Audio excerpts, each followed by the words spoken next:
자, 팀 팔콘과 올스타드 게이밍이 준비하고 있으니까 첫 번째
Hello esports enjoyers and welcome back to our illustrious house of games here at OWCS Asia Road to World Finals for both Korea and Japan versus Pacific later on today. I'm Blake Day, joined by Avril to bring you all the action.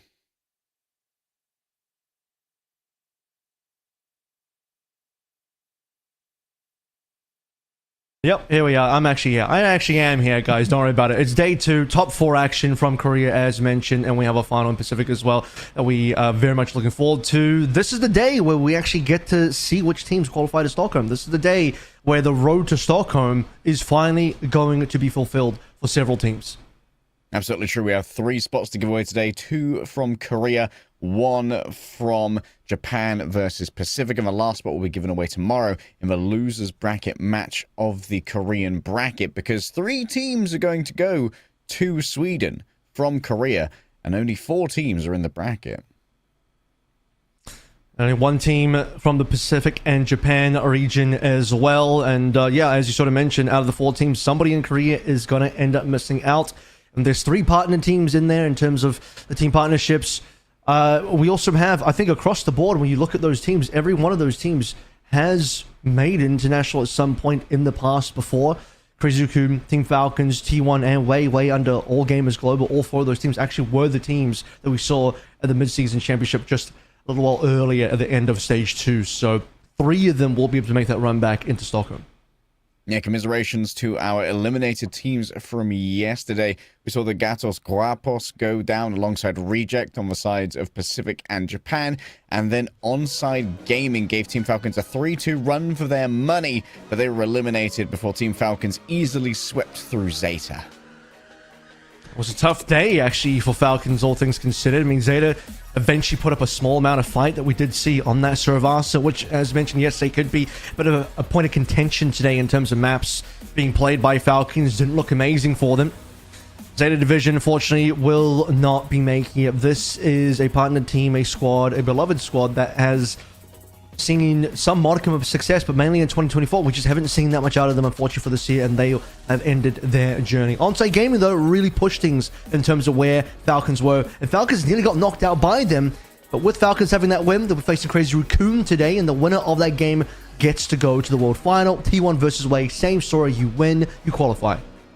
Yeah, not a task I would envy, but Team Falcons have signed themselves up for here, as Crazy Raccoon are going to be waiting in the wings. T1 versus Way certainly going to be incredibly interesting as well, and that G4 matchup, loser of G1 versus loser of G2, is really going to be one of the most important ones here, because the thing is, if you're in this Korean bracket, all you have to do is win one game, and you're going to Stockholm, you're going to Sweden, you're going to the World Finals. But if you lose twice, if you're the only team that loses twice first, you're going to be the one ugly duckling.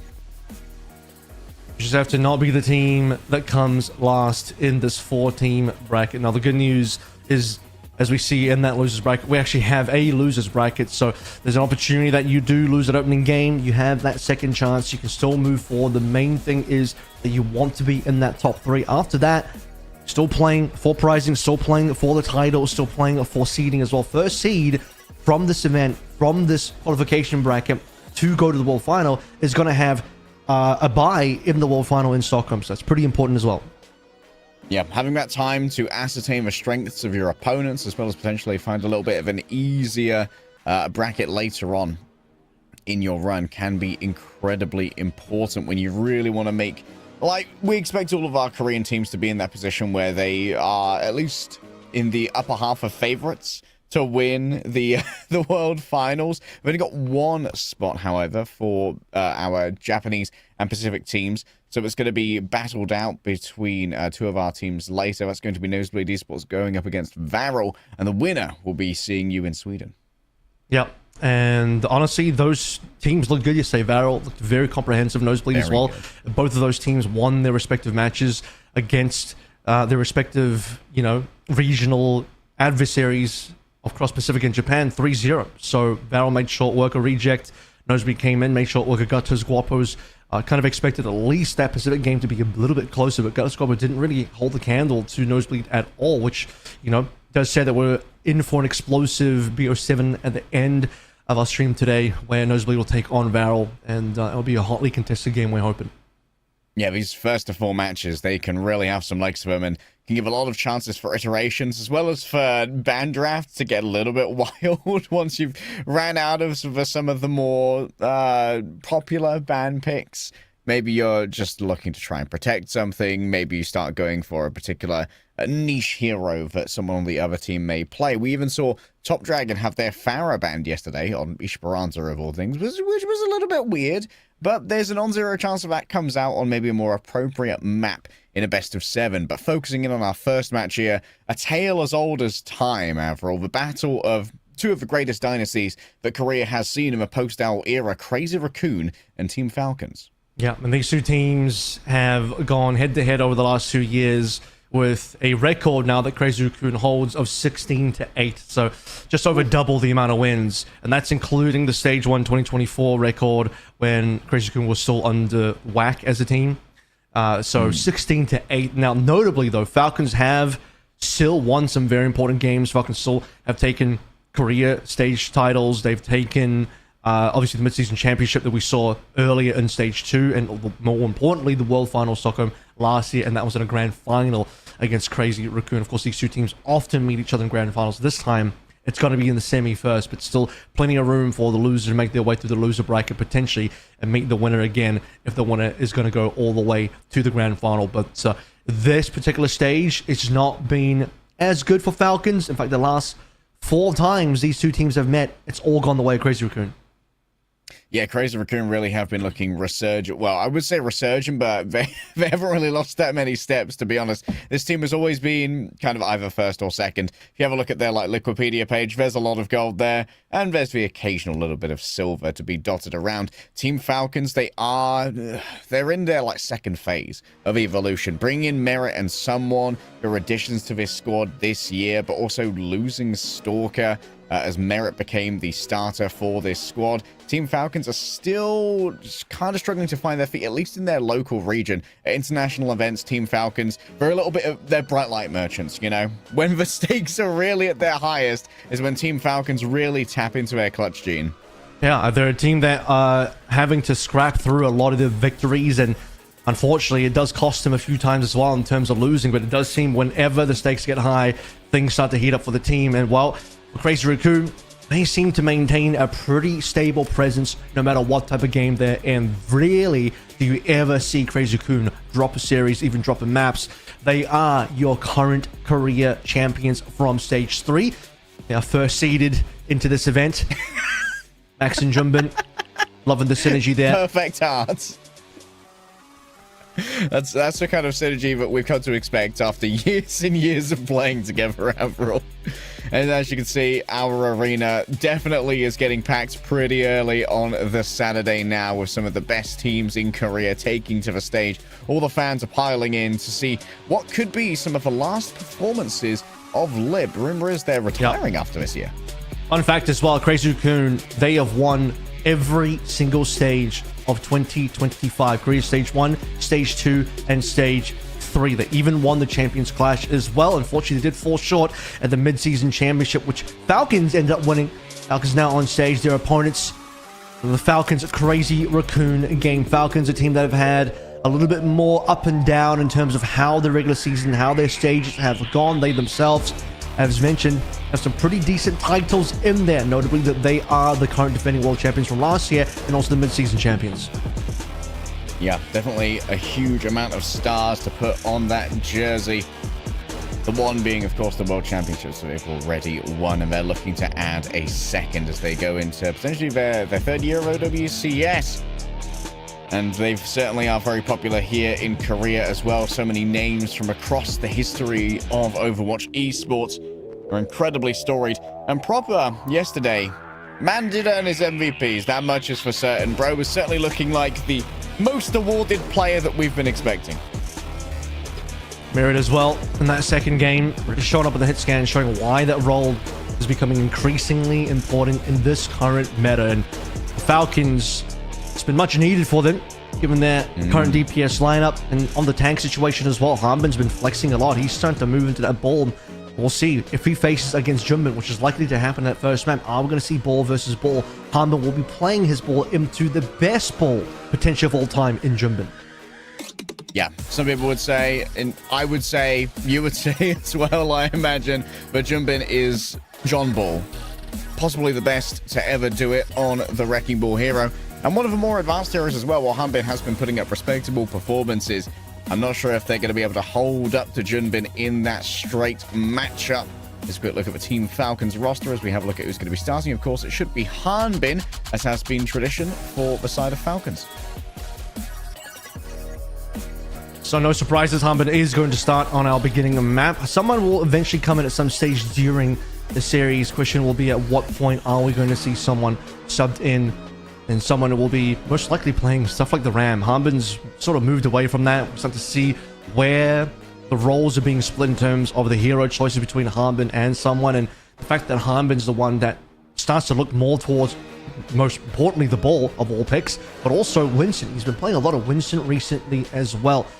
So interested to see how Harbin performs once again versus Crazy Raccoon. It's going to be a big test, but before we really get into it, set up the stage, get an interview with the coaches. 안녕하세요. 아나운서 이시훈입니다. 오늘 준비된 첫 번째 경기죠. 부부 싸움이 펼쳐질 예정인데요. 크레이지 라쿤과 팀 팔콘의 경기 시작 전 각 팀의 대표분들과 함께 All right, well, our translation is provided by WDG. 크레이지 라쿤 만나볼까요? 안녕하세요. 크레이지 라쿤 감독 문명철입니다. 네, 반갑습니다. 제가 너무 기쁜 나머지. All right, just introducing our coaches at the moment. Director Moon, of course, for Crazy Raccoons. 안녕하세요. 팀 팔콘 코치 에이드입니다. 반갑습니다. And I believe assistant coach Aid for Team Falcons. OWCS 초반에는 정말 팽팽한 라이벌 대전으로 펼쳐졌다면 애증을 넘어서 이제는 부부싸움으로까지 번진 OWCS 라팔전이 아닐까 싶습니다. 또 팔콘 라콘이야 이런 말이 있지만 사실 가장 기다려지는 경기가 아닐까도 싶은데요. 이렇게 큰 무대에서 만난 지가 벌써 6개월 만이라고 해요. 오랜만에 만난 두 팀, 좀 오랜만에 만나니까 좀 설렐까요? 어떤가요? 솔직히 설레진 않는데 그래도 오랜만에 First question is, are you excited to see the two teams meet again after such a long time? 네네네. 네. 네, 반갑습니다. 좀 이렇게 걱정도 섞여서 약간 좀 틱틱대는 츤데레 모먼트가 나왔는데 에이드 코치님은 어떨까요? 사실 Moon responds, I'm not nervous. It's nice to see you here again after such a long time. You must have had a hard time getting up there in yesterday's game. Small amount of taunting from the director of Crazy Raccoon. 그래서 아무래도 오늘도 좋은 경기 보여줄 것 같습니다. 네, 오늘 경기 정말 기대가 됩니다. 사실 양 팀이 만날 기회가 계속해서 있었어요. 그런데 견우와 직년처럼 운명의 장난처럼 지난 미드시즌 챔피언십에서는 크레이지 라쿤이 8강에서 탈락했고 이후 코리아 스테이지 3에서는 팔콘이 플레이오프에서 Aid counters gracefully. Actually, I think it would have been better if we had met higher up. I think that no matter which team gets eliminated today, we'll meet again in the finals. 전투력 얼만큼이다라고 평가하는지가 궁금한데요. 최근에 지금 팔콘이 되게 잘하고 있어가지고 저희도 지금 The next question for Moon is, how do you evaluate your opponent's recent fighting power? 네, 전력 투구할 생각입니다. 그렇군요. 그렇다면 팀 팔콘은 크레이지 라쿤 팀 좀 어떻게 평가하고 있을까요? 아무래도 코리아 우승팀이기도 해서 그 범접할 수 없는 아우라가 좀 있긴 하지만 그래도 저희 선수들도 Moon responds, but Falcons has been playing well lately. Today's game is crucial, so we'll give it our all. 저희도 최선을 다해서 하면은 아무래도 좋은 경기 할 수 있을 것 같습니다. 네, Same 서로가 question to 만나면 Aid, I believe. 전투력이 최대치가 되는 양 팀인 만큼 How do you 오늘 evaluate 경기 your 기대가 opponent's 됩니다. recent 사실 fighting power? 챔피언스 이후로 OWCS 코리아에서 크레이지 Aid responds, 라쿤이 as the 매치 Korea 전적 champions, they have an 앞서고 있는 unapproachable 상황인데요. aura. 라쿤 입장에서는 We'll do 이 our 연승 best 가도를 too. 이어가는 게 가장 좋고 팔콘 Crazy 입장에서는 Raccoon 이 aura farming, 연승을 perhaps? 끊는 게 목표일 것 같습니다. 그렇다면 오늘의 승부처는 과연 어떤 포지션에서 날까요? 포지션은 잘 모르겠고 아마 첫 맵에서 결과가 나오지 않을까 싶습니다. 첫 맵에서 기세 잡아와야 그 The next 팀이 question for 승리를 Moon is, 잡을 것 what 같다라고 position will be the 말씀해 deciding 주셨는데요. factor 그렇다면 팀 today? 어떨까요? 아무래도 양 팀 다 이제 최고의 선수들이 있기 때문에 그날의 컨디션에 따라서 솔직히 승패가 많이 갈린다고 생각해서 그게 제일 중요하지 않을까 싶습니다. Moon responds, I don't know the position, but I think it will be decided in the first map. 잘 지켜보셔야 할 것 같습니다. 오늘 승리하는 팀은 월드 파이널즈에 진출하게 되는데요. 두 팀 모두 OWCS를 코리아를 대표하는 라이벌답게 서로에게 오늘 경기 잘해보자라고 한마디씩 Aid responds, but I think the conditions of both teams' players will be key. I think the team in better condition will win. 시선 맞추세요. 파이팅 하세요. 수줍게 이렇게 또 말씀해 주셨는데요. 에이드 코치님도 한마디 부탁드립니다. 이왕 국제전 갈 거 같이 손잡고 가죠. 틱틱거리지 마세요. 우리 손잡고 갑시다라고. Finally asking to say a word to each other to do well. Moon says, good luck. And Aid responds, let's go to the international competition together, hand in hand. Very respectful between these two titans of Korea. And finally, a word to the fans, as is tradition. 그러니까 오늘 팔콘 이기면 또 한 경기 하는 걸로 알고 있어요. 더 추가로 꼭 그렇게 하고 두 경기 다 보고 가실 수 있도록 하겠습니다. 감사합니다. 네, 오늘 경기 길게 보고 가십시오라고 한 말씀 들어봤고요. 그렇다면 팀 팔콘도 한 말씀 부탁드립니다. 다들 먼 길에서 이렇게 응원해주러 오셔가지고 너무 감사드리고 저희도 그거에 맞는 결과로 보여줄 수 있도록 최선 다하겠습니다. 감사합니다. 네, 이렇게 양팀 모두 최선을 다할 Moon's word to 오늘의 the 첫 번째 fans. 경기. Thank you all for 나팔전이 coming 펼쳐진 all 첫 this 맵은 way. 어디가 I understand that if we win today, we'll 시작합니다. play another game. I'll watch both games and do my best. We'll have Falcons translation for you in just a second. But before that, let's hop into our map set. It's going to be Ilios as map number 1, Avril.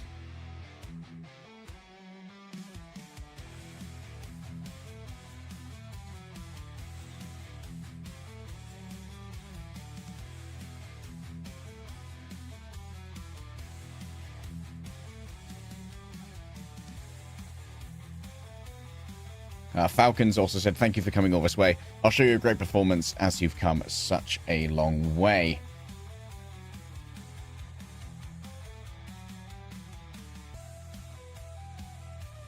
I hear you. Hopefully the stream hears you as well. If not, Avril could be my phantom friend, my imaginary casting partner.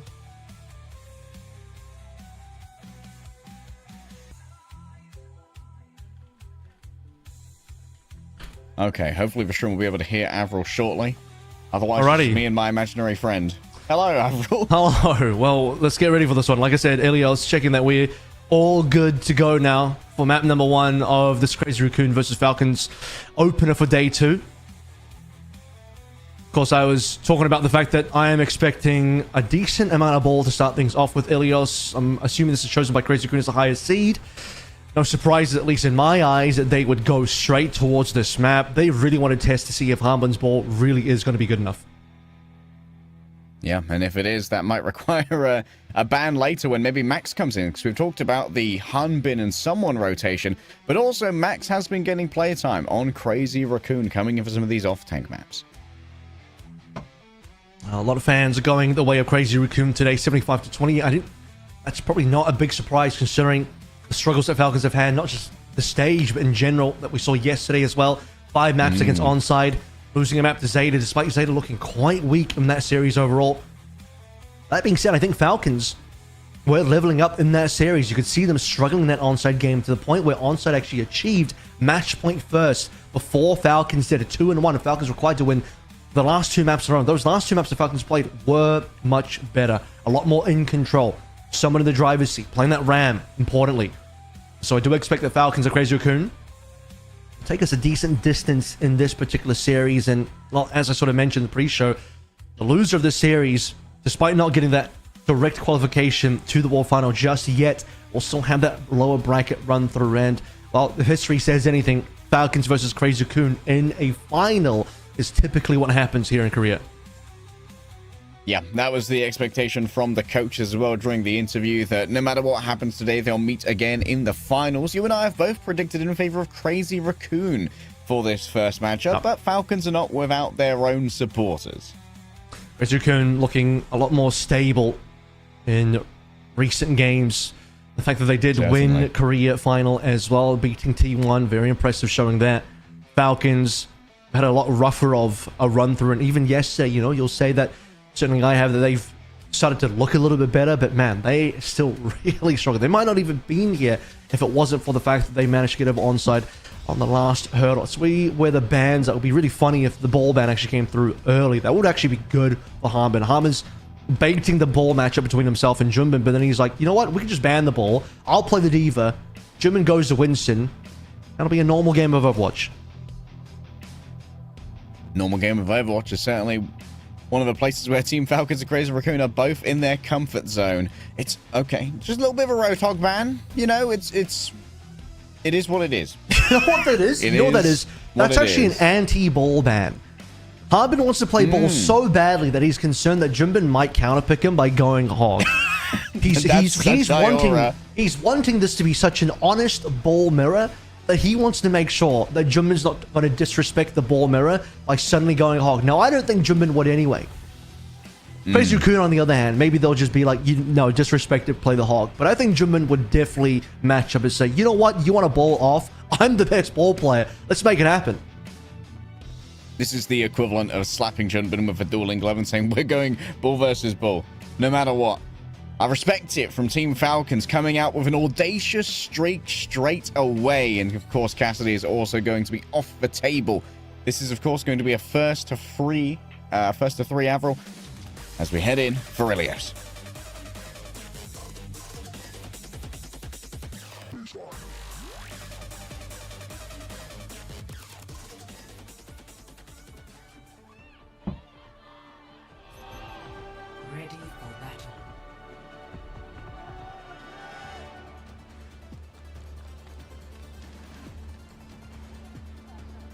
So we get the lock-in that was predicted. Merit's even locked into the Sombra. I mean, at this stage, Lip should come through on the Sombra. I think both teams know what's up.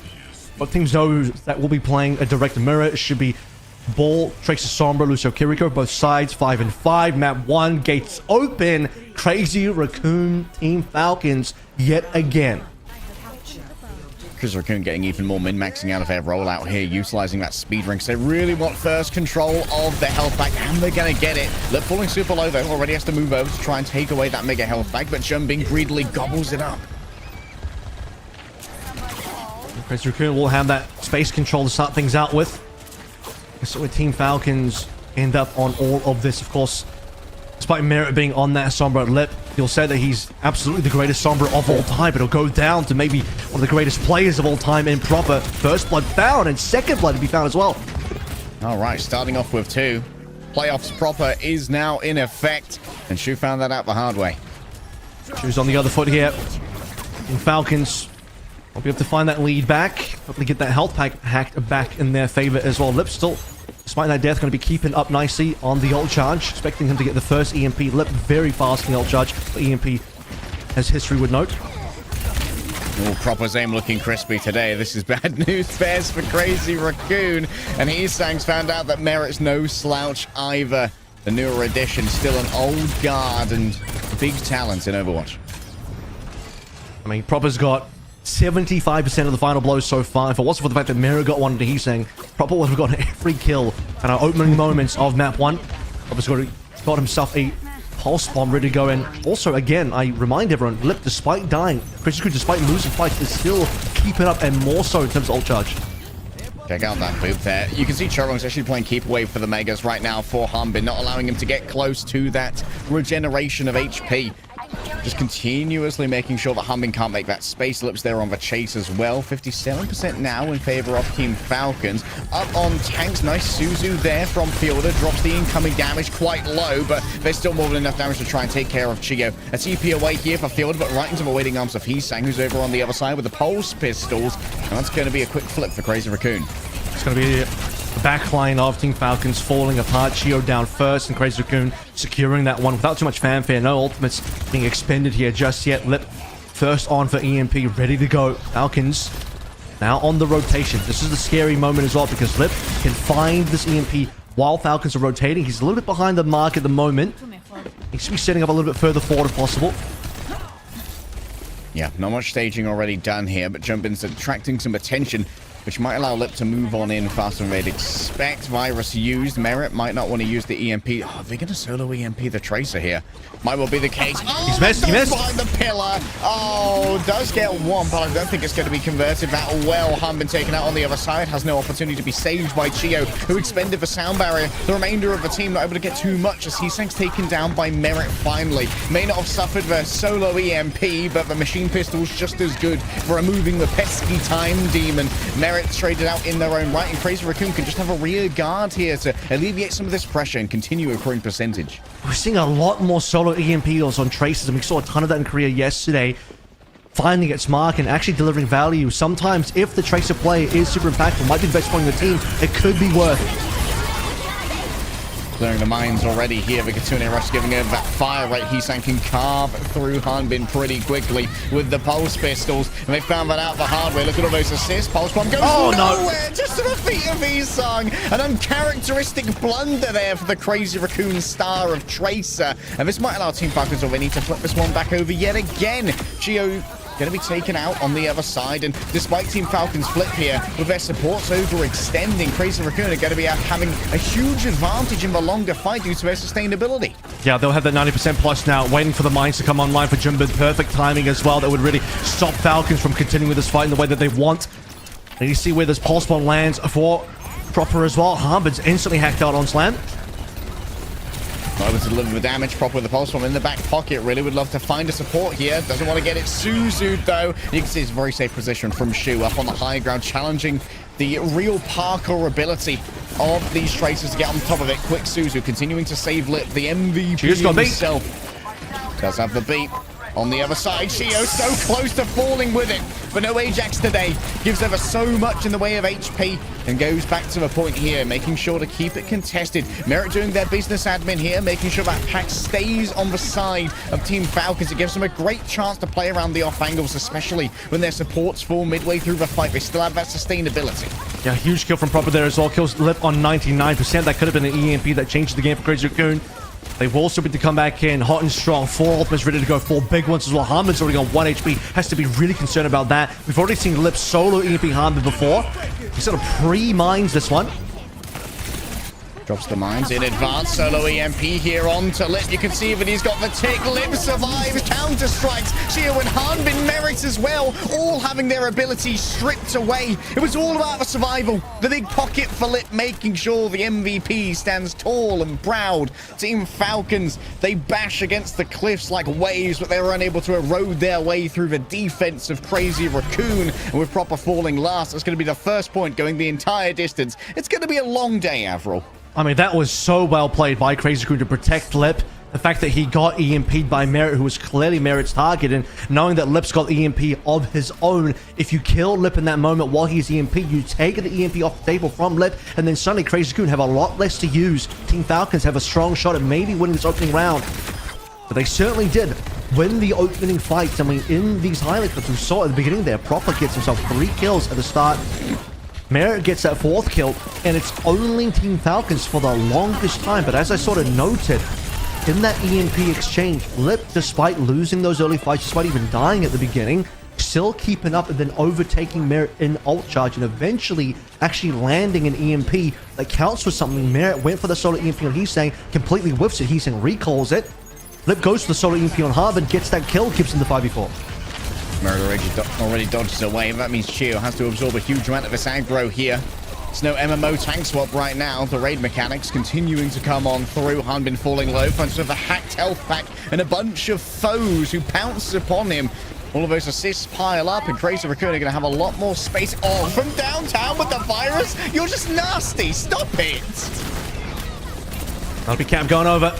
Shio under a lot of pressure in this game, as to be expected. Again, nearly Ajax in that last map as well, that last round, I should say. Despite that, they still ended up surviving for quite some time. Harmon out on towards the Winston. Not going to be favoring the ball anymore. Trying to get a better matchup where he's not going to be as impacted by the hacks of Lip. Lip was waiting up top, and already you can see the shield has been dropped by the Winston. This does mean that holding that space on the point is going to be a little bit more difficult, as Team Falcons currently, they're trepidatious. They're not sure where to strike first. The scouting and the staging doesn't really appear to be amounting to too much. Proper down to Heesang. That's going to be the 5v4, and Heesang somehow again off the map. So Falcons, it is a 2-to-1 trade, but with no Hanbin, Falcons don't have the staying power. I think at this point, Heesang's killed himself more than Falcons have killed him. And certainly 2-1 to a pulse bomb. This time, I believe, just goes off the map somewhere. Don't think he got hacked there either, but I'll have to maybe check that a little bit later on in either case. They will still secure the fight off the kill on the Hanbin. All right, Heesang already poking away here onto the Winston. And you can see that Hacked Mega there could be a great way to stage in the backline without having to rely on the attention of your healers. Because Shu can stay up here with Chorong in this very safe position. Out comes the Kitsune Rush. Lip hits the EMP. I think there was a well-timed Suzu to save most of Team Falcons from its effects. But Shio and Merit not quite so lucky. Heesang dodges on out, plays around the outside, and Crazy Raccoon are just doing so well to keep this one contested. Chorong finally falls courtesy of Proper, but I think the damage might have already been done. We'll see if it's enough. Chorong dying in 97 is going to be pretty impactful. Team Falcons still waiting for EMP. It's going to be final fight here as well. So Falcons, nothing left to hide here. Have to just expend. Might even have to use this on point. Rolling through now. Oh, no. Okay. Well. Well, these things happen after all. These things happen. Well, Merit dying in the last throws that certain, or rather, sorry, I have to relook at what happened there, but I mean, yeah, I feel like they had all the members. Proper actually went for the touch, died to the mines. Did he go too early, perhaps? No, it seemed like Proper went at the same time as the 100% hit. But because he dies, maybe it didn't count as a touch. This is, I believe, what happened. That's likely how it went down. But I'm fairly certain that if you're Merit, realistically, if it's possible, play the EMP on point, because that would kind of clear the minds as well. Merit just wasn't in position to make that happen.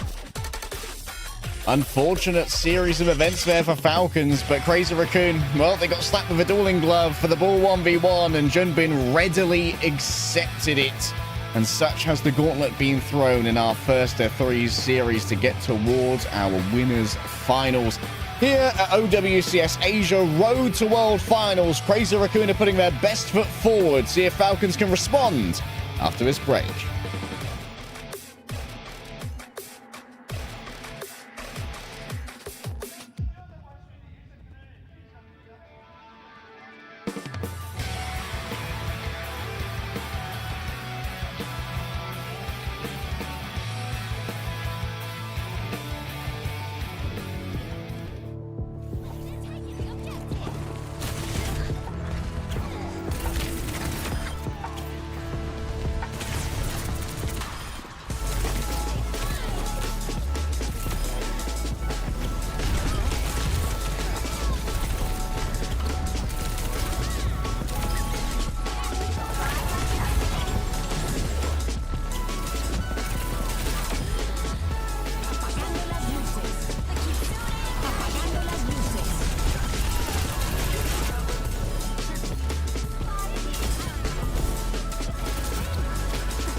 나중에 들어오고 여기를 많이 먼저 하자. 여기를 많이 먼저 아, 맞아. 여기 올려줄게. 모기 프레임 아직 애매한 거야. 프레임 없는 거 모기. 없어, 절대 없어. 끝. 나이스. 뭐야? 깨리요. 깨리요.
Returning to the arena for map number 2 between 2 juggernauts of Overwatch. Crazy Raccoon versus Team Falcons ended unceremoniously on Ilios with a 2-0 victory for the Raccoons. And honestly, even if the touch had really occurred at the end of the day, would Falcons have continued that? Hard to say. They did still have the beat in the EMP. Cheer actually beat it to sort of allow them to get into that fight, and Merit never ended up using that EMP.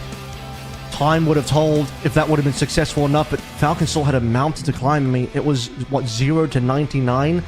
So a massive comeback would have required to have occurred for Falcons, and even then, that would have only been 1 out of 2 required rounds. They still would have had to go to our 3rd round decider, well, to see how it will have ended. But what we can learn out of this so far is that I don't think, as I mentioned yesterday, that Hanbin Ball is going to be good enough against the true top ball players of the region. Certainly not against Junbin, but more than that, Merit is not keeping up with Lip either.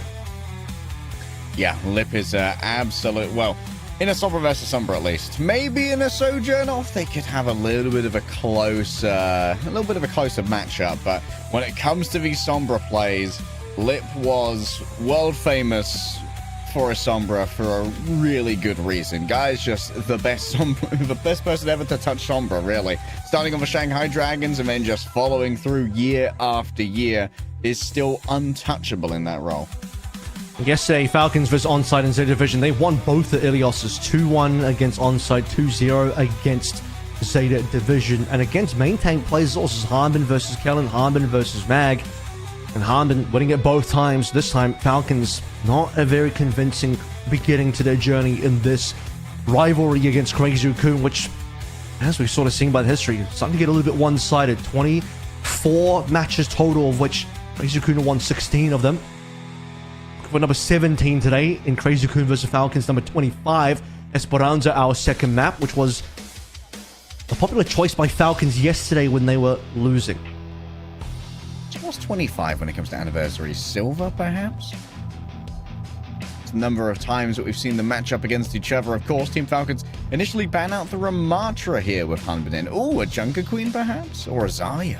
No, we will not be Diva? seeing a Junker Queen, and all that would be absolutely wild. Certainly not in this region, not in this current meta, even though it is Hanbin. Ramban means we'll stay towards more divey type tanks.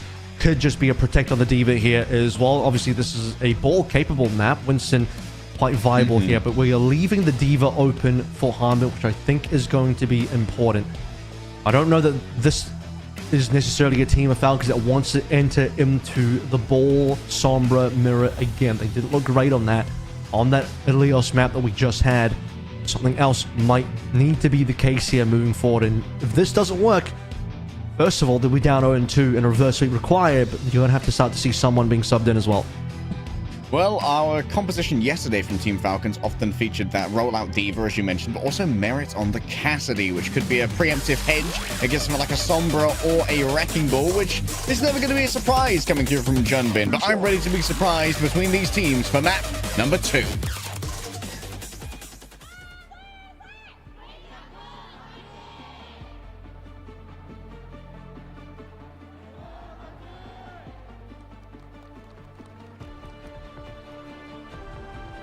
Wouldn't pay too much close attention to the Alaru ban either. Unlikely to be played on this map. Falcon's not known for playing it. And certainly not known for playing it on this map. No one would really want to bring that up. And he should have called it already. But the Diva and the casters, what Falcons were mostly playing yesterday on this map, at least on the opening rollout. This could still be a swap at some point later on for Falcons. But I did expect that the Ramatra ban leaves the Diva open, prevents the Diva from being banned by the other side. And Hanbin would like to start on that Diva, as he has previously.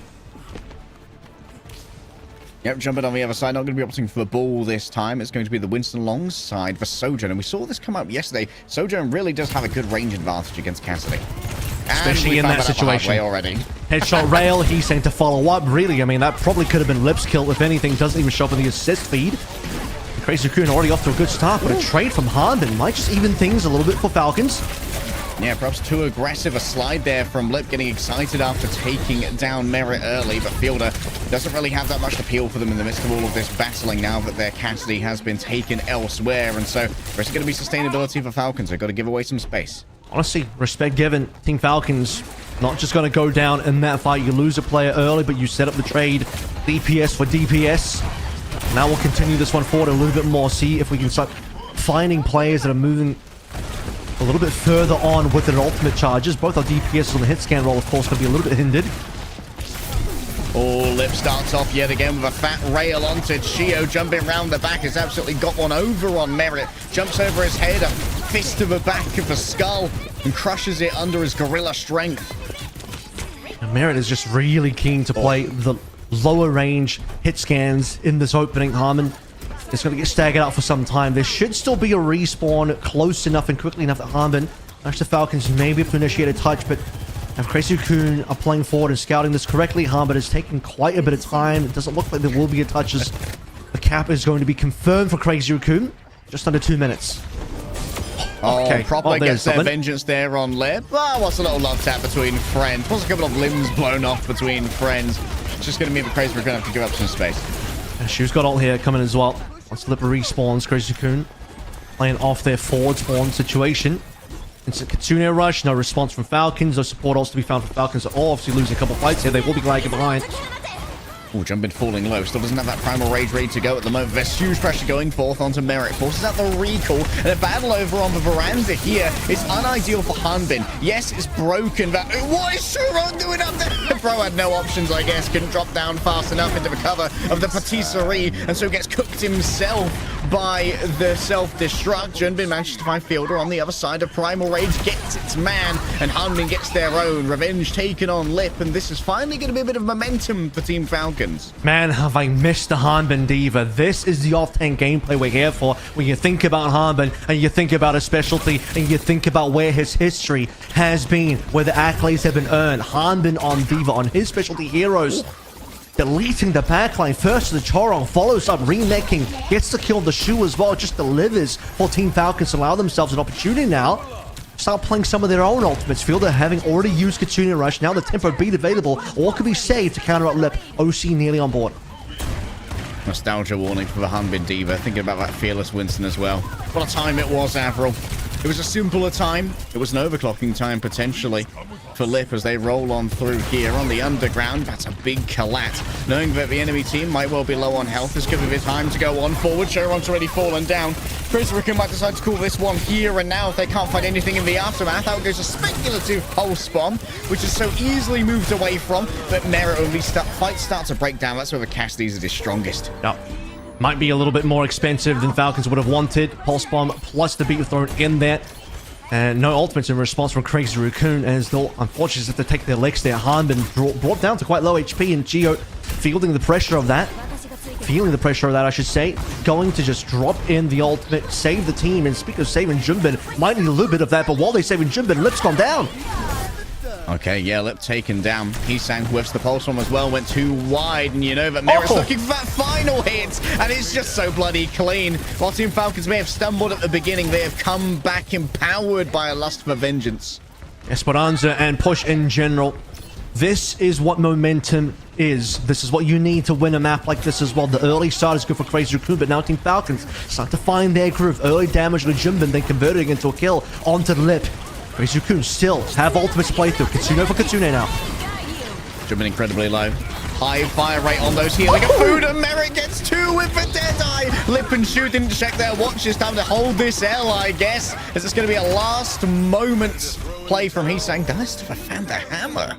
Yeah, I mean, this is getting out of hand. Team Falcons will be reaching 100 meters, triple digits found. Lip even used the OC in that fight, but Junbin just eats a ton of damage, then gets put into the corner by Hanbin and completely annihilated there. Mare just gets double on that Deadeye, and Crazy Raccoon still yet to find a real answer here. Oh, Junbin isolated yet again. Even behind the shield, Merit is absolutely out of his mind right now. Bonkers looking Cassidy. 96% for Chorong as well. Chio is outpacing Chorong, and Fielder is outpacing Shu. After both of the supports in Team Falcons were lagging behind in ultimates, proper keeping Heesang in check means that the rest of the Crazy Raccoon need to do something about this Falcons front line. Chorong is going to be forced to use his speed now, surely. Close to full completion. Heesang falls in the back, so now Proper's going to be coming back in good time, but Heesang's going to at least spawn a little bit closer than you'd like.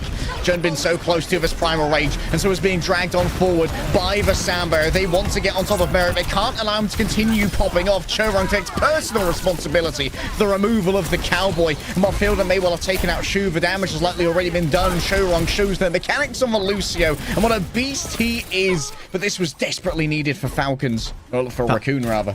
Well, Falcons are still holding on to ultimates and building new ones, and that's the really important thing. Crazy Raccoon now having to be forced to expand ultimates in their own spawn just to regain control of the bot in a recovery phase of the game. Less than 4 minutes now to try and traverse the 80-meter gap. Falcons have nearly full capped, and Crazy Raccoon are just about going to have to full cap to now win the map.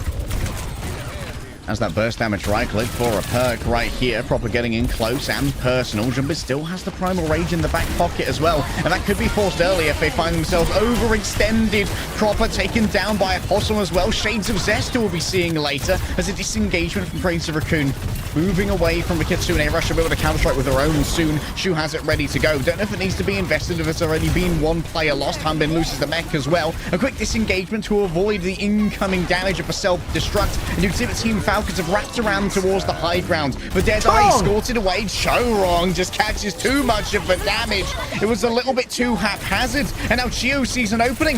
Unleashes the sound barrier. Hanbin's not going to be a recipient of that one, but Shu's falling super low. Could be hunted down. Hanbin loses the mech, but Junbin's already traded out on the other side. At least there's still a pilot Diva to continue messing around and continually poking away at these angles. What a turnaround from Falcons. And a reminder, this one started with the Crazy Raccoon stick from Heesang onto proper 5 versus 4, and eventually Falcons bring it back around. Hanbin slowing things down, getting the self-destruct in there, and by the way, when Merritt went for the Deadeye, he caught a lick of damage on a Chorong, and just another little bit of lick of damage from Hanbin gets the cleanup kill, and Chorong suddenly going down. Crazy Raccoon losing members slowly but surely. Falcons regrouping and now holding control payload once more.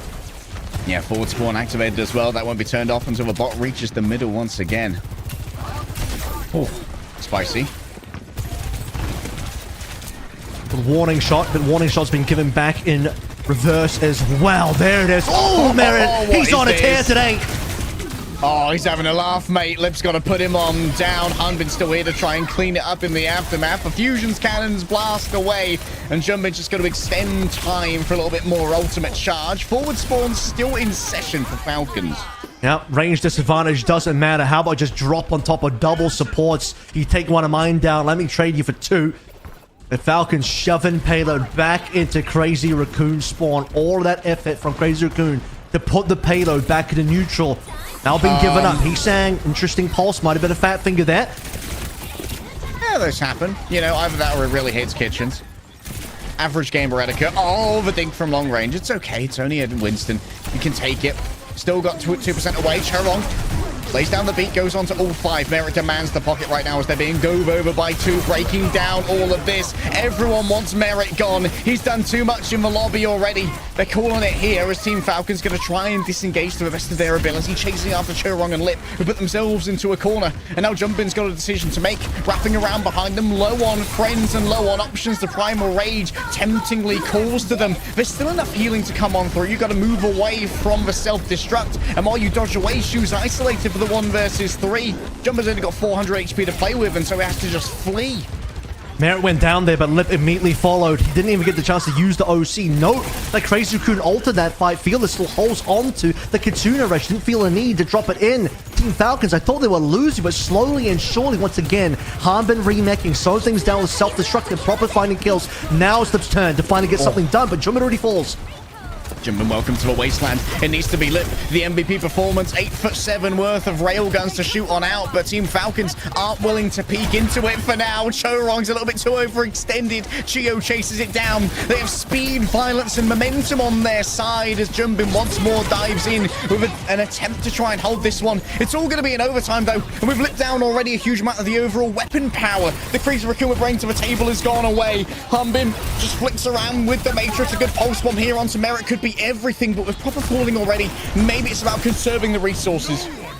It certainly is. Falcons, they don't need to finish the map. They don't need to push further forward than what they already have. 139, more than enough to win. Crazy Raccoon, this is the long walk now. How far can they go? OT triggered. Ultimates will have to be spent here. Crazy Raccoon cannot lose a single play. Even one death means that future fights are going to end up being 5v4. Respawn distance is going to be long for Crazy Raccoon. Falcons setting themselves up for success. And with this type of lead, Crazy Raccoon don't really have damn near of a chance to win. He's staying with Repulsor in the back pocket. Has to worry about that Suzu. You know, that fuel is going to be quick on the trigger finger if it does impact one of their compatriots. For now, remember that overtime is going to continuously start to build down faster and faster as time goes on. And so Team Falcons are waiting for Crazy Raccoon to make any manner of mistake. Chorongs have the time to build up to a sound barrier now. That doesn't want to overextend going into this, but Merit's feeling audacious, rolling on forward. They want Lips so bad, and so they have to be rescued. Sound barrier met by sound barrier here as everyone's feeling nice and chunky to battle it on out. And still Crazy Raccoon, they have to stay adhered to the bot at all times. For now, it's Jumpin's responsibility, but he's already fallen. Now it's down to Heesang to just stay on this, glued to it as best they can. Merit makes it more precarious by channeling the Deadeye, and as you continue to get further and further, goes in with the flashbang, looks towards the Kiriko. The accuracy is good, and Proper's follow-up is better as Team Falcon steal away the bot and steal away Esperanza. And really, that was all done in the middle of the map when Falcons won multiple fights in a row, courtesy of some excellent shooting from our little gunslinger of Merit. What shots he hit to deliver 139 meters for Team Falcons, an insurmountable lead in this type of map. In this game mode, you get that lead, you push to the OT. Doesn't even matter if you have Crazy Raccoon on the other team. They're not making that comeback happen. With this level of gameplay out of Falcons, there was no shot that Zeta were going to do anything yesterday. Onside even pushing Falcons as far as they did. A miracle considering how flawless that Esperanza ended up being. Team Falcons, some confidence regained as we head towards map number 3. This time, it's going to be the choice of Crazy Raccoon, where we place ourselves on our world map. This series is going to go the distance, Avril. We'll see the audience on the other side of this break.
Things are heating up and we're raring to go here at OWCS Asia Road to World Finals. Two of the best teams in the world currently stand 1-1 as we head into map 3.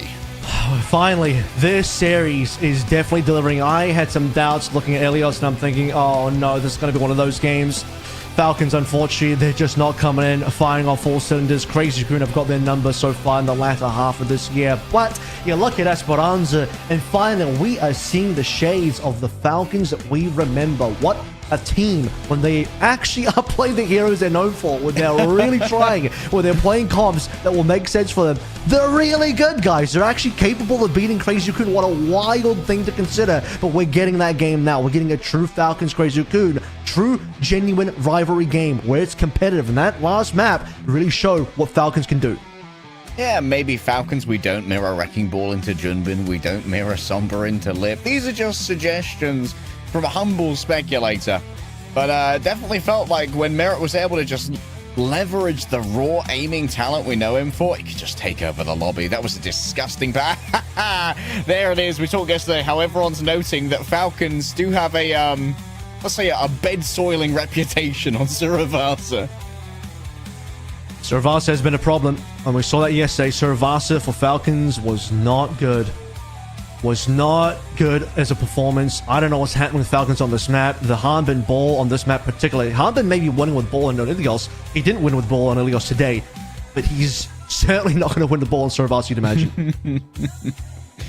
Yeah, the question is, do we see a ban towards part of Hanbin's hero pool here to try and force him on something a little bit more divey that's not the Diva over on Suravasa? Of course, Ramatra is going to be available. Has been a bit of a ubiquitous pick for many different regions across the current pseudo-meta that Overwatch is experiencing. As it is going to be Crazy Raccoon with the initial ban and therefore also a protect. So the Diva's gone. Honestly, it's a respect. It's a respect ban towards Hanbin because that Diva was fire. I mean, look, Merit did a ton, but also Hanbin set things up beautifully. You saw it in like the first few seconds. You have Merit going down long range and leaping you thinking, yep, it's going to be one of those games. And then suddenly Hanbin flies out of nowhere. There goes my hero as he just trades Lip. That was the beginning. That was the beginning of what we can really see coming through in terms of superiority from the Diva. The Diva will be gone from this map. However, the Tracer response, that is interesting. That's proper. And his own hero being banned out by Falcons will also obviously impact Heesang. I wonder if this means we are moving towards some sort of brawl matchup, Ram plus Reaper or Zarya plus Reaper.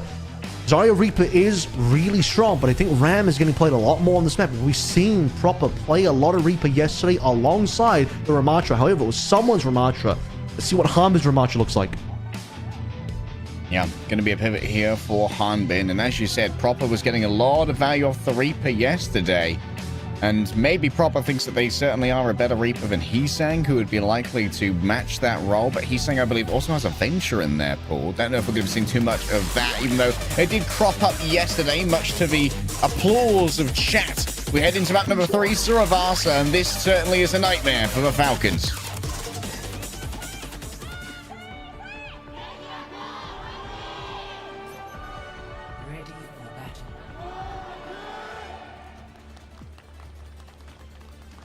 There may not be Tracer on board, but that's not going to stop Hanbin from looking over towards the ball. Jumbin certainly already thinking about locking that one in. You'll have to make some very interesting choices here. There's not going to be a Junkrat. Don't worry about it. Not in my bedroom at 2 a.m. Symmetra out first. Surely a Reaper from Proper. Or will he just lock the Sim the entire way through? Reaper Zarya makes the most sense here. What does Lip want to do? He is going to go onto his tried and true his old faithful of Sombra, but not a good matchup for the Sombra in terms of what Falcons are playing. Sombra does at least offer that health back control. Once Jumping gets the Pack Rat perk, that's going to mean a lot of survivability, but isn't going to rely too heavily on Shorong and Shu, meaning more focus can go towards the more diveable members of this composition and the sustainability. People may be also looking for use the Heesang going over towards this Freya, but do remember at the very beginning stage when Freya was released, Heesang actually played it more than Lip did for Crazy Raccoon. It wasn't until later on that Lip took over that role, so Heesang has proven that he can certainly play Freya, although it has been some time. been a hot minute. Merit deciding to stick with a hot hand that was earned on the Cassidy during map previous. Seeing Kisang move around, but actually being pincered in well here by Lip. Turns around the crosshair of Merit. Still being unable to really convert on that pincer does mean that Chio's fallen through the cracks elsewhere. Oh, Shu dinked. Merit decides to move away, though. Cool guys don't look at explosions. They didn't see that it wasn't finished. Merit comes back to get through the food they'd previously chewed on up, and Team Falcons remain in control. I'm glad Merit got that kill, because I'd be a little bit disappointed if I was Merit that you actually saw Merit, thought he got the kill. What the headshot, I mean, surely would have been enough damage. Puts you on 1 HP. You also have to be considerate the fact that Merit playing up against Junbin's ball, playing against Crazy Raccoon dive, that includes a Sombra. Merit is a prime target. He was one of the big carries on that Esperanza as well. Every time he gets knocked up by that power driver, he's susceptible to dying.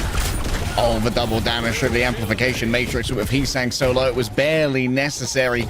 Immo field falls. That's the only pickup available here. Shu might be biting off a little bit more than they could chew, but Fielder in midair, slain by both Wu Yang's aqua orbs and the combined gunfire. Proper towards the back, looking over towards Shu. They try to get a pincer there onto Shu and just twist him out of this position. But coming back with the Kitsune Rush, there's going to be a huge amount of fire rate on those Afudas. Great usage of the healing, but they need to stay on the point. Team Falcons are still in control at 99%. It's dangerous for the backline, and Proper makes sure he knows that he is the danger. A disengagement, proper shielding onto Chio to guarantee that sustainability. The Crazy Raccoon have now flipped, so they no longer need to stay on the point all the time. Out goes a bowler. I believe that's going to harken out the usage of the immortality field for Fielder.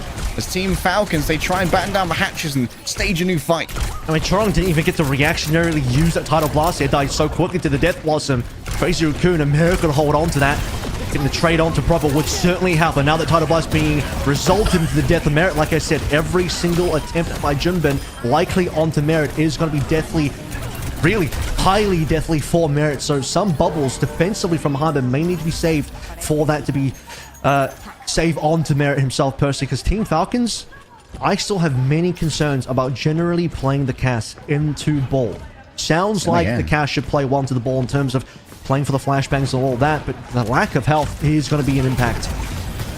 Sim now for Proper, making it even more dangerous to stay up close and personal. Fielder got so low, but great timing on the bubbles there from Hanbin. Very experienced on the Zarya. The Wu Yang poke from down the lane certainly is annoying to try and deal with as Team Falcons continuously eat all this damage coming out from Chorong. Once again, with Deadeye being channeled, TP up above them. There's nowhere to go for Hisang. The burst mobility is strong, and the bullets are even stronger.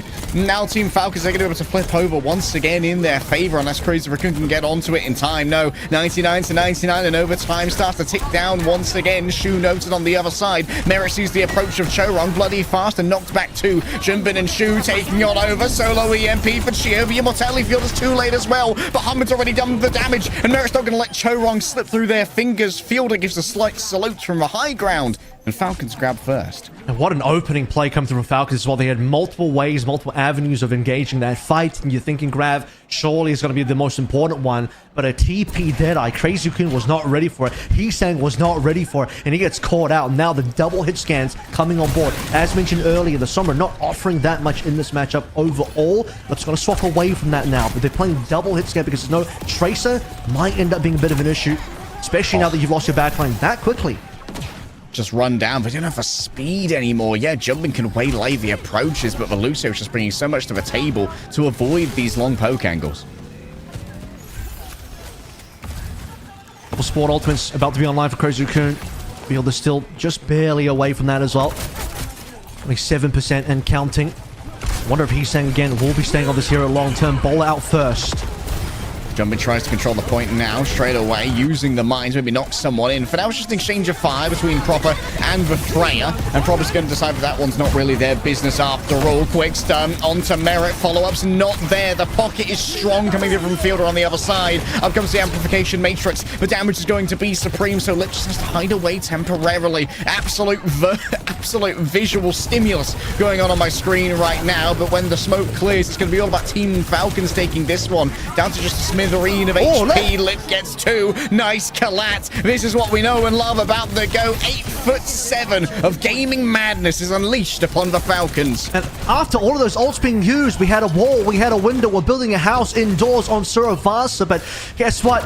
Lip, he's the big bad wolf. He's going to blow that whole thing down. Triple kill, no OC required. And Crazy Raccoon are going to hold on. That was not looking good for Crazy Raccoon until Lip decided it's time to win.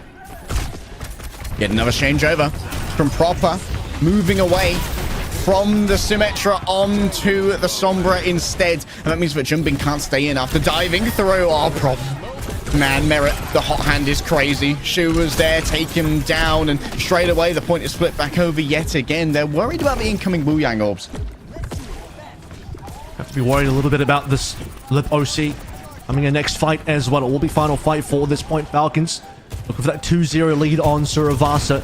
No Tidal Blast engaged this time. Available double DPS. So not expecting a lot of the bowl, but Lip, he did so much in the previous fight. He'll need to do it again. It's Raylan time. He's getting a little greedy there, Chio. Yeah. Oh, the fleeing. It does nothing. A collat into a regular on fielder. Hisang taken down on the other side. Solo DPS here is going to be living. The overclock's already done. Chio going to get tracked on down here, surely by Jumping, but just survives by the skin of their teeth. There's the fireball to burn away the Froggy. He's still vulnerable to that fire damage. And while Proper's going to try and flee away, Lip's there on the chase. Chorong's even better. Mr. Coon surviving. Let's see what else we can get out of Junmin here. Wanting to get quite aggressive over towards spawn. I mean, this is preventing Falcons from walking forward and touching, which they desperately need to do. Oh, they need to get someone onto the point. I don't know if they got the speed. Shio tried his best, but I think it was caught. Yeah, caught by the bowler that Hisang threw out. Perfectly managed. And while Falcons will get their commiseration kills here, they still lose the point. Falcons, that was rough. I mean, they still technically win this fight, but they needed to be able to get that touch acquired. Not to be the case, so you'd imagine surely Proper would have been able to, given that he's on a Sombra, but might have just been caught a little early on that invis and prevented from reaching that point in time, because I think Falcons would have had that flip. Crazy Raccoon now.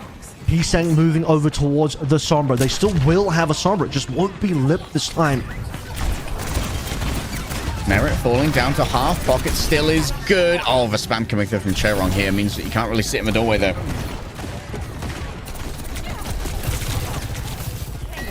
Here's the first. Fielder onto Hisang. Falcons still have ults to play through here. EMP on the other side.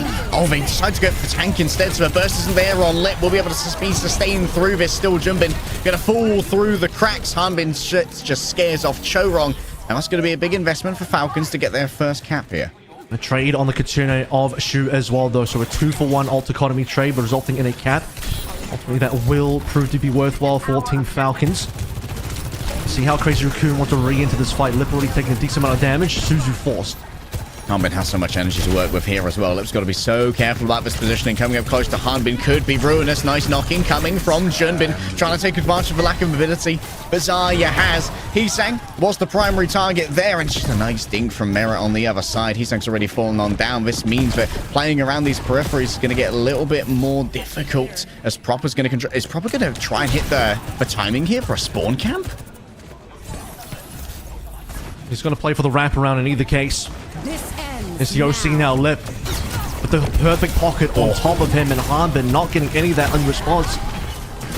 Unreal stuff here from Lip. Chio tries to challenge it out down to low HP. Merit's there with a final hit, but the damage has already been done. Multiple members of Falcons are wiped away, and Crazy Raccoon will flip. Falcons will let that one go as well, unfortunately. I don't believe Chio actually had his beat in time. Hanbin already too low. Chio still building up 92% and counting at that moment. The fight was essentially over by the time that Chio actually had beat available, so Falcons will have to go for the reset now. Scary times ahead though. Chorong, Tidal Blast available to put on the Jumpin. That will always be a pretty major threat. Hanbin has to be very careful about where his bubbles will be placed for this one to be able to save his team from the knockdown. Lip already falling low. The angle is quite dangerous. Proper's waiting for the disengage, but just gets a little bit spooked as they move on through. The Wu Yang, a scary combatant as these four squishy players play together, and Junbin carves his own path towards the palace. Hanbin moves on forward. Lip's already down. Proper's on an absolute mad one as usual, but you find yourself in the middle of a minefield, and things get a touch more complicated. A Tidal Blast for Hanbin on the floor, but they have their own shield. What is this? This is quite the ambition that was seen in that grab. Hanbin throws it away. as Crazy Raccoon stay alive and kicking. What an unbelievable clutch. It's a 3v5 clutch, and it begins with Junbin getting a mind kill to Merit, but the title blast from Chorong. At first, I thought this is a waste at all. Why would Chorong throw in his wheel in this type of scenario? But it ends up allowing Heesang to actually get the kill onto Proper. Harbin still believes the fight's winnable. It's 3 versus 3, drops to Graven, but unfortunately ends up being a posthumous ult because he dies for it. Falcons just didn't have the longevity once Crazy Raccoon still had their 3 alive and title blast to turn things around. Chorong saving the day with that ult. Chorong's day might end prematurely here as Proper finds himself under pressure, but Chio was left out on an island. Dingy there, and Junbin just feasts upon those who are left behind. Now it's Kiriko, the only healer remaining, and you better believe that Junbin's hungry for that engagement. The Zeus has already been used, the EMP used to counter. Junbin can just play around the corner here as they give themselves an adaptive shield to try and play it on out. Rolling forth with the Deadeye, Heesang bites off more than they can chew. Chio is more than happy to try and keep that one contested, and helps Fielder moving forward. Extra fire rate, yes, as the Kitsune rushes are going to be traded. Chorong at range finds all about the poke that Kiriko could bring to the table, and clearing through the minefields easy here for Hanbin with 100 charge, and Falcons flip it back. And Falcons desperate to try and win this round to get the map because they have been, you could argue, potentially robbed of 2 points already. This might have been a 3-0 on Survasa. Falcons last 2 points in a row. We had, was a 4C9 essentially. And then Crazy Raccoon, insane clutch coming through when Chorong, Heesang, and Junbin. Now they will lose a fight. We got a 32 aside for Team Falcons. Heesang and Merit in the Cassie duel is not what I had him on bingo card today, but Heesang honestly has been matching. Yep, he's going to be doing well with this one. Shia rolls on fourth. That's so much extra HP to try and play with. But a perfectly timed roll from Heesang there. Mitigate some of the damage coming in from the Deadeye. Junbin considers moving on through. The overclock is popped. And now it's Fielder who's under pressure. Hanbin's next up on the list. And even at that nasty little angle, Lip can get the slightest sliver of hitbox in his sights. Now, Lepe has been indomitable when he's given the OC and he has the range to play through, and Hanbin can't just walk him down. The damage is too strong. The bubbles are not enough from Hanbin. And the big reset on the Zari and on Team Falcons means no more energy. You're close to grab, and it's going to take longer to get that grab, and then you're concerned about how much damage you're going to end up being able to do. Junbin is still just causing havoc in your backline as you're trying to rotate. Yeah, disruption is the name of the game with so little time on the clock here for Team Falcons to work with. If Crazy Raccoon can win this fight, they'll win the map and bring themselves up 2-1, but Merit has no such designs in his own mind. The desperate struggle begins right now, and Lip's not going to be there to help them. Junbin's got little help to work with, and Chorong's down as well. Team Falcons flip in their favor. Hanbin needs to be rescued, and Shu falls off the map for a reset. What a fight coming in. All ultimate save by Falcons. So surely this is the one that brings us to 5 rounds of Survasa. Lip had the initial shot into Heesang, rather Merit, but now he's just dead to Proper. The Sombra versus Sombra, Proper finds him. Rest in peace, old man, says Proper. A call to echo on out. It's going to be Team Falcons capping, and now it's time for stage number 5. Yeah, I think Lip just went to the Sombra to go for the touch, but found by Proper early.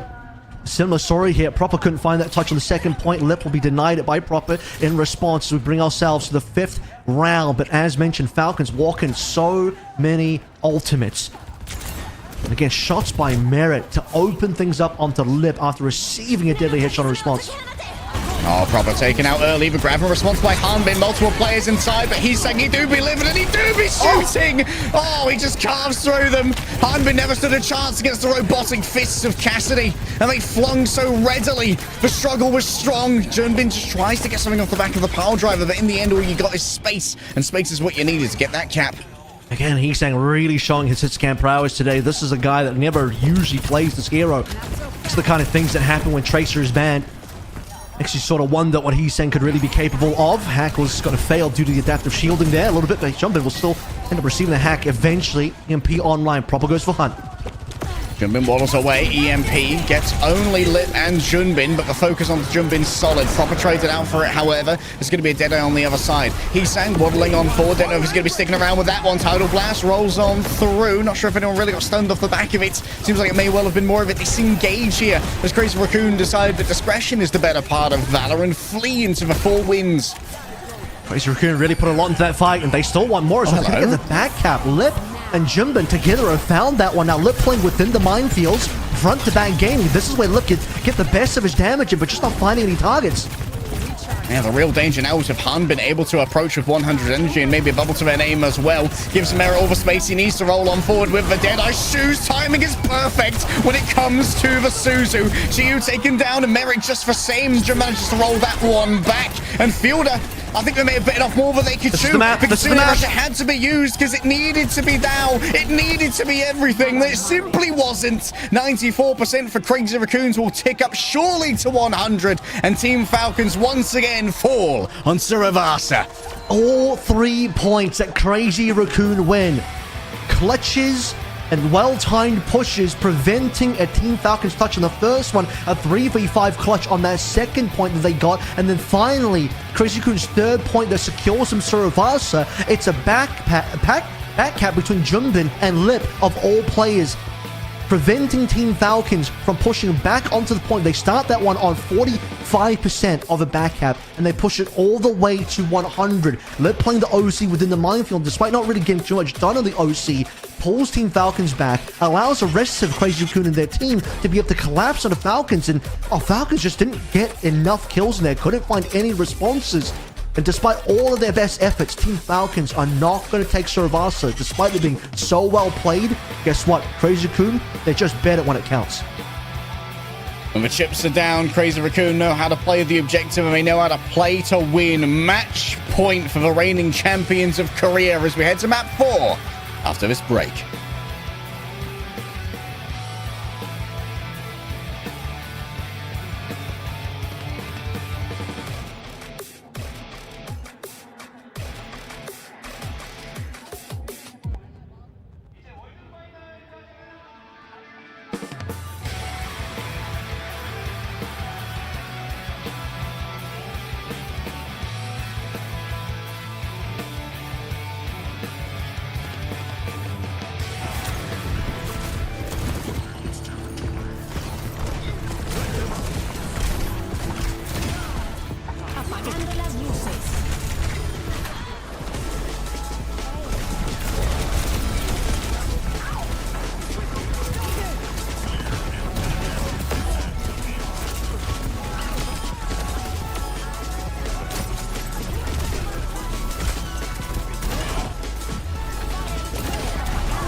자리야 잡아 자리야 다 같이 자리야 봐줘 자리야 나이스 톰 손발 하나 못 온다 루시오 올 거야 원 리그 너무 힘들다 진짜 나 맨날 나가?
Man, I know it's not the new hotness, but Flashpoint was such a good addition to this game.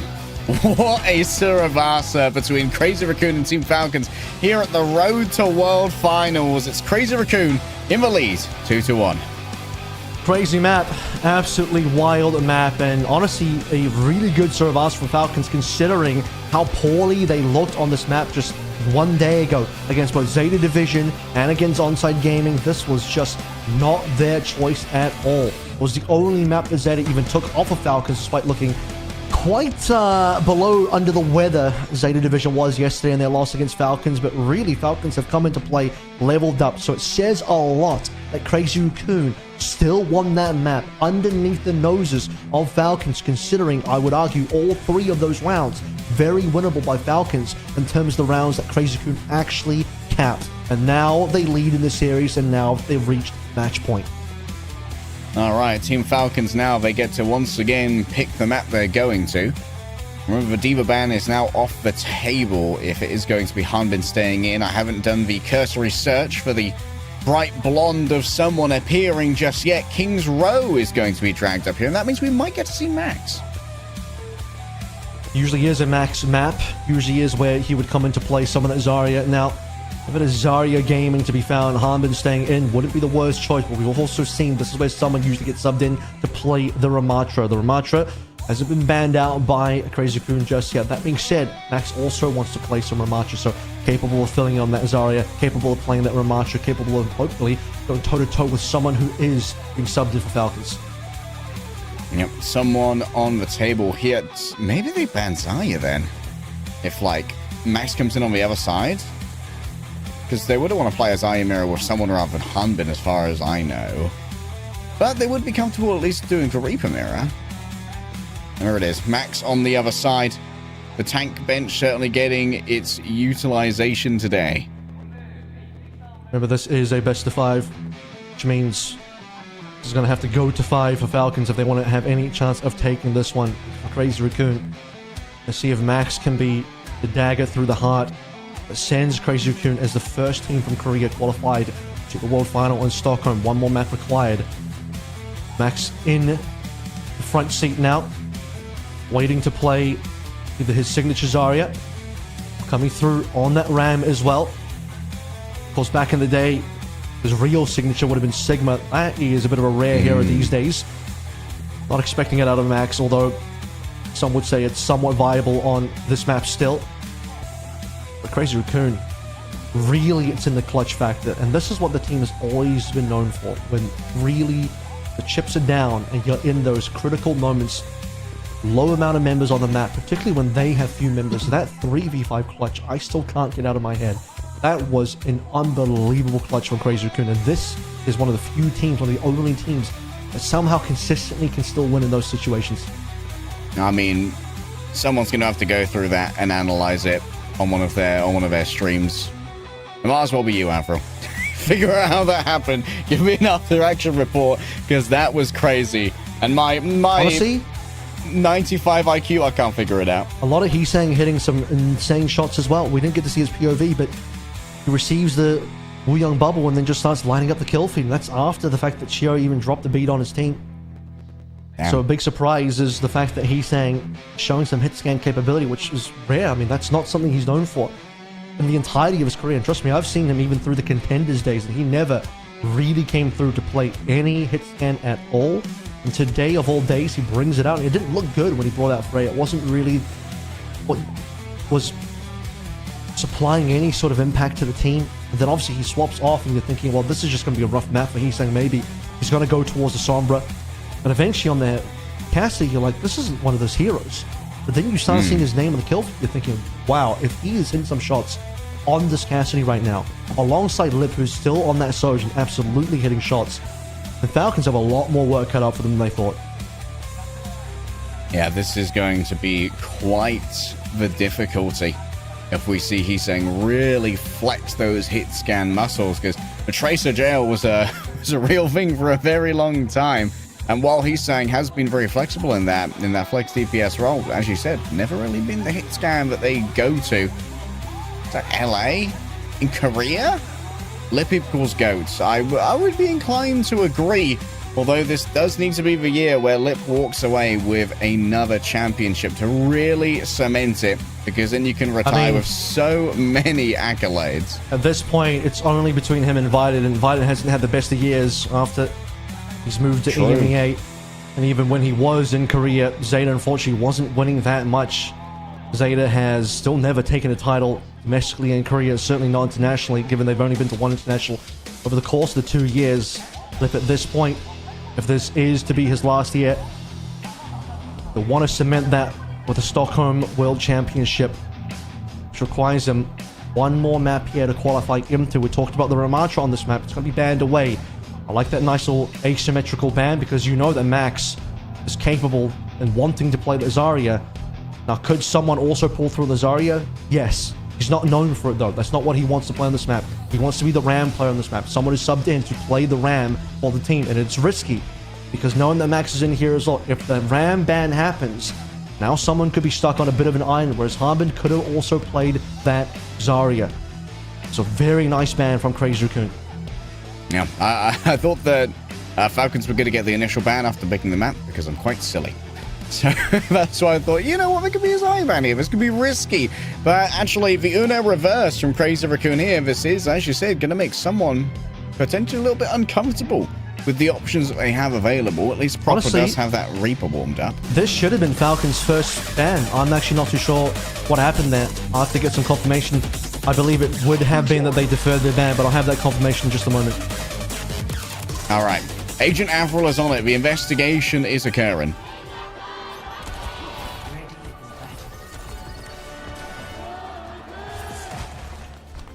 Someone is going to start on that Zarya.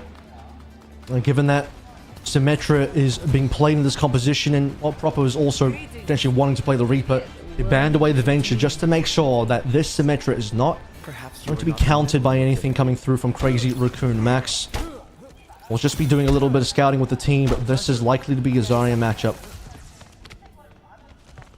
What Max is known for. Through all of their time with Jumbo, they've always been that off-tank, quote-unquote, specialist. As you said, for Sigma previously, the Zarya as well, the Diva in the lineup. Going to be an early love tap here from Heesang, just to turn into some ult charge. No one's going to peek out too hard. We'll see what Heesang's actually playing.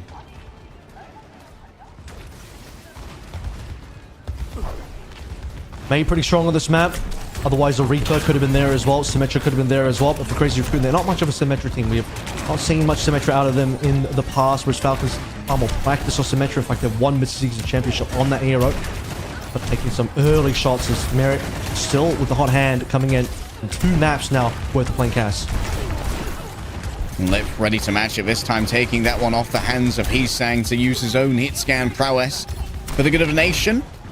Just going to be shot after shot, meeting the head of someone. Of course, at this range, you are getting a little bit of damage drop off as the Cassidy.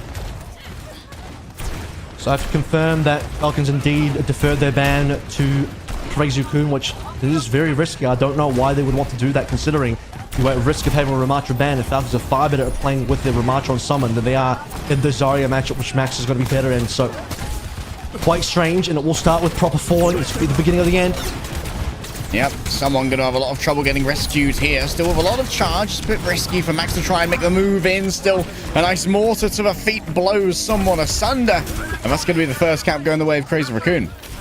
Crazy Raccoon will to be online soon as well. Note the difference in damage between Max and someone after the first fight. Of course, losing the fight is never going to give you too much to work through. At least Merritt was able to do enough against Crazy Raccoon. They don't have this early Deadeye, although I have to see if that ends up resulting in anything. A TP with the Deadeye. It's always something that Crazy Raccoon need to be considerate of. He's saying died to that one on Servas already. Walking away with full energy. Max maintaining momentum in the Zarya versus Zarya. Someone's going to have a chore to try and build it up in their own right and still have the ability to peel for the remainder of the team. The TP up to a high ground, perhaps a Deadeye up here as well. And now you can see that this is going to complicate matters with that TP still up. Maybe Charon wants to try and make sure that it goes on down. Someone on an island is going to be the Deadeye inside of the grab. Good body block there from the Ice Block. It is invincible. Not even the power of justice can break on through, but looks more than capable of breaking on through what Team Falcons brought to the table. Managed to get a couple kills in there, but with someone down, you just don't have the fighting power The Max grab will secure the rest. As you noted, he's saying will block out the Deadeye. No real response from Team Falcons. A couple fights now. Unfortunately, it's just not going their way, and someone is falling massively behind in this battle against Max, as we expected would happen in this sort of scenario. Falcons one last shot to defend B. If someone's already taken a huge amount of damage, even just walk into point. Unreal damage, up comes the wall, and so, yep, that's going to be the call to just disengage. Hey, we don't need to commit too hard to this fight right now. The Immortality Field coming out from Crazy Raccoon is a significant cooldown expended there. Crazy Raccoon, first time they've even had to really walk backwards so far. Oh, Again, they Merit find down the already. opening, and this is just a Heesang like it continues. Someone finally gets a grab, but will it result in a kill? Doesn't look like it. That's really tragic. Yeah, might well have been a wall coming up behind someone there to try and block out some of the extra damage that was going the way of Vizaya. Fielder under huge pressure. Chorong's there with the finish. Max finds the perfect angle to utilize 100 energy, carves his initials into the flesh of Team Falcons, and claims the second point. Falcons may have just lost this map. This is looking diabolical. Crazy Raccoon with 4 minutes and 30 pushing into C. You're looking at a very monstrous time back, given that now Max working on another grab on high ground, farming that one up. Energy still looking good. Chorong timing on the sound barrier is going to be good. Falcons have one shot, play through the window, force Crazy Raccoon back. That'll be a moment of reprieve. I do believe Crazy Raccoon will respect the window and fall off. Once they come in, they've got good ults. All right, filled with the amplification matrix could make Merit even more deadly. That wall isn't going to last for long against the bursts of the Medi Blaster. But Crazy Raccoon, they just use the environment. Now, grab bait in response. Chio, he needs to use his time to catch up to Chorong now. He's not that far away. Max ready to go. Look at that energy. That massive kill to shoot, though, will slow things down. Max needs to survive. Yeah, got to maintain that energy. Someone's still looking to try and get up past 50 here. Good discipline, not shooting those bubbles from Crazy Raccoon in the poke phases. Still plenty of time. No big reset onto Max so far. Still holding the plenty of energy. He is having his bubbles bursting quite quickly. His proper's damage is starting to look pretty decent. Merit, though, on the response, what can he do? A little bit of chunkiness here. Merrick can do nothing to try and survive it, but luckily Field as well on top of things. The bubbles are good as well. A Deadeye on the other side, and Merrick caught out there by Lip. Proper finds himself on the island, and well, when you're surrounded by 3 members on one side and an Amp Matrix on the other, there's no winning play to make. Max falls down, and there's still a big energy Zaya that needs to be dealt with, so Lip can't really move forward to join up with the remainder of the team, nor touch Kart indeed, because there's still that Overwatch coming through from the back on high ground. And because Crazy Raccoon is split here, Heesang ends up dying super late, which is an additional reason now. We're below 3 minutes. Falcons slowly, bit by bit, piece by piece, are building up this defense. Now someone's actually caught up the grab. Note that Max has had a lead on grab against someone for the entirety of the map so far, but Falcons being able to hold on to the last fight, keeping Merit alive. All that excellent pocketing, by the way. Grab's on Surge. Grab Gets right killed. here. Oh, the EMEA field doesn't quite get there either. It gets, yes, I believe the Cassidy's bum in it, but not much more than that. Lip just has to surrender and accept death. Crazy Raccoon have already lost half their time bank. This is big. This is big from Falcons. They're really starting to turn this around now. Crazy Raccoon have held on to the same max grab for what feels like 2 minutes now. Remember, they walked in with 4 minutes and 30, and at that point, I believe they already had the grab going for them or close to it. Max will use it now. What the Merit doing over here, proper, lays down the law, just slow after slow. Nice little micro blizzard coming out from around that, and well, Lip not going to allow for all of this space to be taken away so easily. Fielder's disengagement going to be heavily taxed, and while Merit is going to be able to get revenge, these are still attrition trades in favor of Crazy Raccoon. And that's a slowdown. Even though Crazy Raccoon technically win this fight, they still have to wait for Lip. They still can't push on forward. Max will just do so to charge up a little bit more energy. And I've just confirmed as well, Max had that initial grab at the 4-minute mark. He held on to it, sadly, for 2 minutes. And now someone is actually ahead on grab charge because Crazy Raccoon just couldn't find the opportunity. And he's saying even being taken down on 1 HP. Blizzard good to go. It's going to be difficult to escape for Heesang inside of the Immortality Field. There's a bubble as well, but it's all broken on through. Eventually, it's the tick damage of Blizzard. General Winter claims themselves a victim. And well, proper straight out on the other side from Chorong. A little bit mental on the mechanics on the loose. CO Max catches a love tap or two inside the horseshoe. Does have her own sustainability, courtesy of that mega pack. And now it's just an exchange of fire, but it's going to be all the more deadly. Coming with a double damage of the amplification. Matrix Fielder showing off the mechanics that they're known and loved for. Incredible hold from Falcons. A 4-minute 30 hold on this C point. And Crazy Raccoon, for all of that momentum, for all of the build-up on point A and point B, for the massive gap that Max created between himself and someone, that gap is closing rapidly. Proper has started to really show up on this May, matching Heesang, the solo Blizzard, by the way, just to set up the 5v4, mirroring some excellent shots, eventually finding his own window to fire through. Proper refusing to give over any additional charge here to the wayward Zarya. Isolated now by the ice wall in the 2 versus 1. Shio, a risk it for a biscuit beat, but it still works out in the end. It's matched here by Showrong as multiple players are dragged on into the grab. Merritt's on the other side, laying down the law. The Deadeye's good. An isolation in the corner for the May. The freeze is good on to Max as well. Has to shield themselves out of air to avoid the incoming slows. And Crazy Raccoon can't quite compete, even with a 4.5-minute time bank for third. Yeah, it's just an insane hold, and they really need that. Falcons were in the dumps. That was such a difficult position to play from. And it just starts with a couple of key picks. Slowing down Crazy Raccoon. Get a player here or there. Force them backwards. Now they reset again. Now you're slowly building up ultimates. Now you get into the actual ult trades. Someone is going to be the first to fire off his grab after delaying Crazy Raccoon for so long.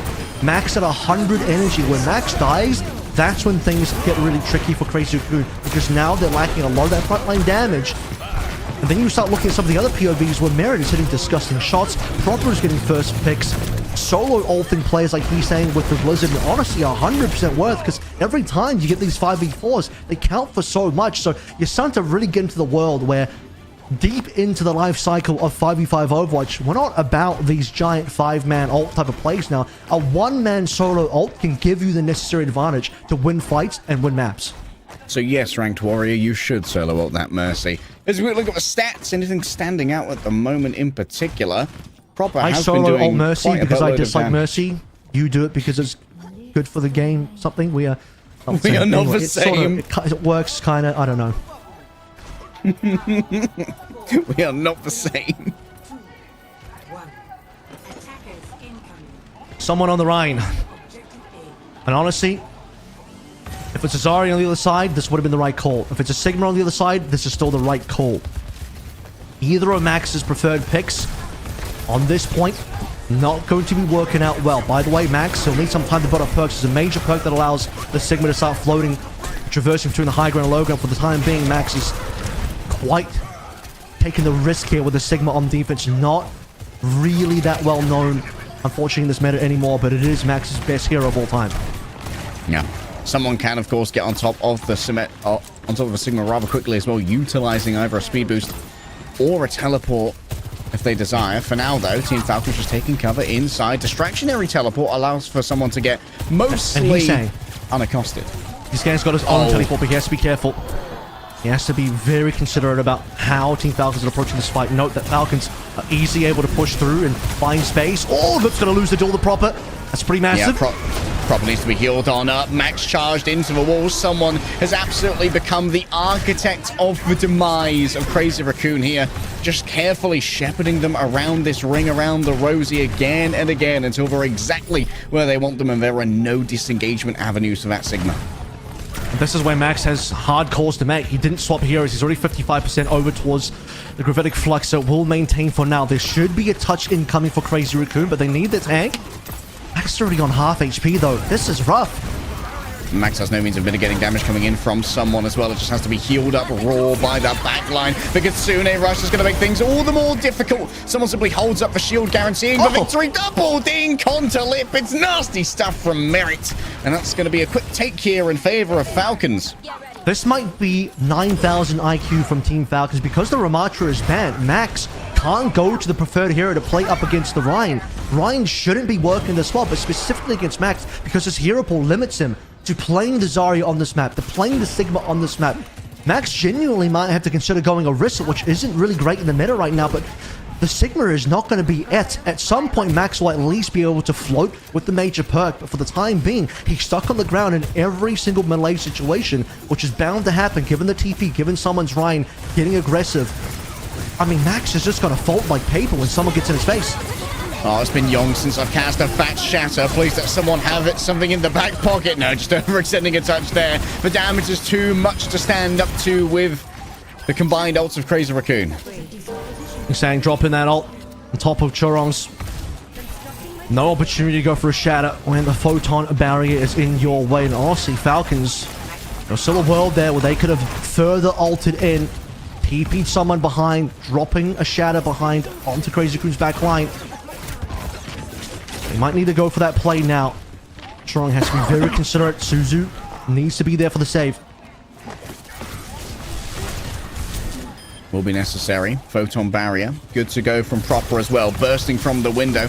There has to be some admin done as well. A quick TP to disengage could be on the card. Someone looking for the usage of that shield. Swift step used. One dodging action out of the way. Someone continues to consider where they can lay down the lore here and lay down the slam. More space given over. Moving away courtesy of Max. Dragging someone up to the sky, and the Deadeye's a little bit too scary to peek into for now. The TP will only take them further away from their foes, and so Max moves back into a business position to get between the cart and the rest of them. Someone rolls on up. Quick stun for them. The OC, it remains very scary, filled with fear, trembling with paranoia as to where this next rail could come from. Chorong's been isolated. You've got to hit those shots in the narrow corridor, but it seems like somehow Heesang's going to get away with this one. And now it's Slip who finds Proper going too far out. Oh, it's a full miss there from someone, and he's absolutely bottled it. Unbelievable plays here from the remainder of Crazy Raccoon, just so evasive when faced with the absolute terror of the earth itself. Out of practice, just not enough time on to Ryan. No one's playing Ryan these days. You're not going to find on the Korean server either. I wonder what angle he eventually took here. He went from the front, but just... who was he even trying to look for here? Max may have still blocked it. No, Max's shield was behind. So that just was a straight up whiff, I guess. I think, no, Heesang rather. I will give someone his credit. Heesang actually did get caught, but he died so quickly it looked like no one got caught. So ended up being a solo shadow to Heesang. Still, though, I think Falcons would have wanted more out of that one. Max's and the rest of his team done a surprisingly good job of surviving against his Ryan so far on this point. Another Flux good to go. Chio drags him forth, but that means that it's not going to be available so much for the Flux as to be the usage of the Immortality Field instead. And now Merritt plays in the cubby. Can they grab Chorong over disengagement? Instead, it's Shu who they pivot over to. A quick change of target in the midst of all of this. A TP back behind the barrier. That means there's no elf coming on through. Someone connects for charge, yes, but now it's down to Proper to get it done with raw mechanics. Charging through everybody. Two charged up Symmetras with beams and tracking aplenty. But in the end, it's Chorong's healing and support which just keeps Heesang alive. This would be really ironic for Falcons if this Gambit to play the Rhine does not end up working out. Crazy Raccoon's composition should be losing to Team Falcons' composition on paper, but Falcons are just struggling to walk up. They're struggling to find the capability to walk into Max. Both teams have TPs, but these gravitic fluxes have just been really tiresome for someone to play into. Finally, this is the fight where Max does not have it. Falcons can still win this map, but time is rapidly running out. Max has to walk away as multiple players roll on through, but he can move so easily between these planes of verticality, utilizing that float. Someone gets on top of the cart. The photon barrier forces back multiple members of Crazy Raccoons, and here's the amplification matrix. Disengagement good, though. They all use for TP. Merritt has to get behind the amp. One shot's all they need, and that's a four-man slam, making up for the air whiffs earlier, because that is an absolute chungus of an earth shatter. Gigantic, and now this is it, and this is the cap coming on through. A little bit of a stagger on the Shu as well to give some early time for Falcons. And what a Crazy Raccoon have still. They are working towards double support ultimates. Will be very strong. There is very likely still be a reset in here, but there isn't that much cap required. Crazy Raccoon are going to have to start looking to dump ults in this fight. Deadeye good to go here. Could be very important to zone away multiple members. Chorong already uses for sound barrier. Lip's not going to be a recipient of it. Does give Chorong some audacity to try and poke out Someone's from out of behind. position. What is someone doing over here? Where was bro going? He's driving badly on the Rhine. He ain't passed his test. He's barely even got a learner's permit. A quick little bit of body blocking. As Merritt rolls through and gets two. Yes, he's made to pay for it. That's a little bit nasty. The problem is Max has Flux now. You're looking at the potential of a Flux 9 occurring and what will likely be the final fight. Less than a minute to play through. No shadow to be found just yet. No big ultimates aside from the beat, which will need to be used to counter multiple large ticket items on the Crazy Raccoon side. And Crazy Raccoon about to hit 4 ults on their side as well. So Falcons are struggling. They still have the capability of winning the fight, but this time they need to be the clutch team, but they're not. And that's going to make it so much worse. Out comes the Kitsune Rush. And well, Team Falcons were like, you know what? We're calling that. Huge, unbelievable alley-oop play. Chorong getting the boop on the TP eggs, and then Max just dropping that giant rock on those supports as well. Now, flying up to the high ground, the fact that he still has Flux as OT approaches means the capability of Flux 9 is so apparent now, as Falcons are struggling to even rotate through. Another rock hit. Flux could be everything. Multiple players caught in this one, isolated in the air. Merit needs to be saved, and it's Chio who's responsible for it with the sound barrier. That's going to be a final touch coming through from Elusive. Genji's here as well, and it's all of it. A good reflect onto Lip, and Chio's there as well. An unbelievable clutch coming through from Proper, and now Chorong has to try and make this one work. They surrounded Max. The piranhas continue to swim around in the current because they smell blood in the water. The Falcons swoop down upon their prey, and they dig their talons deep into the flesh of the raccoons, walking away with King's Row. And that means we are going to map 5 and the Gambit opening, not just the Rhine, but the deferral of the ban suddenly works out in Falcons' favor. But boy, did that come down to the wire. To really explain it before we go to the break, again, Falcons had first ban on this map. They deferred it, gave Crazy Raccoon the first ban on this map instead. Crazy Raccoon opted to ban away the Ramatra, knowing that someone wanted to play the Ramatra, but it turns out the real reason for the deferred ban was to trick Crazy Raccoon to ban away their own Ramatra, such that when it came to the attacking side for someone, and Falcons so they could play the Rhine into Sigma or to Zarya, knowing that Max couldn't play the Ram to play into the Rhine anymore, and everything that the Rhine plays into, whether that be the Sigma or Zarya, was going to be positive matchup for Falcons. Even then, Falcons only barely won. But again, credit where credit was due. I like what they had in mind. A masterful gambit from Team Falcons, and now you got to worry if they defer the ban. What does it mean? Well explained, Avril. We'll see how it shakes out for map number 5 right after this break.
터치해서 시그마 나한테 시그마 나한테 부스패스 컷이야 갈게 루시오 아야 이겼어 어 씨발 김정현 뭐야 터치 어떻게 했어 와 이게 다행이다 아 다행이다 진짜 나이스 형들 할만하다 야 정말 복수다 이거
Damn, this match is like Superman versus Goku. Who's got the bigger plot armor between Crazy Raccoon and Team Falcons?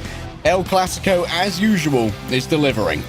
I'll tell you what, Kryptonite is available, and it does come in the form of green. And right now, Falcons on the warpath, map 5, locked in. Can they make this happen? It's been a deliverance of a series so far. Truly gigabanger. We've seen some blowouts between Crazy Raccoon and Falcons in the past, but right now, this game is one of those El Clasico bangers. Crazy Raccoon Falcons, number 25, is delivering. The silver anniversary of Crazy Raccoon versus Team Falcons. May there be many more in the future. But this all comes down to one last map. It's going to be Escorts, and it's going to be the pick of Crazy Raccoon. What do we have left to play through here? We'll see if any of those substitutions ended up occurring. Right now, Gibraltar, Rialto looking like the likely choices. Crazy Raccoon have only played Junkertown a number of times. Not particularly popular in Korea overall. It's mainly been Rialto and Gibraltar. If Max is in, we're likely to play Rialto. Like for that Diva map. Otherwise, might be seeing Watchpoint, but seeing that this map is in the pool, that this map has been locked in, thinking this might just be a Max map to finish things out, play a little bit of Diva. Ram is going to be available this time. Both teams have banned Ram once so far in the series, cannot be banned again. Ram on the table. Not sure if someone's staying in. And this should be the initial ban now of Crazy Raccoon, unless we decide to, you know, respond in kind and surrender it to Team Falcons. Jimbin is actually going to come in for this map, so no Max. Even though it would have been a good map for him. I've seen Jimbin play ball on this map before as well. Will he remain on that hero? Based on how the series has gone so far, that hero certainly has been banned out yet. Of course, Crazy Raccoon this time have the first ban again, but of their own volition. It's not been deferred to them. Falcons are not giving up their ban over to Crazy Raccoon. Crazy Raccoon will start with their ban as the losing team from the previous map. Still waiting to see if there's been a substitution on the other side or not, because you may want to look towards particular targets, or the Diva has already been banned a little bit earlier by Crazy Raccoon, so that can't be the option here. Looks like someone is still going to be playing. I'm seeing Falcons ending this map and series with someone Ramatra, a bit of proper Tracer, as we saw yesterday. Lucio going to be banned away. That's actually positive, given that Crazy Raccoon are far more willing and likely to play a double flex support that includes Kiriko Wuyang, whereas Team Falcons have shied away from it. But I did mention the ball ban had not come through yet. That is still on the table, and Falcons will capitalize it on map 5. Okay, that's going to let Chorong potentially really flex that Wuyang power again and force Chio to potentially match them on it. And as we mentioned yesterday, Team Falcons have not been a huge fan of the double flex support during their run thus far. They've been playing a lot more of the classic Lucio for Chio so far. Yeah, so Chio's going to have to make some tough calls here. Again, Falcons have shied away from playing Wuyang compared to other teams in Korea. We've seen Chio play it. He doesn't prefer it. Prefer not to go towards that hero if at all possible. Previously, Falcons have even gone towards Brig. Chio's played Brig before he's played Wuyang. Even yesterday's series, that was the case. Really wanted to stay away from the Wuyang. That is a nice ban for Crazy Raccoon to finish things out here in our best of 5 opening game of the day here in day 2. Winner goes to Stockholm, loser to the losers bracket.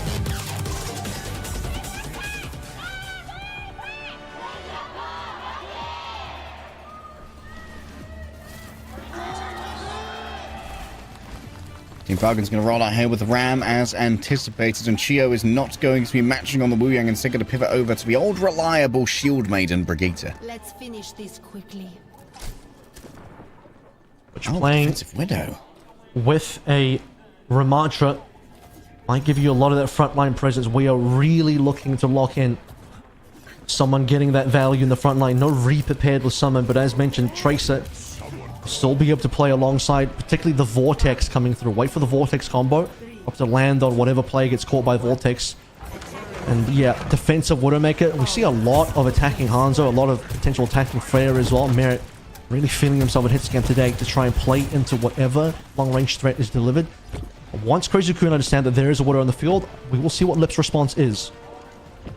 No, Lip never wants to shy away from a Widow duel, but they prefer a little bit more pressure on that front line, making sure that someone can't get too comfortable running up on this less mobile backline. This is going to be Chorong just pocketing through the off angle here as well, as they slowly start to take away all the space that Merit's been playing with. Lip took a headshot, I believe, on the other side. Strong under a bit of early pressure, but all's good right now. Oh, Lip, no. however, despite backed into a corner, he'll take that first blood and field it. As the defense under immense pressure now. In fact, the defense has crumbled enough that you are threatening first cap already. They've just absolutely collapsed. Yeah, just everywhere you look, blues are falling.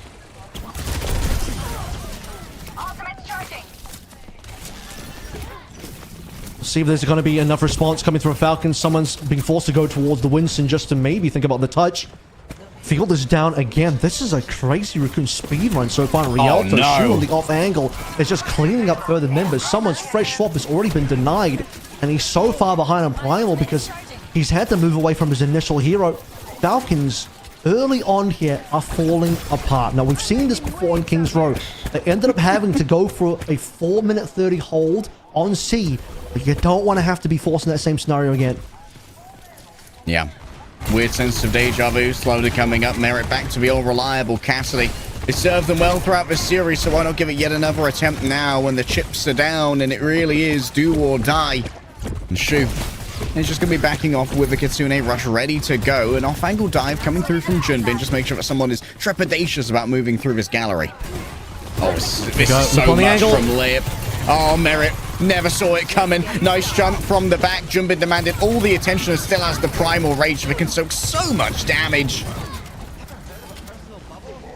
And Falcons have yet to really not even win a fight, but find kills. I'm unsure if Falcons have even gotten a kill. I'm not sure if you noticed the kill feed. The Crazy couldn't have any deaths. Team Falcons. No idea. Really need to start with anything at the moment. They barely even have their first assaults. Finally, first assault from Falcons on board. Fielder's going to be able to match here when it comes to these Kitsune rushes, but the rallies put on top of this as well. So Falcons have absolute smorgasbord of survivability in their favor. Crazy Raccoon, we're just going to back off for now, knowing we have the OC on the other side and not much to get in the way of it. 99% for Lip. Just waiting for that last tick of damage here. It's just carved through someone who can't fit behind the box. He's just a touch too chunky. And Lip now is absolutely unleashed. If it's going to be his last hurrah, it's going to be a roar that shakes the heavens. Literally 99% for someone. He needed that primal. He needed it badly to stay in. Jimin even thinking about the hazard to finalize this push for Crazy Raccoon. We are repeating Kings Row again. 4 minutes and 45 this time. In fact, more than that. I believe it was more like 4 minutes and 50 on board for Crazy Raccoon's C-Point campaign. Get another rail, yet another brush with danger for Team Falcons. We'll see if they can match their performance on Kings Row and find themselves on third after a lackluster beginning. For now, they're reaching for the dizzying heights of mid as Merit gets their eyes onto the hazard. Not an omnidirectional block, so if you can wrap around, you can really start to get some of that damage done. Selfie coming through from Chorong. The pressure starts to mount, and Crazy Raccoon give a little bit of space. This is it. This is where Falcons need to start slowing things down again. Reminder, this is how Kings Row happened. It's unfortunate for Falcons' side, their POV, that they have to do this twice in a row, but can they do it twice in a row? Shu in first. Oh, Lip the first to fall. Prop is just on a tear right now. So Lip's MVP performance has said, you know what? I like the sound of that as well. Someone even contributes using the primal rage. Jumpin staggered out last. It is very curious that Jimin decided to go for this hazard pick for the final push as well, for the final point. Someone's going to move over towards D.Va. And someone, again, has been playing a lot of D.Va recently, trying to mix up his hero pool a little bit. And previously, he was known as the flex god of tank. He's the true flex player on that tank position. And Proper just shut down Chorong nice and early to force Crazy Raccoon back. And again, similar size to what we saw in Kings Row. His individual kills, slowing down Crazy Raccoon, whittling down their time. Okay, yeah. Don't let Merit get off Cassidy for the rest of the series. This guy is just pounding. Admittedly, it's not there's not many legs left in this series. Is yeah, about half a map left, really. Map and a half, yeah. Maybe oh yeah, half a map. 75% left of a map in the series. He's saying now on towards the Genji. Of course, we mentioned that Merit's really showed up big at the moment. Lip now looking for that shot as well himself. Oh, no isolation there on the D.Va. Doesn't work out with the spike wall from Junbin, and so it's an easy disengage here for someone, probably against the player around the margins again. Chu getting low. In comes the stun from the Wu Yang Tidal Blast. Oh, manages not to get blocked right there, and someone's lost their mech in the midst of all of this, but guess what? Stunned up, no block to play with, and that's an easy pickup for the Deadeye of Merit as they just roll on through. There is going to be no tank here for the remainder of Team Falcons, and someone takes yet another opportunity to pivot on through, but knowing there's no meat in the way, Lip decides to try and get his knife stuck in with the overclock, carving through. Chorong's there as well, but Proper's found the off angle to shut down the OC. Merit found on the off angle. Heesang managed to hunt that one down into a 1 versus 2. The pocket's good, the pulse bomb's wide, and that means that there's no delivery to be found right here into the 1 versus 1 versus Fielder. Just a quick disengage. Fielder pushes his luck. There's no second TP, so Heesang should be able to grab this one easily. Just too audacious and not enough fear of the Genji as finally the cart finishes. And this is where Heesang and Shu can finish things up, waiting for their blade. It's a Kitsune rush, red carpet for the final dash. One last push, one more fight winner. They got a good time back sort of playthrough. Heesang under pressure though, taking damage. Blade is good. Slice and dice. Chio's down as well. The carve on through of someone here as Fielder falls down next. Even more, the Ravenous Vortex slows down all comers who dare to approach from Team Falcons. And Crazy Raccoon finally deliver the cart to its destination after a little bit of a scrappy final fight. And this is CR getting the result that they were trying to get on King's Road. They have the same kind of momentum, a lot of time in that time bank as they push on towards C. Crazy Raccoon learning from those moments. They will be able to finish this map, actually take us to a time bank when the time comes, and a lot of lost positioning and momentum on the Falcon side. Again, similar story to King's Road. A and B, a complete wash on this defense. I mean, someone starting on the Ram, moving onto the Winston, and on his first life as Winston, instantly dies. Instantly dies. Huge flanks coming through from Crazy Raccoon play, supports included. Shu jumping over the wall. A and B were just not even close to defense, and I mentioned this, but Falcons, 2 maps in a row, forced to spend all of their time defending only C to try and give themselves a winnable chance to get the map. And that's where it breaks, man. That's the straw that breaks the camel's back, because 2 in a row is two times too many. Shu putting up a 15-2 performance right now. Nasty on the Kiriko. Seems like there has been a call within. Oh no. Heesang is going to turn around once again and say, you know what, no, try the Pharah, maybe it'll be fun. It is decent on Rialto A, however, Merit can just simply go towards a Freya. The Widowmaker would be a terrible choice, and speaking of Widowmaker, actually didn't end up doing anything on that A-point defense as we sort of remind ourselves of that pick. Do not evoke the Kilo. Answer on first Rialto. I wish to forget. Just Cass will be enough for Merit. Someone also staying away from the Diva, even though there is a Pharah on the other side there. Content to just slowly whittle away at the Pharah via Merit shots alone. See if that'll end up being enough. Alright, Merit heading up towards the high ground now. Not the most expert platform we've ever seen, but that's okay, because Proper's here to distract us with some perfect Tracer gameplay. Down goes for shield. This will protect us, but it won't protect Chio, who gets isolated from heals, and then it's Chorong who's able to deliver an Aqua Burst to the face and destroy them readily. Merit does trade out for Chorong. He's going to take a moment to return, but it's going to be an even longer stagger onto Fielder. Now, the big problem here is Chio is just an easy target. The Brig is too brittle.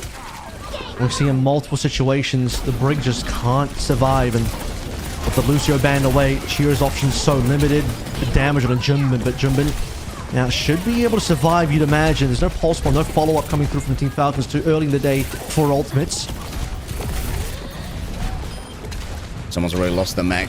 The healing wasn't quite there, and the damage was too concentrated onto this. A blocking off of the main thoroughfare, courtesy of the Winston bubble. Good protection for the remainder of the squishier members of Crazy Raccoon, who'll just be able to hunt down Chio here. All the brittleness is certainly coming back to bite. This is at risk of potentially being a full hold as well. Team Falcons are just getting nothing done here. This is looking all Crazy Raccoon after what was a pretty miraculous King's Row. Bringing us to a map 5. Crazy Raccoon is making light work of Falcons this time around. Crazy Raccoon showing everyone why they are still the best team in Korea. Falcons 2 minutes now, half of the time on A, falling apart. As a reminder, Crazy Raccoon, by this point, we're almost on to C.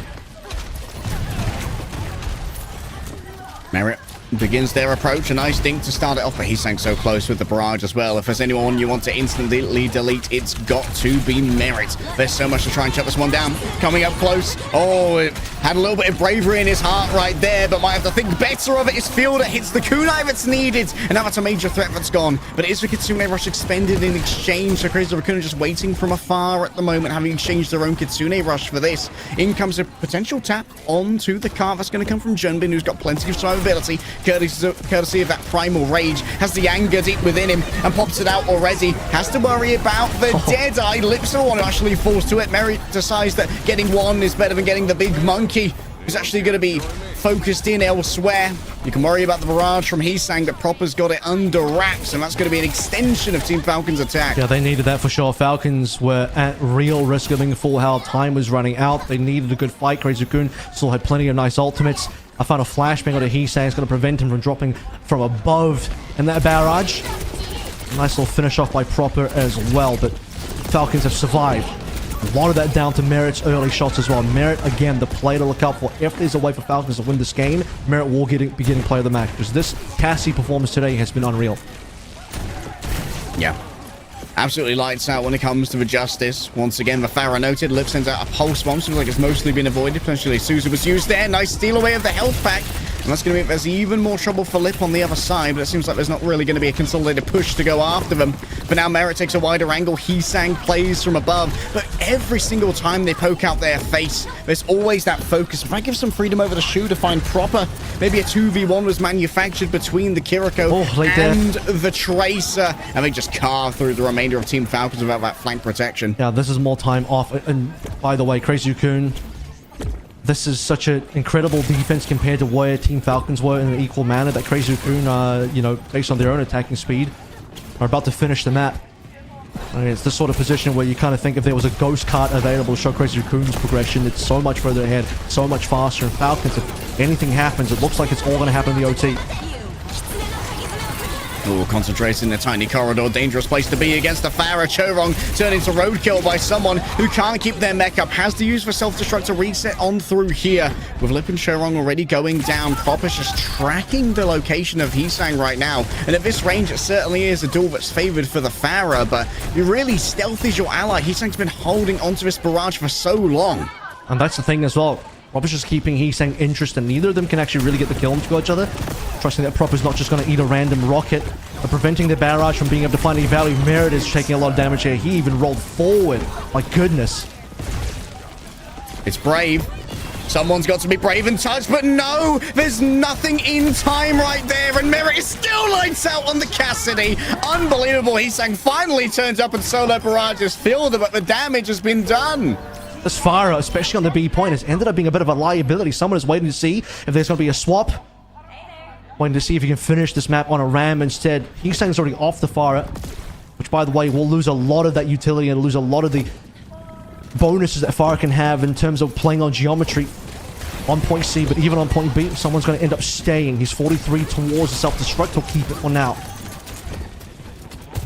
Back to the Genji. It was great for hunting down Fielder previously, but getting on top of Merit. They want the Cassidy real bad, but the rally's going to give him the additional health to try and survive. They just crushed in the corner. Welcome to the scrapyard. I hope you enjoy being a cube, because Junbin's going to be selling that on the black market later. Chorong taken down, but only a twisted, fleshy salad where once Falcon stood. And while Proper's going to try and make it all work by themselves, a quick pickup of Omega from Junbin gives him all the survivability he needs. Look at where the payload is, though. They've actually pushed enough for Falcons to get one more fight and potentially still finish this map with time. Someone now moving over towards the Ramatra. You'll note that Shio did the best he could there. He put up the giant rally shield to block out the effects of the Tidal Blast. That's why no one got stunned by it. But Junbin, as you noted, had already pushed everyone there anyway. The Primal in the corner against multiple targets was just cleaving for damage.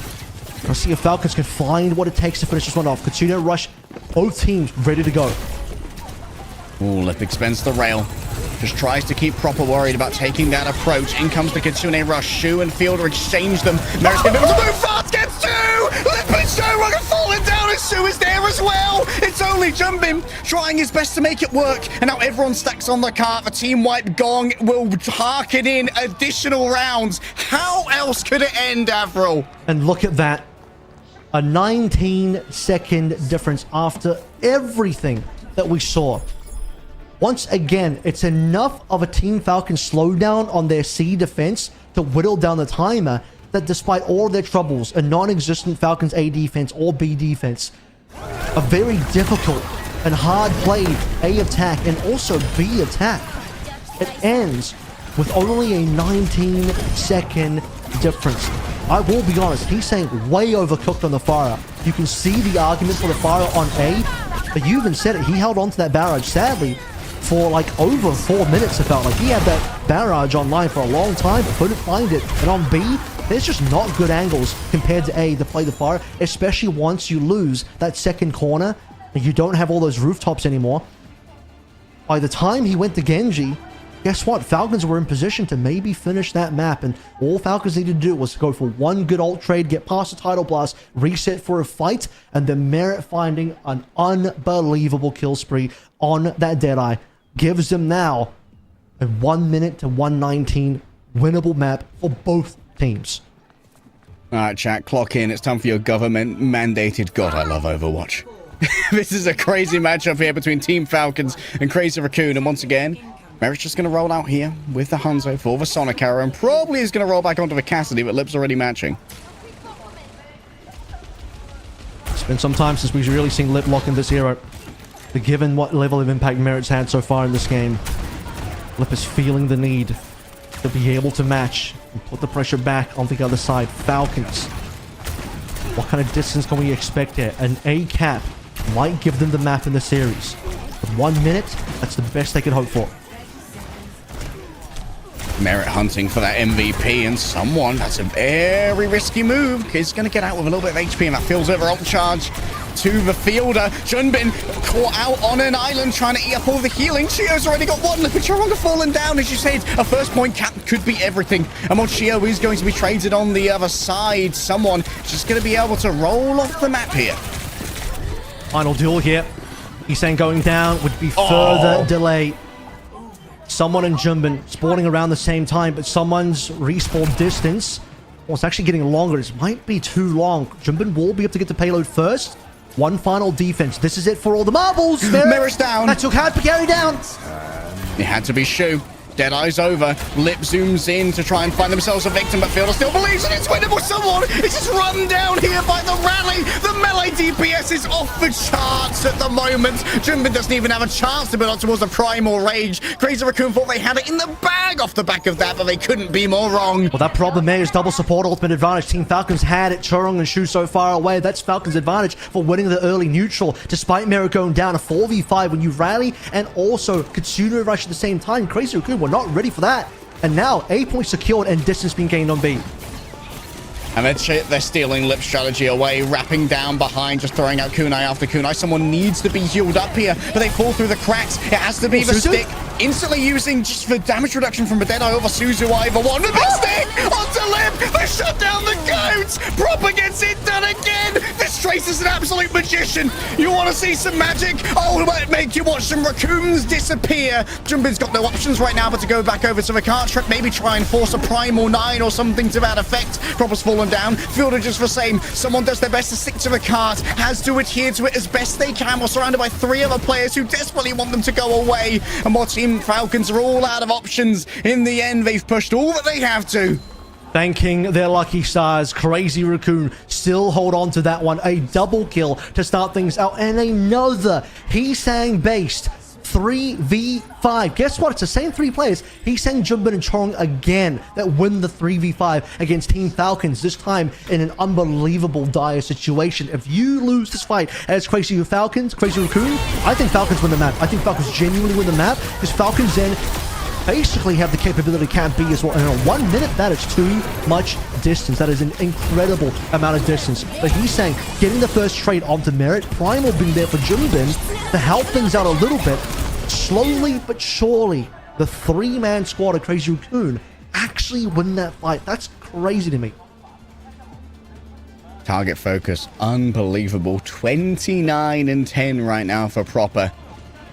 From the bottom of the play-ins to the Siren Song of Sweden, Proper can hear the music, asking what is that melody.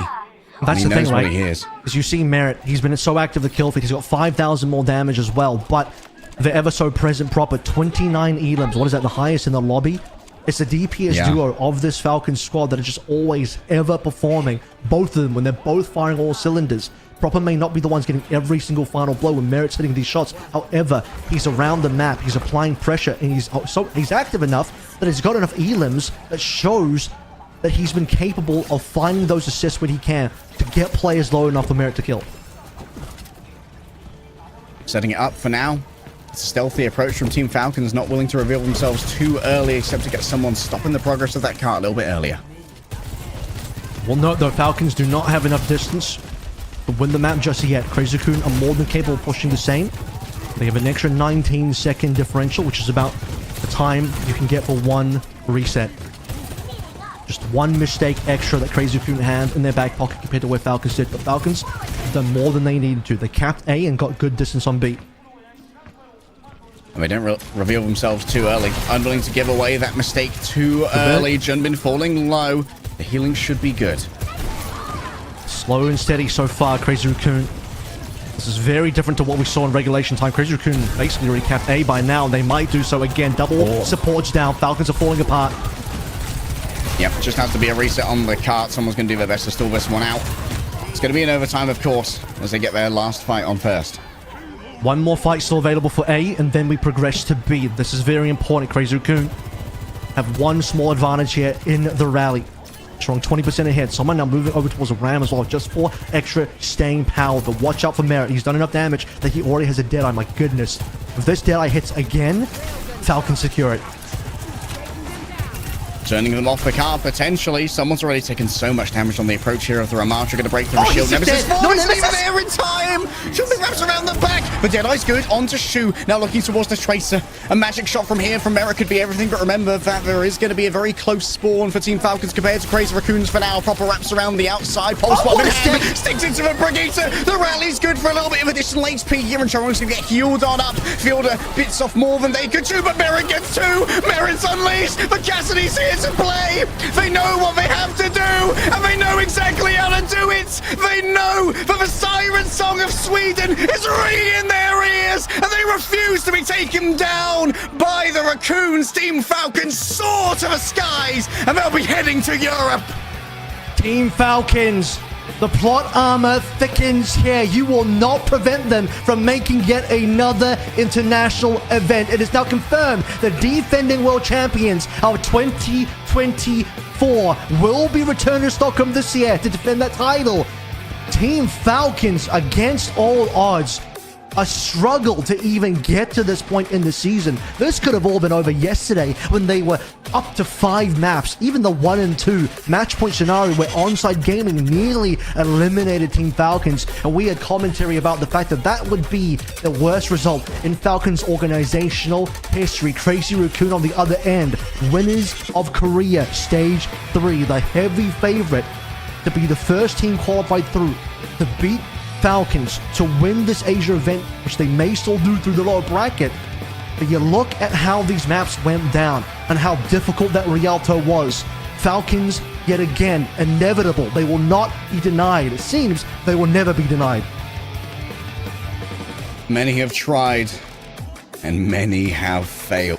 Team Falcons, an unbelievable run from potential oblivion, as you said, and their worst finish ever, to ousting their primary rival, the region-dominating Crazy Raccoon, the player of the match. It's going to be proper, but for you and I, Avril, we've got our honorary mention. Yeah, I think Merit really did a lot this series. Definitely in terms of the raw impact of what we saw on the kill feed, of all those kills. But remember, we also had this conversation at the end. You look at what Proper was doing this series as well, he was certainly on point. Both of our DPSs had so much work done in this series. They really showed up when it mattered. And in that last fight here, for the people that may be a little bit confused as well, this is only just me explaining things a little bit, despite the MVP or the match being decided upon a little bit earlier in the series. It really happens when the match point is secured. But on that last map, just to prove why Proper is potentially also deserving of that. When someone dies and it's a 4v5, guess who was staying alive endlessly, still contesting that payload, still keeping it alive, getting that stick onto Chorong, by the way, putting him on 1 HP, forcing the early rally. And the only reason he didn't get the kill on the Chorong was because he had to stay on the payload. The fact that someone dies in that 4v5 and they still won, that's unbelievable. Proper was on the lead for that one. But yeah, both of them together with merit, it's been an insane day. Let's go head to the stage and see what Proper has to say.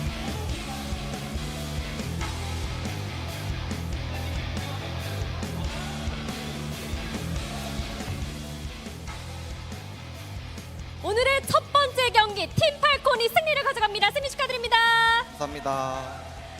야, 꽉 찬 경기 승리로 이렇게 또 마무리를 짓네요. 오늘 POTM은 프로퍼 선수가 차지하게 됐는데요. 6개월 만에 또 큰 경기에서 당당히 승리를 차지했습니다. 월드 파이널 진출까지 확정 짓게 됐는데요. 소감 한마디 들어볼까요?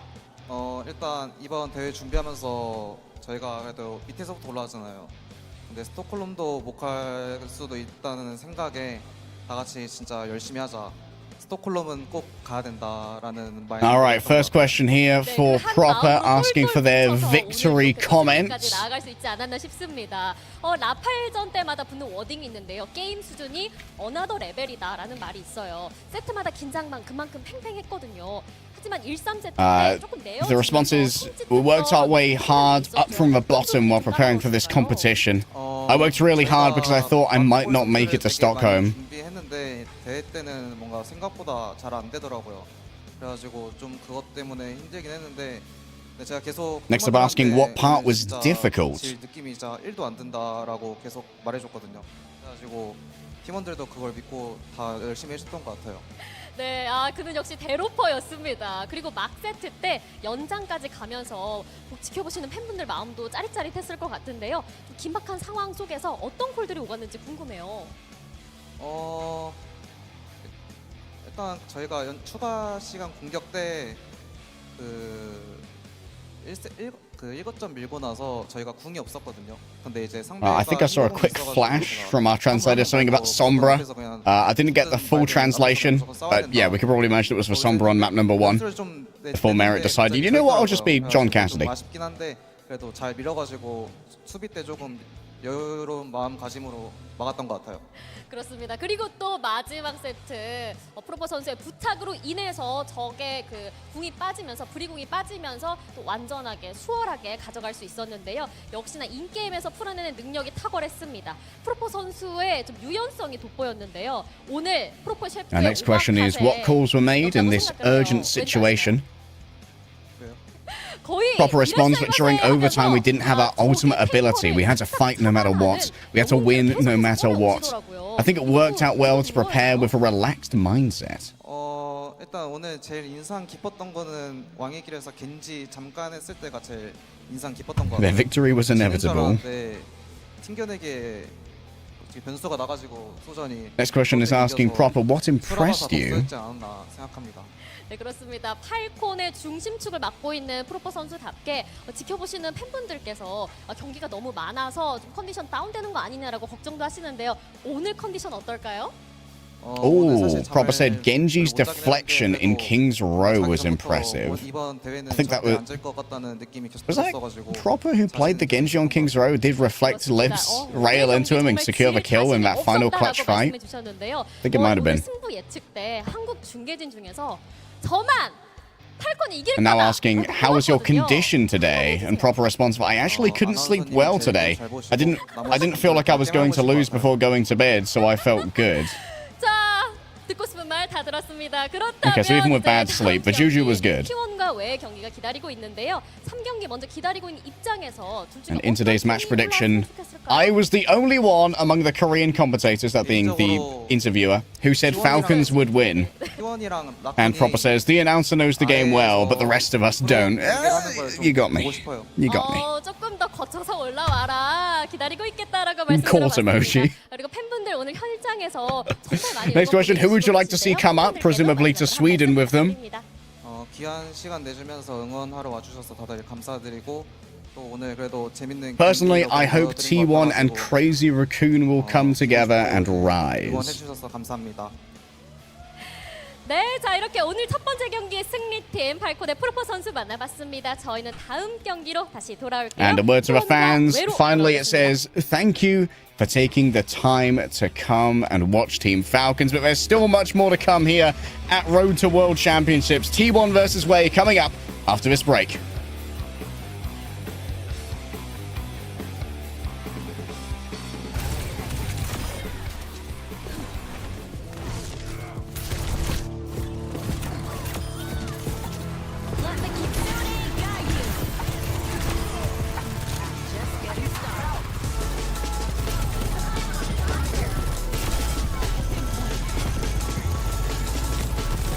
This ends now.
불짤.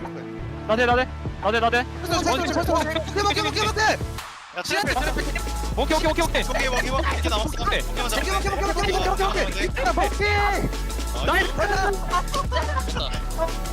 됐다. 지렸다. 갑자기 나 뭐야?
This monitor.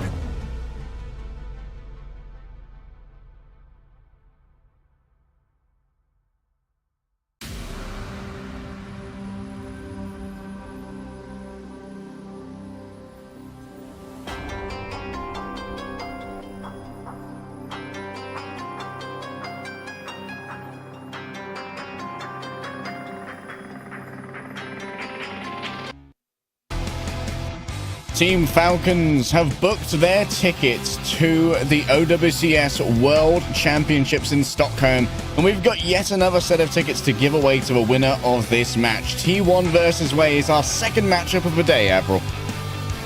The second team to qualify through, of course, T1 themselves, and Way actually having already been to the mid-season championship earlier this year. Both teams unfortunately missing out on Champions Clash in Hangzhou for Stage 1. It's very likely, given that the loser of this game has to face Crazy Raccoon, that the journey for Stockholm may end if you lose this game, because Crazy Raccoon, they are going to be angry in that lower bracket. And T1, well, they might just be angry for the fact that they lost to Crazy Raccoon in that Stage 3 final. T1 have been to 2 now back-to-back Korea finals, which is unable to get past that final hurdle. But now they'll have to start with Way to at least get into Stockholm. Yeah, one more hurdle to get themselves to an international event and show what they can do against the best in the world. But first, they've got to get past the best of the region. T1, of course, do have an incredibly storied roster here. Skewed and Vigi in the backline. Definitely one of the more reliable backlines available in Korea, but I've always got my eyes on Proud here as the up-and-comer. When it comes to those hit-scan heroes, Proud is an absolute menace. I mean, at this point, Proud, he's established. I wouldn't even say up-and-coming anymore, to be honest. It's true. Several years of Proud really dominating, but he is still yet to really get the title that he's been looking for alongside his T1 teammates. So this Asia event, winnable for T1, look very strong at this end of Stage 3. But as we all know, it's not about how good you looked last week or the week before that. How good are you right now? How good are you today? Falcons prove more than anything your current form today is what matters, and that will matter for Way, your 4th seeded team, who does come into this one, or rather, I shouldn't say 4th because they are technically 3rd seed in this bracket. The 3rd seed coming out from Korea Stage 3. They beat Team Falcons. The reason why Falcons had to go through our play-in for this road to finals, world finals, is because Way knocked them out 4-2 in the quarterfinals of Korea's Stage 3. They then went on to play Crazy Raccoon and took 2 maps off them in a 2-4 loss, and then completely wiped the floor. Zeta 4-0, no contest. Way are not here to mess about. This has been the best team that has not partnered, that has been on the come up, that is not one of the mainstays of Korea, that is now broken into not just top 4, but as of the last stage final, top 3. Way, this is a squad that I absolutely love to watch. So unique. I'm always hoping that Mark is going to bring out that Annie, you know? So that little hope in the back pocket, that glimmer in the eye of the magic we've seen Marka pull out before. Milgaru, one of the upper echelons of ball aficionados we have ranks of here in Korea. And Taejong's been one of my personal picks for New Blood. Well, I guess New Blood's back when I first thought about it. Very much established blood on the Tracer. And established players here as well. Dongak, this year really has been his year. He has been shooting up the ranks in terms of individual performances. Many, myself included, have mentioned and said that he might just be the best tank in the world right now. Certainly looking like the most flexible tank. Can play just about everything.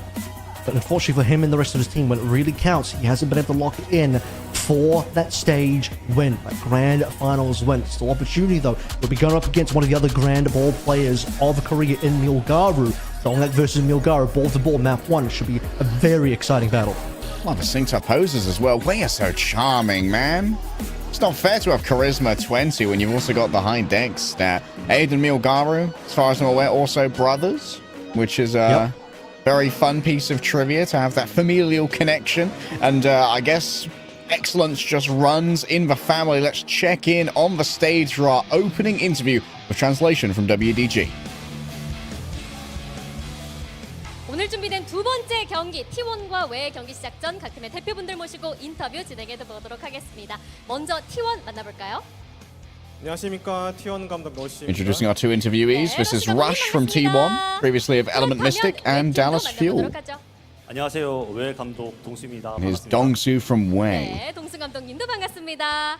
올해 들어서 OWCS 코리아가 쉽지 않아졌다, 더욱더 강해졌다라는 평가를 받는 그 중심에 서 있는 두 팀이 맞붙게 됐습니다. T1과 웨이인데요. 모두 OWCS 코리아를 대표하는 강팀으로 자리 잡기는 했지만 아직까지 우승 타이틀은 좀 아쉽단 말이죠. 그런데 이 우승 타이틀 라쿤과 팔콘이 나눠 갖고 있잖아요. 앞선 경기에서 라쿤과 팔콘의 경기 좀 보셨을까요? 네, 대기실에서 재밌게 보고 있었어요.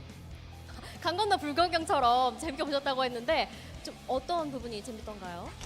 First question is, representing strong teams at the OWCS, you're still missing the championship title. Did you watch the Crazy Raccoon vs Falcons? 인정하는 가장 that just 재밌는 match that just played? 나팔전이었다 알아볼 수 있었습니다. 그렇다면 동승 감독님께서는 앞선 경기 어떻게 보셨나요? 사실 이제 앞에 한 경기가 되게 명경기였잖아요. 이거 보면서 Rush responds, but yes, it was fun to watch. I think the CR Falcons matches are the most entertaining. 극적극적. 네, 곤란하다 좀 싶었고요. 일단 오늘 그래서 뭐 잘 이겨서 이제 위에 팀 만나서 하는 걸로 해야겠죠. 네. 네, 질 수 없습니다. 두 번째 경기도 명경기 펼쳐 주셔야 됩니다. T1의 경우에는 이번 스테이지 3 코리아 초반부터 Dongsu chimes in. Actually, the previous match was a great one. While watching, I thought, what should we do against these teams? 경기력을 상당히 끌어올렸다고 볼 수 있습니다. Or we should do this against these teams? 경기력 오늘 다 분출해내야 되는데요. 오늘 좀 선수들의 컨디션 어떨까요? 이제 아무래도 이렇게 이제 큰 오프라인 무대는 선수들도 이제 얼마 안 해본 선수들도 있고 해본 선수들도 있겠지만 그래서 이제 선수들도 이제 뭐 자기들끼리의 기대도 있긴 해요. 이런 데서 이제 좋은 모습 보여주고 싶은 이제 그래서 이제 다들 열심히 준비했고 이제 자신 있게 이제 오늘 준비를 하고 왔습니다. Next question directed at Rush, asking how the players' condition is today. 사실 이제 저희 팀도 그 큰 무대에서 경험하는 친구들이 많이 없잖아요. 그 경기를 경험한 친구들이 많이 없는데 이제 앞에 있는 경기가 너무 좋은 동기부여가 돼가지고 오늘 이제 그냥 재밌게 즐기자는 마인드로 다 이제 준비해가지고 도파민 충전해놓은 상태로 경기에 임할 생각입니다. 네. 네, 양 팀의 Rush responds, but some players have never played on a big stage before, while others have. But all of the players prepared with confidence. Same question to Dongsu. Go Our ahead. team doesn't have many players with experience on the big stage. We've got a lot of dopamine from watching the previous matches. Me too, bud. 목표 어디까지 보고 계신가요? 물론 이제 목표는 우승이라고 할 수 있겠지만 일단 저희는 이제 스톡홀름 가는 게 먼저 첫 번째 목표이기 때문에 지금 경기를 되게 열심히 할 생각입니다. 그렇군요. 동수 감독님은 어떨까요? 저도 뭐 사실 그냥 진부하게 말하면 당연히 우승이겠지만 저희는 이제 목표라기보다는 그냥 T1 딱 이렇게 T1만 바라보고 준비하고 있습니다. 네. 자, T1을 딱 The interviewer 받아놓고 says, I'm so greedy for a title. I'm guessing that's the world title over in Stockholm. Asking, what are your goals for this year's OWCS Asia? 우리가 승리하겠다, 양보할 수 없다. 양 팀의 대표분들끼리 한 말씀씩 주고 받아봅시다. 웨이는 이제 지금부터 Rush responds first. Our goal is to win, but getting to Stockholm comes first. 먼저 갈게요. 라쿤하고 좀 있어보세요라고 말씀 들어봤고요. 동승 감독님은 어떨까요? 아까 이제 팔콘 경기가 끝나고 포로퍼 선수 인터뷰를 봤는데 이제 포로퍼 선수 Dongsu chimes in that we're also aiming for the championship, but we've only seen T1. I guess that means they're focusing in on T1. Finally asking for a word to each other. 긴장하셔야 할 것 같습니다. 모든 것은 데로퍼의 본부대로 우리가 붙어보겠습니다라고 말씀 들어봤어요.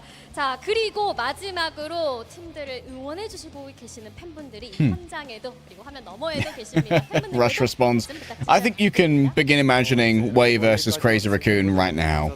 저희 팀 이제 모두 열심히 Also mentioned that, as probably said in his interview, I think Crazy Raccoon should play T1 matches. That's how I felt. 네, 감사합니다. 동승 감독님도 한 말씀 부탁드립니다.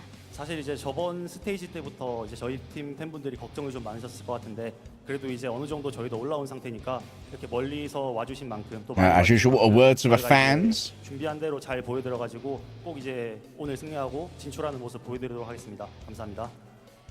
네, Rush opens up saying thank you to all the fans who came all this way. We will show you a great match. 어떤 팀이 차지하게 될까요? 맵 세트 확인해 보시죠. Ready? Samoa, is going to be opening a map for the second match of the day. Our qualification game between Way on one end and T1 on the other. Second place versus third place from the Korea Stage 3 playoffs. Both teams have had some good success, and as we heard from the interview as well, both teams' coaches saying they have limited experience on big stages on LAN.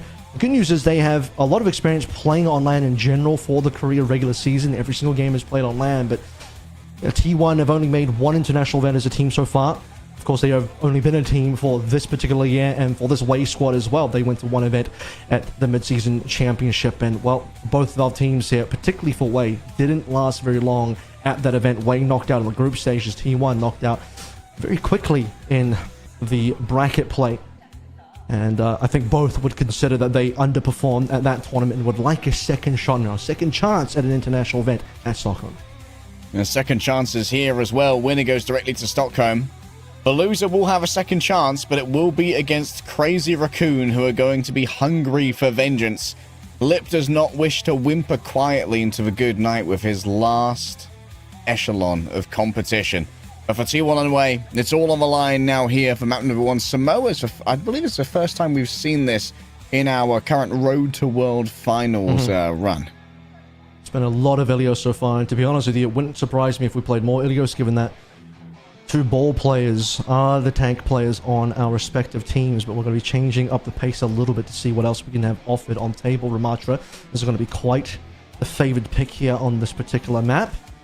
Zarya also good, but neither of our teams really playing too much in that off-tank hero pool. Could also just be a lot of that Winston as well. Obviously, the fans are looking towards T1's more recent success going to the final against Crazy Raccoon as bolstering them and their capability to win in this series. But Way is a team that you can't sleep on. Again, this is the team that knocked out Team Falcons in the regional playoffs, in the Stage 3 playoffs, which is why Falcons had to go through the plans.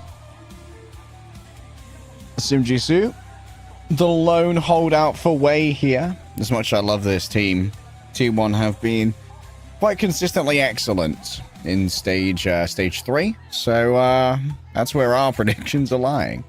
Yeah, T1 really, expectations-wise, should be the team that takes this one. Expectations-wise for Way, they've definitely been, as far as the entirety of the season goes, not quite on the level of success, but for T1, really where T1 have struggled is in those grand final matches. When T1 get into these other games, quarters, semis, regular season, they look incredible. They even can take down Crazy Raccoon without that much effort, it seems like, at times. So for T1, really, this shouldn't be the hurdle that they fall over. But I think Way are going to push this one hard, and Way have a genuine chance of winning this one. It's certainly not going to be an entirely one-sided affair, I'd imagine. Okay, Kiriko going to be first ban coming through here from the side of T1, which might give an opening to Marker to pivot into that Ana, although I don't think it's the most likely thing. Secondary ban is going to be Orisa. Yeah, Orisa's unlikely to be played here, so this might be a little bit of a throwaway. I don't think Donglek would have brought out the Orisa on this map, although Orisa has the capability of being played on something like the Volcano stage. The Kiriko ban is in here because T1 very much want to play the Wuyang. Skewed has played a ton of Wuyang. That's the hero that he's been trying to still, I would say, make work, although post-patch, Wuyang has been nerfed. On the other hand, Marker has also been quite keen on the Wuyang, so I don't think either team is that concerned about the Kiriko ban straight off the bat. We're going to be looking towards probably Lucio Wuyang. There might be a BAP in there as well. Could be the indication that with Kiriko gone, T1 want to play some sort of Ramatra, Lucio BAP type of composition. That might be on the cards too. Wouldn't mind seeing the BAP come out. Really utilize some of these mechanics to know just how excellent these teams can be. A ticket to Stockholm on the docket as we head into map number 1 for our Road to World Finals.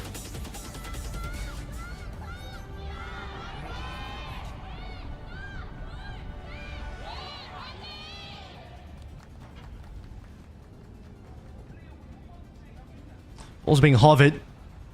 Not expecting this to be the ball rollout though. We are on Volcano to start things out with. Typically the Ram is going to be stronger here, but it is Milgaru, it is Dongak. These guys want to play dive tanks. And we can even see with the Sombra picks, they are potentially thinking about the fact that they're even expecting the ball to be on the other team. Certainly 8 is going to be correct. Proud is not going to be correct. He might opt for a Freya swap when he realizes what the gist is of the matchup. Battle for that first control of the health back here. Super important, but Proud has to give up a little bit of space as Milgaru dives in and starts cleaving into them.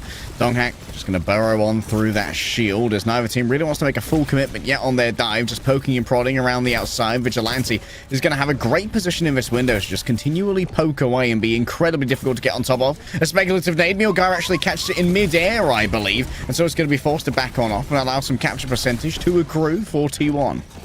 And of course, when you want to play dive heroes, when you want to play the Winstons, the Ana makes sense in terms of partnering with. Not going to be quite as good for Donghak, but might not need it either. This dive has been successful. Plenty of players down early. T1 get the first cap. Bunch of unfair duels were conceived there by the T1 core as they rolled on forward after forcing Milgaru to give up all of that space off the back of the nade. Well set up by Vigi.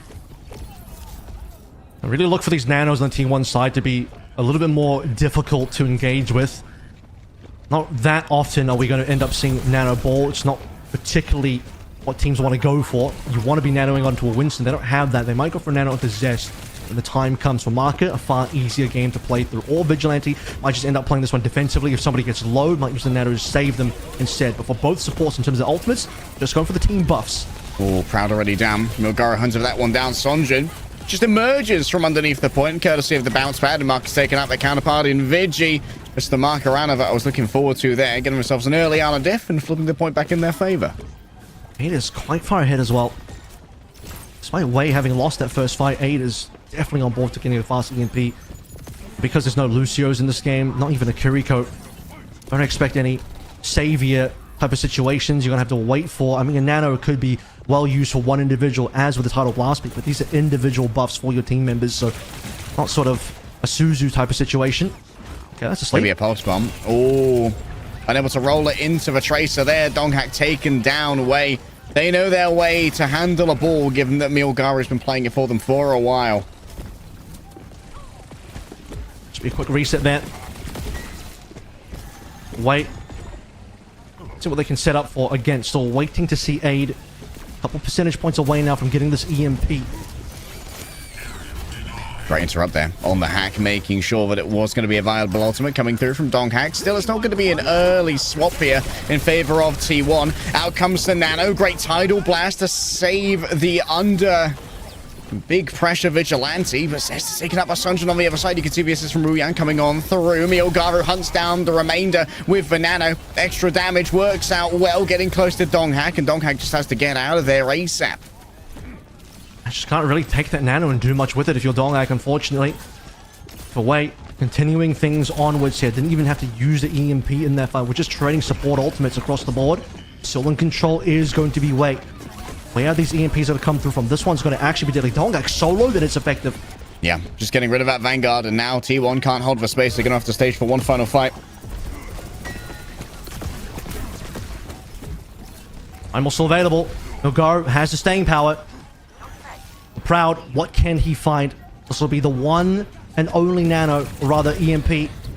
Unless T1 can win this fight and extend things a little bit further. Proud got eyes on three.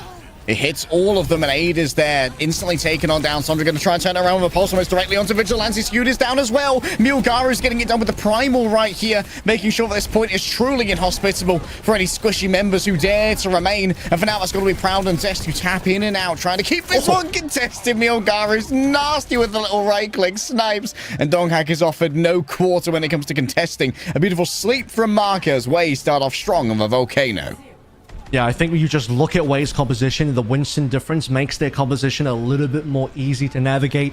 It's easy to see who the nano is going to go towards. It's easy to see how we're going to set up some of these plays, especially given the fact that I just think Volcano is not particularly that impactful as a ball map. It's not what you think of when you think about where ball is going to be likely to be played. Ball might just be a little bit of a better pick on some of these other rounds. Samoa in general is just not really where you consider ball to do his best work. That would have been Ilios if T1 wanted that choice.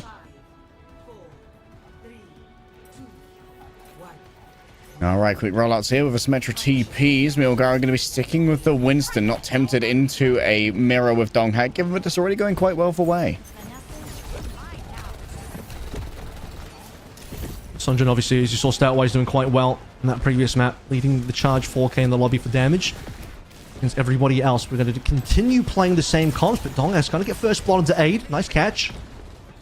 Marker in the notices here of Donghak, and that's going to be a missed sleep, and therefore a very dead Ana. Vigilante trades it out on the other side. An attempt to escape from Lee Sumi-in goes directly into the hands of a T1 backline harass, and that's going to be first cap once again going the way of T1. They're great at these initial fights. Yep. And T1 didn't even let the cap go over. They might lose a player, or rather, they might. Well, they catch a player and wait. Not enough response there, and T1 will be able to get that secure. And Donghak on the search for the following. Good at finding these spots. Is unspotted so far. No one really looks above unless he's a Sombra player. Aid, Sombra, your job always to look for the ball, and he's found him.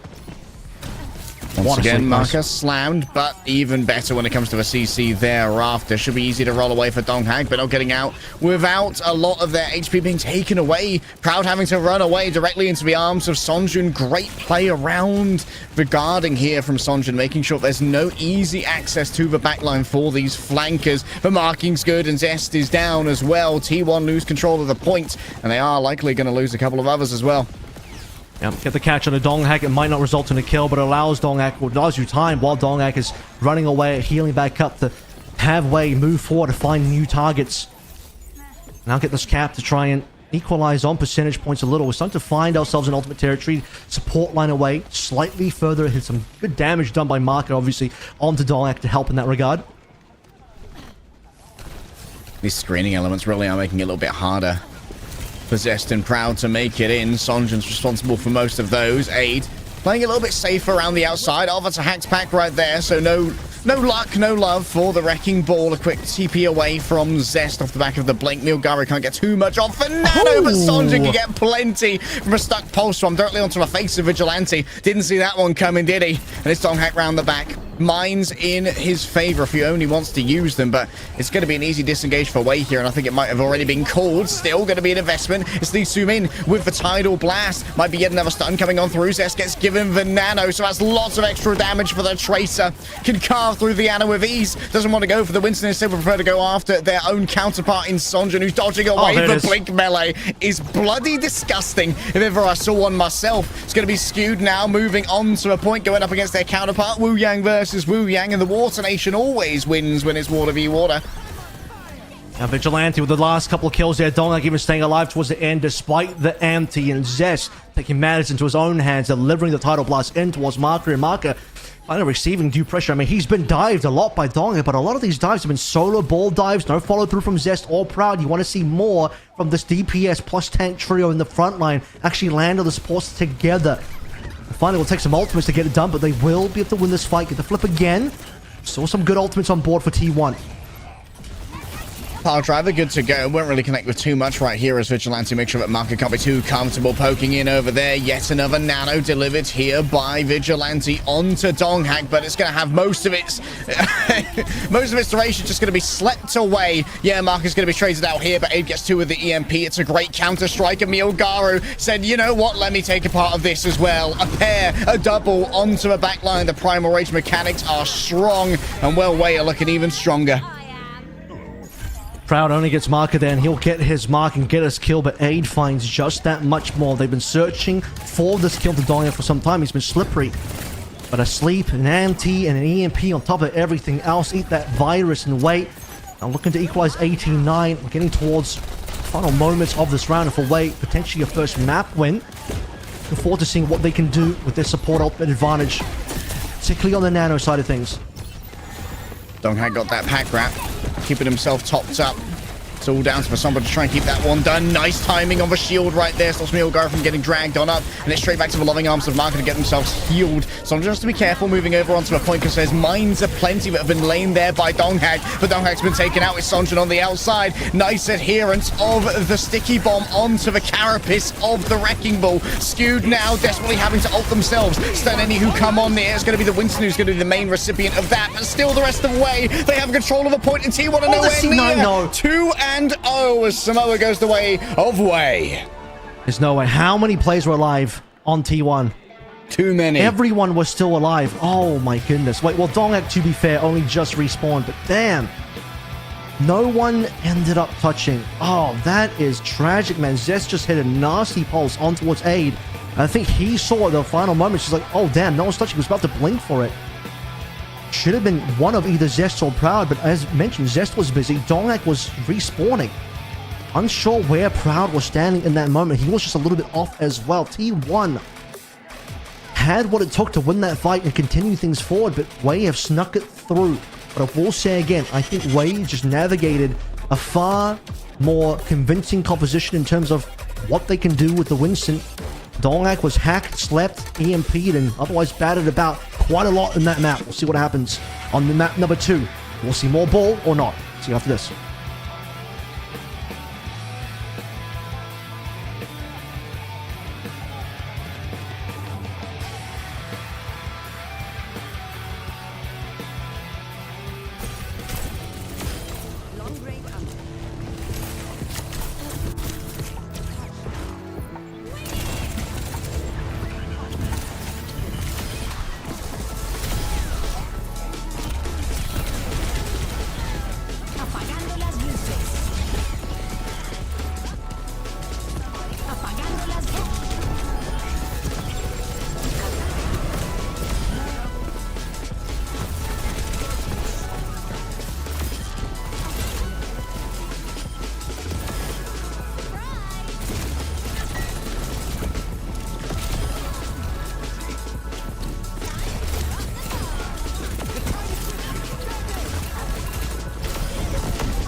풀었어.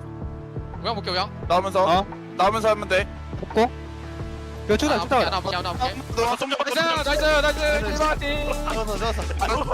침착하면 돼. 침착하면 돼. 이거 그냥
You know, whenever I see these teams go up against each other, Avril, it reeks of the classic American sports films. You want to, like, they're from the prestigious academy. They've got the touring coach and the fancy uniforms, and way of the plucky upstart team that have dirt on their faces and uniforms made out of rags, but they're making it work through heart and the power of friendship. And it seems the beacon of friendship has been lit today as Wei walk away from T1's esoteric control map pick with a win.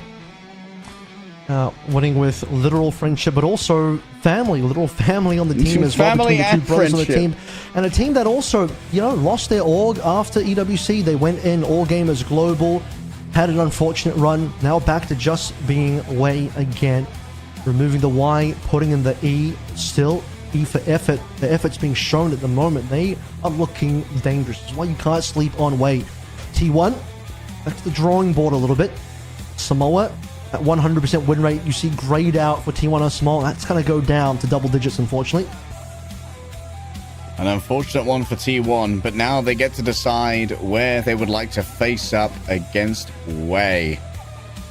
And well, we haven't seen any Atlas yet. Seems Suravasa has been the pick mostly, but we have seen a lot of Falcon so far, and a lot of teams have picked Suravasa into Falcon, so that's explicable. And it's going to be Suravasa again as I talk about it. I don't think Korea likes Atlas. I think Korea has a lot of ball players. Everyone wants to play ball. It'd be funny if one of our two teams banned ball, and this one, of course, T1 have first ban. Let's see where they take us with that. There's still a Lucio ban available, which is pretty diabolical for Suravasa because Lucio is like best in slot, usually on most maps, but definitely for Flashball. You need that fast rotation speed with the Lucio.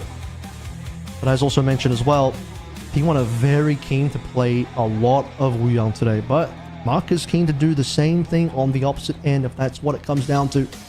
See where our bans lead us.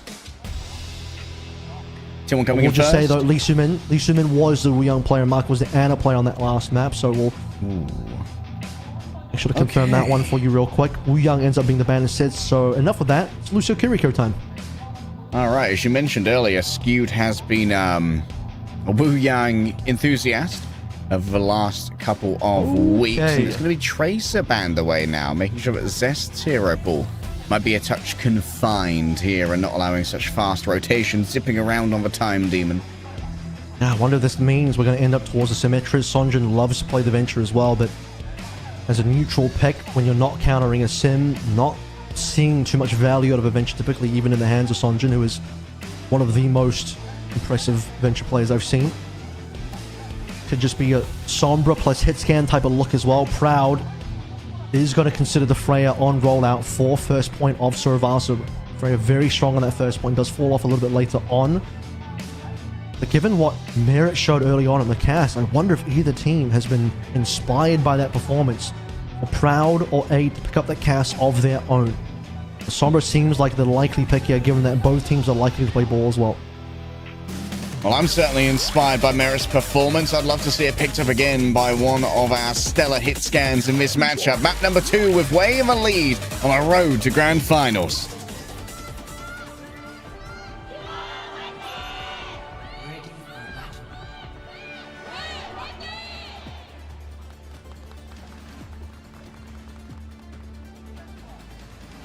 Over the Winstons. Ogara has already won on the Winston a little bit earlier on. Dongak trying to make that ball work on Samoa. But as I sort of mentioned, I'm not too sure if Samoa is where you want to be bringing out the ball. Suravasa is typically that place. Both teams will be starting out on that Sombra. What else are we going to see though? Sonjin is not locked in the Sombra. It's going to be Aid, and he is going to be the Soj player. Typically it would be Aid playing the Sojin, so that is interesting. Maybe the case that Sonjin not as proficient on the Sombra, and also, as mentioned, Proud does want to play that Freya for point 1. Now, of course, this wasn't a DPS setup that was forced upon them. Wei were the ones who chose to ban Tracer, so we must have scrimmed this extensively previously.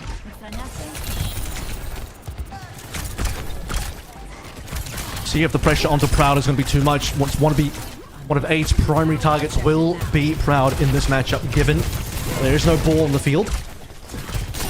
Sonjin getting a little bit audacious with that positioning. Of course, will be scared off by the Winston. All of the damage going in towards Miogaru. Nice charged bolts there from Proud. Does not feel the pressure at all. Thriving under it, potentially. Being forced into a diamond. It's going to be T1 getting the first cap here on Suravasa. That's exactly why you fray it into the Winston. Miogaru certainly will be feeling the pain of that one.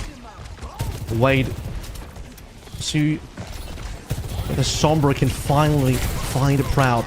That'll be one of the primary reasons he is playing this one, on top of the fact that they would have expected Donga to play a little bit of ball here. The 0.1 Proud Freya is dangerous. Won't be able to stay on this hero for long in this particular map, but right now it's winning. Rail goes awry. Aid already hunted down here by Zest. The screening from T1. The edge guarding towards this Sombra has been absolutely sublime. They've not allowed any breathing space over to Aid. Look at this extra ult charge as well. Vigilante is skewed really far up. I mean, this is almost final fight territory. One more reset is available, and Proud's even got to think about walking towards spawn. Late kill onto Sonjin to take those. White really need a fast regroup here because they have a rapid touch that they will be required to go towards, as this flashpoint will very quickly fade away. Slipping through their fingers incredibly quickly in T1. They can also rebuff this push with plenty of ultimates as well. They have none to their name. There's going to be a last second touch coming through from Milgaru's. Vigilante instantly responds here as they let loose with the Kitsune rush, and the TP's just a second too late here from Sonjin, already having been forced to give up that sojourn that we were speculating on as whether or not it was too much of his wheelhouse.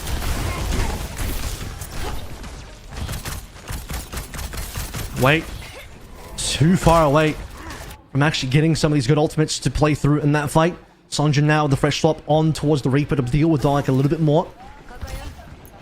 To be honest, the Soldier's fine. It's just Wade couldn't find any space to allow Sonjin find those shots in. Maka goes in first. You will respond soon, you'd imagine.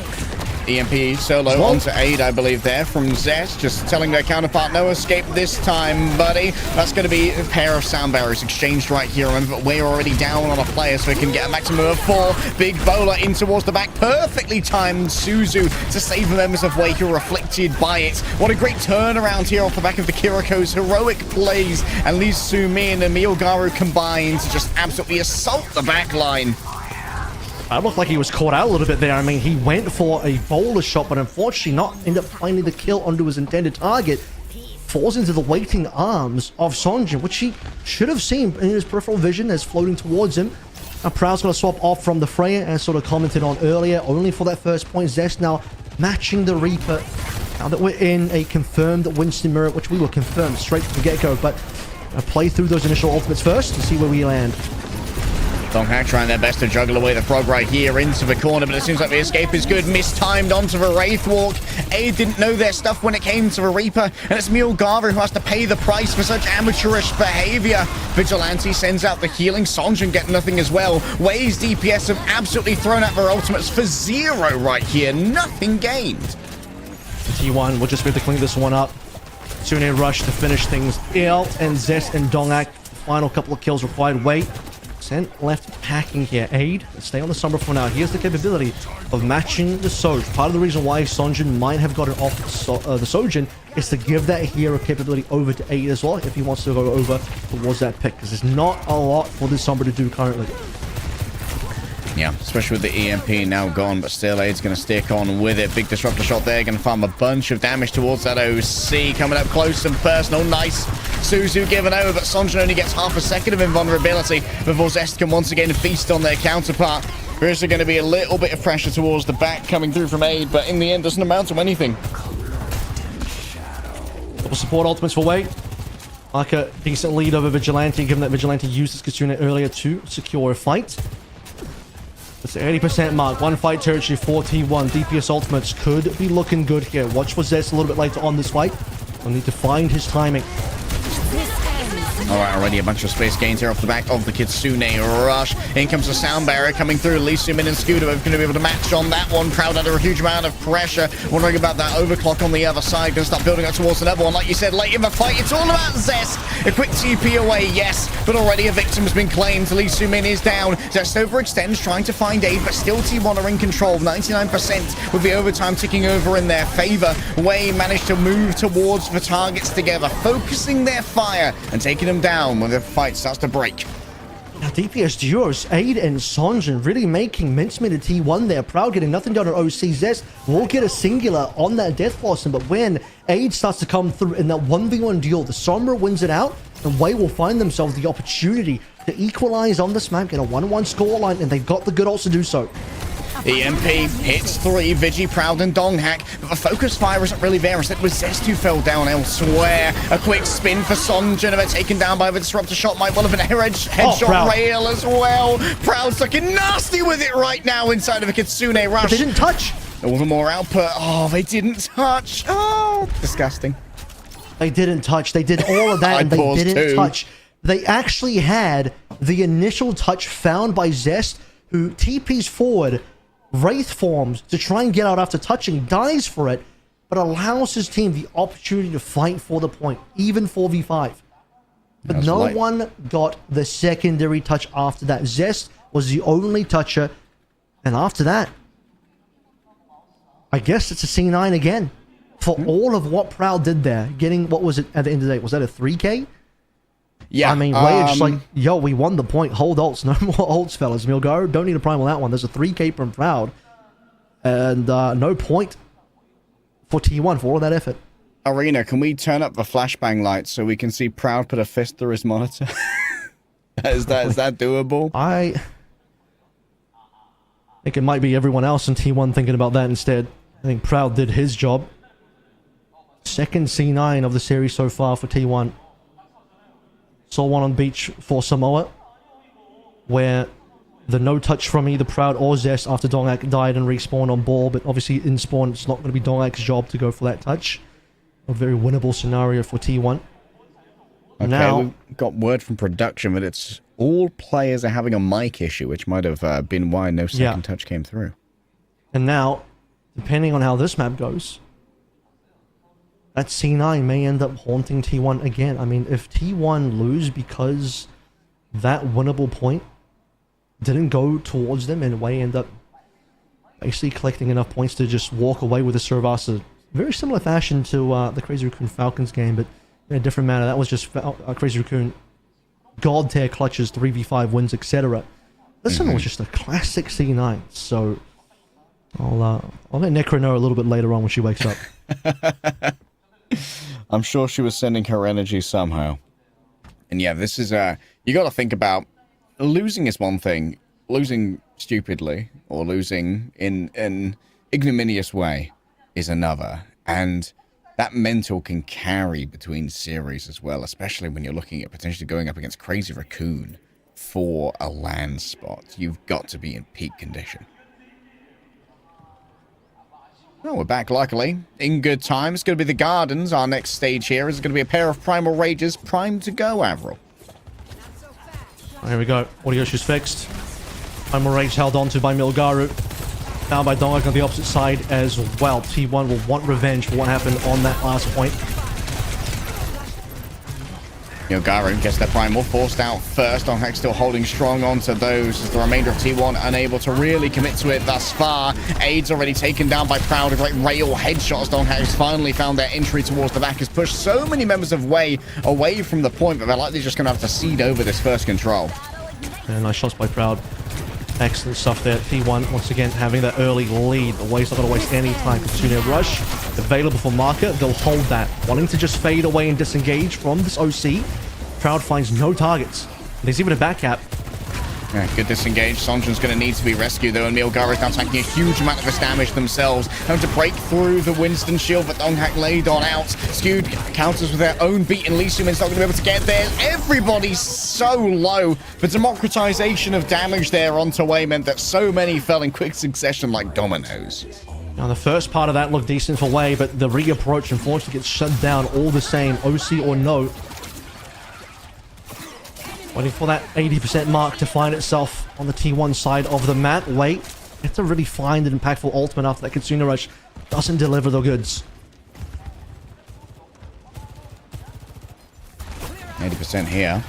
Zest has the Death Blossom good to go in the midst of this fight. Could TP in towards the back as Vigilante who strikes first. Zest waiting for that shield to go on down. For a second it does. Time to spin to win. Chasing around. Great timing of a Suzu. Marcus saves the remainder of Way as Aid speculates about using the EMP. Not going to be necessary, I imagine, as you just saw the instant deletion of T1 by Sonjan using those Hellfire shotguns.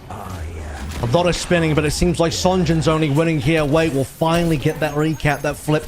But 99% found by T1 means it's going to be an uphill battle. Way need a lot of fights in a row here. A couple of good ones. Aka once again looking over towards that Kitsune Rush. Where does Aid drop this EMP though? Might be a little difficult if you don't catch certain members. Proud should be one of the primary targets here. Yeah, Proud needs to be pressured. Already 75% of the way towards that OC we've mentioned before. Aid looking in towards the back. Stealth's on up. Time to stage. Just already overextended. It's got to be the Winston. Donghack somehow manages to avoid it. I think maybe using their own shield right there. Then there was a Suzu right after coming through from Vigilante. But still, even with such skill, it's going to be a quick reset for T1. Yeah, the quick Suzu coming in allows Donghack to survive, but unfortunately still not enough. T1's positioning not in a good spot. Suzu at minimum forced out. Trading EMP for Suzu doesn't feel good, but if you win the fight, you'll take that away. Now in a position to take away this point, Zest confirms the touch. This time the rest of the players have to continue the touch, and they do. Down to 70%. Zest gets healed up. It's Proud on the off angle now with the overclock. And it's going to be so difficult to challenge them on this angle, especially with Vigilante behind them as well. Donghack starts to smack through them all with the primal fists of vengeance. Mark of the first victim. Lee Sumin's nowhere near the sandbar, but Skewed has already reinforced the remainder of T1. All they can do now is ponder their defeat, as well Aid will get a conciliatory kill. There's nothing to be done.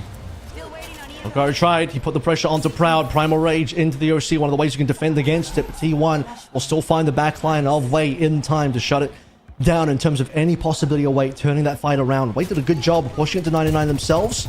T1 find themselves at map point now on Survasa.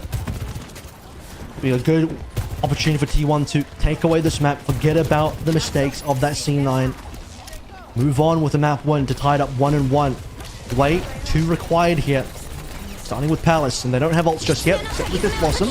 Donghack unwilling to commit to the jump right now. Instead, lays down the shield for the remainder of the team. The second it goes down, Sonjin starts to spin on through. Skewed falls down in their own right, but Proudly manages to exchange courtesy of a disruptor shot. Lee Soo-min looks towards the Winston, knowing they're rather low, and they're going to take a moment to get healed on up. It's going to be a lot of pressure towards the point coming through from Wei, who have most of themselves on the point already. 4 players get the sound barrier from Lee Soo-min, but Sonjin's nowhere to be seen. Instead, it's Aid getting up close and personal. TP'd in is the Reaper. T1 not really that close, and Donghack doesn't want to risk their life to contest. It's well read by Lee Soo-min. Understand there's nothing on the other side to counter just yet. EMP not available for Zest. So rip through the tempo beat. You can cap the point with that one. And for the longest time, neutral. Continuing the fight, no one had the point. That's a decent EMP though. Backline is forfeit. Yeah, just perfectly executed upon, and they just evaporated under the gaze of T1. It's a clean finish for Proud right here, and that's going to be T1 back in control. Yep, very fast flip. Right after Wei won a decent fight with the sound barrier from Lee Soo-min. This is what it looks like. Zest gets into position. He knows that there's no sound barrier to consider. Drop that EMP if it lands. Well, it does. The fight is yours to take, and the backline is melted. Wei now on the reapproach. It's Aid's turn once he finds his own EMP. Aid needs to get value out of this one. Zest might be forced out here by the virus used for translocator, and Aid just hops back into stealth to try and stage for yet another attack. Proud has the OC, good to go. Donghack knows that Lucio's not going to be a consideration for a while, so instead turns their fists upon Marker, hoping to find the willowy Kiriko in the back, gets rid of most of the healing. Great primal rage mechanics. The shadow of Gushway looms over Korea still.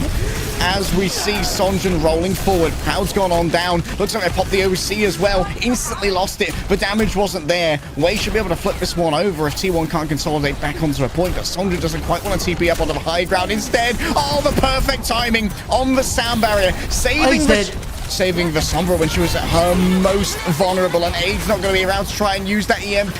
What a play from Skewed. Knew exactly what the mission statement was, and he understood it fully. This should be T1 capping it back at 99%, and if they can hold for this fight, they will get themselves equaled in the series. They have numbers for Wei. They have ultimates. They have 4 players live versus 3. So at the end of all of this, T1 can't stay on the cap. A very back and forth fight that actually starts with both Sombras killing each other. One through the bullets and the other one through the virus posthumously. So a no Sombra fight 4v4. Donghack rips through on the Primal Rage and collects one. I see this EMP now. Proud, by the way, yeah, he did have his OC shut down. Very unfortunate stuff. Testa slapped on the OC. Oh, Skewed has taken down already. Sonjin finds a broken down fight and tries to spin on through. Aid takes out their cannonball here, but Sonjin's just so low. Even in the Wraith Walk, there's nothing to do against Proud with 190 HP. It would be an impossible fight to win. There's a momentary little bit of regeneration. Oh, the rail goes That's right! Oh, Proud's bottled it! Where did his hands go? He was supposed to be the chosen one! Anakin, what's happened? Oh, they've managed to slaughter all the younglings in the temple. These two mins rolling forward now has the sound barrier good to go away. Get 5 players afflicted on by it. And now it's 99% in their own favor. Donghak has the primal race towards the back and use to try and stall up this fight if they so desire. But T1 don't really have much else on the other side. They've already lost Zest. Skewed's gone low. It needs to be everyone knocked off the point. T1 have managed to get themselves a first cap. And now it's going to be Milgaru just about towards the end. Donghak is all they need. Oh, one of the best tanks in the world. And I'm starting to believe Milgaru goes up against the Horde and the overclock is demanded. What a comeback from T1. Yeah, fight that lasts so long that we basically come back and Donghak's found himself with another Primal Rage. He basically started a fight with the Primal Rage. The longer that one goes, the more damage he does. And those mechanics coming in clutch towards the end. No other ultimates to be found. A 1v1. Proud versus Sonjin going alright. Both players walking away on 1 HP, by the way. That was a really tricky one. Neither player actually got the better of the other in that particular duel. But when Donghak's time to shine comes, T1 rely upon the tank player of their team to be able to get the map when they do so.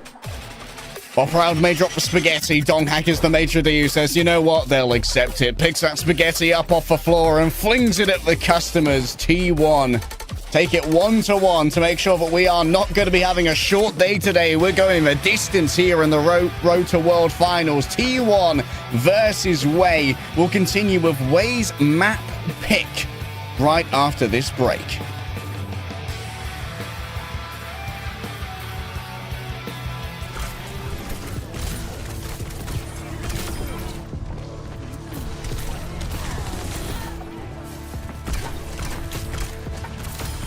Apagando las luces.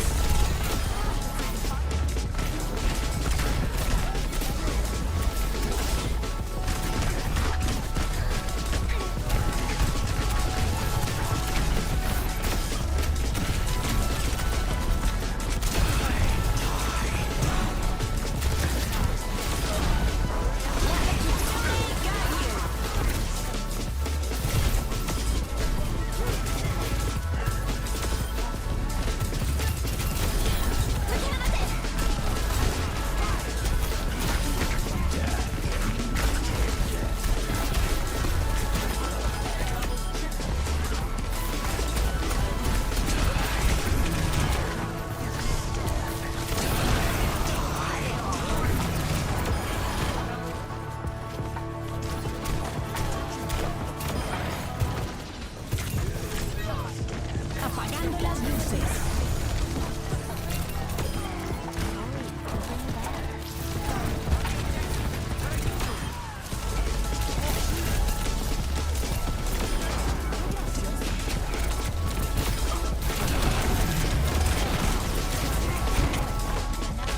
Apagando las luces.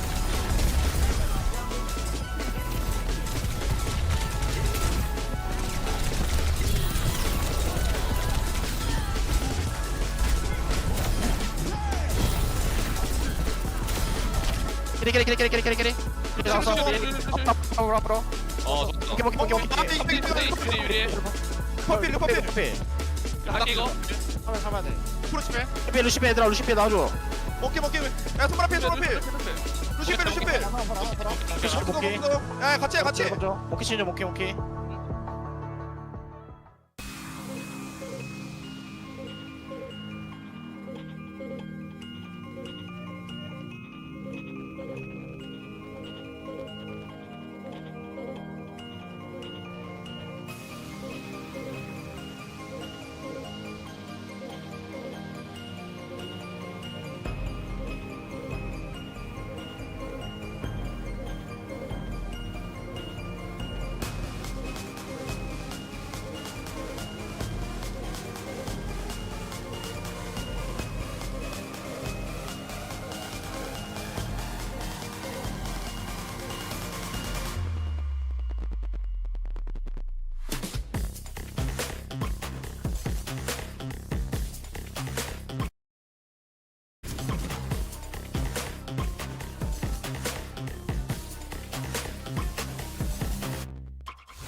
By the skin of their teeth, T1 get it done on their map pick of Suravasa. But now as we head into our third map of the series, we are for the first time going to decide on our destination.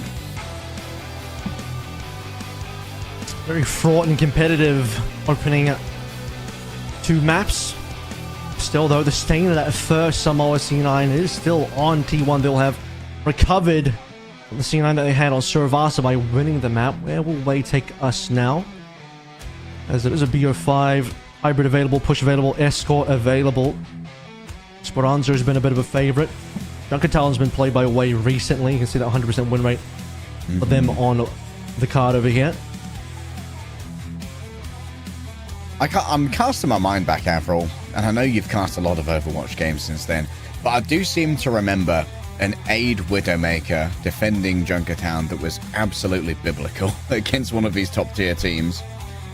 It might have been against Zeta Division. Some time ago. Yeah.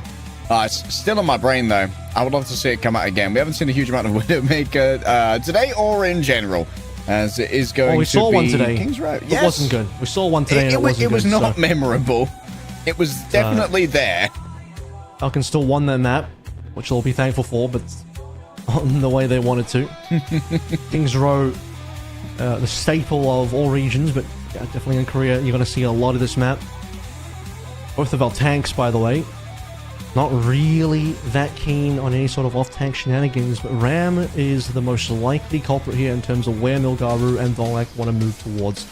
It would be pretty funny to see Ramatra ban through, but both teams to not end up playing that one. The Venture ban on the get-go could signify that Wei want to play some Symmetra-type compositions. And it also means, oh, and there's a Teehee Funny. No Ramatra. So maybe we could see a Winston mirror on King's Row? Yeah, I might end up just pushing this one towards a Winston mirror instead. Just keep it within familiar territory for our teams. It's like playing the national anthem on the kazoo. It's just wrong somehow. Because right now, I think if you're Dongak, you're pretty happy with how that Suravasa overall went. Seeing on his side, your Winston play out of Dongak on the T1 side of things. A winning formula against Wei, so yeah, get the Ramatra out of play. No one's going to end up moving towards that. I don't think either of these tanks really want to be playing Zarya either. Wouldn't be particularly an incredible choice into the Winston, although Reaper is available, so we'll see where we land here. Wei wanted to play a Symmetra-based composition. They'll have to think about what they can do now without the ramp.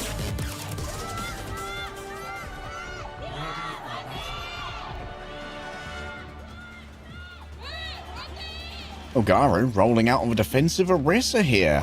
Their first appearance. That is surprising. That is surprising. That is not a hero that's really in meta right now. Still, Orisa could be a potential strong pick. Hasn't got the high ground, low ground mobility required though. It's not like you're running something like well, okay, never mind. You are running some. I was going to say maybe a Life Weaver. That's more of a Team Liquid. Sorry, a GK type of look. But I guess with the Symmetra, you don't have the RAM, but you will still have the Orisa. Play some TPs for the high ground, low ground, and make that work. Aim for the long range on Freya. Proud likely to match that actually. Oh, he'll go to a Soj. Okay. And Zestia on the Genji. Gonna have no such issues when it comes to that high ground, low ground split. We're really looking for when Milgaru decides to abandon this kind of veranda, this balcony that sits over the top, and he's actually going to be battling for the Mega Health Pack to begin with as Lee Sumin is essentially using the Orisa as a nexus for their disengage off the Swift Step. Skewed already taken down super low. Markovats a final hit on that one, but guess who's starting to chain together dashes? This is where the Genjis are their most dangerous when the fight really starts to find so many low players can be taken one by one and really chain together Zest. And honestly, Milgaru hasn't yet been seen in the fight, to be honest. He's just been cowering here in the hotel. Just too slow to respond to anything. I mean, he's not anywhere where he needs to be on this map. You also notice that Wei was off-angling a lot. Of course, you would play that way, having the Wu Yang, having the Lee Sumin, Kiriko as well. T1 will still find the opening pick. Zest, as you sort of mentioned, with the initial dash reset. And Wei, because Milgaru dies the slowest, he dies the latest. There will be no recontest attempt. And Wei, well, they really wanted to make a Symmetra defense happen on A, even without the Ramatra. They'll have to forgo that. It's going to be sim time now. You don't need high ground, low ground anymore for the rest of the map. So May might end up being the correct play. Well, thing about everyone playing off angles is at that point they're just angles, just a bunch of 5v1s to be taken, and T1 certainly found those 5v1s when they could. Sonjin going to be exposed in main right here after having used the Ice Wall. That's going to be the Kitsune rush, but Zest's already down. He's going to try and waylay them on the approach, but Bola hits the outside of the Winston shield. Perfectly timed there from Donghak, and now Wade's going to be under pressure himself from Winston. One still at 5 alive at this stage. Wade need a little bit more to play through. Payload is slowly progressing, but it is moving forward. So T1 getting progress here, and waiting for bigger ultimates. The bowler can only do so much, and it was blocked as mentioned. Here's the Blizzard, the opportunity. Crowd has a slide to play with as well if they want to try and get on top of Aid, but for now it's just going to play a little bit further back, make sure that they aren't going to be in a position to be exposed by Milgara, who's sticking to this Orisa. Leaves him in the cubby, believes it's a bunker of safety, but now Proud has an excellent angle to try and work with this. Market just deflects himself with the Wu Yang ultimate, but it's not going to help you against Skewed. The confirmed fire of T1 just moves in towards these exposed targets, and all Aid can do is eat rail after rail, and that ain't part of a balanced breakfast. Yep, T1 get the rotation forward, come through from high ground, and just get the cleanup. T1 are not even going to lose any plays. I think they got there flawlessly, so wait. Backs against the wall now. Look, it's not the speed run that we've seen on just our previous game. No, actually, lie. It is essentially that. It's a 5-minute time back. Never mind. Raccoon essentially had a similar time back on King's Road, which they ended up losing those that missed that game, and T1 will be working with a lot of time, and they have got so much work to do slow this down. Yeah, and I still haven't really seen any value out of this Orisa. For now, the experiment's not going great. Zest gets hit with a charged bolt, but can easily just disengage to their backline once more. Sonjin going to be chased on down. The right-click Shuriken fan isn't even needed as Skewed gets there first. Just racing Genji for the kill. Donghak elsewhere didn't get the attention that they deserve, and so he's going to fall on away. With Milgaru falling low in the right, we're going to have to give away even more space for his card to roll on forward. Terror Surge brought on down. The damage isn't there off the back of a lack of charge to actually confirm any frags, and so Donghak has returned in good time. Out comes the Kitsune rush. This takes him back towards here. Zest draws out the blade, wants the Wu Yang super badly, slices on through, gets a dash reset. Is he going to have time to get anything more off the back of this? But with a lack of healing, Wade just can't stay in place. Milgaru's going to die last as well. That's going to be really bad for the defense. It means he's going to respawn very late, and the capability for Wade to hold on to this point starts to become slimmer. At least Proud died in the middle of that, so Wade will have something to work through in terms of numbers.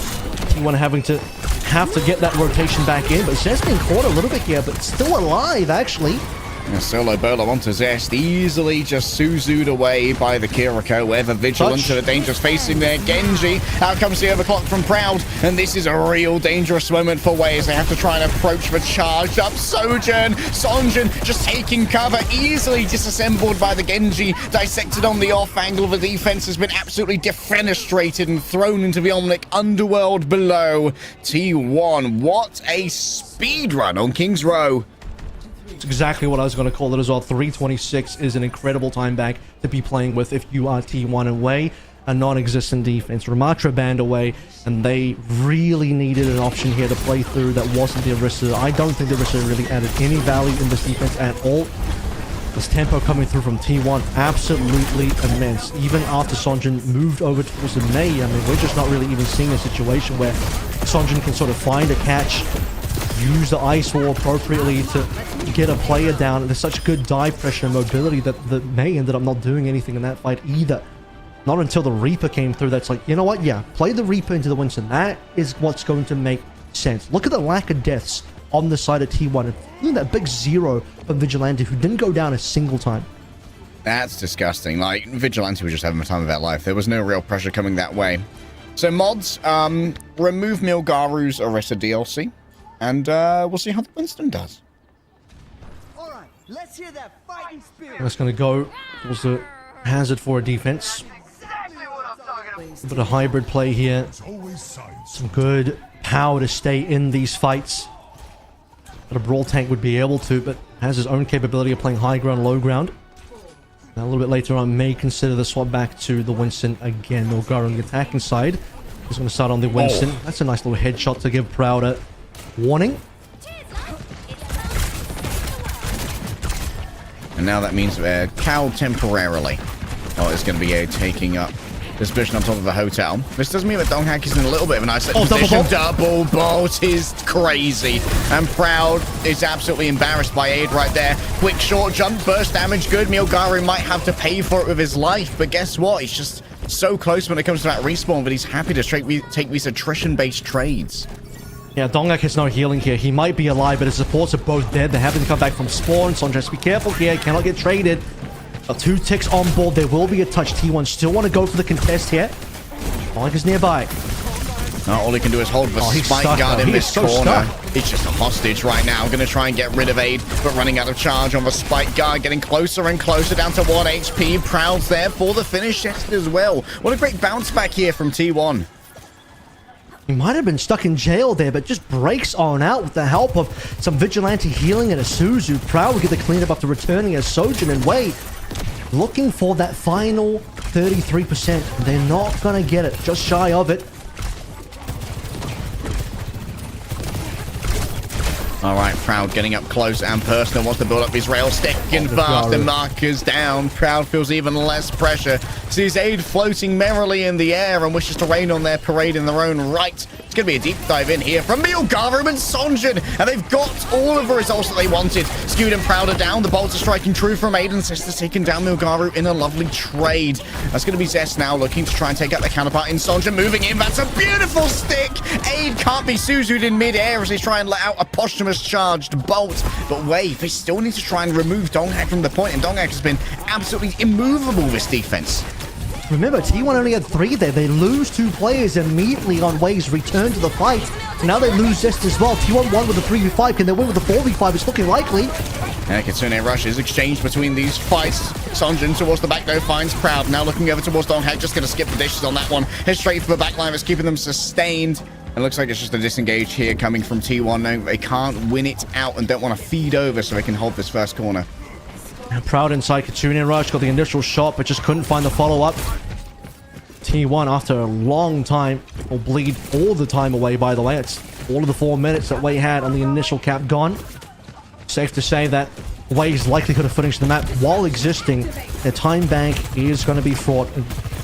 You get a finish here from Wei, you have to be considerate of the fact that there will potentially be a draw-only scenario if Wei don't get a minute. That's a fear that I'll have to address later. And Donghak, once again, trying to make himself an absolutely immovable time bank troll, knowing that, hey, we've already got this 3-minute 26 time bank. Even if we lose slowly, it's great. Out comes the overclock here from Proud. You can hear the tidal crash coming through from Marker, but it seems like the stones aren't really going to be that impressive. Marker taking them down in their own right. The primal raging Winston rages against the machine, but the machine has 5 very cognizant cogs of your approach, and they easily tear through flesh of gorilla and scientist alike. Oh, nasty bait. Milgaru is going to clad on some much-needed armor with the Orisa. However, the Orisa defense didn't go well for Wei. They want to give it another run through. 2 minutes and 50 to push through B. Have to be cognizant of the potential of a spawn camp, but that becomes ever so more true now that Proud finds that shot onto 8. He might have lost that early duel to 8 on the Freya on the first point, but now that the soldiers are in play, it's all Proud all day. Milgaru dropping down, essentially permanent. We talked before about the lacking verticality. Where did Marker go? Just turned into a Water Nation firework, unfortunately. Yeah, just from the high ground. Tried to drop down. Zest was there and drops the pulse on him. Every attempt from Wei to gain even a footing to start the fight denied. Individual picks. Proud and then Zest. Who's going to be next here? Oh, that backline nearly melted. So close, and Zest is here to try and finish the job. Skewed on the other side, Milgaru manages to bring them down with the melee. The peeling is good from Aid. Get away from my Kiriko and get away from my library. Proud kicks Milgaru out of it. Someone had some overdue books and they refused to pay the fines. Yet another OC is available, as well as the rail to begin with here for maximum burst damage, but not connecting means there's no opportunity here for Proud. Well, you don't have Milgaru. You need Milgaru to actually get this push on. That was the one death that Wei had, but it's the one death that really counts. Will now cause a decent amount of slowdown. Proud's feeling the capability to walk up, and Milgaru returns just in time. Okay, Donghak just taken down by pure brute force. Zest finds Aid midway through VOC. It's been a good trade from him so far, getting rid of that tank and only having to pay Aid in exchange. That doesn't mean we will be able to start getting some pressure on the cart. Oh, there could be a spawn hang. a spawn camp. Lee Min checking for it. Just will have to find his timing a little bit later on. Of course, there's still time to get this fight going. And time is the key here. Remember, Wei have to finish the whole map with time remaining. They cannot finish with 0. Otherwise, it's a draw-only scenario.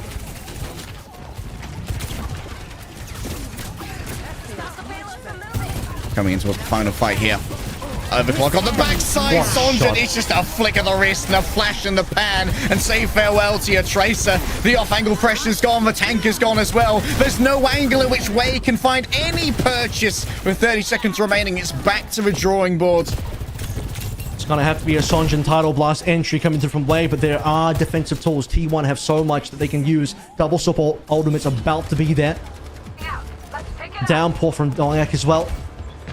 Look, if we can get Milgaru onto payload, there's a world where Terra Surge does something, but for Wei, they just don't have the time. That reset is costly for them. Terra Surge could drag people potentially into the Tidal Blast, but mass CC and huge damage from Milgaru. I don't know if Wei believe in that one, though. It's Marker moving forward first. Drag them in potentially, but Milgaru doesn't really want to commit to it. Donghack and Vigilante are already down. Lee Min traded on the other side. Wu Yang's damage doesn't quite connect, and Sonjin looking for something off the back of this. Going low, it's Proud with yet another headshot. He's just insane when it comes to the Sojourn, and Zest is even better. Proud hits shots after shots, and they're way off the mark for this one. T1 claim King's Row. And all Proud doubters now sign that apology form because man shows up. King's Row is his playground. The Freya might have left a little bit to be desired there, but that Sojin was absolutely dominant. Aid, nothing in response. Milgaru and the rest of that entire Wei squad buckling under the rails, coming through from Proud. Star DPS hit scan on T1 now at match point. Well played by T1. Wei are going to have some soul searching to do as they face down the barrel of a lower bracket matchup against Crazy Raccoon for a ticket to Stockholm. And smiles on Rush's face right now. He knows they're close to international competition, going to redeem themselves for previous performances and showing just what a premier org like T1 can do. Can they close it out in 4? Find out after a break.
이거 한번 더 걸렸어. 그래, 어쩔. 터치 내할게. 터치 내할게. 나가. 형이야. 나 쳤어, 형이. 나 있다.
T1 a singular map away from attending a World Championships in Stockholm, Sweden, amongst the best in the world that Overwatch has to offer.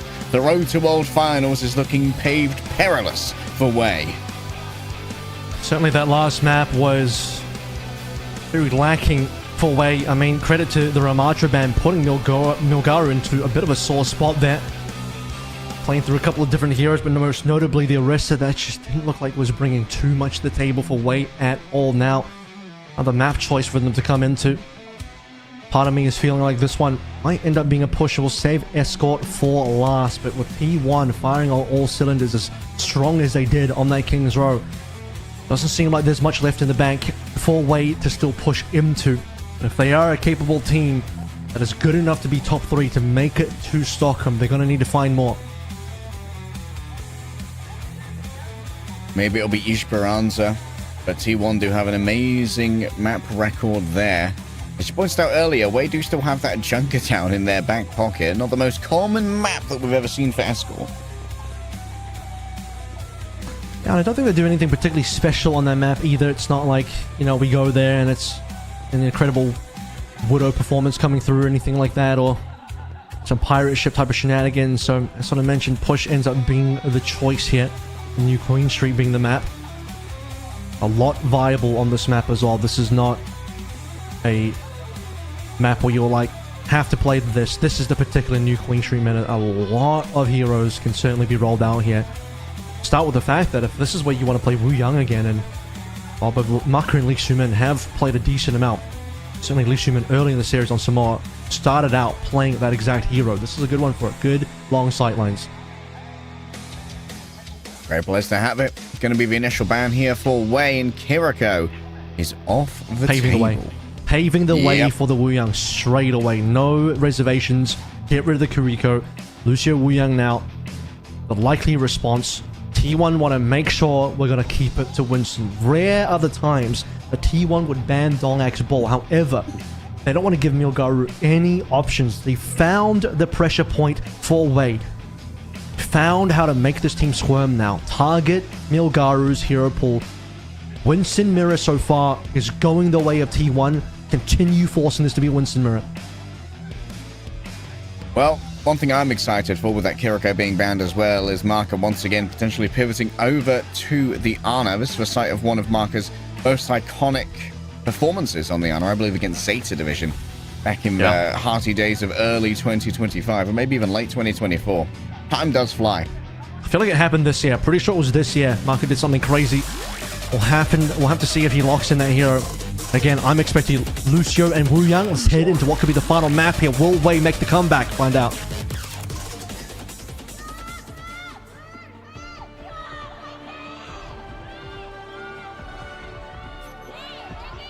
Never mind. Wu Yang Ana. Please let it be real. Wu Yang Ana. No Lucio to be found. Interesting choices. Very easy to flank on this map as well. To be susceptible to dives. But if we are going to play a lot of Winston, these teams enjoy putting the Ana with the Winston for obvious reasons. Strongest nano target. Obvious synergies. I feel like in the same scenario of Crazy Raccoon and Falcons were playing, they would definitely be looking towards the Lucio instead. But these two teams have a different read on what they want to do here. And it is going to be the straight up mirror, which is exactly what T1 are looking for. Oh, this vague near mirror did serve Wei well, at least on Samoa. And Zest already down, courtesy of Sondra. May well have got an assist from elsewhere, because that was a bloody fast kill, but maybe just a very clean usage of the pulse pistols. Already you can see the attention to detail from Donghak trying to cut off that healing from Milgaru, but Milgaru goes deep anyway and finds Proud. Alright, that's Wei getting first meterage. T1 reset. It's a Tracer Sonjin that's leading the pack so far in terms of damage dealt. Next approach. A lot of this is going to come back down to also the long-range deals between Proud and Aid, and while Proud had all of that in his bank for King's Road and Aid, didn't get too much done. They're just getting plenty of pocket here. Save space for the Ana inside of the tube. Even with the shield, the timing's perfect. Try and shut down Donghak. As soon as the anti goes awry, just gets a little bit of additional healing here onto Aid to make sure they continue staying down in this tube. And well, there's going to be a stall on the car. It's a slow start. Could have been a hit rail there. Oh, there is some good damage, but we saved by Vigilante, but we're trading cooldowns now. Donghack is under pressure here as well. Wei are going to find first ultimates. It looks like Marcus about there on Nano. Alright, needs to be some okay. healing coming through onto the Winston. Sonja not going to be able to deliver that pulse bomb in time either. This is going to give Zest time to make their own move. Big heal coming through from the Nano. It seems like the remainder of T1 have kind of scattered away, though. There's not much to be done off the back of this, and Milgaru may have actually fed over to try and get some value out of it. It was a bad call from Marker or a bad call from Milgaru. Either way, they'll share the consequences if a fight is lost for both. But they were desperate to make a dive happen. They knew they had a lead on the Nano, but unfortunately it wasn't such an astronomical lead that a simple Nano onto Milgaru, unassisted, by the way, no Sonjin because he was dead. They were forcing the 4v5, and Milgaru just gets caught in the small room, gets the initial dive in, has 0 targets in there, walks into his death essentially, and it's a wasted Nano. And wait, mistakes are already starting to pile in. T1, they may be behind a meterage, but that will change shortly. The lights are bright, though. Nade goes in. Doesn't seem to make contact just yet. Zest was under pressure, but Lee Soo-min felt even more so of that. Proud winning out in the duel that you talked about earlier. It was all Proud all the time over on the side of King's Row, and it doesn't seem to be changing here on New Queen Street. Even this fight, T1, they're about to get this cap forward. Milgaru can get in towards the touch towards the end. 5 meters to go. On that stick is just deadly. Yep, that's going to force Milgaru back and cap confirmed. Yep. Now you can see towards the back, Mark is going to be in major danger. Donghack just pumping out damage during that primal rage. Nice stun coming through onto Vigilante, but at this point they're kind of just kissing the boo-boos. The wounds have already been made. Marker finds Donghack in towards the back. Big stick, never mind. Actually managing to turn it around. It's still going to be forward spawns here though for T1 because they managed the cap. Milgaru dies. This is going to cost a little bit for Wei because now they have to wait for a tank respawn. They can't quite fight for positioning, which means they'll reset the bot in towards the neutral zone and then have to back out. Wait for Milgaru to respawn. That one kill to Milgaru makes a reasonable difference for T1.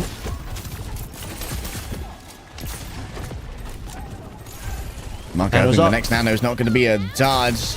But that's anti-gone awry for now. Milgaru seeing them all close to the edge. Oh, he could be cooking with the primal rage. Instantly slept though, and that means that a lot of Nano is going to be wasted. Uptime's not going to be great.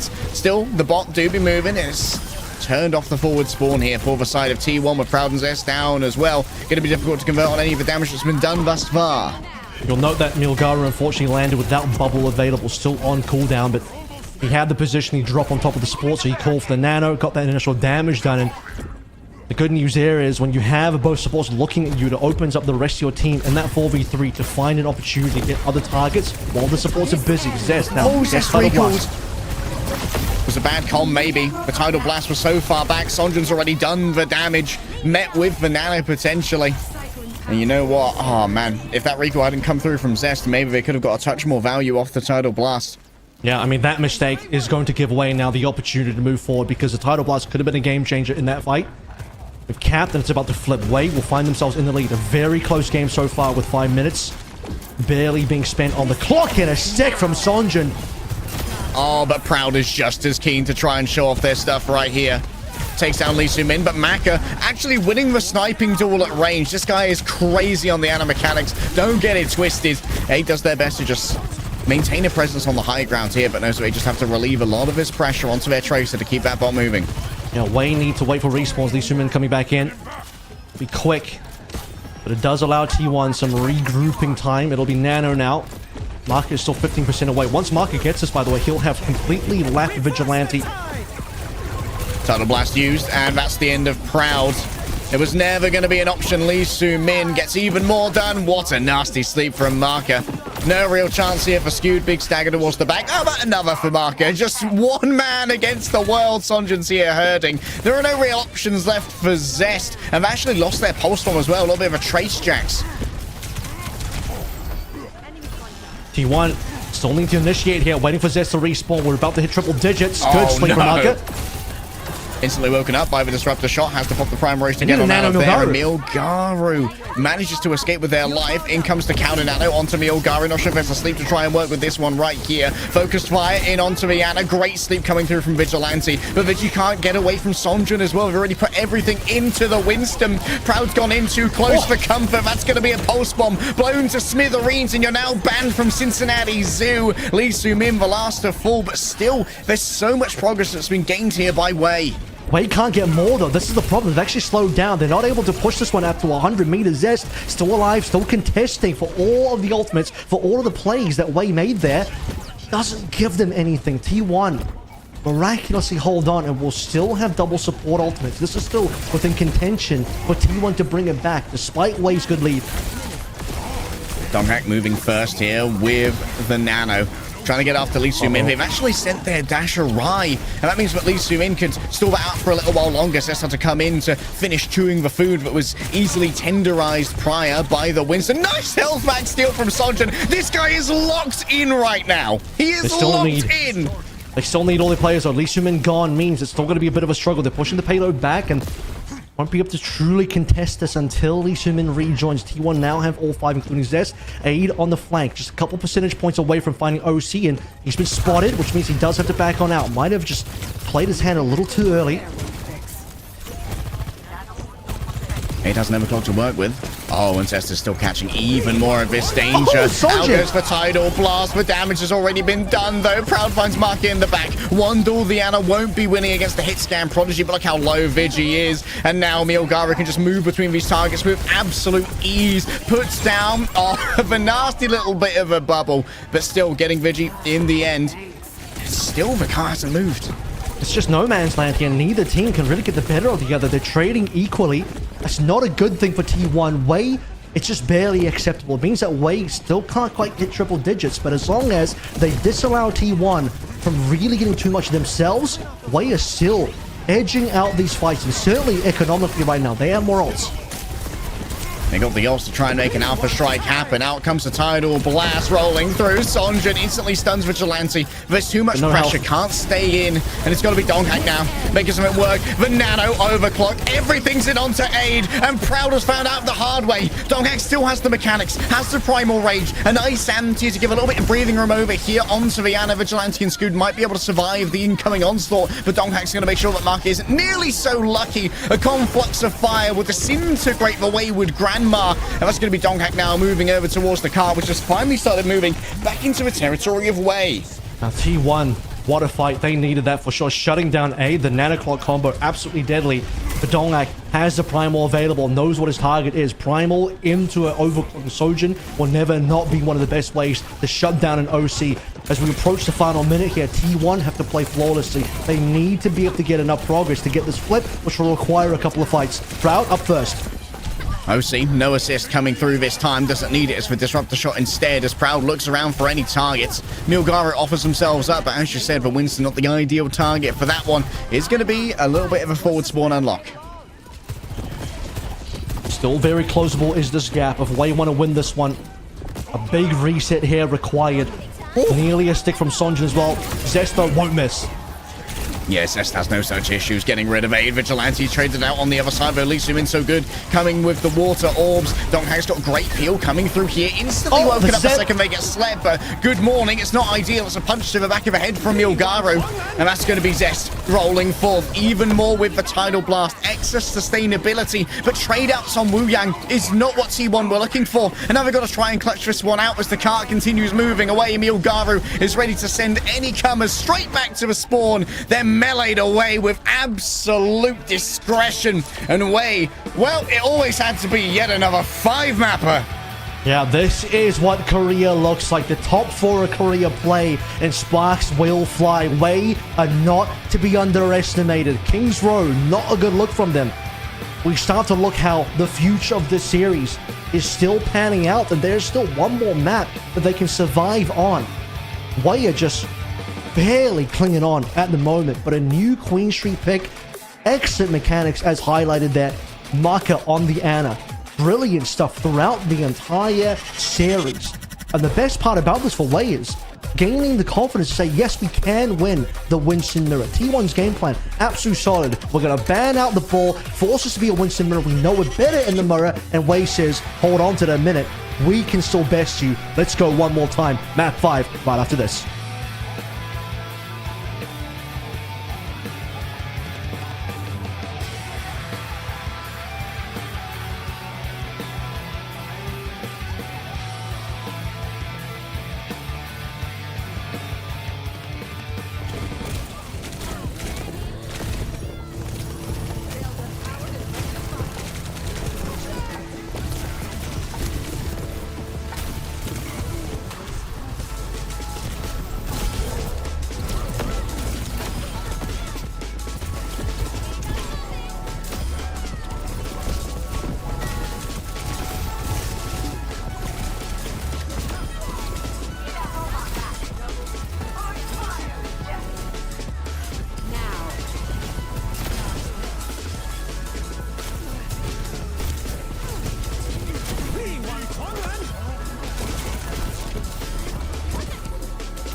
들어.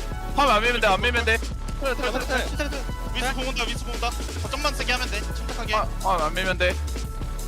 그래, 안 하면 이겨준다니까. 나이스. 정말 내가 존나 잘했어.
Oh boy, Avril, your region lets you have 2 map 5 bangers?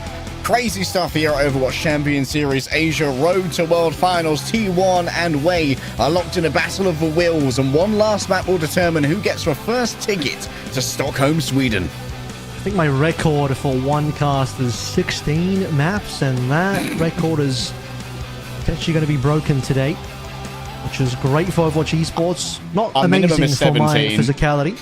You've done 17. I think No, our minimum today is 17, because we've got at least 7 maps after this. we do. And this is map 10. 3 and 4. Yeah, wow. Okay, so yeah, guaranteed to break that one. I didn't even bother counting. I was like, I didn't even want to picture that one just yet. But we'll get past the first 10. You believe that? 10 maps right now.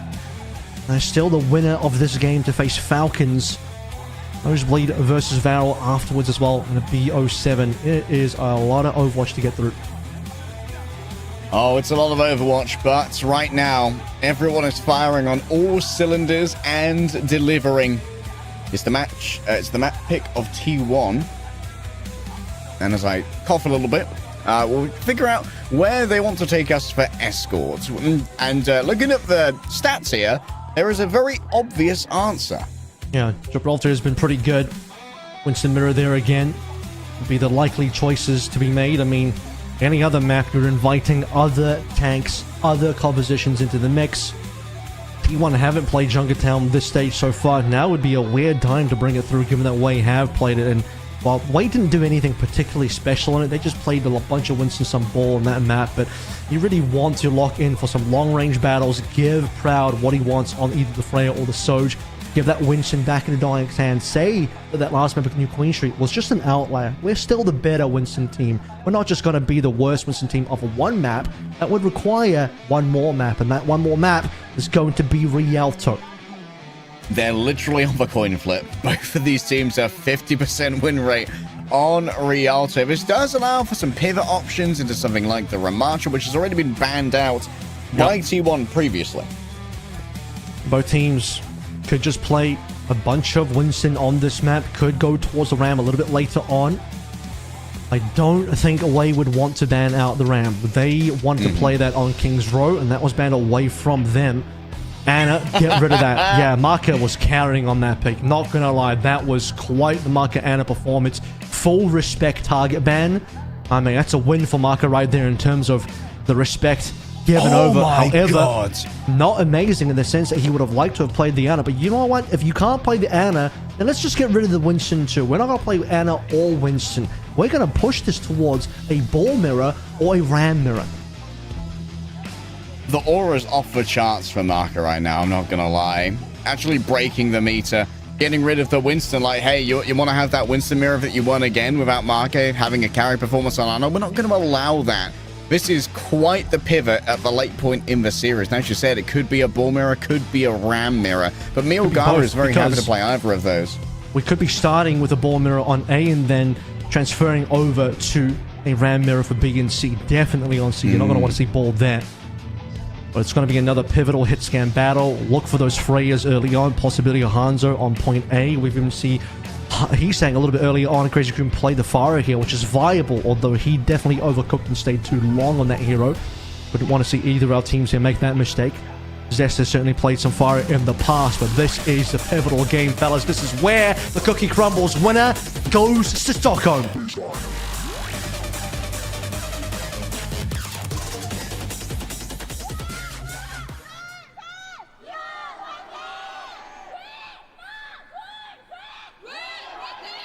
Just as it was carved into the stone tablets in the days of yore and dwarven kingdoms, the first point will be a ball mirror.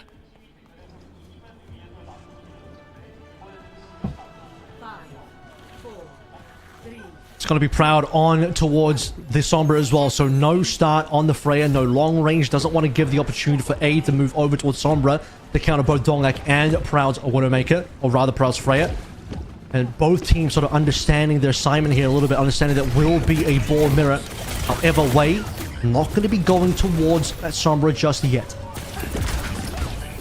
Zest just going to disengage here with Vigilante, sealing some ground away. Could be trying to bait in a little bit of a deeper dive from Wei, showing themselves a little bit of vulnerability, but Donghak unwilling to stay on the point for too long, waiting to see where Milgara wants to try and take this battle. Oh, they are all over Vigilante. Unreal chase right there. And Vigi just has nowhere to go. No TP target. Scoot is going to be isolated now into the 1 versus 3, despite a quick knockback onto A. This is an absolute masterclass from Wei. Making that Reaper work. Catching Dark a little bit more for damage, but no capability to get killed. He's going to roll away safely, but space board here. Wait. In the courtyard. One more fight to progress through before they can cap. Dark is still just taking a bunch of poke. Yeah, Vigilante exactly the same. Sonjin gets a headshot from a kunai over here.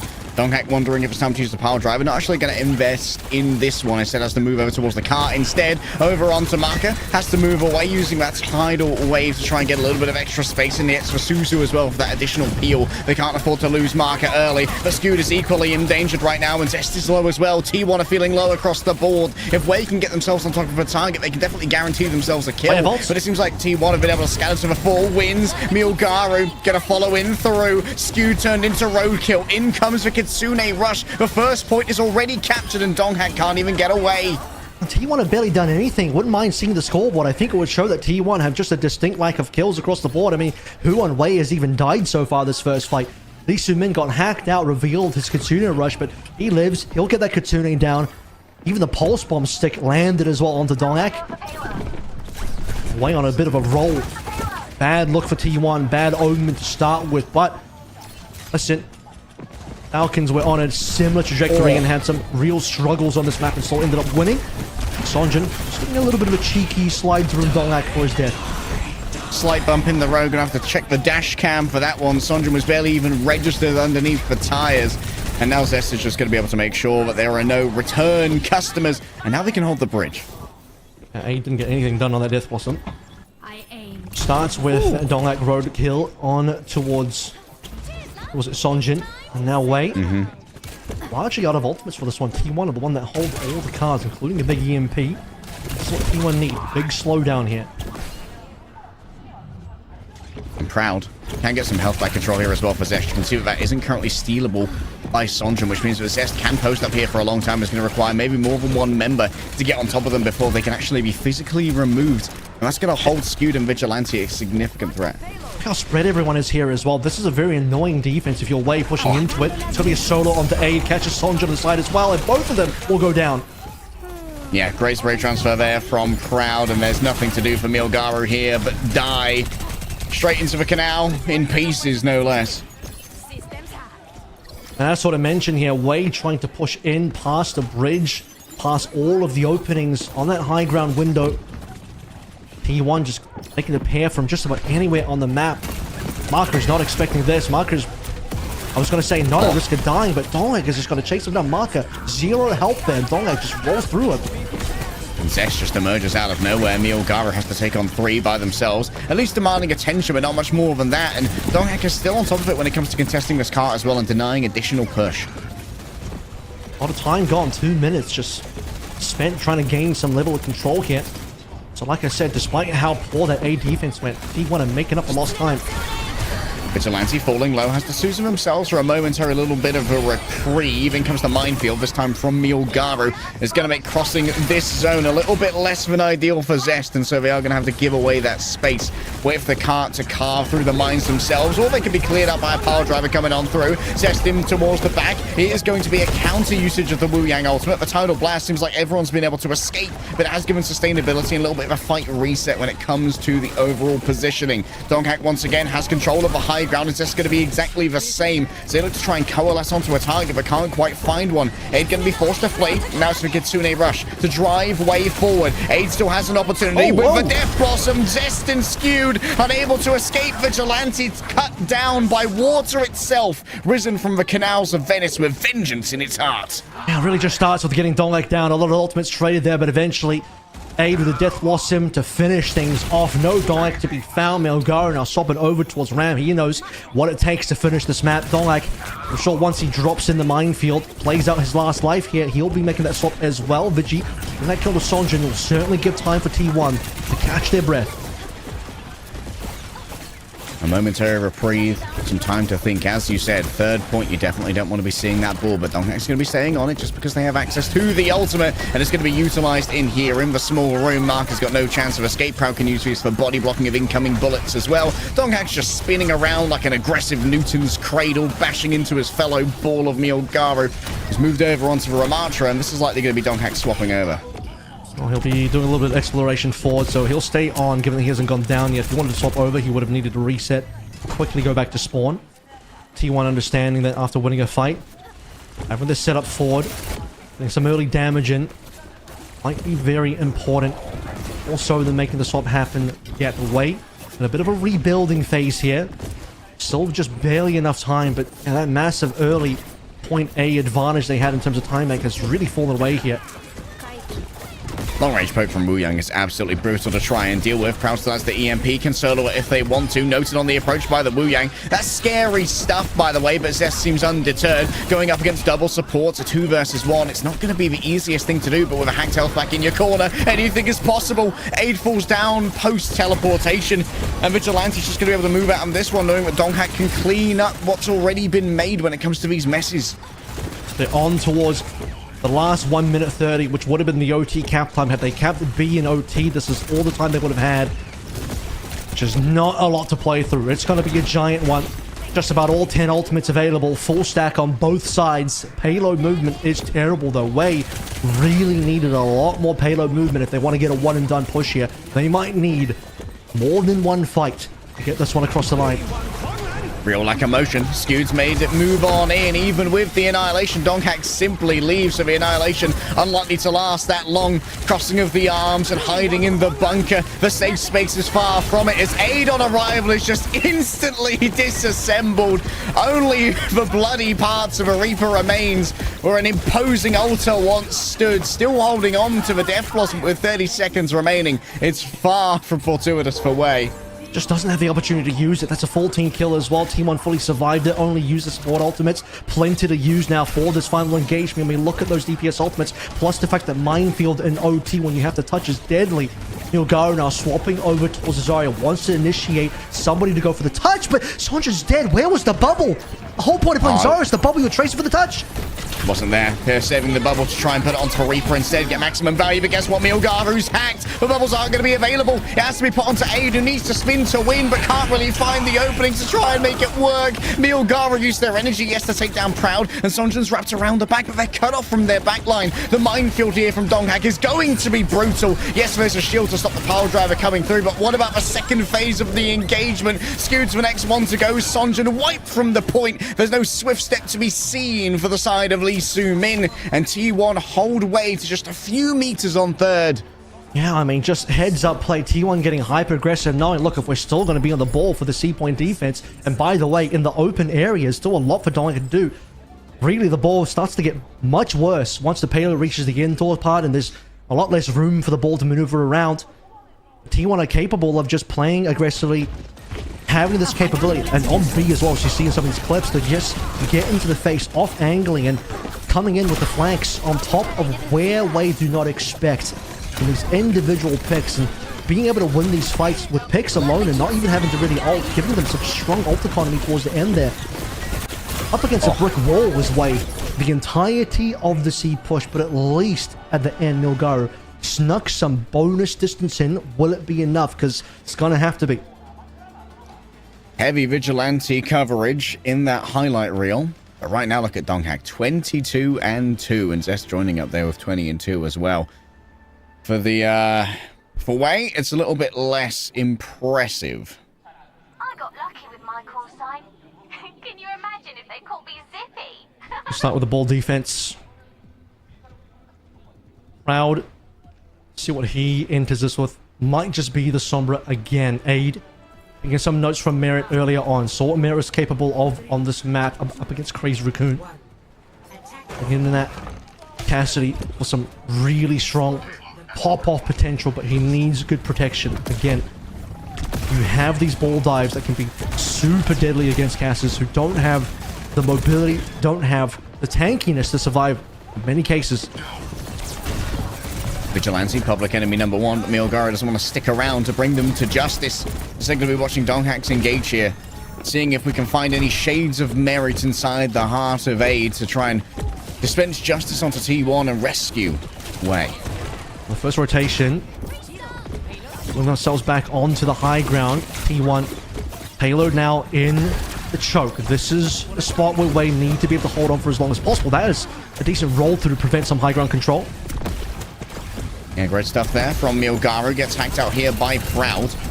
Significant Sombra advantage here from having Aid over on the Cassidy, which doesn't mean that health packs are going to be hard to come by He's here down. for Donghack.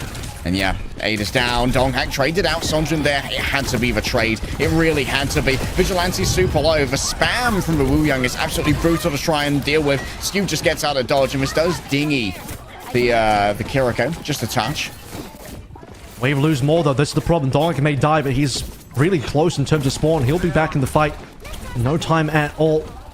Marcus, you can sort of see through the silhouettes, taking a little bit longer, and now this is going to have to be a fight that happens in the archway itself, but Aid is just under pressure. Is he going to go down? He's still alive somehow. Oh, Lee Soo-min given over the tidal blessing there, but across the way, it's Vigilante with the kunai manages to take down Aid. Still Zest unable to control the flanks now. You can see Wu Yang Ball after Wu Yang Ball just impacting into Vigilante. Looking towards the back, Milgaru super low. It needs to be all healing, but Donghak just crushes them underfoot. The weight of expectation is heavy upon T1, but it's heavier upon the feeble biomass of Wei. This is really, really bad for Wei, considering the amount of time that T1 still have. Just a minimal slowdown before 30 and to beat. And only having to push part way, less than half even, to see where that gold diamond is. Half of the capture required to win the map for T1. A big snowball potential now moving forward as the EMP for Proud ready to strike. Aid recently now swapping over towards the Reaper. Donghak just an absolute warlord on this wrecking ball. It's the only way to put it. Milgaru just having so much trouble surviving with all of his health packs being hacked away by Proud. The zone control you get from this Sombra is crazy. That's already one hacked and instantly taken out. The pile driver's there right in time. And this is looking like it could be curtains already for Wei. Should be one more fight remaining, but T1 are just getting so much done here. They are winning every single fight. Completely snowballing against Wei, who, again, look at where that diamond is. This is about to be like a 5-minute time bank going into C, where you only have to push half. Wei have to win this fight. I mean, they really have to secure this B-point defense. Sandra needs a mega stick. Either that or it's face crazy raccoon. And that is not an enviable task. Looking towards the back window, but Donghak's once again just making sure this backline's never going to stay comfortable. Marcus found that out. And guess what? You've landed on a hacked pack. Still Proud is influencing their duels, even while elsewhere there's going to be a last-second contest from Aid, but they're just going to be flattened down to 2 dimensions. He's losing 2 of his letters. And that's going to be Wei. They are going to have to scramble. Pushing up is going to be T1. Might even find some early damage here. All positioning in favor of T1. The road to Stockholm paved in front of them. One more push and a single corner separates them from glory. Wei, an opportunity here. Ultimate's coming online for the supports, but still just not quite there yet. Just surrounded for now. Lee Soo-min has the Kitsune Rush in the back pocket, but they can't afford to get 2v1s here by the Wrecking Ball. Vigilante's already scared a bunch of them off. In comes the Tidal Blessing. Nice Suzu timing coming through from Vigilante, but already so much has been lost. Lee Soo-min trades it out on the other side. A perfect pulse bomb, and guess what? Donghak still getting in the mix. Standing alone against the Tide. Milgaru must be the bastion. The gates of Helm's Deep stand closed, but the Orcs run through with a bomb in their hands. The road to Stockholm is paved with red despite the yellow and blue of the flag. T1 will be seeing you at World Finals.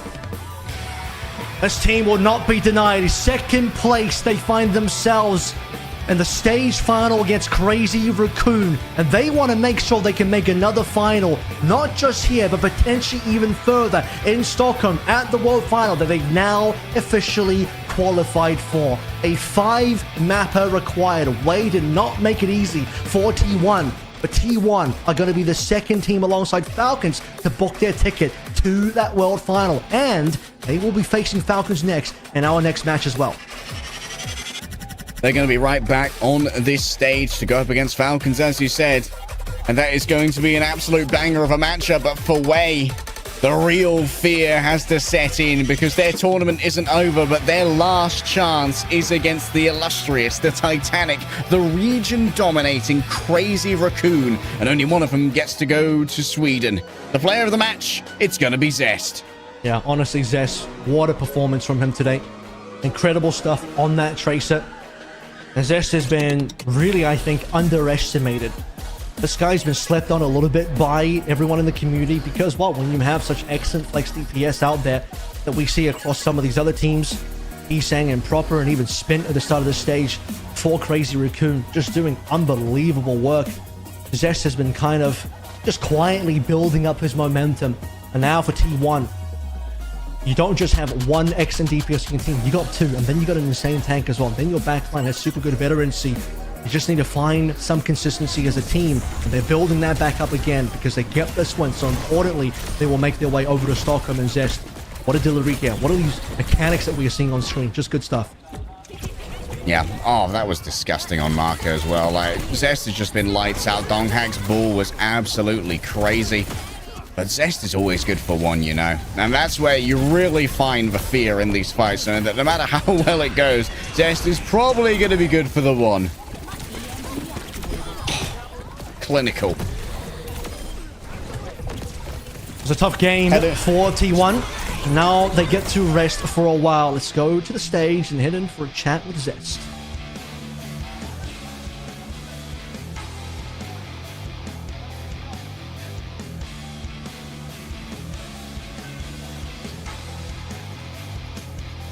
오늘의 두 번째 경기 팀원이 꽉 찬 승리를 가져갑니다. 승리 축하드립니다. 감사합니다. 네, 축하드립니다. 오늘의 POTM은 제트 선수가 차지하게 됐는데요. 일산 킨텍스에서의 시작이 좋습니다. 3대2로 승리 가져가면서 월드 파이널 티켓까지 손에 집어넣게 됐습니다. 소감 한번 들어볼까요? 일단 오늘 이겨서 너무 다행이고 일단 월드 First question, simply asking Zest for a victory speech. 아시아 지금 남은 경기들 지금보다 더 좋은 모습 보여드려야 우승할 것 같습니다. 네, 그렇습니다. 경기 흐름 자체가 오늘 굉장히 쫄깃했는데요. 끊임없는 티키타카, 옥신각신이 펼쳐지면서 팬분들 심장도 부여잡은 것 같아요. 자, 그렇다면 제트 선수는 오늘 어떤 순간이 가장 떨렸을까요? Zest response saying, first of all, I'm so relieved we won. I'm glad we advanced to the World Championships. And I'll show you an even better performance in the next matches. 마지막 판 진짜 최대한 집중력 발휘해서 잘 이겼던 것 같습니다. 네, 그렇습니다. 마지막 판도 제스 선수의 트레이서가 돋보였는데요. Next question, asking Zest, what moment today made you the most nervous? 찍는 그런 경기가 아니었나 싶습니다. 그런데 특전 자체가 두 선수가 좀 다르더라고요. 선준 선수는 힐팩 특전을 찍고 그다음에 Zest responds that after losing at New Queen Street, it felt like a 2-2 tie. But it was a 2-2 tie. So Zest was very nervous heading into map 5. 일단 전 맵마다 약간 근접 특전 찍는 맵이 있는데 근데 오늘 원래 힐팩 찍는 맵에서 뭔가 근접 특전이 너무 잘 되는 거예요. 그래서 그냥 근접 특전 계속 했던 것 같아요. 원래 힐팩 특전 치는데 네, 그렇습니다. 손에 착착. Is there a reason why the special privileges for Sonjin and Zest players are different? 트레이서가 아니었나 싶습니다. 그리고 팬분들 더 가까이서 이렇게 또 오늘 또 찾아와 주셨는데요. 팬분들께도 한 말씀 부탁드려요. 일단 다들 먼 길 와주시고 이렇게 다들 보러 와주셔서 너무 감사드리고 남은 경기들 더 잘해볼 테니까 많은 응원 부탁드립니다. 항상 감사합니다. 네, 그리고 다음 경기는 As Zest responds that there are cases where the heal pack perk and the melee perk are different on a per map basis, and finally has asked for a word to the fans. 갈아왔을 것으로 생각이 되는데요. 팔콘에게 한마디 하고 마무리하죠. 일단 저희가 팔콘한테 조금 많이 졌는데 지금만큼은 꼭 이기고 싶네요. 꼭 잘해보겠습니다. 화이팅! 화이팅!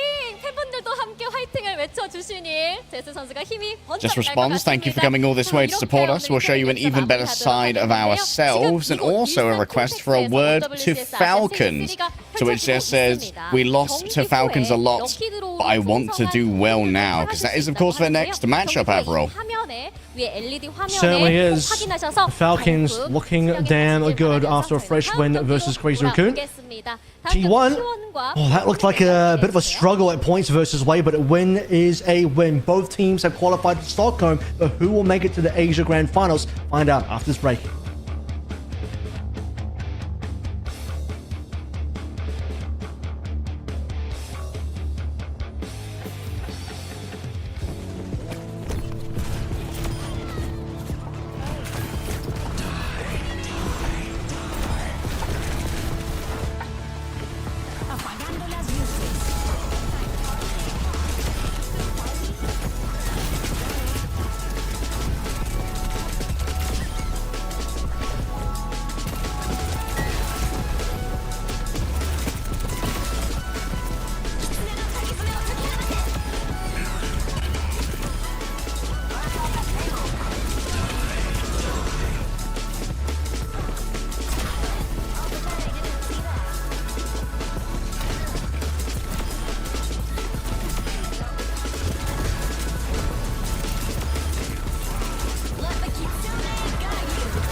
많이 할게. 리퍼로 스피드, 리퍼로 스피드.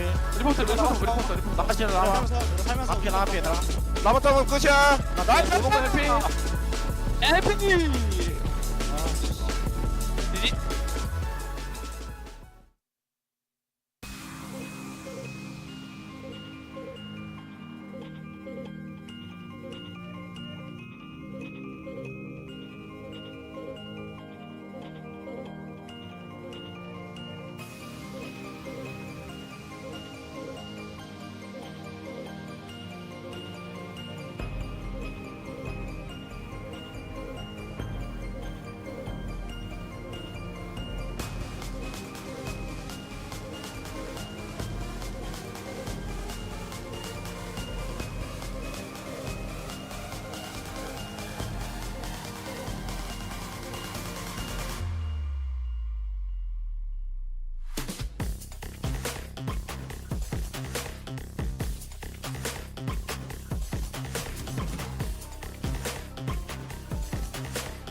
Welcome back, Esports Enjoyers. We're almost halfway through our broadcast today, about the 5.5 hour mark as we head into our winners finals for our Road to World Finals Korea section, Avril. It's going to be Falcons going up against T1 in a best of 5 or first of 3.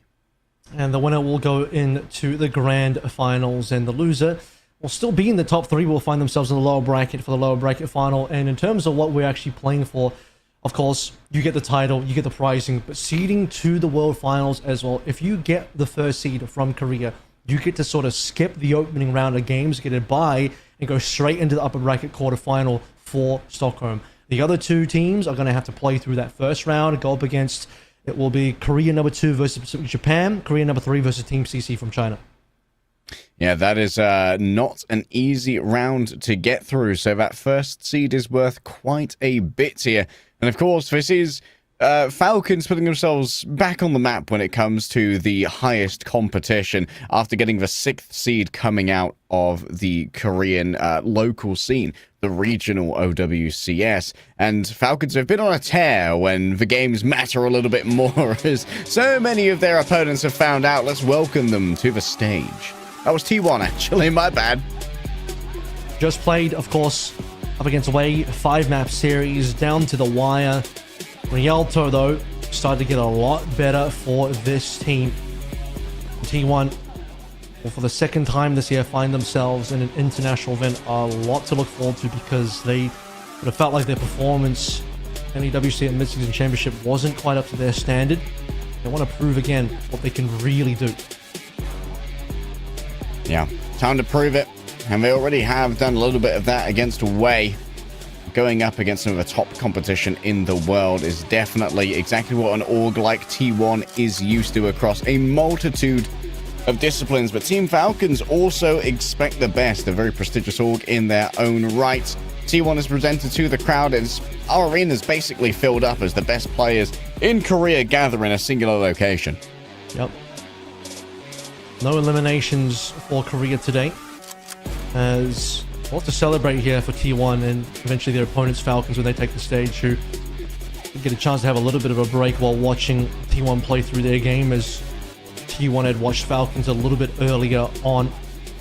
Way will still get a chance to face Crazy Raccoon yesterday, see who between those two teams will get their chance, but right now, Falcons, wow. That's the intro we're looking for. Indeed it is. Music begins and they're fusion highing in front of the crowd. Is that Hanbin and someone in the middle combining their powers? We once again have the heart thumbs up combo. I guess that's a bit of a meme amongst the Korean players. It was definitely, I think, one of the best ever Crazy Raccoon Falcons games that we have ever seen. And they have played each other 25 times, including when Crazy Raccoon were whack as well. And plenty of different results that we saw in there. Plenty of map 5s. But in terms of Falcons and T1 playing against each other, it's been a lot of Falcons winning and a lot of T1 really struggling to get the best of the competition. Certainly in the most recent showing, Falcons had a 3-0 result versus T1. T1 would not have been too happy with that. Yeah. Not the excellence they need, but you know what? In the end, sometimes just making it to Stockholm is good enough. Here's a quick look at our lineup here for T1. Yet to see Viper or Jasmine come in for T1, at least not in their run so far here at Road to World Finals. Yeah, not when Zest is on point. He only played the match in his previous game. Viper will have to sit and wait. And like, he had a little bit of time earlier this stage when we started with a double flex DPS type of meta. Team Falcons utilizing the strength of their full 6-man roster, playing both Hanbin and Summon, both winning their maps, and sometimes controversially as well, where, as I'll remind, Hanbin has so far got a pretty good win rate on board, despite that not really being one of his signature heroes at all. As an off-tag favored type of player, he's won mostly on Ilios, but they did lose at Ilios today versus Junbin and Crazy Raccoon. But for those that do remember as well, the Falcons played up against T1. There was in fact a ball mirror where Hanbin beat Dalek, and we'll see if that happens again. Beforehand, let's head to the stage for a coach's interview between Rush and A. 오늘 준비된 세 번째 경기, 이 경기가 오기까지 양팀 모두 많이 기다렸을 겁니다. T1과 팔콘의 대결전 각 팀의 대표분들과 함께 인터뷰 진행해 보도록 하겠습니다. 먼저 T1 만나볼까요? We'll open up with our introductions here.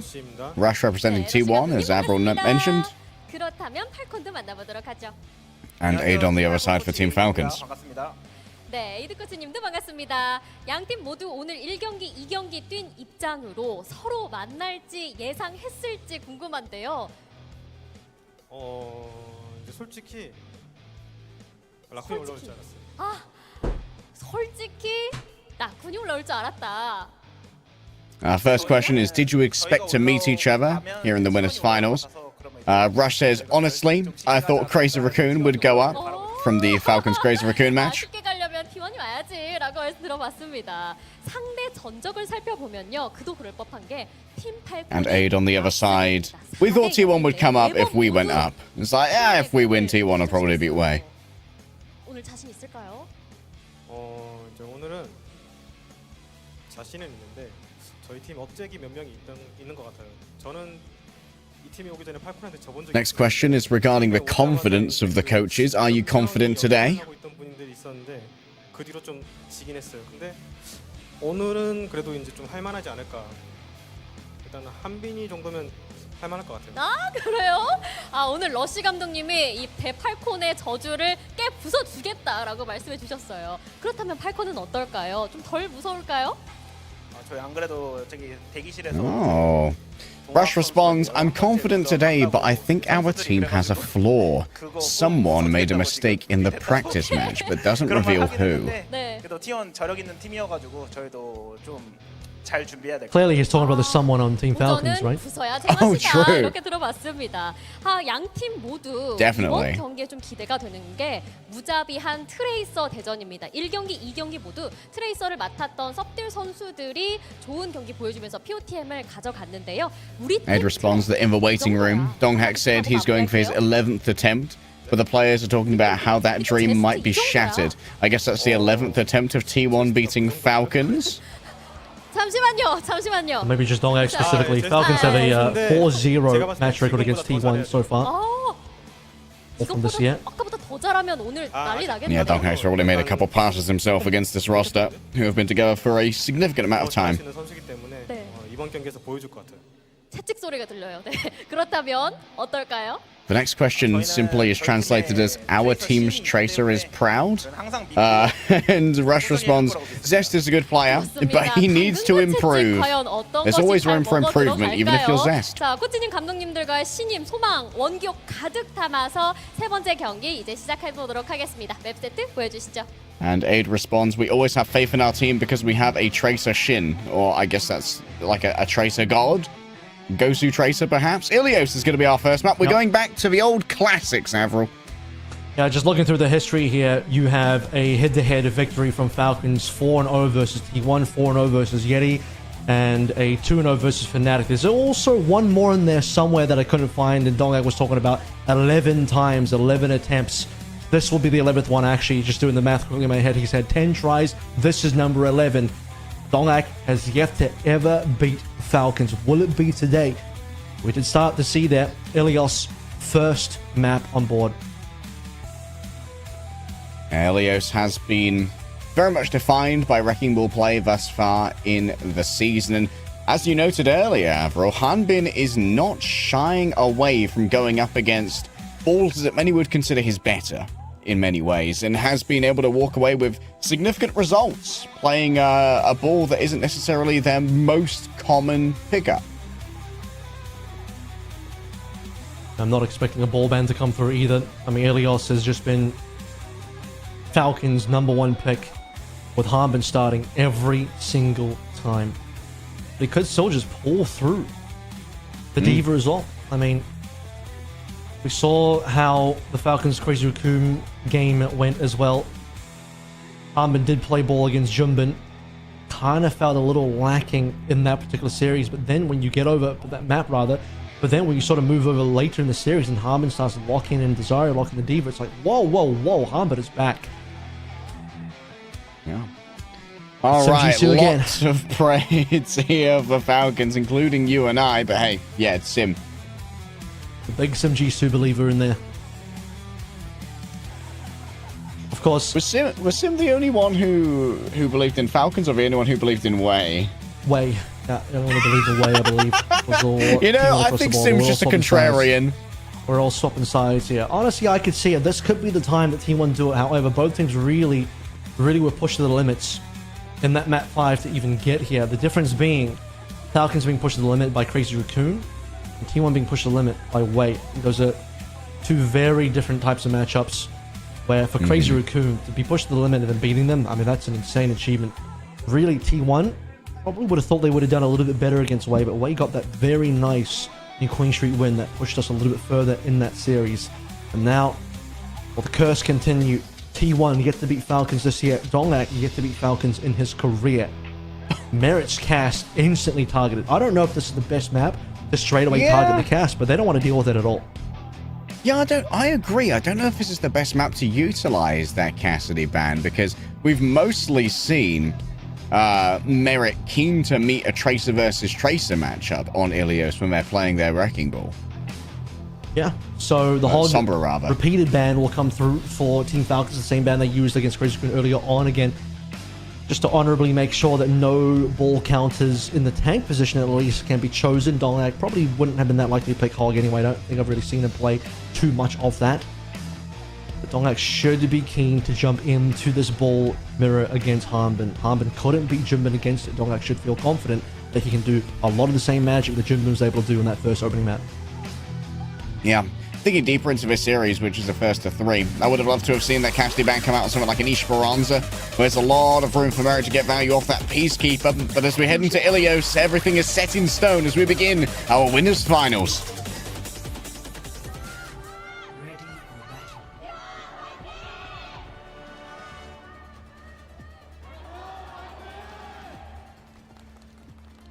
First hover is going to be Winston from Hanbin, and that would be pretty fun. The fact that he's baiting the ball mirror, but then he opts for the Winston instead. Mirrored on the Sombra, obviously expecting Dongak to roll through on his ball proud. The same thing, seen a lot of Hanbin so far on that ball. Right now, Hanbin is keen to just bring through the Winston. Feel that, not going to bait us with that Alari. We know that's not going to happen. Yep. It's a fake. We made it up. A fabrication. Proud gets the first control of a mini.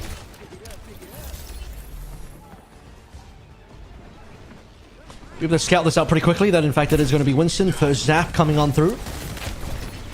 Understand where the matchup is going to fall now. Proud at some point might want to go towards the Reaper, but first blood already being found. Zest gone. Yeah, Zest forced a recall early and was going straight into the hands of both Fielder and Merit, who managed to hit the kunai. And Merit on the disengagement is going to be able to get over to that hacked pack, and that's going to make it impossible for Dongak to really convert on this with a meager damage available to the machine guns. This is partially why I don't know that the cast ban right now is the right call, because for map 1 it's more likely that Merit wants to be playing the Sombra into what probably is and is now a guaranteed Dongak ball, right? So the Falcons to the early lead, first cap. Oh, Proud gets out by the skin of his teeth, and now Zest is going to be under pressure. Proper starts to move on in, and Chio's there on the other side for quite the crunch onto the British. That's going to be Zest falling down, looking over towards the top of the supporter. At the moment, dinghied up there without much hope of rescue. They're going to have to get themselves out via the Swift Step. Assault coming online soon. Probably is really pushing the limit right now. 93% Team Falcons, not to be slowed at all. T1 yet to find any sort of opening. The repeated hacks onto Hanbin, but just will be ignored. Hanbin not even taking that much damage from it. Sombra being a little bit of a translocation point here for the Kiriko Swift Step, allowing them to get back up onto this high ground. Suzu used preemptively here from the side of Fielder. Oh, it does manage to TP away just in time, but Proud is there on the other side, ready to go with the virus. Proper yet to surrender, though. Zest has fallen off the map yet again! Surely not. And that's going to be, not sure if it was Zest earlier, maybe misremembering. EMP ready to go. Out comes the minefield here from Donghack, making the point less than hospitable to a last second contest. And Vigilante, don't know if that one was necessary, really. Was he saying that fell off the map on the same map against Falcons? Yes. And I believe both times, a benefit of the doubt would be that the Tracers recalled off the map. They probably, obviously, you don't always know exactly where your recall location is going to be, and he just recalled rather, on the edge. That's where it landed him. The support's down, though. Fielder still just doesn't have a chance to use his Kitsune. Fun fact, Fielder actually had an early Kitsune rush built than Vigilante, but never had a shot to put that one through. Yeah, Falcons just relocated to the spawn here, as they're going to have to try and find a new angle of attack, but this is where Vigilante really can get that early poke and get out for free. So, no sound barriers on board means free reign for our EMPs, both of which are available. Proud has a lot of good targets. He's looking for them, but he gets hacked first. Proud got hacked out of his EMP as well. He lost it. Secondary EMP, but still it doesn't work. Team Falcons just wiped off the board, even though Proud doesn't get too much off the back of that one. A worthy sacrifice for T1 to walk away. Yeah, T1 managing to survive the EMP despite Proud having his cancelled. And T1 will still get more damage done to get those kills required. And Harmbit not going to have a primal to be able to use that last fight. And Falcons, the gap is closed. T1 have caught up officially. Where are Team Falcons going to enter through this time around? Looking for that initial pick.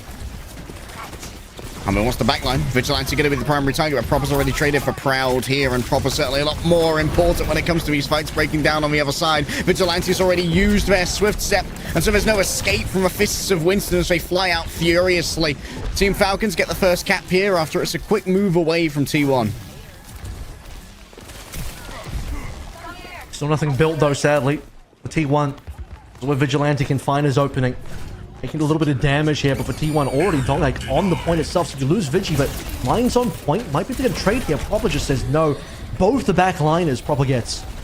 Yeah, Fielder does the right thing, just gets into the corner, carves himself out a little enclave amongst all the mines, allowing for Proper to have the opening onto T1 as they roll forward. Speaking of rolling, Dongak is trying to roll around the point just on the extremities, but super low HP. Finally protected by his fellow support, but Fielder goes down once more. Proud has been able to find so many first bloods. The Kitsune Rush was used by Vigilante, gave over so much fragging power, and Merit's experienced that firsthand. One last fight for the first point of Ilios. Proper's going to go for the touch at some point. I'm a little too far away, taking some damage. But T1 might just be able to lock in this very first round. Here's touch now, finally. Fielder's going to have a mid-fight Kitsune Rush here if they can survive long enough. Chio, 99% towards the beat. Might not be able to get it over onto everyone. Manages to land it. Proper is not going to be a recipient, but Zest's already fallen on the other side, so there's a big advantage here for Team Falcons. Proper still looking for a place to try and put this pulse bomb. Karakari the ults into the next round. Proud super low. The EMP has come up just in time. The Kandong Hack survive. Perfect spray there onto Merit, so the EMP won't be available here. Proper doesn't get too much off the back of this, and Proud is absolutely making the remainder of his team quite proud in their own right. But Proper still considers himself the final boss, the one and only. The lord of these rings, as they runs rings around T1, but still not in control of the point. Shia wraps around on the other side. The pulse bomb's gone too far away from Zest, not able to do their signature move, but still Team 1 walk away with the point in their favor. Merit doesn't get to use his EMP here. He was one of the Hackdown members, dies on 98% or 99%. And for Falcons, a desperation beat waiting for Chio to build this one. Fielder even dropped a Suzu on top of Chio because they were that concerned that he wasn't going to be able to land the beat. Concerned that Proud might have been around somewhere. Could have had the EMP in hand to cancel it out. They didn't want to Ajax it. So a lot put into the tempo beat to allow them to fight on that final engagement. But just no results. No Falcons kills to really slow things down. They got a lot of damage on Proud as well. They knew that Proud would have the final ult with the coup de grace to finish this round. And in fact, it's exactly what happened. They put Proud down to, I believe, 1/3 HP, but he survives, recloaks, drops the EMP, wins the round. All right, let's see who gets the first hack here on the Mega. Super important to play it out for. I believe that both of those hacks were actually interrupted, and that was going to be Proud, who actually doubles down and goes for a second hack onto a Mega. That's going to give a lot of space over to Donghack. Yep, Donghack has more HP. Harmbin really pushed away and bullied here, which means Falcons an opportunity to secure that first Mega, and well, we do expect that Donghack is going to be the better ball player in this matchup. Harmbin really needs to show that his ball practice has been paying off. Needs to show it. Fielder exposed on the bridge at the moment as Proper starts to work the margins, really to try and erode some of this space away from the Kiriko. Rolling through, Donghack faces a Suzu, but forcing that out is valuable in its own right. Great steal on the health pack. Donghack simply casually waddles up to it. The Kiriko, a very difficult person to assail in so many of these cases. Those headshots are scary. Yet another Suzu is forced, and that means that Fielder's going to be a prime target. Public enemy number one. Chio takes some of the aggression, and while Proud is happy to reward them for the aggro gained, it's all about Fielder surviving for now. T1 will walk away with their first cap. Yeah, T1 doing well here. Finding those openings. Merit going down. They're Proud looking towards first EMP. His timing is critical because he's ahead of both supports on the side of Team Falcons. It is really far ahead of Merit as well. Team Falcons, a lot of catch up here required. Vigilante sieged here by Hanbin. But it seems that the remainder of the team aren't really in a position to do anything about it yet. Donghak is more than twice as fast to get to the minefield. Chio's skates are turned on off, and Proud is there to follow up. The EMP is good. And what Fielder may have invested for Kitsune Rush, it doesn't seem to have got that much in the way of value. Zest is so strong when it comes to the raw mechanics. Even if Proper's trying to make something work on the backhand side, Proud has managed to fall off the map in the midst of all of this. And that means that T1 now have a 2 versus 1. Zest and Lucio up against Proper. And look at that. Team Falcons, they've already had to move themselves onto the point. The respawns came back fast, and that means Skewed has to invest their own sound barrier to recontest here and retake onto the objective. There's an extra Kitsune Rush, though. Fielder doesn't have it. He used it in the previous fight. However, if Falcons survive long enough, Merit will find this EMP. A stick of the Hanbin's good, though. Proud with more final blows, courtesy of Zest assisting there. That's twice now that T1 have fallen off the map, but they don't seem deterred by it. Gravity might be their greatest enemy, certainly not Team Falcons, as Merit prepares an EMP. Team Falcons, they're just lagging behind, though. 70% for T1 so far on the scoreboard. Just disrupting this rotation. Disrupting Fielder here a little bit. Merit's on the hunt, but he needs his team. This can't just be a Merit solo EMP situation where he goes in by himself. He'll just find a neutral hack, actually. Could be a kill to Skew, but Merit pays for it with his life. Yeah, Merit just caught out there by Donghak. Could smell the Sombra approaching. Yeah, that's going to be the minefield there. Mostly cleared out by the pile driver. It's difficult to try and chase Hanbin down, but eventually gets it done. And Team Falcons, they've just utterly collapsed here on their attack. They just haven't been able to take the point. It's going to be a last-second contest here from Chia. It was risky going into the minefield that Donghak could have had provided here. The EMP gets absolutely nothing. What has happened to Merit? Is he a Cassidy Merchant? A proper recall into the minefield? Where are the Team Falcons that we knew and loved? They certainly haven't turned up here. Finally, it's a good Suzu to make sure that Proud gets nothing off the EMP, but Fielder's still going to be paying for this one as Donghak chases them on down. Just is here on the other side. Team Falcons have flipped the points, but I think that at this point, the damage has really been done. The Falcons have given themselves another opportunity. Chio survives. Importantly, he can build up this beat now. What a nice Suzu from Fielder. Might have been a misplay by Proud, though, because it looked like the Suzu actually comes in before Proud even EMPs, and now tempo beat for Team Falcons, pushing forward. Nothing on T1 to be able to counter this one, but you still need to find some kills. The Falcons are struggling. Okay, rumors of Falcon's death may have been exaggerated greatly by me. In particular, Zest has a pulse bomb in the back pocket, but Fielder's ready with a Kitsune. Might need to start spreading those rumors again, though. Double support ultimate's about to be online for T1, and Fielder can only respond with his own Kitsune. No further sound barrier available from Chio.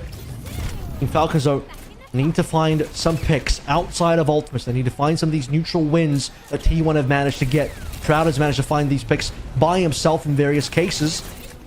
Falcons have a long road ahead of them.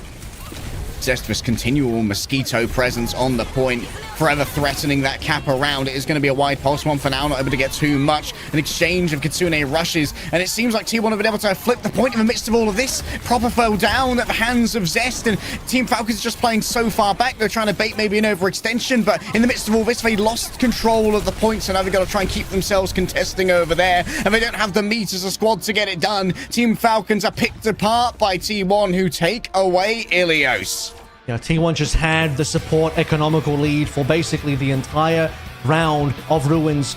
It's just going to be lagging behind the rest of the Falcon support, and realistically the entire roster as well, just behind the 8 ball. It starts with the initial health pack hack coming in from Proud, and Proud by far the better Sombra in that opening map as well. Merit might have been an absolute god on the casting a little bit early on against Crazy Raccoon, but the Sombra left lacking here. Maybe the cast ban actually was good. However, I will say, I don't really know if Merit would have really played that much cast on this map. This was definitely a ball Sombra map. In either case, cast available now. Merit has that opening available in future maps, and you might even want to exercise that ball ban early as well. Wouldn't surprise me if a team like Falcons immediately goes to something like Suravasa, bans the ball away, play some of that cast. All the options are on the table. The T1, they've already made their first step towards the finals. Find out if they can go even further after this break.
거점. 쏘마 살았다가.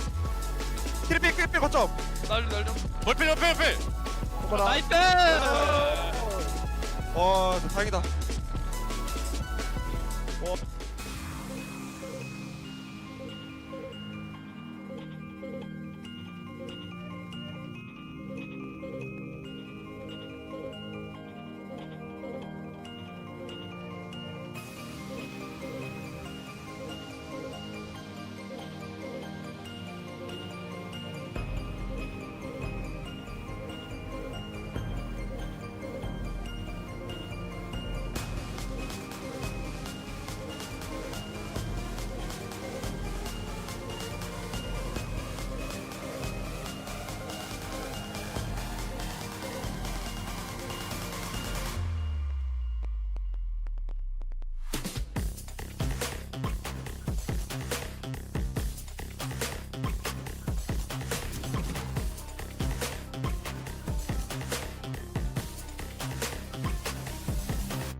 A strong start here for T1, coming hot off their match against Way, coming into our winners final against Team Falcons. For fear of Merit's Cassidy rang true on Ilios, but now it's going to be available for the rest of the series.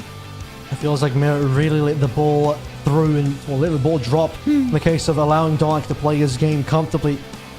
Merit Sombra definitely lacking in that first map, but Harbin's ball as well, as expected, not really doing much at all. As with Onside Gaming and Zeta Division scratching their heads, wondering how they ever lost to that. As Jimbin said, yeah, of course, we're not going to lose to... No one should really be losing to Harbin ball. We'll see if Falcons end up making any swaps or any substitutions moving forward. I did suggest a Suravasa now. More likely they'll go to Esperanza. Falcons like to go for an instant Esperanza pick every time they lose map 1 or just lose in general. The reason why I think Suravasa is the stronger pick here is because you want to deny the other ball map now. One of the only other good times that you will have the capability to ban ball is on Suravasa. But unless Falcons pick it, if T1 pick it first, T1 can protect the ball. So Falcons really want to stop that ball matchup again, which I think should be the case. Suravasa is strategically the right call to make, a very strong call to make. Otherwise, T1 definitely force that one more time. Unless Falcons are okay with playing into the ball again, just hopefully without Harbin ball on the opposite end. It's a double-edged sword. Suravasa has not been great for them, but as you mentioned, that's because it's one of the greater maps for the ball itself, which is often protected by teams as they go in against the Falcons. And there it is, Esperanza. This is the vanilla ice cream of map picks here for the side of Falcons. Not too forward thinking, just a little bit of comfort, and this is where the Cassidy will once again potentially rule the day. Even though Cass might have a little bit of a range disadvantage, I don't think Falcons will mind that at all. A very impressive looking Esperanza that we saw map 2 a little bit earlier today. You know, really put Crazy Raccoon to the sword. The return of Diva for Harbin.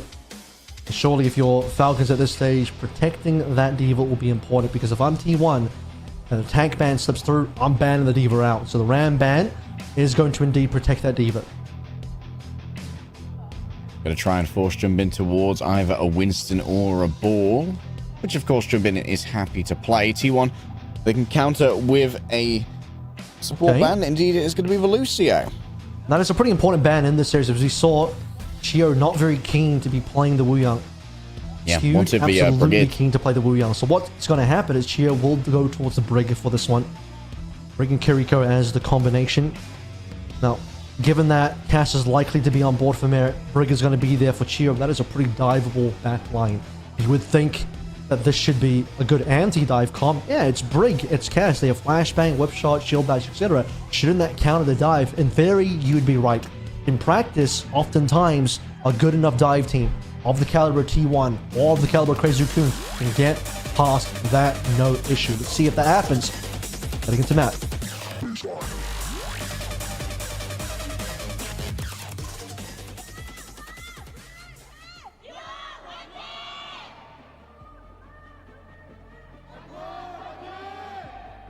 Couldn't be me hallucinating, but Junlin was in this matchup as we enter our 12th map of the day. Donghak's more than happy to match on either the Winston or the Bull, whereas Hanbin, the tried and true diva. This is where Team Falcons really just absolutely manhandled their game against Crazy Raccoon. You gotta see the best of the hit scans here as well. Proud delivers some magic in that game against Wake. Merit the same thing against Crazy Raccoon on the Cass. There will be range advantage for Proud. Seriously though, what is Donghak going to do here? He is going to go through on the Diva. He's not even going to consider playing Winston or Bolt. Interesting Diva choice coming through. Will allow for some easy peel onto Skewed should they find themselves in a more perilous position. And Chio, of course, is going to be on that Brigitte as noted earlier. One of those situations where Donghak is not quite of the caliber on Diva as Hanbin, as you would imagine. This should be quite the opening for Hanbin. Speaking of which, Merit already showing his worth. Instant headshot. No death, but the damage is there. Merit does have to play closer, though. As you noted, the range disadvantage means we have to try and play these closer ranges where the damage fall-off isn't quite as brutal. Not able to leverage for high ground like Proud is, and Skewed finds out early just why Merit is so feared. It begins already, and he doesn't even have silver bullets yet. Once he has silver bullets, he'll be able to contest at range far more comfortably, particularly against Proud. So Proud needs to extend this range where he can, but already losing players. Skewed with the key players in this map to get some damage done, being that he is willing to play this Wu Yang, and what fielder will pay the price on the opposite end? Yeah, filled a bit off more than they could chew. And as you said, Proud is every bit as intimidating as Merit is when playing on their preferred hero. In this case, it is for Sojourn. And so Team Falcons are just going to scatter away and flee. See if Proud can find his required shots. His uptime is going to be a little lower. So one of the advantages of playing the Cass, every single shot can really be lethal. So Proud's going to have to take some time to charge up each rail. First ultimate, still a while away at this point, but look at Merit's damage done. He's just flying past everyone else in the server. Yeah, Merit is so accurate with this Cassidy. Hitscan Prodigy. Skewed not finding out this time, but has already at least been able to note the danger. As there is still a little bit of progress being made on the bots. T1 getting a lot of free push here. Proper not making a move to contest it. Nasty flicks there. There's going to be an isolation on the other side. And you can see that Honda's going to try and flush them out of that position into the crosshairs of Merit, but the coverage is good from Donghak with a defense matrix. Skewed now noted. Extra speed to get away from the sight lines that Merit was presenting. Out comes the Kitsune Rush. It's more in a defensive position, allowing for a disengage here from T1 to cover their own backline. It's a great clap back onto this diving core. T1 just absolutely destroy the Falcons. Massive triple there. Vigilante with the first ult. Fielder still 5 away from finding Kitsune Rush. T1 putting the pace on, finding the opening cap here as well within the first 2 minutes and 30. Barely just. Nice little body block to prevent Palmer from touching and contesting. T1 get off the grid first. Proud though. Not quite on OC just yet, but did get that triple kill in the last fight.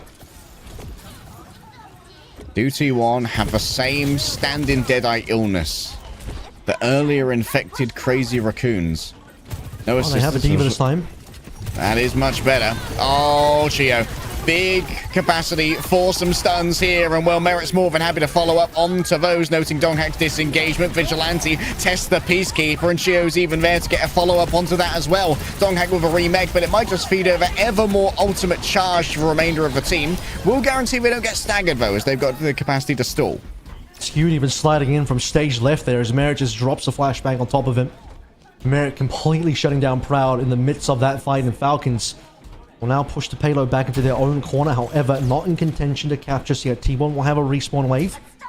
Proud still waiting for his chance to overclock here, and notably, both of our divas need to be in position to block out this DPS damage, particularly the ultimates. Yeah, Overclock and Deadeye. Those are going to be fight-defining here as Donghack wraps in behind Hanbin. Might be able to get a little bit of additional stall on that cart as Hanbin has to peel on back and make sure those supports are in a less threatened position. Proud taking a lot of damage in response, and Merit will get the clean up there, finding his mark finally, just within range as well. Hanbin a little bit low here, but T1 are down a player. Yeah, Hanbin was stunned by the Wu Yang ultimate, but not too much gained off the back of that elsewhere. That is going to be the first cap coming on through, unlocking the forward spawns, and now T1 have to get themselves together for a contest, or we're going to lose the lead. Where's Donghack? Needs to be the one contesting, has found his mark here. Need to see Proud open up his ult next.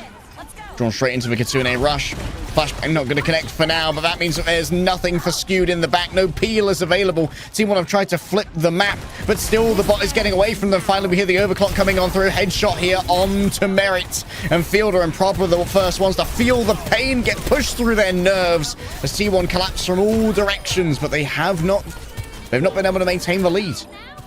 4 HP is all Proud needs to survive on. The Falcons will unfortunately exit that fight with a lot of ultimates still in tow, but for T1, we've been waiting for this overclock to find its mark, and Proud rips it through, even despite the flashbang from Merit. It's not enough to slow Proud down. And as you sort of said here, Falcons, they get that 71. Get that lead barely over T1. Exiting the high ground, dangerous proposition into a Kitsune rush even more so, but Chio's there to rebuff some of the aggression. Proud falling low, grabs the Mega, Vigilante on the other side, and we see a waywardly tossed Pulse Bomb, goes carelessly into the matrix of Hanbin. Yet another Ember snuffed out by Falcons to continue to roll on. Fourth go. Oh, where did Zest come from? I think Donghack was just pushed into the remake as well. Courtesy maybe of a whip shot from Chio. That was wild. Yep, well, Zest has found himself waywardly in the way of the self-destruct, and Falcons will now continue to push, ever increasing their meterish lead as Merit still yet to feel like he needs to use the Deadeye. Donghack's abandoned his campaign on D.Va as the Doomfist will find its way into the server now. I had some thoughts about Doomfist yesterday. Donghack is maybe one of the top Doomfists in the world. See if he can make this one work. It will be tough. Fighting against both Brig and Cassidy. It's an interesting matchup for a Doomfist, that much is for sure. Merit should be able to extract quite a bit of free push off the back of this Deadeye. T1 just have to play in this cowed into submission position. Yeah, I mean, this time they don't have the D.Va right, so nothing to really stop Merit. Diving in, though, they want Merit badly. They'll get him. Donghack in his face, using the Tidal Blast. And doesn't even get the stun before the kill is secured. Chio surrounds him for 2 versus 1. Proud is traded on the other side, but now Team Falcons have to make a choice as to how they're going to try and contest the cart. There was a little bit of extra push gained as Hanbin is going to be unstaggerable during their contest. Still keeping this one manageable for T1. Have not allowed the meterage to escape the realm of possibility yet and make it insurmountable. 40 meters with a 100-meter cap. Very doable for T1 within 3 minutes here. Still have some concerns about the viability of the Doomfist in this matchup, in this meta in Overwatch currently, generally speaking. If anyone can do it, Donghack just might. All right, Susie Force is Proud up on the high ground, already halved, catching a headshot coming through from Merit, and the Overclock's going to lose so much of its uptime, just hitting the fat disengage, and now it's Falcon's turn to move on forward. Rally drags from 4th, extra HP and sturdiness in the face of danger, and Donghack's not going to be presenting any. Hanbin's ready to catch it at range. Zest manages to dodge away, at least from the silver bullets sent out from the Cassidy, but still it's T1 on this backtrack, formally giving up space.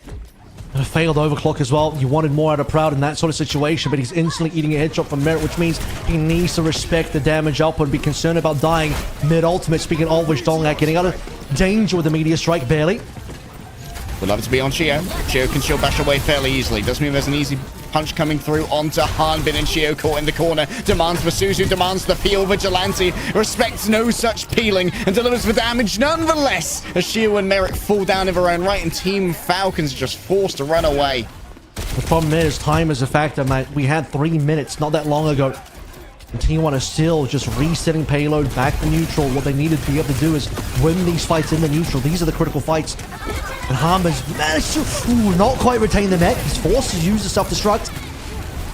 Oh, Vasusa was almost there to try and save Hanbin from the pulse bomb. In comes for Tidal Blast. No stuns are given over. Zest is changed on the other side. Ashir falling low, but claps back in his own right. The Shield Bash says, I'll show you a big punch to the Doom Fist. And now the bot is caught in no man's land. It has turned off the forward spawn. That's not enough. That was the fight that T1 needed to win. It's these critical fights where after the recovery in the neutral, you're starting to build momentum after that to get meterage. It's been 2 minutes of T1 just constantly resetting bot to neutral and then losing. And despite the kill onto the baby Diva or Harmon, that one was hard fought for, by the way. T1 still lose 2 afterwards. A desperate swap for Zest here onto the Genji. I like this T1 comp. I wish it was a little bit more viable in the meta right now. Out comes the overclock. Crowd says meta. I'll show you meta. But Hanbin eating plenty of those rails, and all you can do is flee when you're faced with the danger of a Deadeye. The widescreen shield of the rally. Oh, it's a little bit ambitious from Proper, but in the end, ambition is what takes Falcon so often to the throne and allows them to don a crown. Merit is just fed victim after victim. It's not looking doable anymore. This is looking so difficult. The fact that T1 are going to have to start their OT journey inside their own spawn. Payload fully reset. Multiple fights now required. As once again, T1 don't even have control of neutral. In fact, they're just even bleeding meters in the final moments. Longhack's just not been given a single empowered punch. The trigger discipline from Team Falcons has been sublime, and now Team Falcons, they can just play this slowly. Every single second is in their favor. Zest is traded here for Merit. That works out for T1 because they're so close to their own spawn. Getting low. Hanbin looking to try and find the edge of it. And Scooter's the one to fall on down. Proud is overwhelmed. He talks about the Hanbin Diva, and now he's going to show you exactly why he is that guy.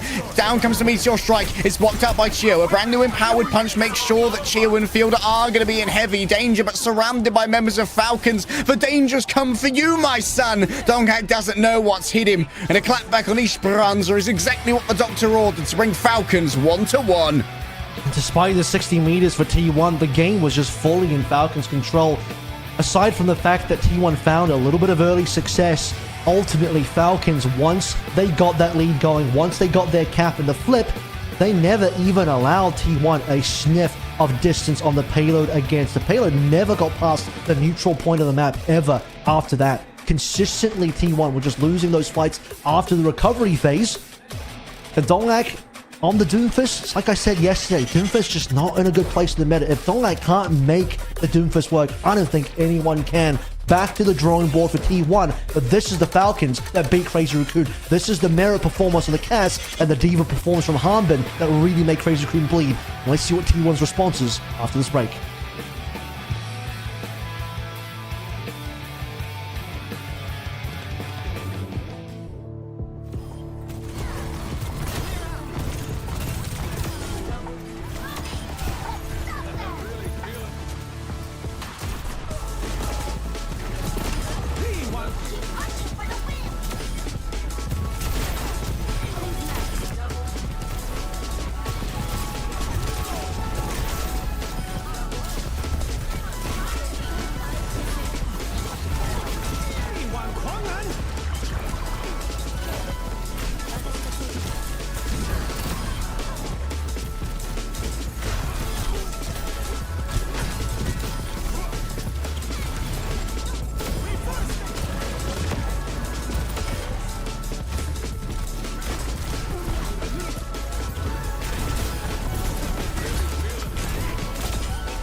나 못해줘. 올라 이겼어. 때릴게. 공익도 차용. 미안하다 동현아. 나 현석이 급식서요 급식성. 잡아. 괜찮아. 예. 그래서?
Wake up, babe. It's banger o'clock here at OWCS Asia Road to World Finals. Could it be yet another map 5 on the horizon for our Korean tranche? Who knows? But at this point, anything's possible. It's 1-1 between T1 and Falcons. I knew this wasn't going to be an easy game for either of our two teams. Of course, Ilios doesn't start well for Falcons. It didn't start well for them in the Crazy Raccoon game either. But Esperanza with Diva for Harbin, Merit on the cast was when the Falcons made that comeback happen in terms of the series to show, okay, Falcons, here to play. All right, now it's going to be the map pick of T1. Ideally, they might want to go somewhere that perhaps there isn't quite as much viability for the Cassidy. But as you pointed out earlier, Suravasa is a great map against Team Falcons, and we were hoping that maybe Team Falcons would pick it so they got the initial ban and could get rid of a ball where they often lose the mirror. Honestly, Gibraltar would actually be an insane map to go to if you really don't want to play against the Cass. Cass's range is very limited on Gibraltar. You could also ban Diva on that map. Just got to double check that. I don't know, did Diva already get banned this series? I don't believe so. And we're going to the Atlas, which is a very strange choice because this is not a ball map. In fact, this is potentially a good Ramatra map and a good Zarya map. That plays a lot more into Harbin in Falcon's wheelhouse than it does for Donghak. Okay, maybe... Well, T1 haven't used their Ram ban yet. The Zarya's good on this map too is the other issue. I've Ball never can be cast played, an Atlas map before. First point is not good for dive, by the way. First point is very heavily brawl favored. After that, the map opens up. You can start playing some ball. Tracer means we want to take this one away from dive entirely, which is, again, weird because T1 are the team that should want to play dive in this matchup. Wrecking Ball ban comes through from Team Falcons, knowing that they no longer have to save out for something like Suravasa.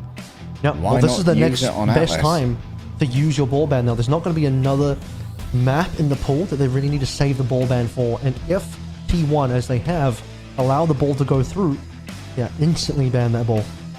100%. What's Rush cooking here? First time we've seen Atlas, and Suravasa has been a historically terrible map for the side of Falcons. So I'm not entirely sure what he is up to right now.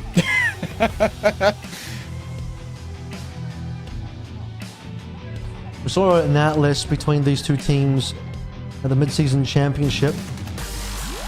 I do believe T1 won that map as well, but barely. Or sorry, rather. Yeah, T1 did win that map. So, can they repeat history a little bit? We'll find out.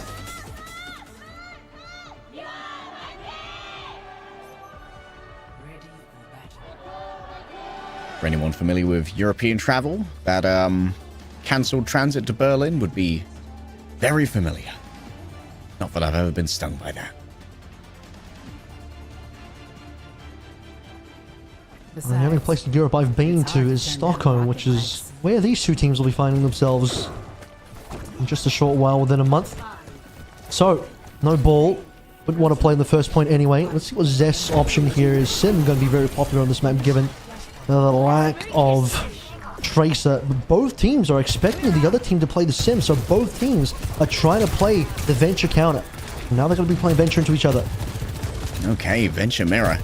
Haven't seen one of these in a hot minute here, as Hanbin is going to be able to offer some great protection to Proper on these engages, utilizing those bubbles. I think Proper would want to change the Reaper as soon as he realizes what the matchup is. See if that ends up happening in a short while as well. T1, I don't think are as strong on the ball as Falcons as well. See if that's proven to be the case as these fights evolve.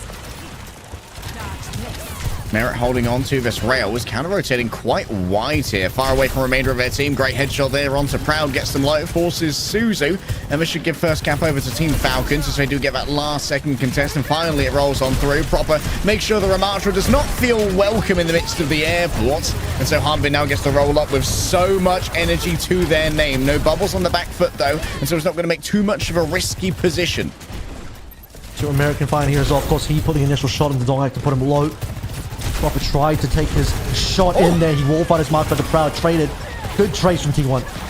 Excavation charge is good. Proper taken out. Shio's still wrapping around here and being professionally annoying, as Merit on the high ground with that rail is a considerable force that needs to remain modified here by the remainder of T1. They will get the flip. Falcons not interested in overstaying their welcome, understanding that, okay, well, keep the point busy for a little while, squeeze in a bit more percentage points, but a good reset here. Start finding some ultimates, of which Vigilante has a massive lead. Alright, Proper rolling in with the Venture. Going to emerge from the undergrowth, and they truly have done quite a bit of damage there to Proud. Unable to survive the incoming damage, and now Proper just rolls on board with Tectonic Shocks, punished by Donghag. A little bonk on the noggin.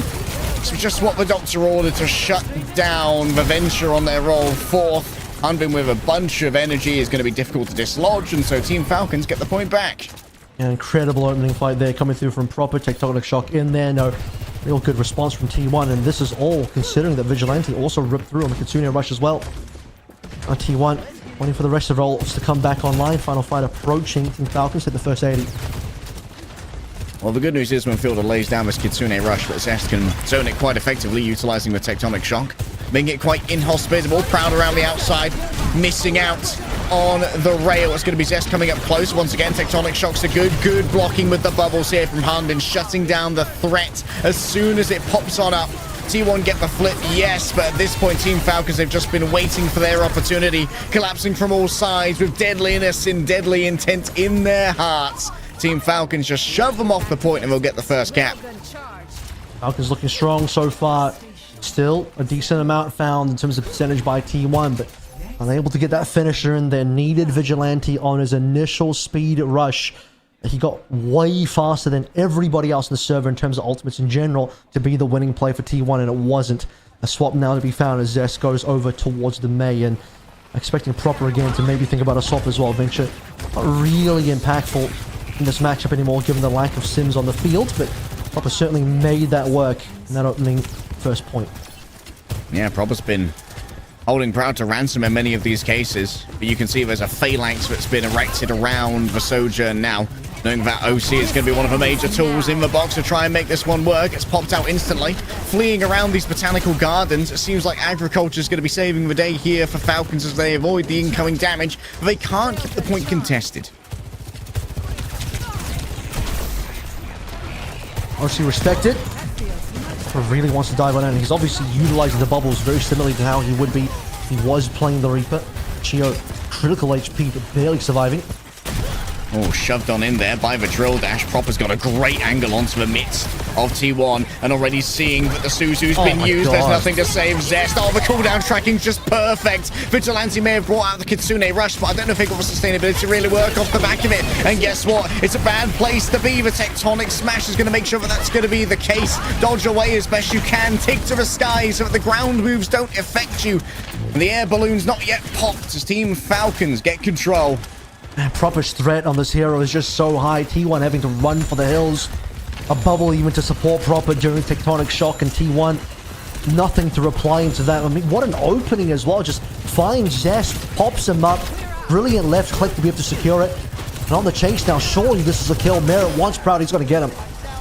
Oh yeah, winning out in the 1 versus 1. Great chase down coming through here. Chio easily able to escape the auspices of the Ramatra. Coming back in now, clapping back. Oh, for Hunbin, it's just so easy with this much charge. The DPS is off the charts.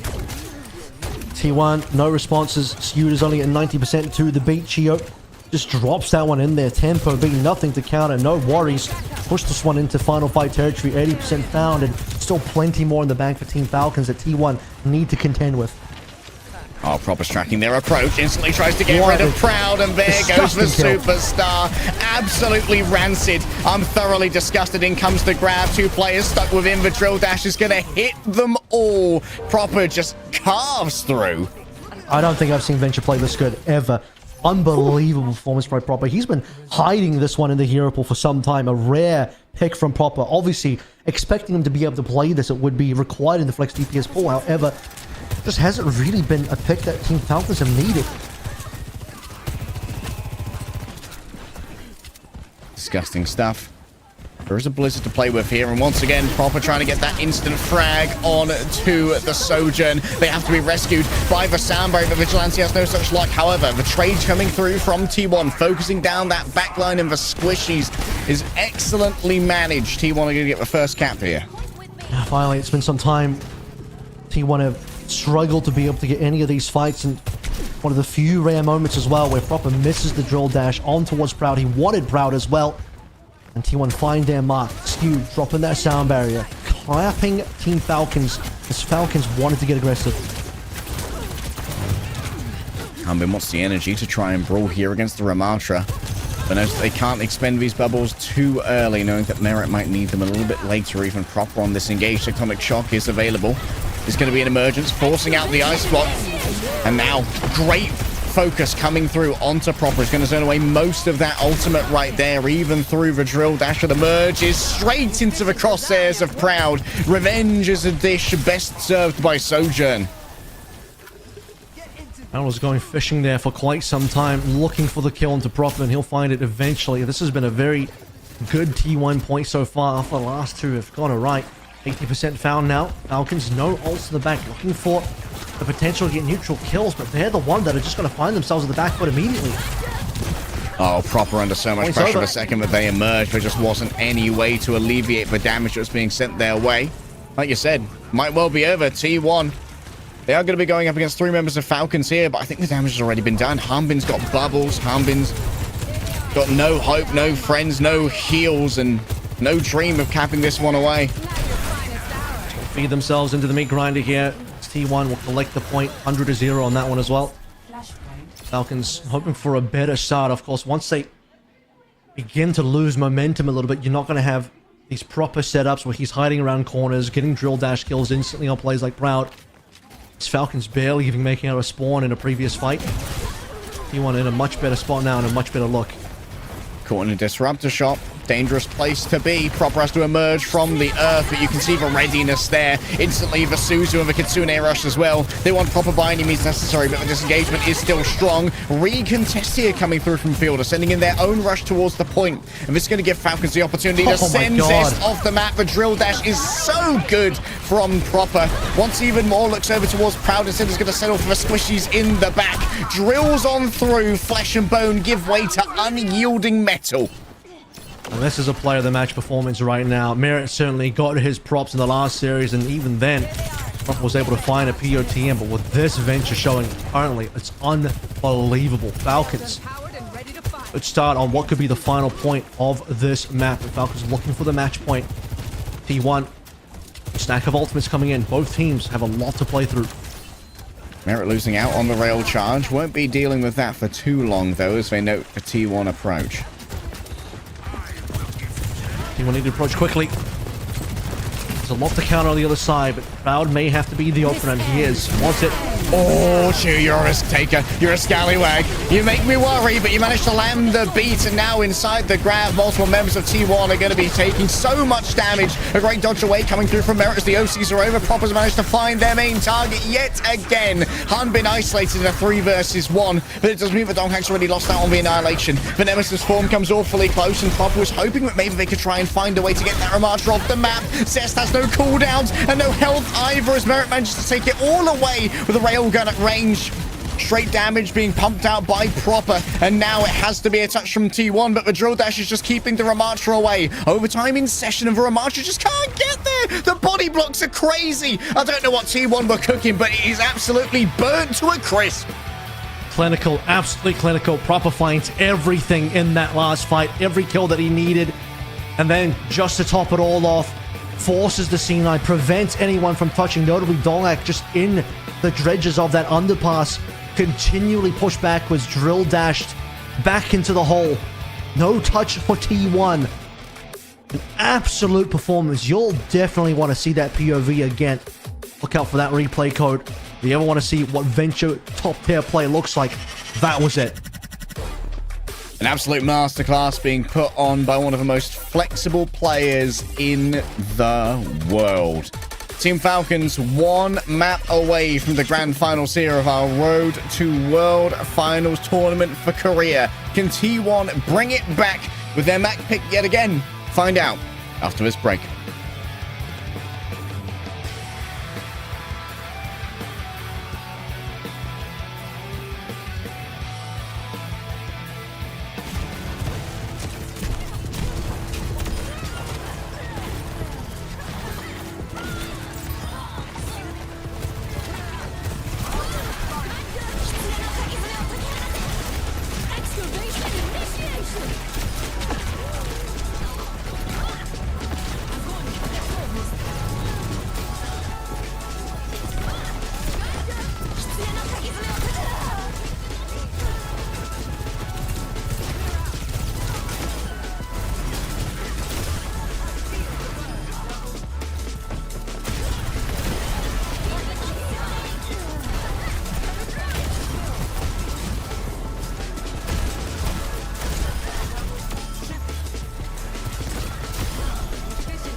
나와. 팀이 다 왔어. 야 라마 볼게 라마. 야 루시오 그래. 소연필. 계속 밀어 그냥. 아 계속 밀어 안 끝나 이거.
Yet another victory in the palm of Team Falcon's hand, and all T1 can do is desperately try to push their fingers apart, get themselves back into this series with yet another map pick for map number 4. That one was a lot more difficult for T1. In fact, I mean, you could say both the maps now Spartans are going into Atlas. Not the best luck coming through T1 at all. There's a question mark of why even go to Atlas in the first place? It seemed like a strange map choice. Suravasa would have been a much stronger normal pick. We've even seen Falcons struggle a little bit on Suravasa recently as well. And I mean, the Diva ban is certainly still available.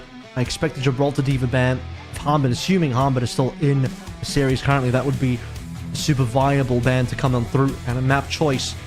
But yeah, I mean, protecting the ball and playing the ball on Suravasa would have been a good win condition for T1. Didn't opt for it. Yeah, Suravasa has been consistently pretty bad for the side of Team Falcons. And we suggested nipping it in the bud for Team Falcons' first pick to take that with the initial ban so that you could protect, so that you could ban the Wrecking Ball and protect the Diva through the same mechanism. Not only Hybrid and Escort remain. T1 have a good record here on King's Row, but they cannot ban the Cassidy, so maybe, as you suggested earlier, Watchpoint Gibraltar would be a great choice to at least minimize the threat that the Cassidy presents. Yeah, it's not a very good cast map. You don't want this to go to Rialto. I don't think Junkertown really is a popular map at the moment for either team, given they haven't played it. All right, well, doing? There's no cast ban. There's no cast ban. We saw what Merit did on cast on this map. I'm just saying, you're really running into trouble here a little bit if you're T1. Russia's limit testing. That's my cope. Limit testing, they'll draft for Falcon's weakness in the grand finals, of course. But who knows? We just saw this team dominate on Rialto, having an excellent ball defense, and now they know that ball can't be banned, so that is at least a guarantee. And with someone coming in, maybe there could be a targeted ban towards someone's hero pool. Unfortunately, here, someone's hero pool is going to be quite varied and quite wide, and really for this type of map, we've already seen someone play a little bit of Diva, his capability to do so. He played Zarya into Max, although didn't quite win that battle, still stayed in that battle for as long as he could and did what he could in that particular game. Going into Rialto, I mean, Winston, someone can play that quite comfortably, obviously. Ram, It's got to be in someone's wheelhouse quite comfortably as well.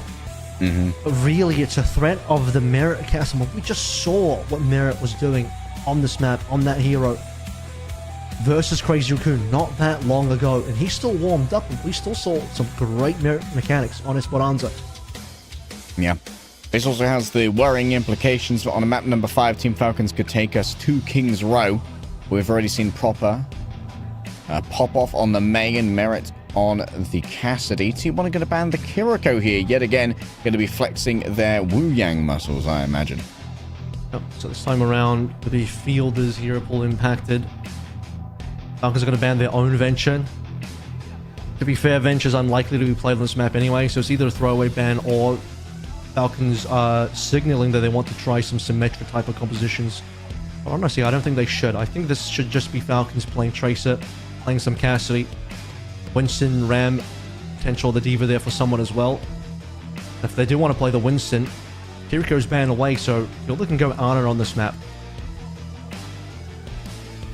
Yeah, lots of opportunities here for Fielder to flex the old reliable.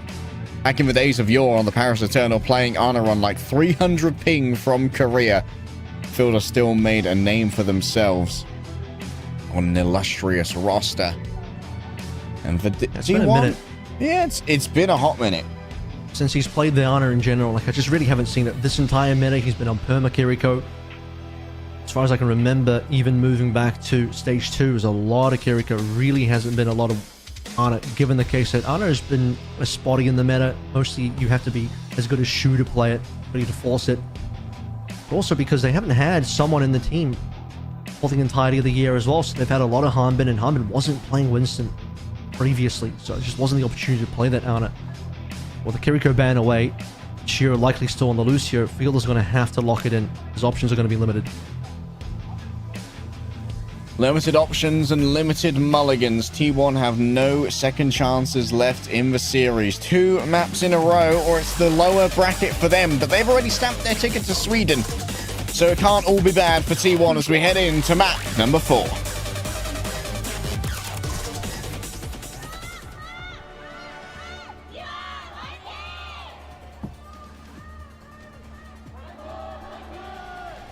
The good news for T1 is they did beat Wei on this map with this ball. Attacking, defending, doesn't matter. T1's performance versus Wei on this map, very impressive. Falcons are not Wei though. See if T1 can repeat that level of performance again against much stronger competition. Given that Falcons match point is found, Falcons trying to lock their position in the grand finals. Eyes on where Fielder is going to go here. He did hover the BAP, which is a possibility, but if someone's playing Diva, you're not playing Lucio BAP Diva. That wouldn't really make sense to me. All right. Okay, well, he's got to be able to play with Merit at least. That works, but not real good interaction with what the tank is trying to achieve here. Well, Fielder's just going to have the big mechanics check here. How to arc those healing globules as best as possible. It's going to be great pack control at least coming through from the side of Prowl, which means that Donghak isn't going to need as much attention from his supports. The other thing is, Ana plays super well into the ball, whereas I'm not too sure the BAP would often do that much versus ball. There's that to consider as well. Already Donghak making a little bit of a splash with the pile driver here, and McCann continues to roll on forward.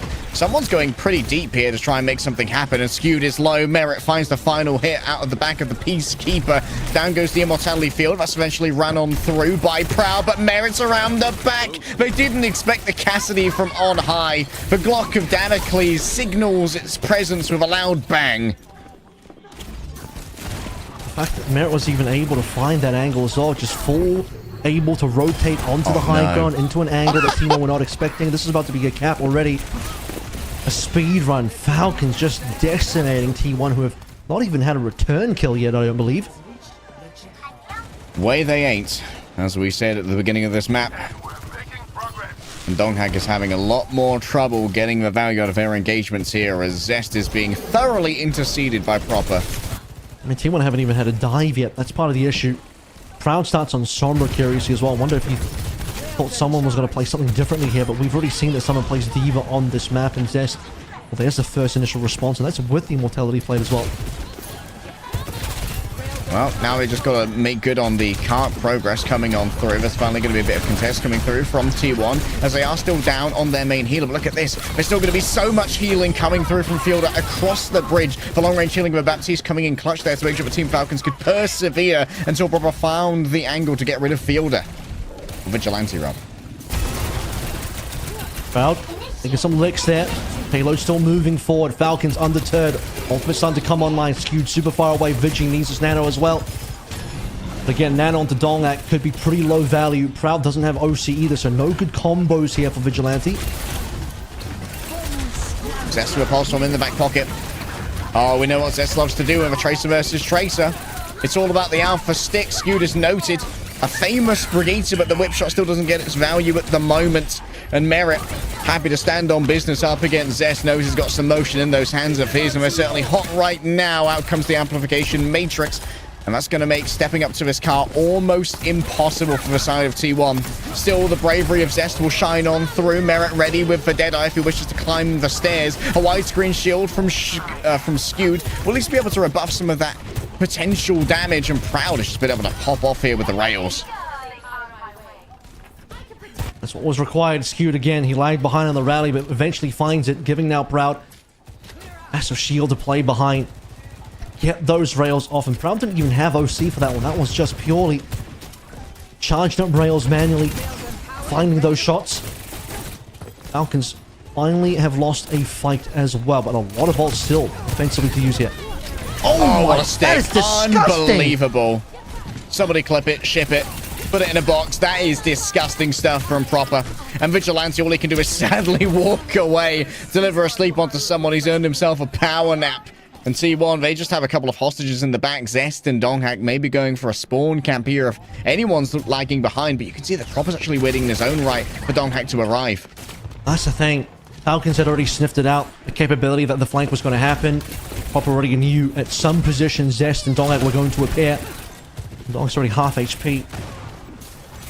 Kind of a no man's land. He's trying to roll on in from the back end, but he may just die for this one as Proud looking for a little bit more. He's got good damage on someone, but someone's got a self-destruct. Really? Someone with 1 HP getting away with that one. Fielder's nowhere to be found, though, and so is just going to be able to set up their self-destruct a little bit more opportunistically. Spreads T1 out, trying to find an isolated fight here or there. Cheer rolls everyone forward. In comes the Pulse Bomb. Vigilante unable to limp into the spawn to find the invincibility that awaits therein. Zest chase down, has to use their recall. A momentary stick, but no. Proper still got the recall in their own right. You ain't getting away with it this time, Zest. Oh, ain't no way. Proper's not going to allow that one to happen. Zest will at least show that he can still stick it to the best of them, quite literally in this case. But Proper not going to allow the kill to come on. And this is his server right now. This is why he was the 2022 MVP and may still be one of the best players in the world. Certainly right now the best player in this server. Oh, Proper's just putting on an absolute clinic. Hopefully we'll get a quick replay of that stick onto the Sojourn. Which, oh yeah, here we go. Look at this. Oh, good slowdown. Love to see Thanks, that, observers. Man. Jesus.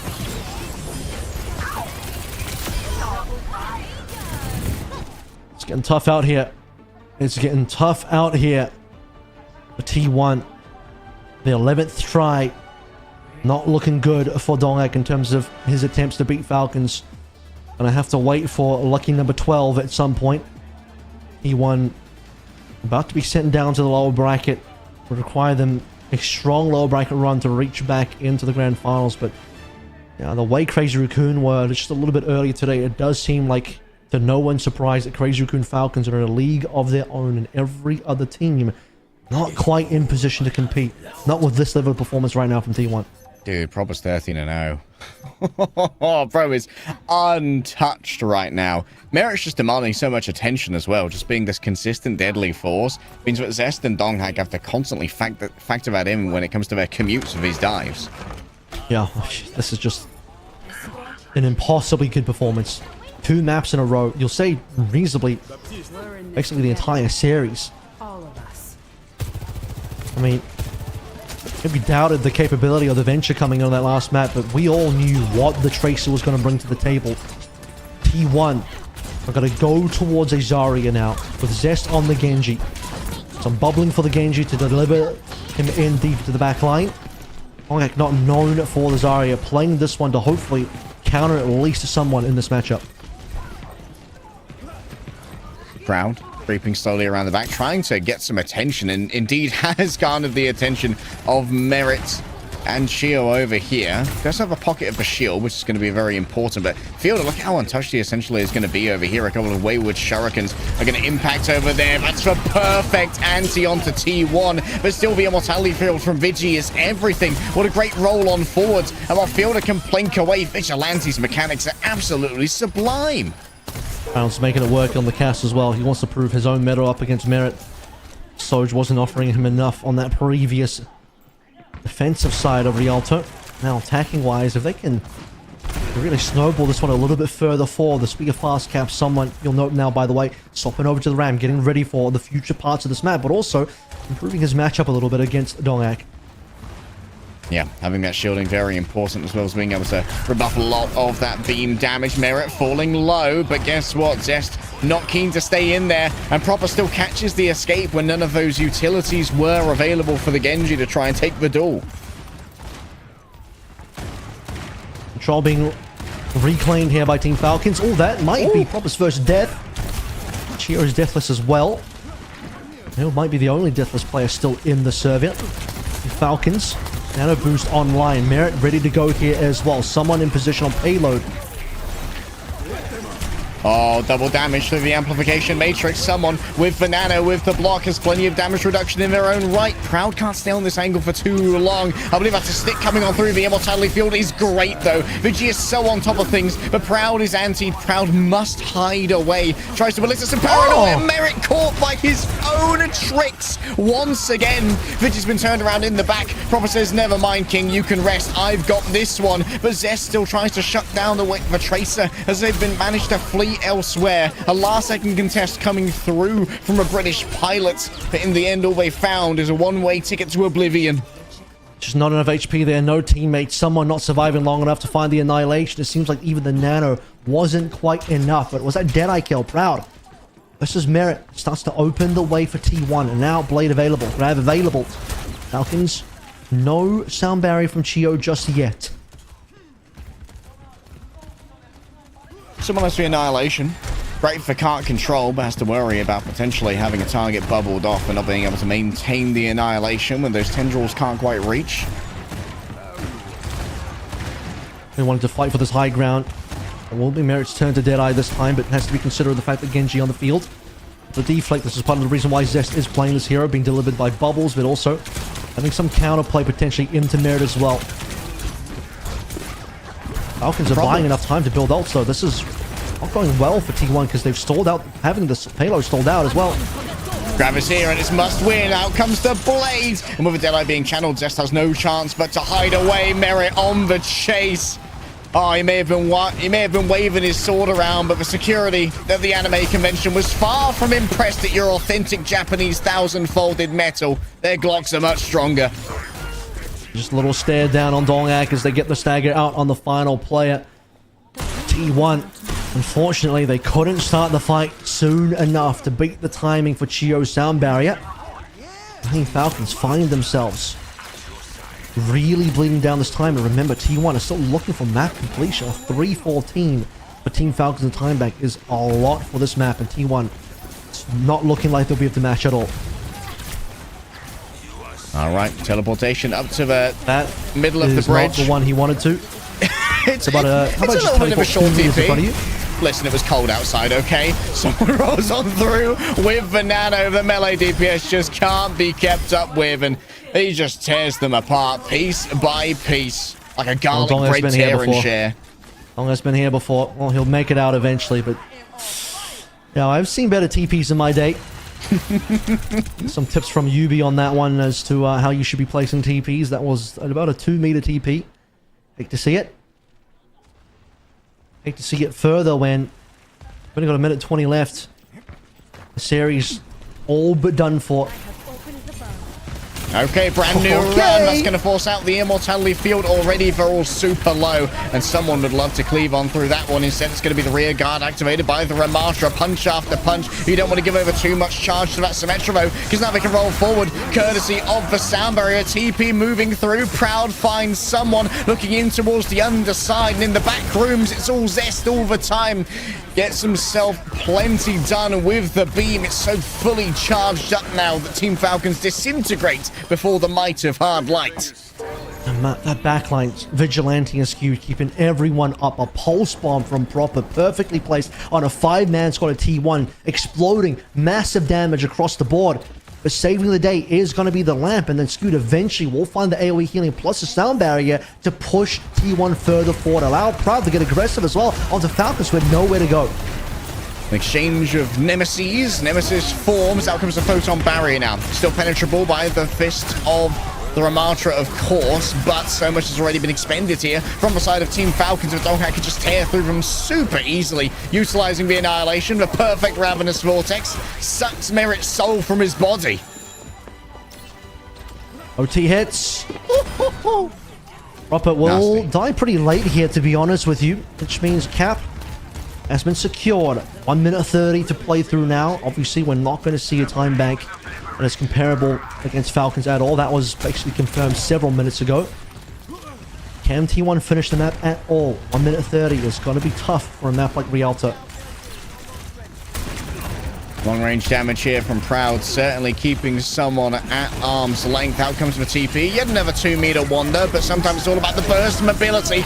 Can the Cassidy survive long enough with the Deadeye? Donghack certainly has found out the hard way that indeed he can. Merit rolls on 4th. Vigilante took to the sky with the Exo Boots just to make a wonderful firework courtesy of Tracer. The Pulse Bomb hits its mark, as does Proud, but I think at this point they're just staggering out the Cassidy. Oh no. Oh, it's so mean. Stop. Oh, just let him. He's just a little guy. They even placed a TP for him. Zest is like, here, TP out. I can save you. My brother in Christ, I cannot. Well, the amount of time remaining, these staggers are painful. We've seen 3 big staggers so far. Merit nearly just gets that kill into Vigi. Oh. 20 seconds remain. For T1, their series could end right here, and the lower bracket could await, where likely they'll face Crazy Raccoon. Vigilante already down and able to use the immortality field as best as they would like. Zest super low. Proper's there on the follow-up. Donghack surrounded, torn apart. T1 on their map pick of Rialto are unable to get it done. Team Falcons take the series in a blue-collar 3-1 honest Overwatch fashion.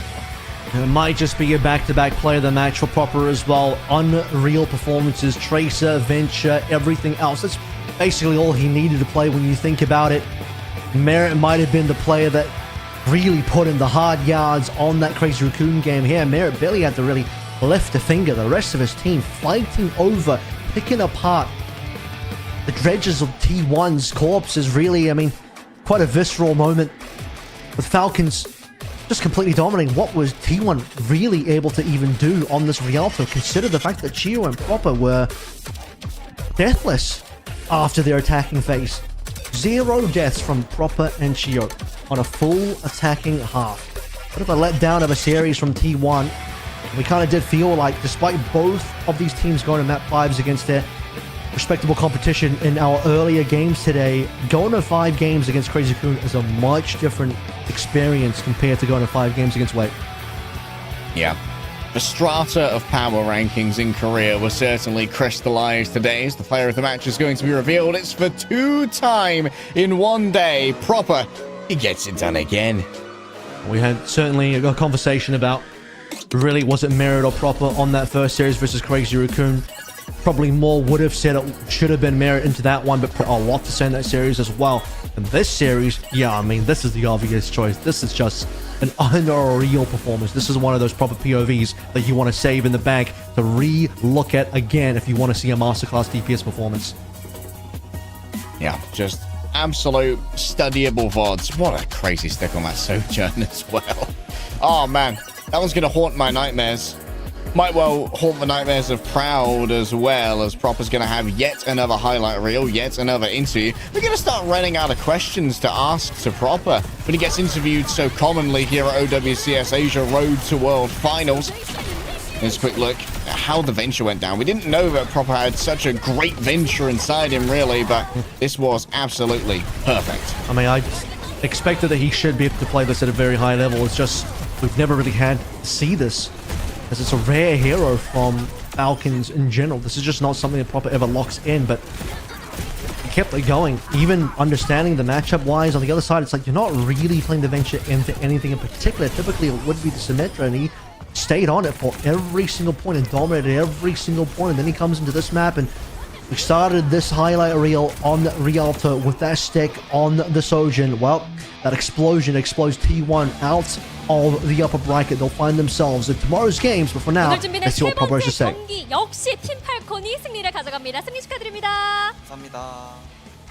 오늘의 POTM 또 프로퍼 선수가 차지하게 됐는데요. T1은 라쿤이 밉습니다. 왜 하필 라쿤을 그래서 팔콘을 또 우리에게 넘겼는지. 팔콘은 오늘도 T1에게 승리를 앗아가게 됐는데요. 승리 소감 한번 들어볼게요. 생각보다 쉽게 이긴 것 같아가지고 기분이 좋은 것 같아요. 그렇습니다. Alright, got the translations here provided by WDG. A kind request for a victory speech here from Proper, who responds that, I feel good because I won more easily than I thought. 오늘만 해도 1경기 때 라인하르트도 잠깐 보였고요. 주방 벤처까지 좀 여러 가지 실험해보는 팔콘의 실험실이 열렸는데요. LCQ식 수련법인가요? LCQ식 수련법이라기보다는 이번에 좀 다양한 조합을 연구하면서 좀 다양하게 시도했던 게 도움이 됐던 것 같아요. 그렇습니다. 초반에 팔콘 온데간데 없고요. 힘을 숨겼습니다. 오늘 좀 T1의 적팀 딜러 라인도 만만치 않았는데요. 팔콘을 만난 순간부터 잠잠해지더라고요. 오늘 리알토 때 홍해설이 프로퍼 선수의 화면을 보더니 the next question is talking about trying various combinations. I suppose those are combinations of DPS heroes. To which Proper responds, yes, I think it's good to practice various combinations, allowing them to, you know, flex within their structure here in Falcons. 사실 지금 말해버리면은 내일 아직 경기 하나가 남아 있어서 업보가 쌓일까봐 말은 조심하겠고 우승하고 말하겠습니다. 우승하고 그 다음에 The interviewer says it's the winner's privilege to offer a word of comfort to the losing team who just lost their Falcons, T1. And Proper responds, actually, if I tell you now, I'm afraid I'll get into trouble for it. So I'll tell you after I win. I assume that is winning the grand finals afterwards. 재미가 없더라고요. 라쿤이 올라왔으면 좋겠어요. 이야, 어떤 팀이 올라와도 자신만만하다. Proper offered the list of Crazy Raccoon, T1 and Wei. Which team do you think will advance? 자리해 주셨는데요. 팬분들께도 마지막으로 한 말씀 That being to the grand finals against Falcons. 귀한 시간 내주셔서 끝까지 To which Proper responds, I thought it would be easy to win if T1 went up, but it wasn't fun. I hope Crazy Raccoon goes up. Proper demands a challenge as he's asked for a word to his fans. 다음 경기로 다시 돌아올게요. 노즈블리드 e스포츠와 바렐의 경기가 기다리고 있습니다. Proper's final words to the fans. Thank you for taking the time to watch. I'll repay you with a win tomorrow, and we'll repay you with a banger best of 7 coming up after this break.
잠깐 나와 앞으로 나와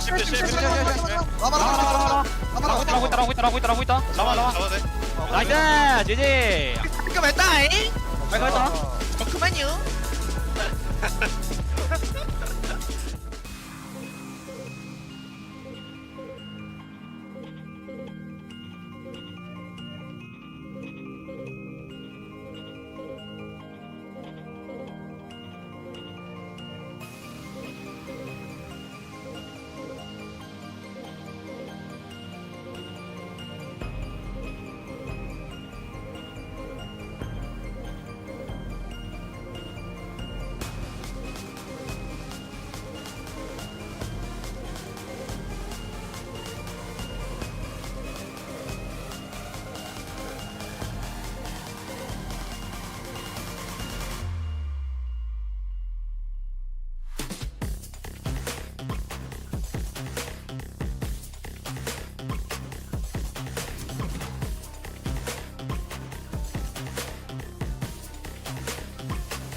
We are launching the all-new XL2566X Plus, which uses the newly developed Fast TN panel and upgraded Diac 2 technology.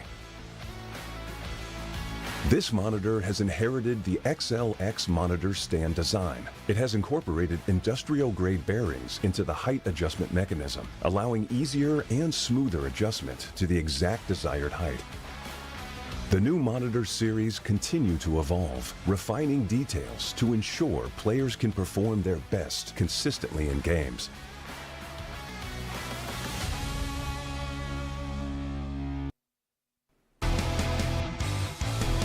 Once again into the breach here at the Road to World Finals for OWCS Asia. We've got ourselves the battle between Pacific and Japan as #1 seeds Varel and Nosebleed Esports go up against each other for the one spot left in Stockholm.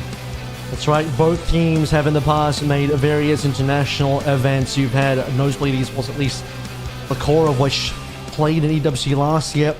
Varel themselves on stage currently, who had a showing at mid-season this year, so at EWC, and they won a game against China as well.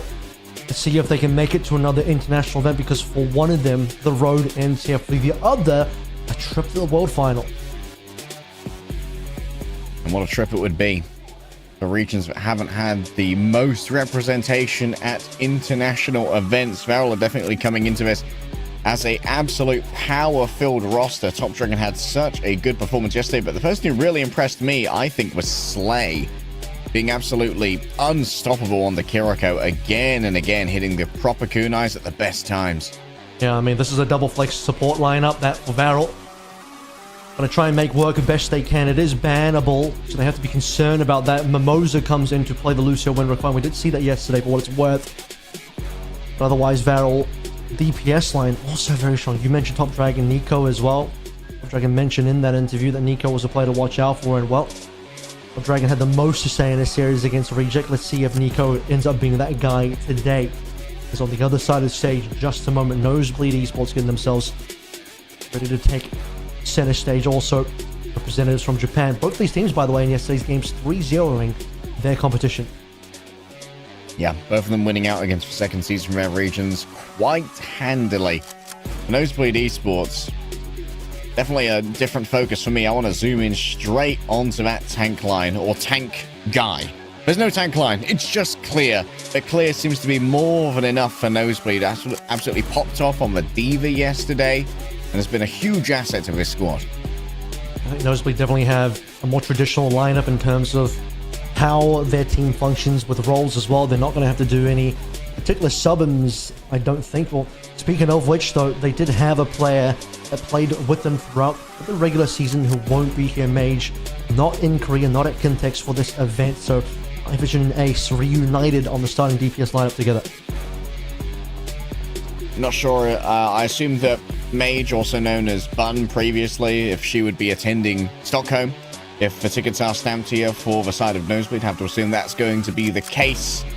It is going to be fighting for Nosebleed in the middle, representing Pacific. And Avril, this series has got some inherent legs to it. It is going to be a first to 4, as most grand finals should be, for that trip to Stockholm. And a lot of these Pacific versus Japan games have often gone the way of Pacific. We heard it yesterday in the interviews, or I actually mentioned it. Typically, Pacific wins these cross-regional games. However, Varel, this is the strongest they've ever looked. This is the best Varel lineup that we've ever had. Is this the time now that Varel prove themselves to be king in the Pacific-Japan match? A lot of fans in Japan who would love for that to be the case, as Overwatch has been resurgent in Japan over the last year and a half. Nico definitely going to be one to keep an eye on here, as they did show a little bit of Cassidy yesterday, and we've been revealed to the truth, the light, the Church of Cassidy over the last couple of matches. Nosebleed side of things, a clear starting a 5 here. Majority of these players have played together for the longest time now. Highvision, Ace, and Pally in particular have been together on this team for such a long length of time. Claire's been in and out of the region and in and out of the team. In terms of him being of the off-tank plays, spent a bit of time back in North America, but returning to Pacific to maybe get his ticket now to Stockholm through the Pacific region. Let's head over to the stage between our two teams, see what they have to say. 오늘 준비된 마지막 경기 OWCS 재팬과 퍼시픽의 자존심이 걸린 경기죠. 바렐과 노즈블리드 e스포츠의 경기 시작 전 각 팀의 대표분들과 함께 인터뷰 진행해 보도록 하겠습니다. 먼저 바렐부터 만나볼게요. 안녕하세요. 바렐 코치 페인이라고 합니다. 네, 반갑습니다. 그러면 노즈블리드 e스포츠도 만나보도록 That's 하죠. Varel's coach, Payne. Everyone, I'm RX's, the manager for Nosebleed. 네, 반갑습니다. 일본과 퍼시픽의 자존심이 걸린 대결입니다. 양팀 모두 어제 경기에서 압도적 강함을 증명했는데요. 양팀 모두 3대 0으로 완승을 거뒀어요. 오늘 컨디션 어떤지 좀 궁금한데요. Yesterday, both teams took a very clean 3-0 victory. How are you guys feeling today?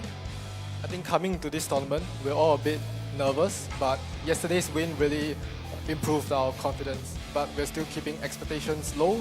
So today we'll try to play with no pressure and just enjoy the game the best we can. 사실 오늘 걸린 게 너무 많은 경기다 보니까 오늘 오는 길에 다들 엄청 긴장을 많이 했는데요. 그래도 어제 경기 저희가 좀 쉽게 승리했기 때문에 많은 자신감을 얻을 수 있었거든요. 그래서 오늘도 조금 긴장감 내려놓고 열심히 해보도록 하겠습니다. 그렇군요. 긴장이 흐르는 만큼 오늘도 재밌는 경기 기대해 보도록 하겠습니다. 그렇다면 바렐은 오늘 컨디션 어떨까요? 昨日の競技で両チームとも3対0で勝ったんですけれども、今日の調子いかがですか？ 어제 경기도 3대 0으로 간단하게 이겼기 때문에 이번 경기도 비슷한 느낌으로 가면서도 저희가 마지막 My question is, how are you feeling today?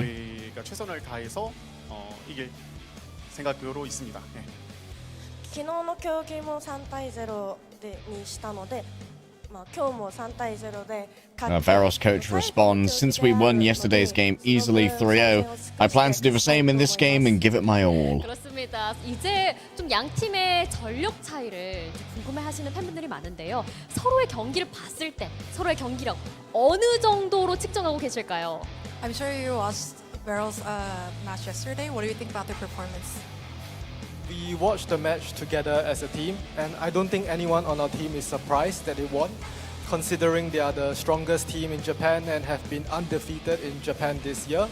But yesterday's match, they showed a lot more flexibility than before, so we will really have to work hard to adapt today. 사실 저희가 어제 팀 차원적으로 다 같이 모여서 같이 경기를 관람했는데 사실 베렐이 이길 거라는 것은 저에게 아무에게도 사실 놀라운 일이 아니었잖아요. 일본 자국 리그에서도 무패 행진을 이어가기도 했고, 그래서 근데 어제 경기는 특히 엄청난 유연성을 보여주기도 했고 해서 저희가 오늘 좀 더 좋은 모습을 보여줘야 이길 수 있을 것 같습니다. 야, 그렇습니다. 그렇다면 바렐은 노즈블리드 e스포츠의 경기력 어떻게 평가하고 계실까요? バレルはノーズブリードの競技力についてどのように思ってますか？ 경기 끝나고 나서 이제 선수들과 같이 이제 경기를 봤을 때 역시 3대 0으로 이제 가볍게 이기는 모습을 보고 결코 방심해서는 안 된 팀이겠구나라고. Question, what do you think about the opposing team's performance? ノーズブリードの競技を見たときに、3対0で勝つ姿を見て油断してはならないと思いました。 그렇습니다. 역대 글로벌 대회에서의 전적을 살펴보면요. 일본 팀들이 퍼시픽 팀들에게 좀 약하다라는 이미지가 있습니다. 이 상성에 대해서 양 팀들 어떻게 생각하고 있을까요? So historically speaking, the Pacific Answer teams from have Varel been really very quickly strong was when it comes to playing anyone against easy, Nosebleed won 3-0 easy. I think their team not to be taken lightly. I don't think this narrative is true anymore. Varel have been together for many years. They have a very good coaching staff. They recently upgraded their roster with 2 really strong Korean imports. And coming into today's match, I think we are the underdog. So we'll try our best with the challengers mindset.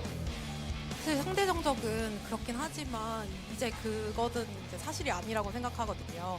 그래서 바렐이 좀 좋은 코칭 스태프도 가지고 있고 이번에 한국인 선수 2명을 영입하면서 로스터가 많이 업그레이드 되어서 좀 저희가 이번에 오늘 경기는 언더독이라고 생각하고 임해야 될 것 같습니다. 오, 언더독이다라고 생각하고 임한다. 그렇다면 바렐은 이 상성에 대해서 어떻게 생각할까요? 歴代グローバル大会で日本対パシフィックの相対戦績がパシフィックチームがリードをしています。日本はパシフィックに弱いという話どう思ってますか？ 사실 지금까지 퍼시픽 상대로 좀 안 좋은 이미지를 보여주는 건 사실이었고, 하지만 이번에 이제 새로운 선수들도 영입을 했었기 때문에 저번과는 다른 모습으로 경기를 보여줄 수 있을 거라고 생각을 합니다. 今までパシフィックに弱い面を見せたのは事実なんですけれども、新しい選手も入ってきましたし、今までとは違う姿を見せようと思ってます。 그렇습니다. 이제 단 한 장 남은 월드 파이널즈 티켓을 차지하기 위해서 오늘의 승리가 절실할 Varel said that while it's true we haven't performed well against Pacific so far, I believe we can show a better performance from now on. Today's match is absolutely crucial. Do you have anything to say to your fans? I know the Pacific region doesn't really have a lot of viewership, but I strongly believe that our region has a lot of talented teams and players. And from all the players in our region, we really appreciate every single fan support, everyone who tunes in to watch our region's games. And it's a really important game today, so we really do our best to repay the favor. 사실 퍼시픽 팀이 뭐 시청자 수가 그렇게 많지 않고 관심도가 조금 적은 대회이긴 한데요. 저희 경기를 봐주시는 퍼시픽 자구리그 팬분들 한 분 한 분 다 정말 너무 감사드리고, 오늘 같은 경우에는 되게 긴 경기가 될 텐데 끝까지 최선을 다해보도록 하겠습니다. 네, 퍼시픽 팬들에 대한 사랑이 느껴지는 노즈볼리드 e스포츠의 한마디였는데요. 그렇다면 바렐 팀도 한마디 부탁드려요. 1枚しかないワールドファイナルチケットを得るためには今回の試合で Asking for a word to the fans, of course. 応援してくださっているファンの皆様に一言お願いいたします。 우선 먼 곳까지 와주신 팬들 분들에게 정말 좋은 모습을 보이고 싶고요. 그리고 이제 마지막 경기만큼 저기 월드 스테이지에 저희들이 올라갈 모습을 꼭 보여드리고 싶습니다. 遠くまで来てくださっているファンの皆様にいい姿を見せたいです。また最後の競技であるので、その分頑張ってワールドファイナルに進出する姿を見せたいと思います。 I'll respond that I want to show good performance to the fans who have travelled so far to watch, and since this is our final match, I'm determined to show them that we're ready to make it to the world stage. Amazing stuff from both teams there, and yeah, interesting to note as well. I mean, something I picked up on that has been said by our Axis, but Busan, by the way, is the opening map, and we'll address that in just a moment. This has been an almost undefeated run for Varel this entire year. This entire stage, they haven't lost a single game domestically. But there was only one game that Varel lost this year domestically in Japan, and that was against Niam Gaming, the first game of the Japan Stage 1 regular season. That was the only game that Varel lost so far. So, I mean, in Japan, this is the team. This is the team that no one can touch. Nosebleed as well. Pretty flawless season that they've had this year. They've only lost to Gatos Guapos, and that is it. And I also digged up another fun thing as well. There is a little bit more of an extended history. Varel and this DAF core, this Nosebleed Esports core that have played together for so long, since 2022. And well, guess what? Varel have much of the same there. Since 2022, these two teams in terms of the cores have faced off 5 times. And Nosebleed's core has won all 5 times. Oh, that is quite the goose to hang around your neck. Let's have a little dig into the history as well. Interesting that Payne, the coach we just saw interviewed for the side of Varel, has actually been working with Kyuki on this roster since 2018 on a team called D81 Fortuna. So there are some long-standing relationships in the Japanese-Korean scene here. Yeah, for sure. I mean, we've had certainly games in main events of the Asia stages that, particularly last year, where we saw a lot of Japan versus Pacific, and well, as a reminder, Pacific has typically won those games and taken out the competition. But that's not even just Varel as well. That's even looking at other Japanese teams. People will remember Insomnia. It's not even just DAF or this Nosebleed call. People remember things like Honeypot from last year as well. So multiple different versions of Pacific teams have typically won up against Varel. But Arxis also mentioned in the interview, they believe that they are the underdogs against Varel today because Varel's upgrades have made them super dangerous. And you and I both gone for Varel today. I think Varel are looking strong, especially based on how they played yesterday, considering that Nosebleed also have a bit of an emergency sub in there. Otherwise, starting DPS player Mage isn't here, so they're putting Ace back into the roster. Now, Ace is familiar with the team, however, hasn't had the same level of playtime with the roster compared to Mage so far this stage. Yeah, I was thoroughly impressed with Varel yesterday, which kind of tipped my hat to them with the prediction here.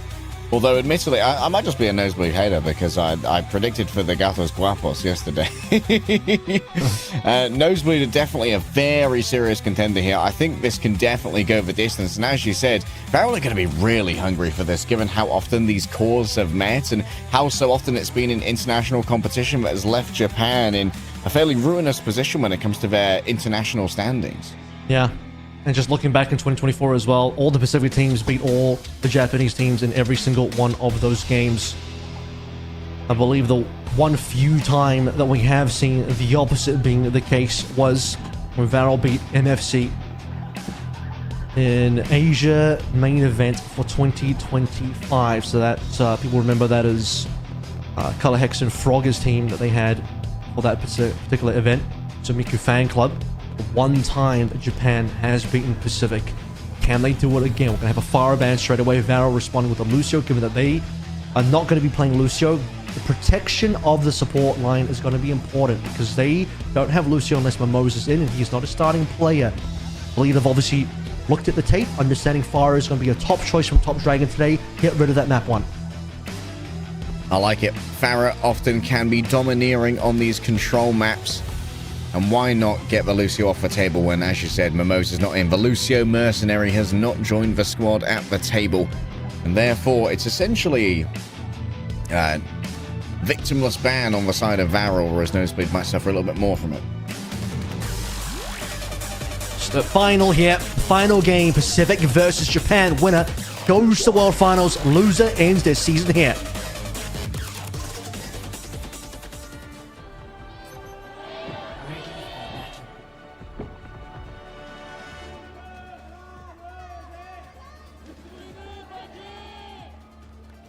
Oh, we did go for a whole Nosebleed fighting. Nice.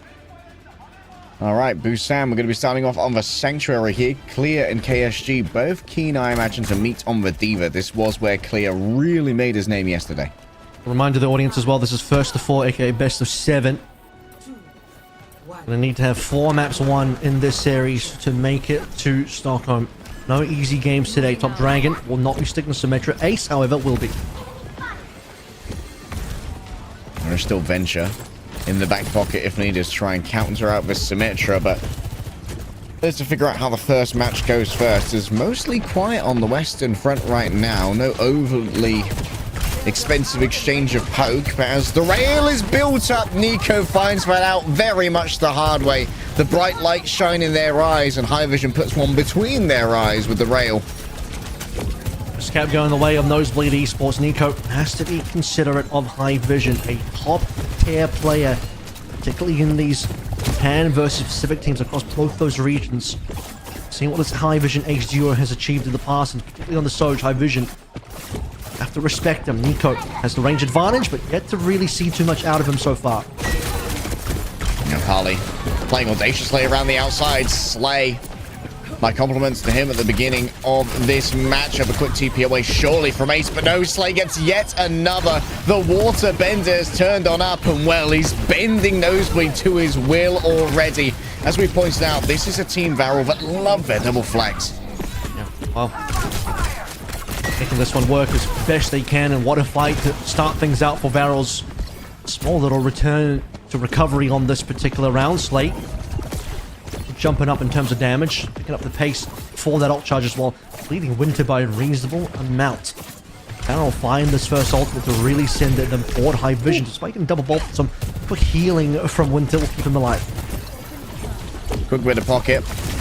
Ace Takes a brave angle, yes, and that TP surely isn't going to last for too long against all of this. Nosebleed, they're taking a much slower approach than we're used to here as they just slowly take away all this space, eroding where Varel can play. Up close and personal to the TP of Ace. I believe that absorbed the pulse bomb as we get ourselves for first pause. This is going to mean that Ace's disengagement options are essentially null. It seems like Ace, or at least from Top Dragon's POV, is trying to get the prediction pulse to get Ace as he's escaping the TP, but at minimum, you're pulsing the TP. Ace is going to be left on an island, as you've sort of noted here. So I'll find out what the issue here on stage is in just a moment. However, okay, Pally mic issue seems to be the case here. He did go down in that last fight as well, so waiting for that respawn. Varel has just barely taken the lead, 36 to 35%. Yep. It's going to be quickly solved here. All of our mic issues have been worked through very quickly in the arena. Our tech staff are well on top of things.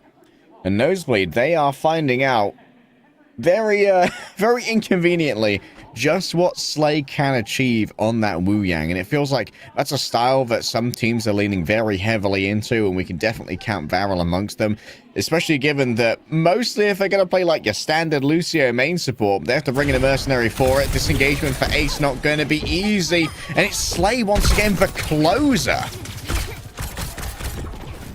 And Nosebleed once again having to wait for respawns. Pally previously, Ace this time around. So waiting for first ult out of Nosebleed as well. We're getting late into the day here for this particular round, and finally Winter will find the first check mark on the Nosebleed side. Slay's just an absolute monster. Nico looking for a double bolt maybe to try and step this one up. Instant stun coming on through onto Winter, who ulted onto themselves. We'll be able to give away a little bit of additional healing here to High Vision, but no... Oh, Slay's done it again. He can't keep getting away with it. Varel, they're just sitting back, free and easy, allowing Slay to just throw ball after ball of water into the net, into the depths of Nosebleed, and well, they're just going to drown underneath the pressure. The Kitsune rush makes it more than easy for Top Dragon to carve through Nosebleed, and Japan have entered with a vengeance. Nosebleed might get spawn camped here as well. Have to be very careful. Varel getting quite aggressive. Ultimates being expended even in spawn because they have to. And where's the touch as well? Fairly committed. Close in person.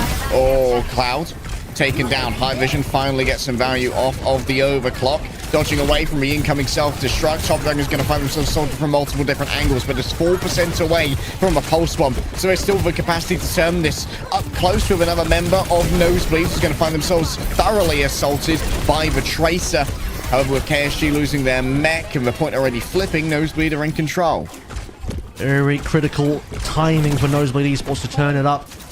Also, they've had ultimates for quite some time, but really it's the dash, mad dash to get over towards the point of Varel couldn't contain the Nosebleed respawners, which Varel desperately needed to be able to do. Really, Ace's Photon Barrier, key tool to allow Nosebleed a little bit of cover to make their way forward and give High Vision some space as well, but he doesn't have it now. KSG's got his number.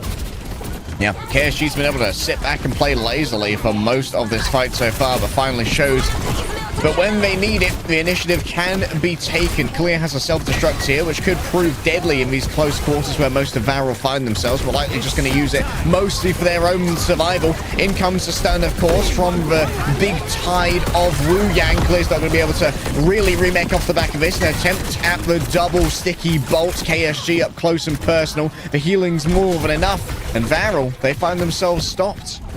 Nosebleed now 5 alive, in a good position to maybe turn this back and win the round. Slay moving over towards the break, and Varel, one last opportunity to push back in. No ultimates on board, but Top Dragon should be able to get this easy touch. Timing will come in. There it is. Okay, overtime in session. KSG and Top Dragon noted on the approach. Yet another pulse bomb, good to go. High Vision falling low. There's great pocket coming through, including the wave from Wu Yang. But now as you're put into this tight area, Cloud's able to just spam kunai in and find these frags easily. Say goodbye to the teleporter. Say goodbye to Exodia. going up close and personal, up into the trees, hiding away is going to be the Freya. Does the stick get too much? No. It's actually going to be the Suzu invested by the Kiriko here. Ace just collapsed upon from 3 sides and is torn apart from their very core outwards. Clear up against the Horde yet again. High Vision coming back on the emergency Widowmaker. No one's willing to offer up their soul to the Spider, though. And as the last dregs come in, there's going to be no chance to contest. Overtime ticks down instantaneously as Varel claim the first round. Ace will die just before Photon Barrier is available as well. Critical timing for Ace to be taken down by Varel. Could have been a potential game changer in that last fight, but we did push that one all the way, 99 apiece. Varel had the early lead. Nosebleed, a decent comeback. Varel had to go for a final touch from Top Dragon, really rely on that final fight with Slaven moving over towards the Brig and making that hero work when, say, typically wanting to play only the Wuyang. The emergency Brig delivering some value there for Varel as well, as they do get the eventual cleanup. And, well, let's see if they can get the 2-0 on the map now. 11-1 for Slay. For anyone keeping track at home, already has their triple orb perk, which is going to up their DPS considerably.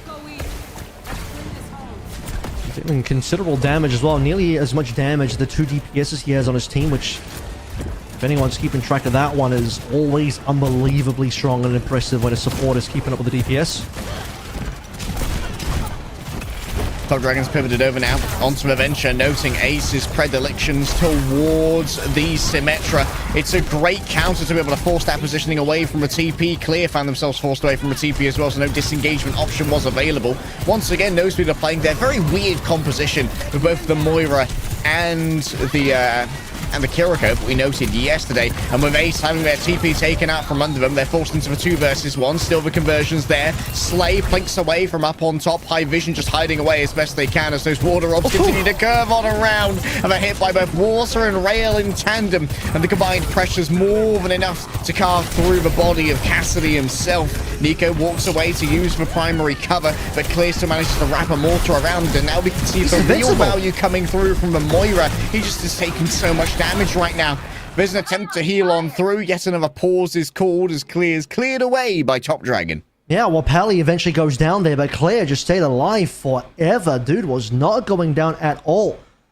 Maybe Winter's healing coming through from the Moira, not enough. Claire, despite what looked like to me pretty obviously that Nosebleed were losing that fight, the fact that the Zarya was still in play, 100 energy, doing a ton of damage, taking Nico down in the final moments before Claire finally falls. Point did get captured by Varel eventually before we hit that pause, and we'll just clear out some of these issues. Might be a Pally mic thing again, and this time it's a Claire mic issue, so yeah, some of the mic situations coming through in a bad way for Nosebleed Esports, but still, you did mention this Moira pick from Winter, which we talked about yesterday, is a weird one. I am not really seeing good justification for Moira at the moment. Might be a comfort pick, but I've seen Kame play before, Kame aka Winter. This guy doesn't usually bring out that much Moira. Typically, he's just played Lucio. This is something recent that's developed. Yeah, the Coalescence, I don't know how much value it brings to the, how much value it brings to the fight compared to something like the Tidal Blast, or especially a Sound Barrier. Of course, the Lucio is banned here, so there's no option to go for the Sound Barrier. Hopefully we'll have calibrated Nosebleed Esports mics rather soon so we can get back into it, but it is important to note also that the cap has been confirmed by the side of Varel, so the entirety of the next fight, they are going to be accruing that percentage unless they let the cap slip between their fingers. He was playing the Wuyang on the previous round as well with no Lucio. Wuyang, Kiriko is the combination just on this particular round, on this particular map. Not opting for the return of the Wuyang. Seems so far momentum-wise in this map, definitely Varel getting the upper hand for the most part against Nosebleed. Nosebleed having to make the comeback journey happen on Sanctuary in that opening round. And might end up being the case again on Mecha Base, although we have just seen only the first cap and nothing more. Yeah, early days yet. I want to see what happens when this Coalescence comes up as well, because surely the ultimate factors into what support you're picking. They're often some of the most impactful in the game, and Coalescence does have its uses, especially against something like a Symmetra. The photon barrier, being able to hold people at threat even while they think they're safe behind those barriers. No sim here, though, apart from the friendly one. This one and see if Nosebleed will be able to escape with the rest of their players. And Pelly thought of that is going to be the case. Pelly, by the way, very high up in terms of ult charge, leading Cloud by a decent amount, keeping tabs of Slay as well. Senior rush into Tidal Blast incoming. And that is going to be bloody dangerous when you can move so fast to deliver those stuns. Well, both of those turrets are instantly destroyed. Before the turret bomb can come on through, Pally tries to unleash the Kitsune Rush, but Baron have already dodged elsewhere. Attempted a mortar here to maybe try and shut down everything, but Slay's going to be the first one found on the other side. Nico lets loose with a disruptor shot. And the overclock is still in the back pocket if it's needed, but look at Clear rolling on forward with so much energy to work with. Gets real low, but is unafraid as they've already set up high vision for a nasty triple on the Cassidy. Well, Coalescence certainly keeps the team alive, but otherwise not really that impressive coming through and trying to justify this Moira pick. Would have been a solid combination with the Grav. With the Grav, even no Coalescence anymore. High vision, just easy targeting. You catch enough plays in the Grav, high vision's dropping that damage from the Cassin. Varial with the reset, 48% in the lead. Not a huge lead just yet. Waiting for an opportunity here. Ace nearly onto ult. Top Dragon already down. Disgusting combo, but High Vision's made to pay for it as they were a little bit extended in front of the remainder of Varel, and KSG can really claim all of this space. Ace drags up the photon barrier to allow for a preferential fight on the point, and this will give time for High Vision to return as Ace is down to only 19 HP. A TP back, unfortunately, directly into the fists of KSG. A fade away as well from the Moira just allows the top dragon to have a momentary reprieve in the back rooms. A secondary bubble here from Clear, and Slay's going to pop it with the water itself. And that's going to be yet another flip in favor of Varel. This is even considering the top dragon went down straight away in the fight, but traded for High Vision. It's 4-4, and Ace still that 1% lagging behind. Took him a long time to get that photon barrier up for the team. Varel keeping it close here. Nosebleed now swapping Ace over towards the Reaper, playing that Reaper Zarya combo. KSG playing as reserved as they can at the moment. Ace gets the bubble coming on through, and well, Clear's basically all charged up, so he's going to get the pocket from the Coalescence. The remainder of the team, they don't really want to join Clear. They want to try and play on their own angles. Isolation of top dragons, they emerge from the earth itself. Ace super low, getting the cap pressure off the back of the Wraith form, and High Vision can't quite... Oh my goodness. Didn't have to break through the shield itself. The damage was already done. Nico also knows for time, and Ace didn't check their watch, but hey, Nosebleed, they have the numbers. KSG had the option to annihilate there as well, but just didn't trust that his team was able to turn that fight around, and such is the case here with High Vision also taking Nico down. Varel do eventually lose the fight. They'll regroup on their 91%. One clear push here should secure them the map. 3 good ultimates to do so. All they need to do is be able to survive against the grab once more, where Claire was able to win off that grab for Nosebleed earlier. Stay slow. Annihilation ready to go. Rolling in with the stun. Clear manages to block it, yes, and now inside of a grab, it's just going to be all about defending the remainder of the team. Ace is going to be chased down here, but there's a lot of support going their way. Double pocket and Vasuzu as well. Top dragon takes towards the back, emerges from the earth. The damage is good. Onto the Cassidy, scares them elsewhere. Ace already, though, trades out onto Cloud, wraps around the back. Nowhere really close to that Death Blossom. Still needs a couple of shots before he can really activate it, but Nico's not going to give him a chance. High Vision equally into the denial. The Malgus come out of nowhere here for Clear. Top Dragon doesn't get to unleash more than a single tectonic blast before High Vision puts him in timeout, and Nosebleed take it 1-1. Hey, even just coming back on the Malga with a little bit of speed, but Nosebleed in position. High Vision doing plenty of work here. Top Dragon probably overstayed his welcome on Venture a little bit too long. Proper, he is not on that hero, unfortunately. Go towards a final decide around here on our opening map of Busan. Clear. Decent amount of damage onto that Zarya, as the Zarya I should say. So did struggle a little bit in the matchup, taking a bunch of damage from the Ramatra of KSG in a previous fight. We'll see where things go here as KSG, if he opts in for the Diva, he may be opting in for the Diva versus Zarya, which could be a problem. However, high ground advantage, high low play available for Varel, where it is not available for Claire. Top Dragon going to return to the Tracer now. No longer as worried about trying to preemptively deal with a Symmetra coming out from Ace, who's moved over onto that Reaper as noted previously. Back over towards the Wuyang for Winter. Some more Moira shenanigans. What actually did end up winning on the Moira, strangely. Give that one over to Nosebleed. Very threatening amount of damage can come through. And bubbled with the Zarya, the Reaper, and your cast, but they're just getting poked. Nico is really putting the bolts into Nosebleed currently. Yeah, Clear's catching a bunch of damage here. Forces out Vasuzu already just to reprieve some of that pressure that's coming on through. Wuyang in a less than desirable position, but 2 versus 1 is a touch better itself. Yet another Suzu going the way of Clear. KSG overextended. This is not a coordinated dive. Did force for 2 versus 1 and get all that attention, but the team weren't able to capitalize on a 4 versus 3 elsewhere. Varro will start falling by the wayside. Just as I was saying that Nico was putting in damage, he missed a couple of unfortunate shots, including the Clear and Pally, which may have at least damage-wise been a bit of a game changer. KSG not feeling his chances in this D.Va versus Zarya matchup smartly. I'll go over towards the Ram once more. Teleports in towards the back. Top Dragon drags back attention to the objective itself. Coming in close and faking it out with a nice couple of bolts onto Clear, bubbling themselves, slowed down. Yet another Suzu going the way of Zarya. Full pocket onto the big energy, and now Clear's rolling on forward. It's all bubble, it's all beams. Call this man Squirtle, but he's going to have to run away and tuck into his shell because Kitsune Rush means so much damage is rolling their way. And what usually would fill them with fear.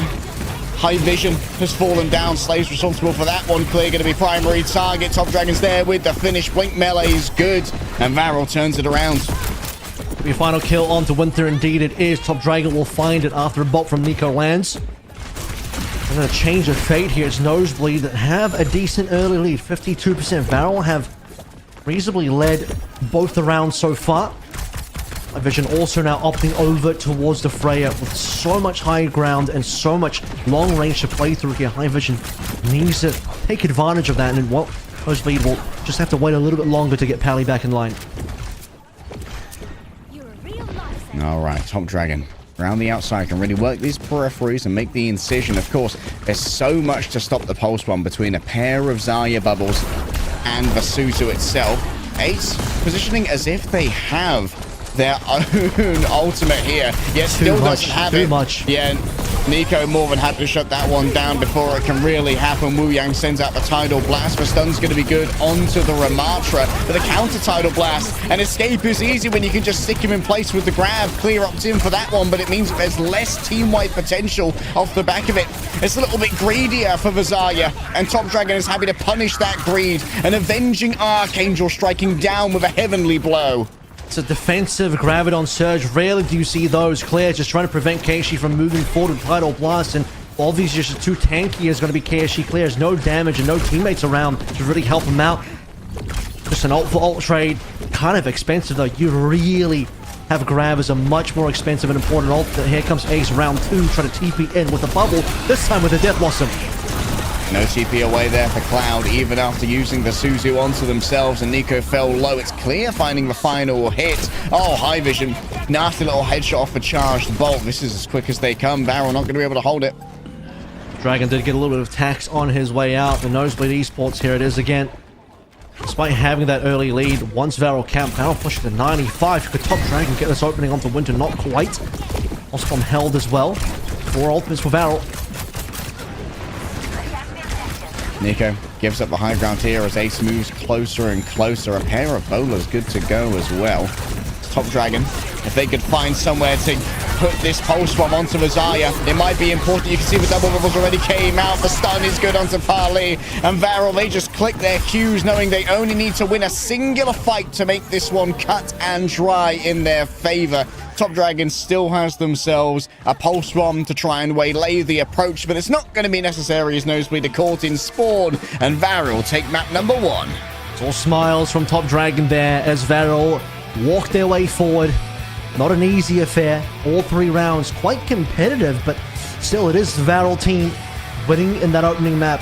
As a team that even manager of Nosebleed Sailor Exodus, it was them believing that Nosebleed are in fact the underdogs in this current series, while Nosebleed still have a lot to say in this particular series. First to 4, one of those maps done.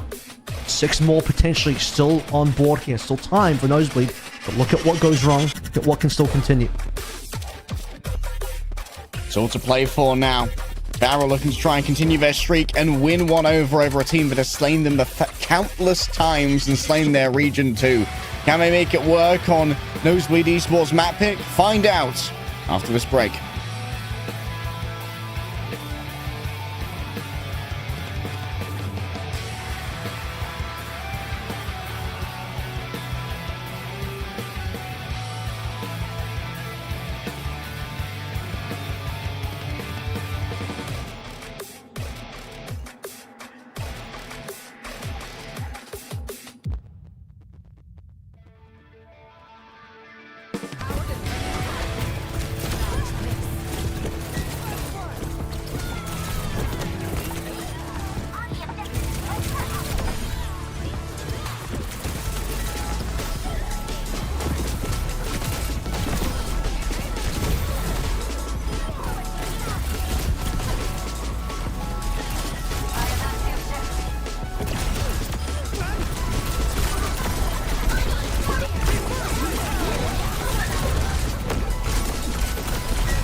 Varel coming back strong in their quest for revenge against the team that's bested them 5 times over for the pride of Japan and for the pride of going to the World Finals in Stockholm, Sweden.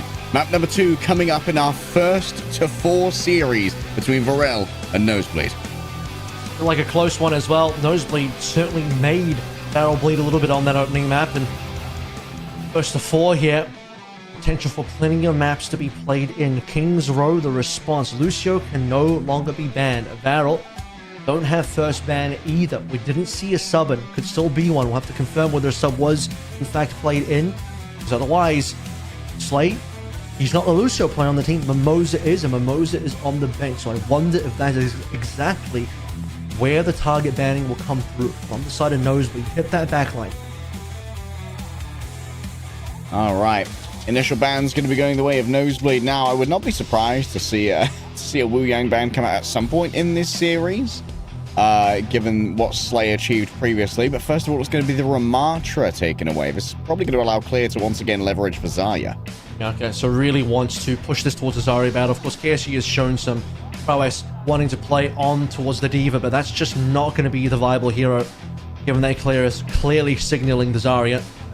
Symmetra gone as well, making sure that if you are going to play the Zarya, we're going to make sure that Ace is going to be the combo with you on the Sim. But Ace has also been happy to play the Reaper alongside the Zarya so far.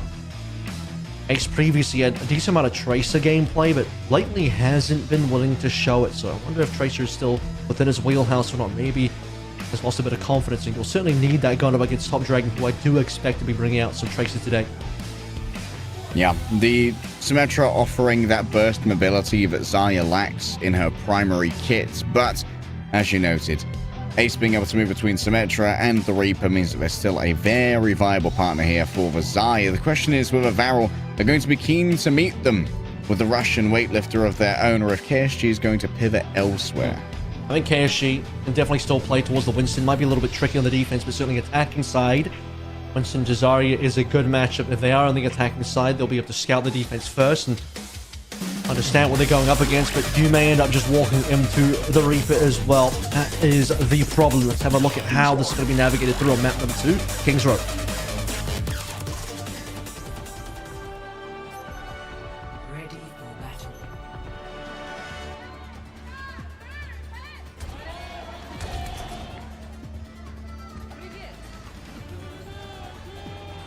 As you prophesized, the Winston being shown by KSG right now, but does have its difficulties on the defense here, and Top Dragon preempting the Zarya by picking the Mei. Now will be potentially just eating a ton of damage. High Vision decides to go towards the Freya as well. That is another anti-Winston tool. Obviously, already talked about the fact that Ace is likely to play the Reaper here. So problems will continue for Varel in that regard. Top Dragon's got to start on the Mei as well. That would be able to slow down some of the Zarya approach and provide some wall coverage to break Claire off from the rest of his team.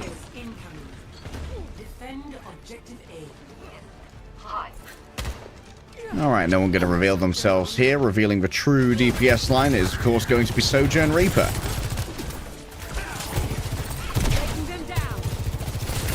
High Vision a little bit more known for his play on the Soj. Nico in keeping tabs on it with this Freya still in tow, and this is how we're finding a lot of success with Nico's Freya previously. Slay being caught out. I mean, this is, of course, another thing with this talk about. You mentioned it, but Slay was doing a lot of the off angles yesterday against Reject. Mostly have done their homework. They know where Slay is, and they catch him. Yeah, great homework, forcing out the first Swift Step and then diving upon them, knowing that there wasn't going to be another one available. Top Dragon doing their best to hold on to the ice block here, and certainly holding Clear a little bit of threat, falling low. The healing's blocked by the bubble. Great play from the Winston, and Nico really leverages this off angle to start tearing through Nosebleed from behind where they had no chance of covering him.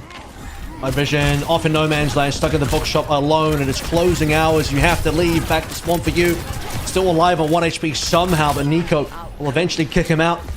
Cloud's down. Still keeping this one competitive. Cloud, you know, is down, and Slow Anna and Granny Legs will take some time to respawn and get back with the team. Yeah, no chance of changing over here as well when they're 80% towards the Nano. So Varel just going to give away a little bit of space. Maybe go for a last-second recontest. Certainly viable with something like a Winston, but KSG wasn't willing to take the peak. Didn't have the health to make it work. Out comes the bowler, this time from Nico. It's not really going to get much at all. Like a 2-foot TP from Ace. Not overly sure what the point was, just showing off how brazen he can be in the face of danger. Because there's no Lucy on the side of Varel as well, they don't play it unless Mimosa is in. There's no taxing to get Cloud in a little bit quicker. Had Cloud not have died there, that would have been the Nano on board for KSG, but the Nano is going to be on top Dragon currently. He's trying to walk this through, but isn't able to survive long enough. Leaves clear on 1 HP. Cleaned up by Nico eventually.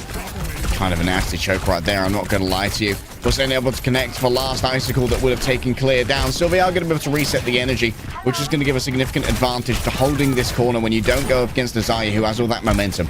Ace just barely gets a cooldown on Wraith Form in time to escape from the corner that he was trapped in. Varel will be able to finally, as mentioned, get that Nano off at the cost of top Dragon's life, but they still win the fight, and they have 4 ultimates about to come online.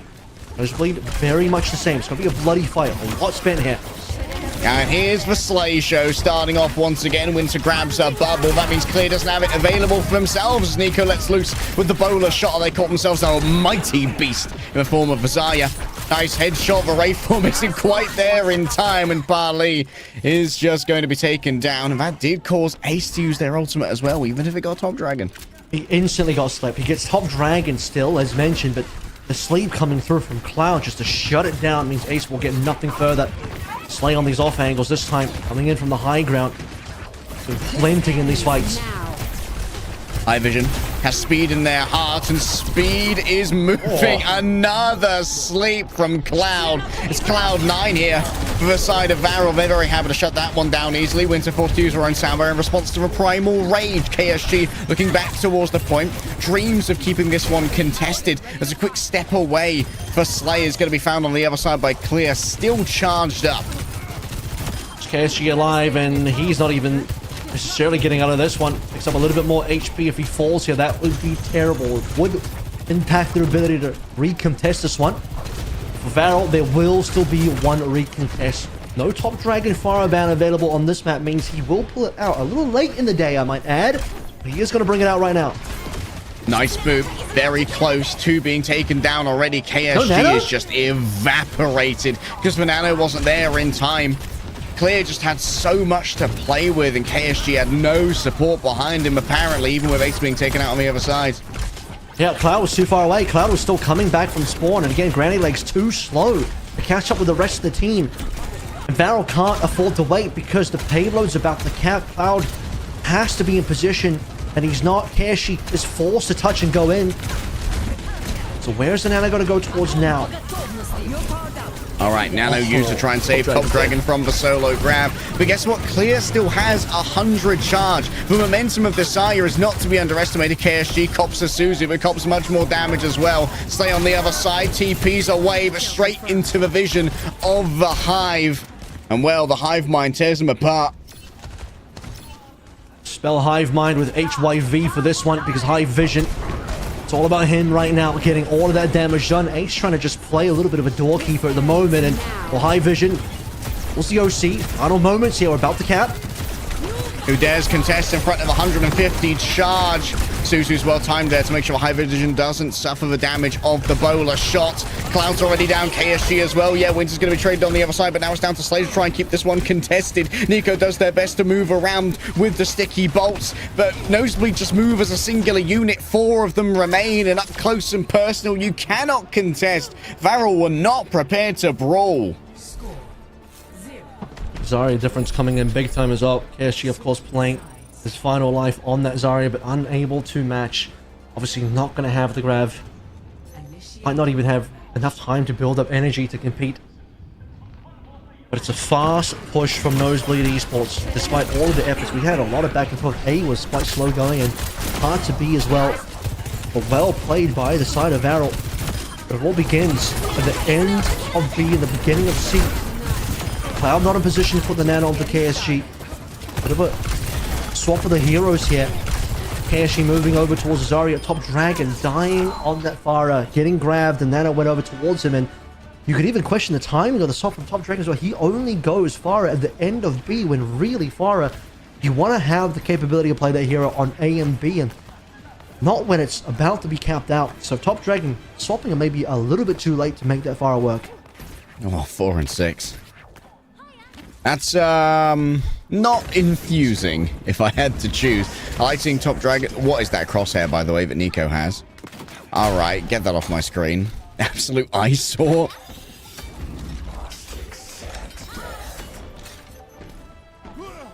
Barney the Dinosaur's dartboard. There's a different crosshair for every single hero, it seems. Not a bad one, though. Very, let's say, easy dartboard, but actually it's just the bullseye. A small dartboard to play into. ASG really wants to opt into the Zarya battle. He knows Claire is going to be on the Zarya as well. But playing into that Zarya, even as a Winston, understanding that Ace has mostly been on Reaper. Despite him not being there now, this would have been the time for KSG to maybe give the Winston another go, but he just wants to start the Zarya journey early. Blue Charge Rail goes awry, so Nico keeps their life for now, and Ace is falling low. Cloud noted on their own here, on a little bit of an island. High Vision might feel audacious later and jump up to try and give him a greeting, but Clear just refusing to play on the ground to give a little bit less of an opening, something like a Tracer to really start moving in onto him. Clear and Winter, though, found, as it's going to be a full push forward here from Varel, finally meeting in the Brawl versus Brawl. High Vision's going to be in a particularly dangerous position here if anyone respawns to wrap around behind him, and so instantly has to start rotating around as Nico starts to move on through. Cloud's going through from the other side. A pincer maneuver could be on the cards. A long-range bubble coming through from Clear. Do they have a second one for themselves? Yes, they do, but it's broken through quite quickly before Pally can even arrive and deliver the healing of Fuda. It's desperate moves and desperate measures coming through from High Vision to take down Slay, but in the end, you can't stop the tide. A little bit risky from Barrel as well. They didn't opt to clean up this last surviving members of Nosebleed. They'll leave them alive because they wanted to triple cap on the point. Maximum pressure on the cap itself. And the problem there is, if you don't clean up Nosebleed, once they regroup as 5, despite being a little bit far off from each other, could cause some problems. As soon as Clear comes back into play, he was melted. He put his first bubble on his teammate, had one bubble for himself, but his HP disappeared. So the Clear down, no shot for Nosebleed to really contest that fight. See if Nico can do something on the back angle. Just absolutely torn apart. KSG has the energy, but where did it go? 5 players look at you, and what are you to do? The amplification matrix here from Varel is simply a speculation, and I don't think the investment's going to pan out. The margin call has been received. I've managed to find High Vision with that, but nothing further out of that fight, as you sort of mentioned. Similar thing that happened to Claire. This time happens to KSG. Melted completely. And let's see. Pally Kitsune rushed it. I think he outperforms Cloud's window as well. Slay has his own Kitsune rush for this fight. Now we'll see if that ends up being a bit of a difference maker. Until Winter will find this beaten response, but he's still 8% away. Kitsune rush, good to go. If only they're brave enough to rip it, knowing that Pally doesn't have that one available. Definitely something in the back pocket. Maybe it's not going to be necessary. Oh, the Mortis are just absolutely destroying them. But why? Why? Wants to spin and win. Hit the bullseye on the Barney dartboard, and he's got it. Nosebleed Esports. The only good news out of that one is they'll hold on to all of their ultimates, but it is a sore sight, given the fact that Varel Esports are able to just walk through and essentially that one for free. They did spend 1 ult for it. Still very cheap, all things considered. This ends. All right, OC on the other side, trying to take away all that space, and Ace just reveals himself. Grab versus grab. As 2 black holes meet, they merge into one supermassive cosmic entity, and gravity bends in the favor of Varel as they cap through with record time. High Vision, super optimistic, reveals himself instantly. He ults before he even leaves the corner to get a shot off, so he is... That hole is plugged instantly. Nico just walks forward, receives a bubble from KSG, and High Vision can do nothing about it. What a unfortunate waste of an OC. A massive shutdown by Varel as well. Plenty of time now to get an even better time back. Nosebleed just want a tempo beat. All right, tempo beat rolls on forward. Don't get too much off the back of it. Ace gets their own counterpart, but Top Dragon, as this fight starts to break down, is going to find some low targets to work with. Less bubbles available now for Clear, but has plenty of this energy to work with. Is going to have to stand on business, use their motion to keep this cart from rolling forward in its own right. While KSG is elsewhere, Varel can't move up. Vision did this yesterday as well, moving over towards the Ash for the final point, trying to play for some very long range hit scan. You'll note that the Korean teams are certainly not doing this. I don't think Ash is in the meta right now, but Vision begs to differ. Has to respect the window coming through though. We'll give some free push to Varel. It's a mobile Ant Matrix as well as it's attached to the car, rolling forth now with the Kitsune Rush. This is going to make Clear incredibly dangerous. You see he's glowing like a Christmas tree and demands the pocket to keep himself safe. Over goes the bubble. Ace feeling safe as they roll on through once again. Going up close and personal to their counterpart before disengaging. That's what Nico can do this time around. He's gone towards the high ground, instantly met, but Alley unfortunately just takes so much damage. Clear is low as well. This could be Nosebleed having to back themselves out a little bit. Ace ready to meet them. Nico's got yet another Death Blossom to play with. Vision going to have to force that one back with the coach gun. That doesn't mean we have to give up the high ground as well. And they're not going to have a means of getting back for a little while. Quick dink onto Top Dragon, sends him scurrying elsewhere. In comes the Kitsune, and that means that great rate of fire for Nico. Now, once again, it's going to be a one-man Death Blossom and still doesn't finish his Q. What is Nico doing when he presses Q, man? He just turns his brain off. But luckily, the second that the ultimate's over, Nico gets his brain back and starts flinging around with those Hellfire shotguns and laying down the damage, laying down the lore, laying down the grab at the feet of Nosebleed. Varel get it done with only 19 seconds left. Speaking of heads and brains there, that was Slay claiming a number of heads on the side of Nosebleed Esports, but unfortunately not quickly enough to secure themselves a lead. And the time back, a 19-second difference is barely anything, not really much to speak on at all. It does mean that Varel are going to end up going first. This attacking side of things, and Varel had plenty of time to work through 4C, but a bit of slowdown cost him the ability to get a much better time back. Top Dragon, the return to a Tracer here certainly has been fortuitous, and I would have loved to have seen this on the defense as well. We saw a lot of points fall through the grip of Varel on the defense, where they just couldn't touch with the Winston, and maybe having a Tracer who had a little bit more emotion on the point could have changed that scenario considerably. It's impressive that Varel are now competitive in the Zarya mirror. Bit of confidence from KSU to say, we've got the damage. If you look at the stats, he's got more damage than Claire, so that is certainly going to be something KSU and Varel can take forward into the time bank of Kings Row to finish this off with, now that they understand, look, we might not need the Winston here. We can just play the Zarya mirror and win this way. All right. By the way, no early pick this time from Nico. It's a rare high vision Tracer, not usually the player that you would expect to be on this hero. Yeah, you pointed out earlier that Ace used to be the Tracer player for that Daft core. Hasn't really been playing it recently. It's a very early clashing here. Knows we don't want to give any space away for free to Varel. However, this TP is going to turn into a 2 versus 1. Ace decides to look elsewhere. Just had a momentary lapse in judgment. Forgot that the Tracer existed. Average object permanence of a Reaper main, I know.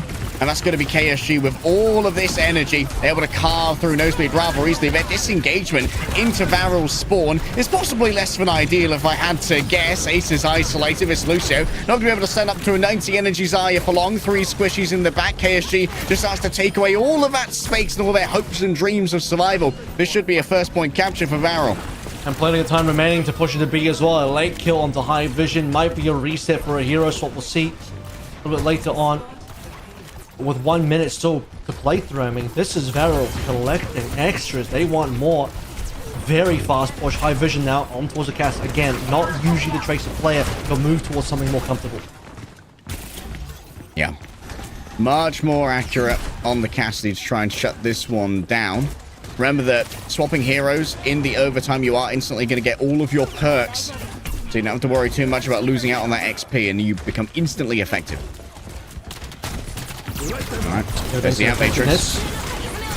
Coming on through, Nico wrapping round the back. The Ant Matrix means so much damage is just pumped into them instantly. Even going up against the Kitsune Rush, the fear isn't there. Top Dragon is emboldened. That might be the push, that might be the fight win for Varel that secures them the map as well, because despite Nosebleed having 2:19 on the clock, capping A and then getting a good push in, it's going to be difficult. Plus, look at the fact that we have ultimates on Varel's side as well. Grab, Kitsune Rush, no response, no returning grab from Claire, no sound barrier from Winter. I mean, this could be a B cap. In fact, really, Varel should be able to cap B with this kind of advantage. The economic warning signs are showing. But is it going to be a credit crunch here for Varel? Or an Nosebleed going to try and hit back somehow? Top Dragon still has themselves a pulse and a good angle to try and use it as well. There goes the grab. It's directly onto Clear, trying to get rid of that frontline presence. Ace around the back has figured out Cloud, but not much more than that before they're traded out in their own right by Slay, who's just been absolutely lights out on the Kiriko. And partly the last to fall. They are going so far. Yeah, Cloud's going to respawn forward as well. He's going to be able to regroup with the team. Nosebleed must win now. There is no shot that if Varel finished the whole map with 2 minutes, all in time bank, you can't win against that. Nosebleed would have to have the most unbelievable attack, and I'm not seeing it. A grab beat, just rip it through if you're Nosebleed. Win the fight ASAP. Yeah, Clear needs to value. Winter gets all 5 with the beat. That's a lot of space claimed. Remember, we're deep in overtime now, so you've got to stay on the cart if you happen to be Varel. No one taking out the Immortality field in time, but High Vision has the angle and has the dream. There was a lot of space given over here for Nosebleed. It's going to be an absolute mountain to summit with their 2:19 time bank. And look, an A cap is acceptable. If you're Nosebleed Esports, you let that one go. Okay, we can take A in 2:19. That shouldn't be an issue. However, look at where the payloads find a resting places. We are on C. Across that first corner zone, nearly pushed the second corner towards the final straight. Varel have more than done enough here. I even mentioned, even just pushing to the end of B would have been enough for Varel. This is unbelievable extra distance. Nosebleed have perhaps too much work cut out for them. Looking at a 2-0 lead in the series potential for Varel, they certainly set themselves up for it. Let's think about how Varel lost first point as well. It was down to the 2-tier disengage of Slay. They forced out the early TP from that staircase on the right-hand side to KSG, who was lurking on the Winston. But now KSG isn't going to be on the Winston. It's going to be playing more frontline on Vazaya. So maybe Slay plays a more conservative position. Or when they TP out, they'll be able to get a bubble from KSG and will be less available for something like a Lucio dive thereafter. Is this real? It's Clear thinking about the Ryan. Of course, we saw what someone did on Falcons against Crazy-Kun just earlier. Brought out the Ryan versus the Zarya of Max. And admittedly, through a great amount of effort, eventually won. They thought about it, he will give it up. He's an off-tank player. Ryan not typically found in his pool. High Vision will at least start on the cast this time. Not going to be thinking about the Tracer anymore. Instant access to the perks does mean High Vision has for Silver Bullet good to go for that long-range pressure. And H just takes all of this space away before making sure that KSG doesn't feel too comfortable in that little corridor.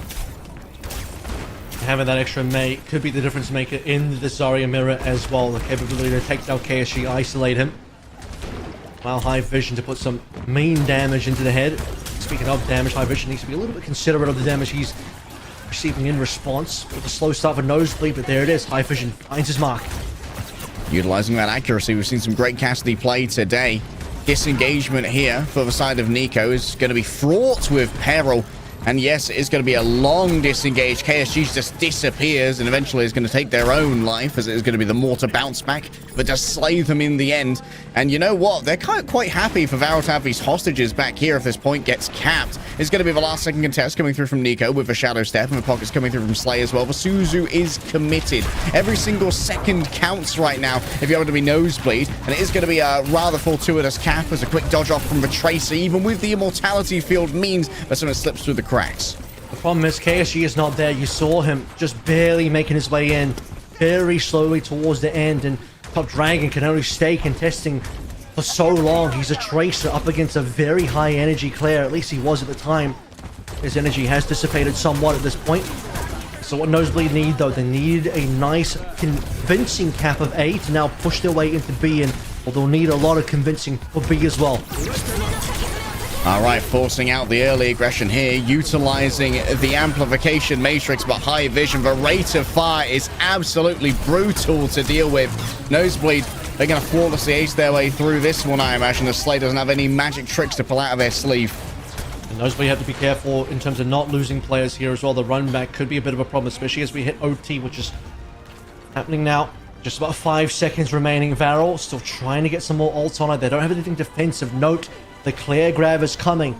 There's no Lucio on Varel's side. They have a Katsuna rush, but that's not a defensive ult. That's something offensive they're looking to use. And High Vision also playing the extremities on. He's hiding on the high ground.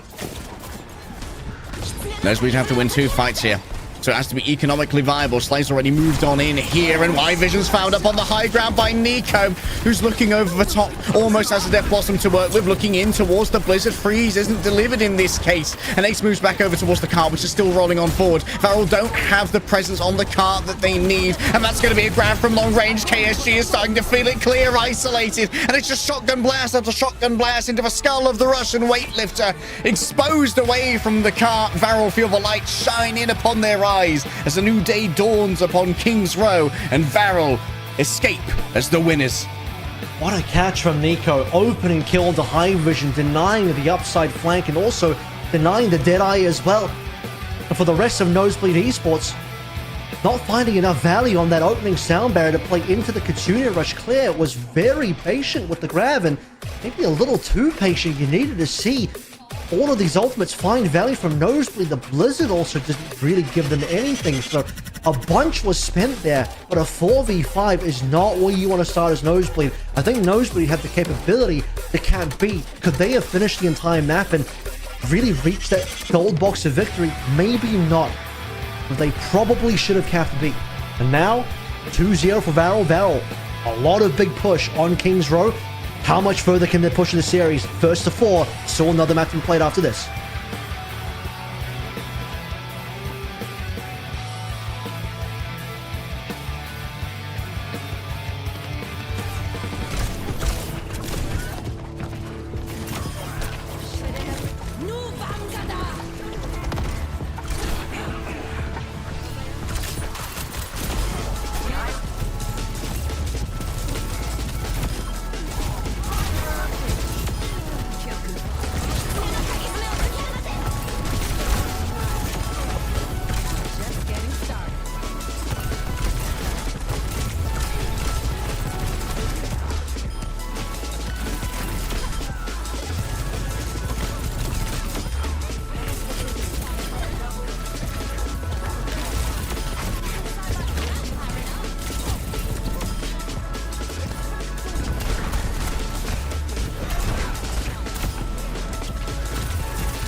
Certainly a gift for Varel that they feel confident in a Zarya matchup against Clear, walking away from King's Row, Nosebleed Esports' own map choice with a dominating overtime performance.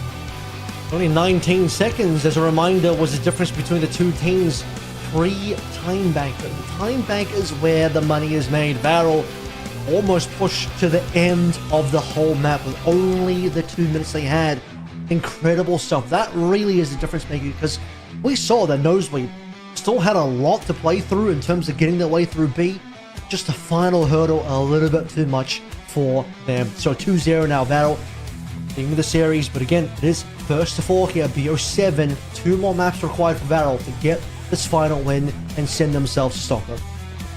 Yeah, and this is a very valuable ban in the Ramatra has now been expended from the side of Nosebleed Esports, which means that's now going to be available for the remainder of a series, which can go all the way to 7 maps if it is going to be a Nosebleed fight back. And of course, since we're going to push, that means the Lucio mercenary has arrived.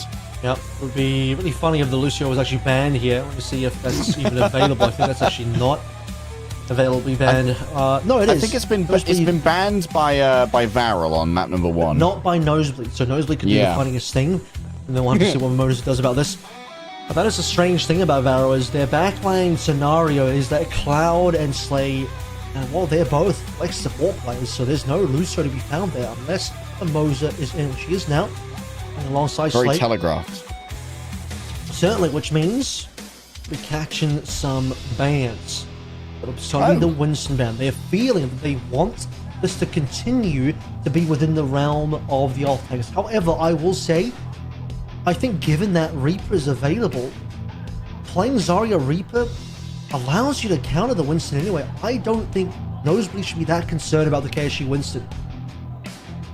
Yeah, D.Va's also in the wheelhouse of Clear, which tends to win out fairly well against Winston. Sojourn going to be a return ban here from Val to try and take away one of High Vision's better picks. High Vision's best pick, really. High Vision now will have to take a page out of Merit's book and go towards the cast instead.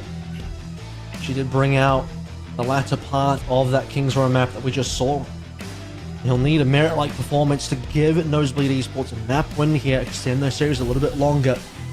It's not match point yet, but Nosebleed, it's not going to take too much for this to start to get out of hand, and we almost never, ever see a reverse sweep. When you're 0-3 down and a BO7, so Nosebleed, this is the opportunity now. Their map choice, their time to win. See if they can do it.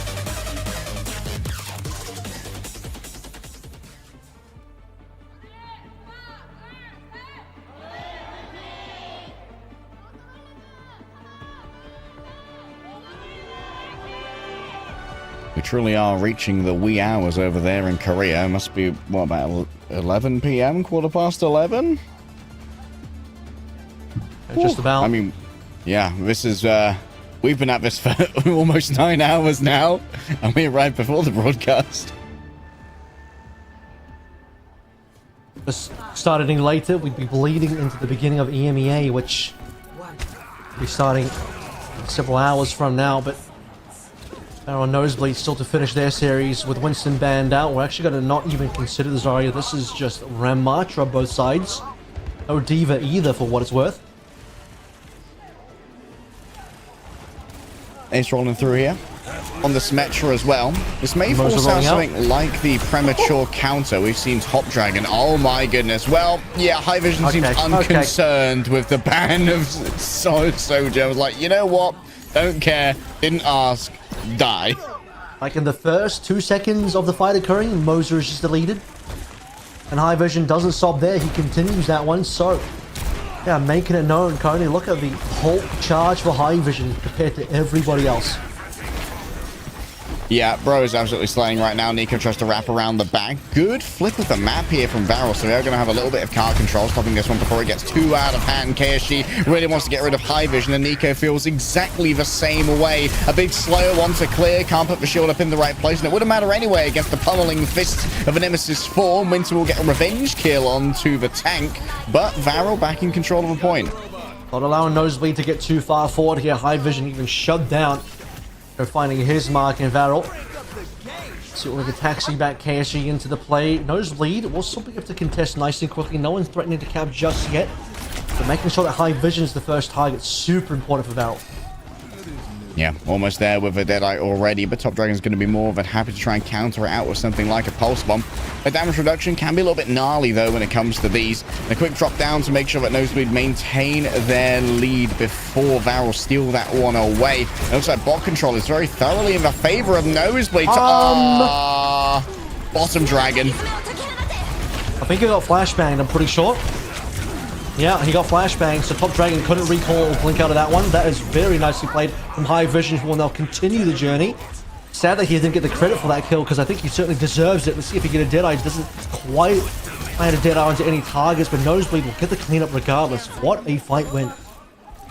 And that means even more distance now for Nosebleed. They'd already stolen the card away in the midst of all of that before a nice flashbang came through from High Vision. It isn't just about the aim. So about the smarts. Dodges out the flash, well, dodges out the pulse bomb rather, and Top Dragon to go down to it. And Top Dragon's like, you know what? Let's keep these explosions going, courtesy of Farah. Really wanting to play Farah so far, and again, dropped it in a little bit too late in King's Row for my liking. He's got to bring it in nice and early for Esperanza, but I've also mentioned this is not really much of a Farah map. Could be a risk. All right, Photon Barrier erected for now, and that's going to make it much more dangerous to approach. So this is all going to be gravy distance now for Nosebleed, as they got free reign of the objective. Waiting this one out patiently. Double support ultimates online for Nosebleed. Barrel lacking in that regard for this particular fight. Oh, the disengagement TP brought on up. Multiple players roll on through. KSG just wrapped around from behind. Look at all of those assists. Everyone focused in at once. Top Dragon has their head bonked on a ceiling, and High Vision doesn't want to risk getting one shot by a direct. It's just going to delegate the responsibilities of taking down the Pharaoh to Parley. Moving back over onto the cart. And Mimosa, well, the mercenaries turned up, and the mercenaries getting their bonus. Slay would love to try and take down the opposing Kiriko here, who's incredibly low. Actually loses track of their own Cassidy for a moment. Nico needs to just consolidate their position. This slow is going to be absolutely brutal. Clay can roll on him. That's going to be the Annihilation channeled. Could be taken down here courtesy of the Deadeye, but Nico just get punched on through, just absolutely atomized in the face of those pummels. How long is this fight going? Barrow, unfortunately, they just didn't get a chance to reset. Nico caught out.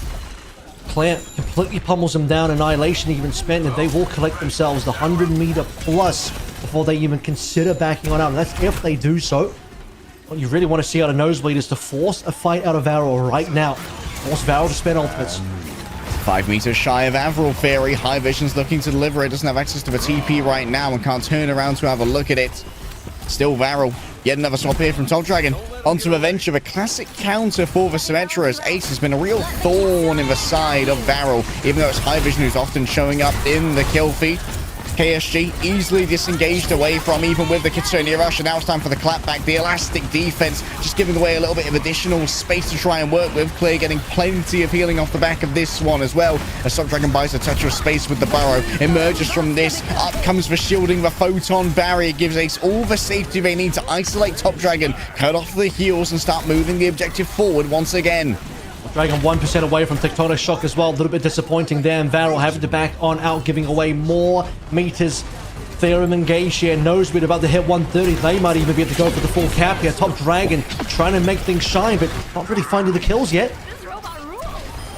All right, Top Dragon does get a little bit of value out of a Tectonic Shock, at least a momentary zone. Nosebleed are doing a fantastic job of disengaging these fights. But look at the difference now. 111 meters is the gap. That is more than you need to be able to finish, particularly given that 132 is essentially deep into the spawn. Claire, force Annihilate. All right, refreshes their armor, using the Annihilation, falling super low. Big knockback as well. Oh, Top Dragon's mechanics on the Venture are kind of second to none right now. Actually, you know what? We saw proper early. He's bloody good at it, though. Quintet unfortunately dies at 91, so Claire low HP, putting the Annihilation to try and stay alive, but the healing wasn't there. The sound barrier would have been required to push Nosebleed a little bit further on. Now, Varel, for what feels like so long on this map. After their initial fight win in the second fight, they haven't been able to touch the payload until now. They have a couple ultimates to play through as well to push things further and try and secure the cap. All right, first cap is a first step. Mimosa's already down, though. Ace catches them by surprise. An exchange of fire, and Nico can't quite get the shot onto their counterpart, who just reigns imperiously above the battlefield and then rains down bullets. Massive fight went. No cap confirmed for Varel as well. 13 or so meters shy from it. Ashley and Slate left wanting in terms of using their ultimates. Didn't quite get those out in that fight either.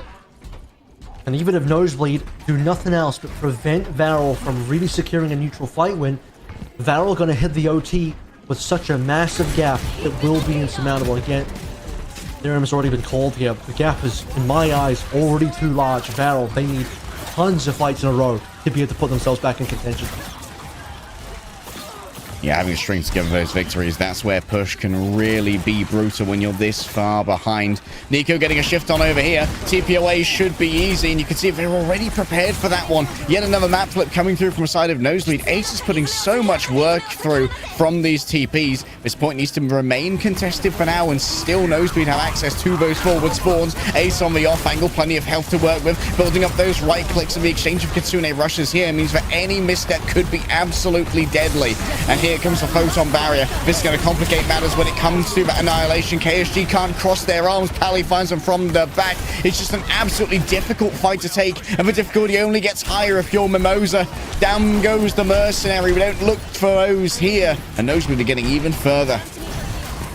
Nosebleed's going to shove this payload deep.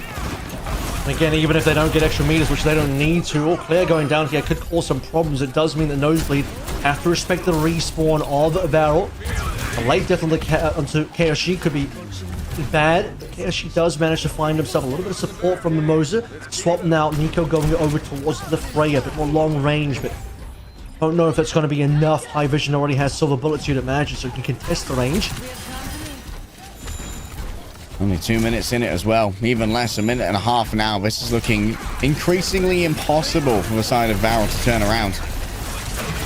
Oh, Top Dragon might have something to say about that, though.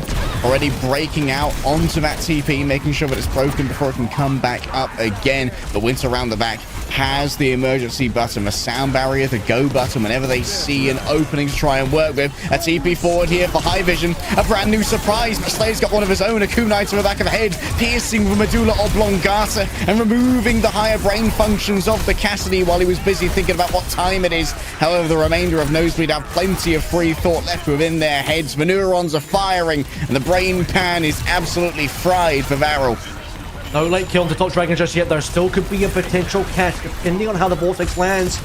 Not onto Top Dragon's head, unfortunately. Payload, regardless of what happens here, still being shoved back into spawn. Varel essentially now, as we look towards the OT, starting from spawn, they gotta cost themselves a lot more ults. There's 2 ults spent by Varel here. All right, trying to disengage once again. They're just getting so much juice out of his TPs. The comms are real clean right now for Nosebleed. They seem like a brand new team off the back of this Symmetra. And while Varel may take this point away, what are we thinking here? 7 fights in a row in overtime? Well, not quite 7, but enough that it will be nigh impossible. It's not even that you have to win the fights. It's that you have to win the fights flawlessly. If you lose players, you do not have the capability to quickly respawn and have them join your team. That's more so the difficult part, on top of having to win the fights. And those fights will have to be won starting now. And those, that's not the best wall, that's wall to fine. go.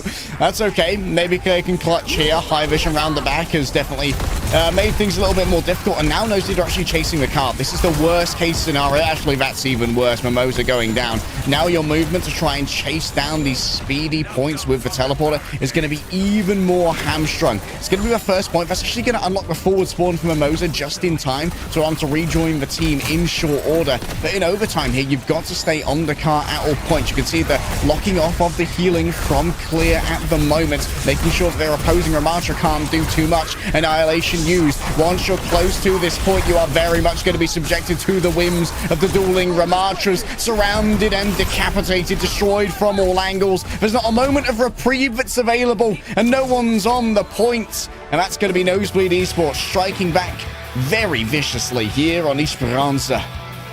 You know it's bad when even if Ace whiffs the entire photon barrier, the fight still goes the way of Nosebleed. What he was trying to do was do a vertical photon barrier. He went onto a horizontal one and completely threw that one into the bin.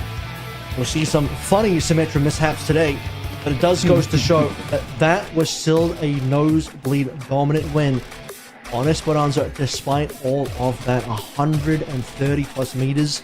Just simply not going to happen for Varel, considering how much they would need to do to be able to catch up. So Nosebleed find themselves on the board here, extending the series further. First to 4, Varel are still 2 away.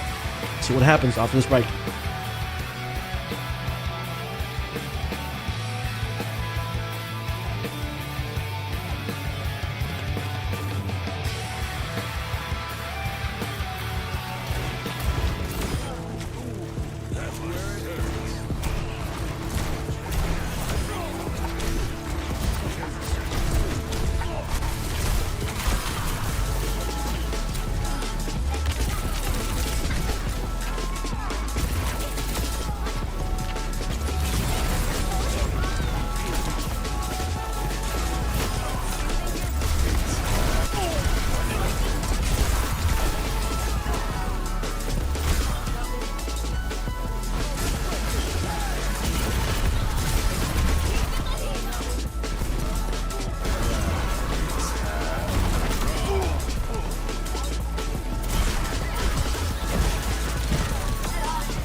Okay. I have infinite ult on card, infinite ult. Mimosa.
Nosebleed strike back on Esperanza off the back of some excellent play with the Symmetra. Heads up TPs and being able to just run rings around Varel in the Ramatra versus the Ramatra matchup. Certainly Varel didn't think it was going to be that easy, did they? Nosebleed showed a lot of competency yesterday versus Gatos Guapos, and some of that now coming to bear its fruit in this final. Nosebleed Esports finding themselves a point on the board. 3 more required on their side of things to be able to secure a spot at Stockholm. Rialto going to be the choice now. Response from Varel. See if there's a substitution as well. Of course, this would be a great map to bring Cloud back in, play some double flex support on that backline, a lot of long range sight lines. Yeah, this is definitely where Cloud can once again show their stuff, but this is also a map where Sojourn's going to be available, and Sojourn is not going to be bannable. But then again, Vision didn't really seem to care with the Cassidy in his hands, and was absolutely fragging out nevertheless. It really was a different nosebleed that we saw awaken here in map number 3, and if they can keep this streak up of great coordination, as well as some very preferential ult trades in their fights, this could go the distance as far as the series is concerned. Yeah, the Cassidy play today has been pretty awesome to see, and Vision not disappointing on that front. As a reminder, we came out on that opening fight, Vision just getting a double kill, Mimosa being deleted within seconds of appearing. Speaking of appearing, it will be Cloud now reappearing on the starting lineup with the team, back with his Slay DPS support counterpart. Kind of damage Slay's been doing, he might end up being a bit of a DPS. We'll see what the bans end up coming on through. Wuyong ban hasn't been found just yet. D.Va targeting Claire to start out with. Now D.Va very strong on this map as previously talked about. Might just force Claire into a ground tank straight away, and I guess she might want to just match that again. We might see a little bit more Zarya into Zarya or Ramattra into Ramattra. But we're targeting the back line here. Cloud's Ana are going to be moved away. Alright, Cloud's Ana being taken away. It does mean they're likely going to have to pivot over to something like the Kiriko alongside the Wuyong. But that's not overly uncomfortable for the side of Varel. Meanwhile, Nosebleed, they can once again take up the Lucio that served them so well and has served many teams so well for the last 10 years or so of Overwatch. It's quite interesting that they would rather target the Ana rather than target the Wuyong. I would have assumed, looking at how these games have been going, Slay's Wuyong earlier in the game had been doing quite a lot, and I think Slay's hero pool would be under quite a bit of contention as well with the Wuyong gone. Of course, he'd end up being on the Kiriko most likely. Cloud had also done a reasonable amount of work, but removing Cloud's Ana really just stops the Winston comp. Let's see what kind of comp we're going to get now, but there's no Ana.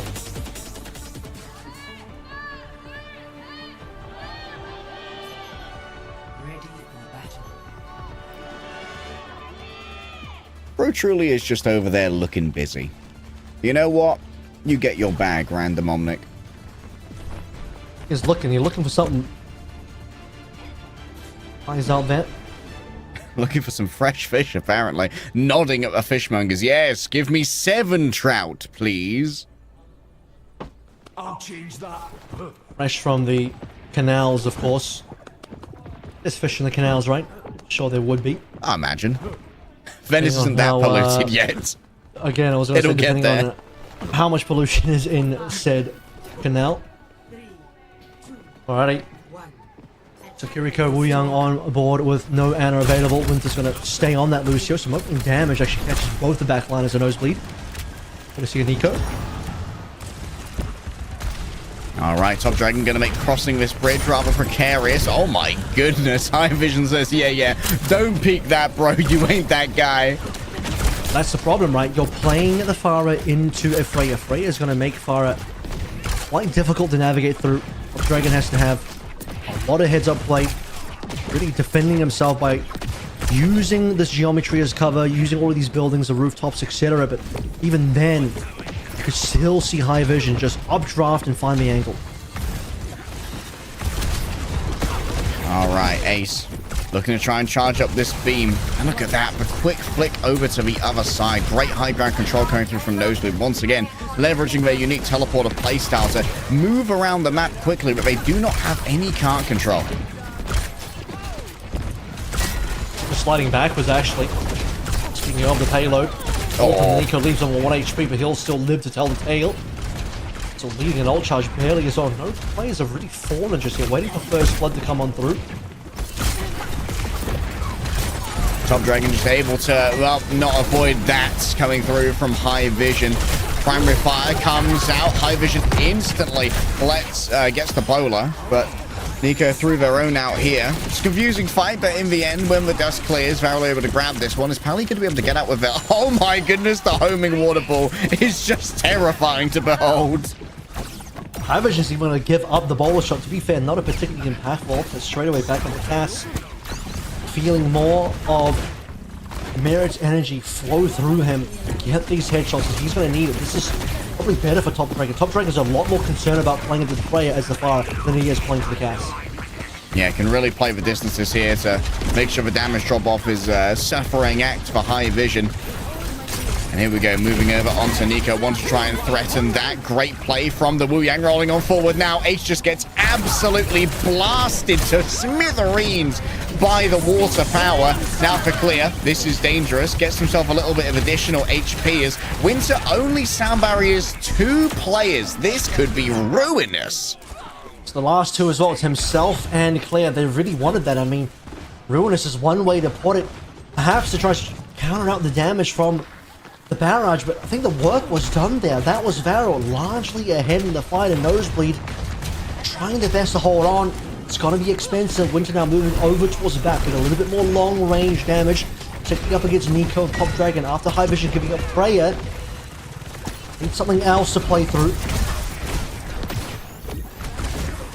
All right, Photon Barrier now available for the side of Ace. Wrapping around the back and seeing their team are going to have to basically disconnect from this one due to the threat of the Kitsune Rush. Still, a Bloodless ultimate means that Nosebleed do have an option to recontest here, and they're going to do so off the back of the ultimate from the Symmetra. Photon Barrier drawn on up, and Clear's going to have trouble receiving some of their ceiling. KSG even more so. Pally manages to just tear them down in short order.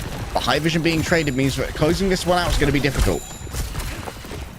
Time is a factor here as well. 30 seconds, even when and if Nosebleed cap this 4 minutes off the map, their ability to finish the whole thing is going to be impacted strongly. Still waiting for some more support ultimates to come on through. It is just going to be the Deadeye plus Annihilation. Just a pair of Omnics with annihilatory ambitions, ready to cross arms at each other on the cart and keep it from moving either way. Top Dragon wraps around the back and High Vision channels the Deadeye. But still, it's easy for KSG to avoid most of this. Will anyone else fall for it? No.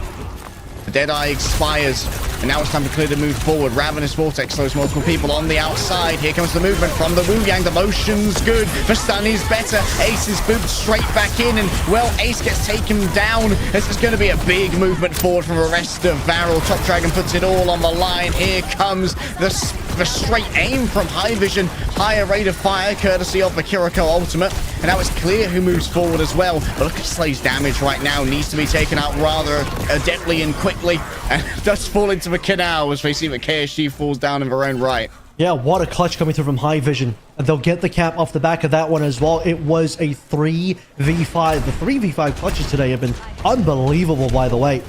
High Vision hitting some necessary shots. First target being Top Dragon, and as they whittle down the members of Varro, suddenly it becomes super winnable for Nosebleed. Annihilation's running on through. Limited healing remaining because of both teams losing players. And the final Kitsune Rush from Pally just to send Nosebleed's payload through.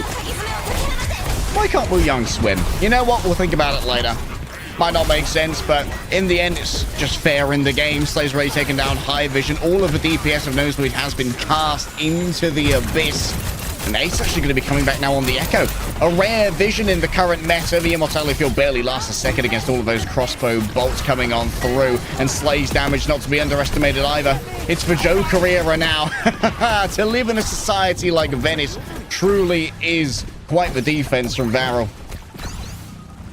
Fires out the water to deliver a treasure he cannot possess. For Varro, what do we have here? Having to play into the Echo of Ace. This is their option to try and shut down the fire, but of course High Vision, he started on the Freya, just didn't want to opt for more Freya. Probably not feeling the Freya in this matchup at the moment.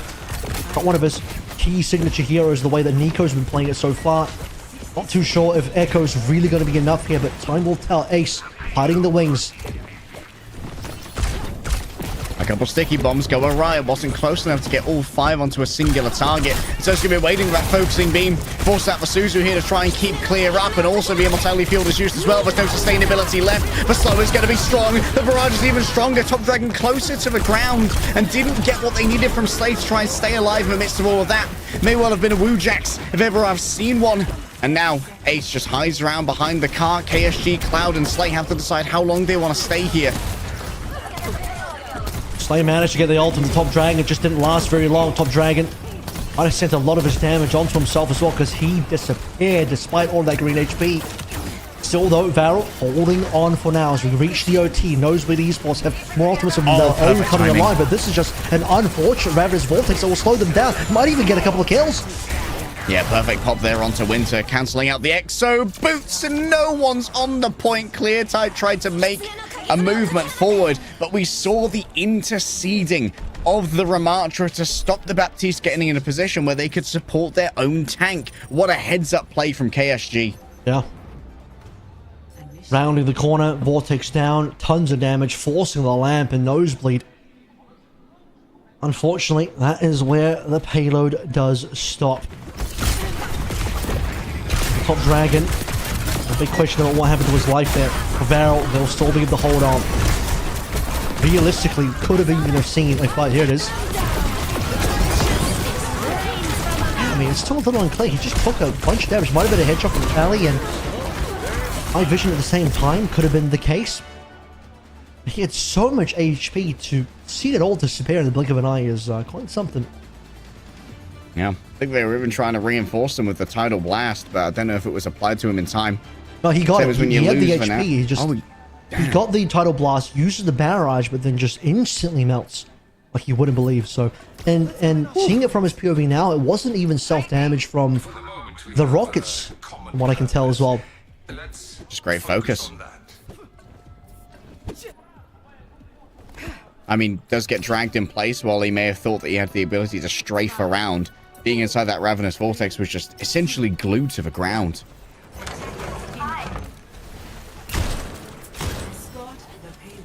Alrighty. Dragon once again starting on the fire. More common on the defense for its worth in the offense. Don't see as much offensive fire.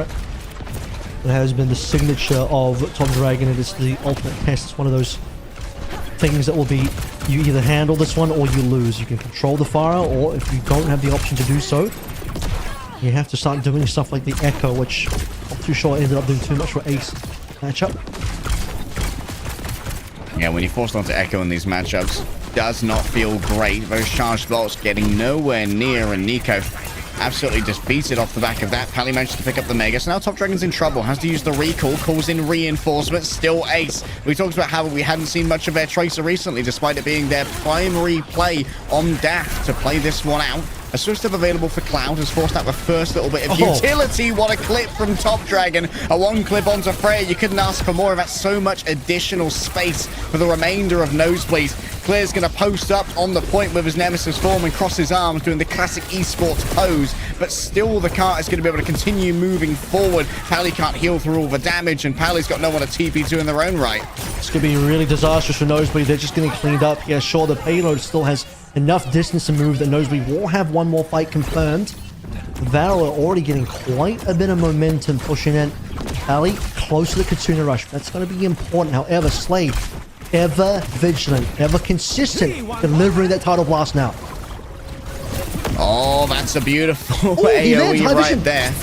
Yeah, High Vision manages to live. Here comes the recontest. 1 minute 69 left in it. Winter does not have the immortality field for themselves. Actually threw it towards the cart instead. A parting gift posthumously for the remainder of their team. A quick dip of 5 HP. Clear Vision and Clear and High Vision get it done. A double bowler kill onto the back line. Takes both of the supports out. An unbelievable clutch from Nosebleed. You better believe it is Vision being quite clear at the moment, as both those players, and for Nosebleed in general, seeing victory in their sights for that fight. And another situation where it starts poorly, but it ends well for the team. Top Dragon putting in that pulse bomb work onto Winter's head. But Nosebleed still the capability to hold on. Pally, he's eating a lot of bolts. Yeah, down on Suzu. That definitely is going to be communicated. So Top Dragon might play a little bit closer to the remainder of the team now to make sure they can't be easily assassinated by that Tracer. Cloud and Slave for now. I'll just tuck it out in this other zone, and Pally's actually noted, and they can't disengage. Didn't expect the third punch to come through as quickly as it did due to the extended rate of fire that came through from the Kitsune Rush. Still, the car is contested by Nosebleed, not yet moving forward courtesy of Varel. Top Dragon works the margins, looks in towards the back. Bye-bye to the EMEA field. Winter barely seen before they attempted, I think, to put down the amplification matrix and couldn't quite get it done. Top Dragon stuck by Ace. Flavors of Zest in the lobby that I see, and KSG's having none of it. No Zest this time. No more flavors, only bland nutrient paste for Nosebleed Esports as they are forced to watch the cart roll through to second. High Vision is going to have to watch with a much closer eye here as he'll just get taken down late. Allowing Nosebleed now a little bit of time to play through alone on the payload as Varel. This push going, Nosebleed. Having to wait for that respawn. No clutch this time. They don't have to push that much further forward from the Varel side as well. You can just see Nico popping over the top. A glimpse of where the golden box of victory is. Clear tries to claim the high ground. We'll match for Nemesis form here of KSG, but Slay on the off angle is going to be able to absolutely pound in with these water orbs. KSG's just holding position there. Taking some damage in. Half of that and then being healed up in the response of the back end. Celia now being played. Disengagement is an option here for Varel, but with Ace being down, maybe they decide to just roll on through and try and claim that space away. Slay plays around the back. That's a big orb coming on through. Going to give himself some additional HP. Pally being run down in their own right. The stun is delivered. High Vision taken down. KSG has decided it's now or never. And while Clear can cross his arms, he can't cross his heart and hope to die, because that just takes away all of the defensive posturing of Nosebleed. This is it. Cloud will deliver them to success. Top Dragon with the final kill of the map, and that will be the end. Match point has been found for Varel. 3-1 now in the series. Nosebleed backs against the wall. This is the revenge that Varel have been waiting for. 3 years in the making. 3 years in the making. 5 defeats of cooking to try and serve up this dish. Served only in Stockholm, Sweden. And Nosebleed looking to crash into the kitchen and turn this into a bit of a kitchen nightmare. But for Varel, they could not feel better winning out on their map pick with resounding success. Now it's in the court of Nosebleed. Where do they decide to take us to try and get their second map win and sweep this series back in their favor for their last chance to make it to the World Finals? You can find out after the break.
기다려. 선임. 선임. 심해네. 어려고 말고. 오케이. 포인트 기다려. 길 걸었다 길을. GG야. 그래. 한번 뛰어. 어려웠어. 나이스 나이스. 나이스. 이거 나이스. 나이스. 아이. 왜.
Map number 19 of the day coming right up, or as Mr. Coleman would call it, lightweight, baby. It's been a day here at OWCS Asia Road to World Finals, and we still have a ticket to Stockholm to give away, so we ain't stopping till the cows come home.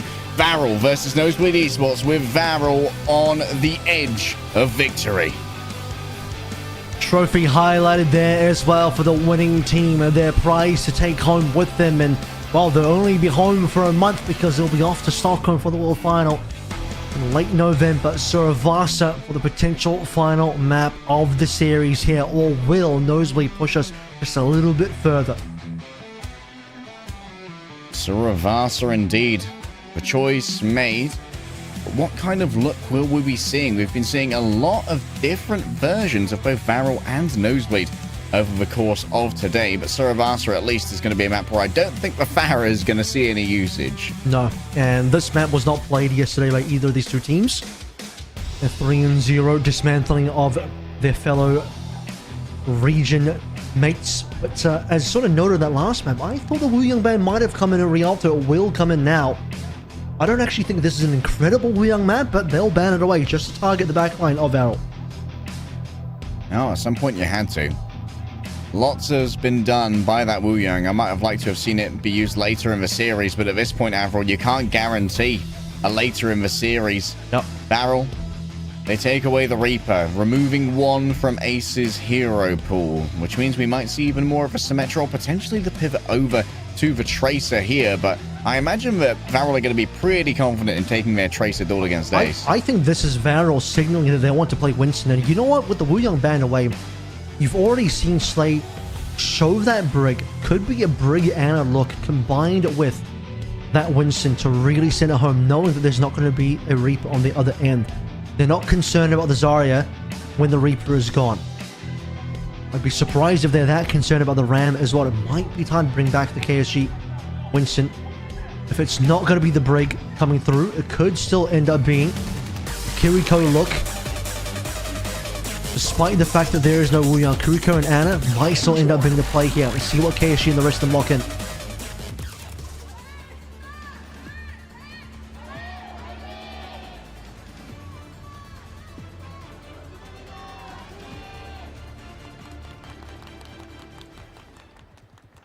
All right. As we look upon the minarets and observe Suravasa, it would appear that KSG is going to stick to the Ramatra for now, whereas Clear is going to pivot back over to a Diva that served them very well previously. Ram is end up going to be that choice, and well, he's going to roll the dice correctly here, finding himself in a Ram versus Diva matchup. He was considering the fact that Zarya was going to be on the other end. Honestly, the Ram plays well into both the Diva and the Zarya. Varel, as sort of mentioned here, there are options for the backline. Kiriko ends up being picked in, but will also be rounded out by a Bat. So no Anna to be found because, well, there's no Winston. Massive healing, but not much in the way of anti-dive. Oh, Nico just got absolutely blasted from orbit. Unreal stuff on the back of a TP. And this is what I love to see from Nosebleed. They look so good on Esperanza off the back of their TP plays. Ace's calls on these have been absolutely sublime. This is what Nico needs to be worried about as well. This is what the Sim Diva delivers. A very quick Diva in your face. Missiles combined with close range left click damage. It's just going to be more than enough. Top Dragon shifting over towards that Venture now to deal with Ace. Especially those heavy rockets become available. I become even more dangerous towards the late stages of this game. It's going to be Nosebleed with the first cap. No ultimates to be found just yet. Pally, though, does lead the way here for Nosebleed Esports. 40% for the actual cap itself. We found ourselves rounding the bend of 50 very shortly here. Where is this opening going to come through from? High Vision taking a bit of damage. Double vote options not being met thus far. Ace falling down to half. Needs a touch of attention from the healers. The Top Dragon is going to be looking towards that Symmetra. Once again, the TP used as a little bit of a cheeky escape. Out comes the Immortality Field as well. KSG definitely needed it. Up comes the Kitsune Rush. Moving forward, Nico just instantly dismantled. It seems like Clear is always on top of his Freya. There's no freedom to be found. Ace has a fully charged beam to try and work with. And Nosebleed have just absolutely domineered on this first point. 100-0. Beautiful beautiful stuff coming on through. Obviously, they have the ultimate advantage as well, and they certainly utilize that. Nosebleed putting their mark on this series despite being down 2 maps. Up against Varel at match point already. Winter now on towards the next ultimate. He's going to need it in time to deal with what Varel have as well, because both Slay and Cloud hot on the heels.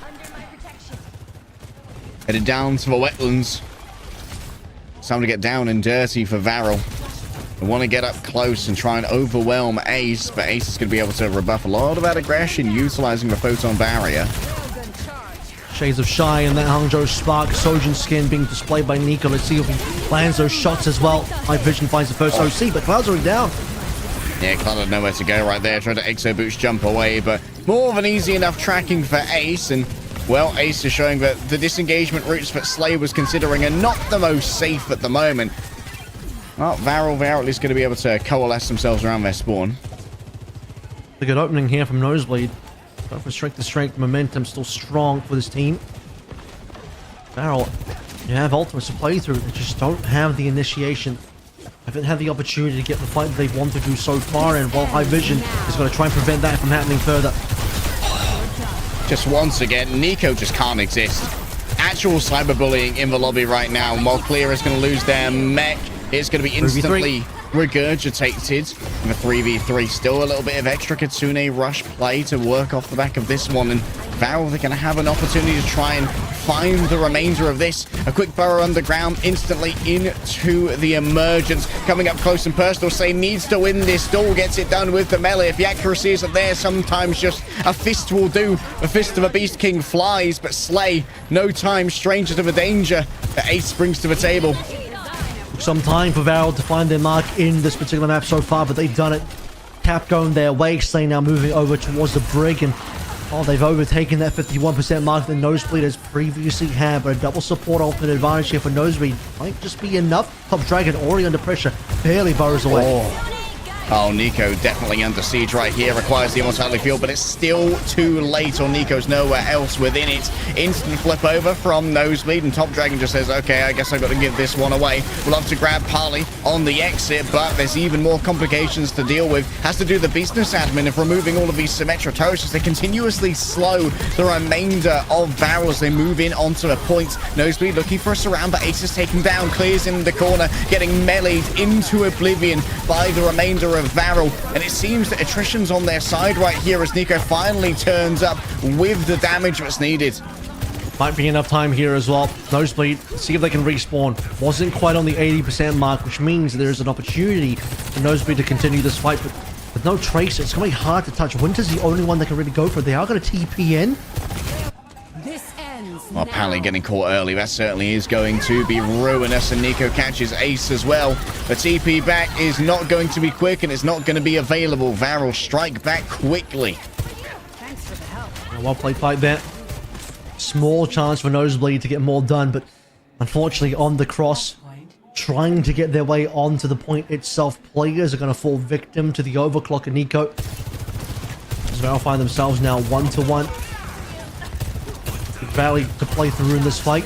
Annihilation about to come online. It'll be Ace first throw for Nosebleed as point unlocks in 15 seconds. See if Nosebleed decides to go a little bit earlier than that. They probably should, but do they know they have ult advantage?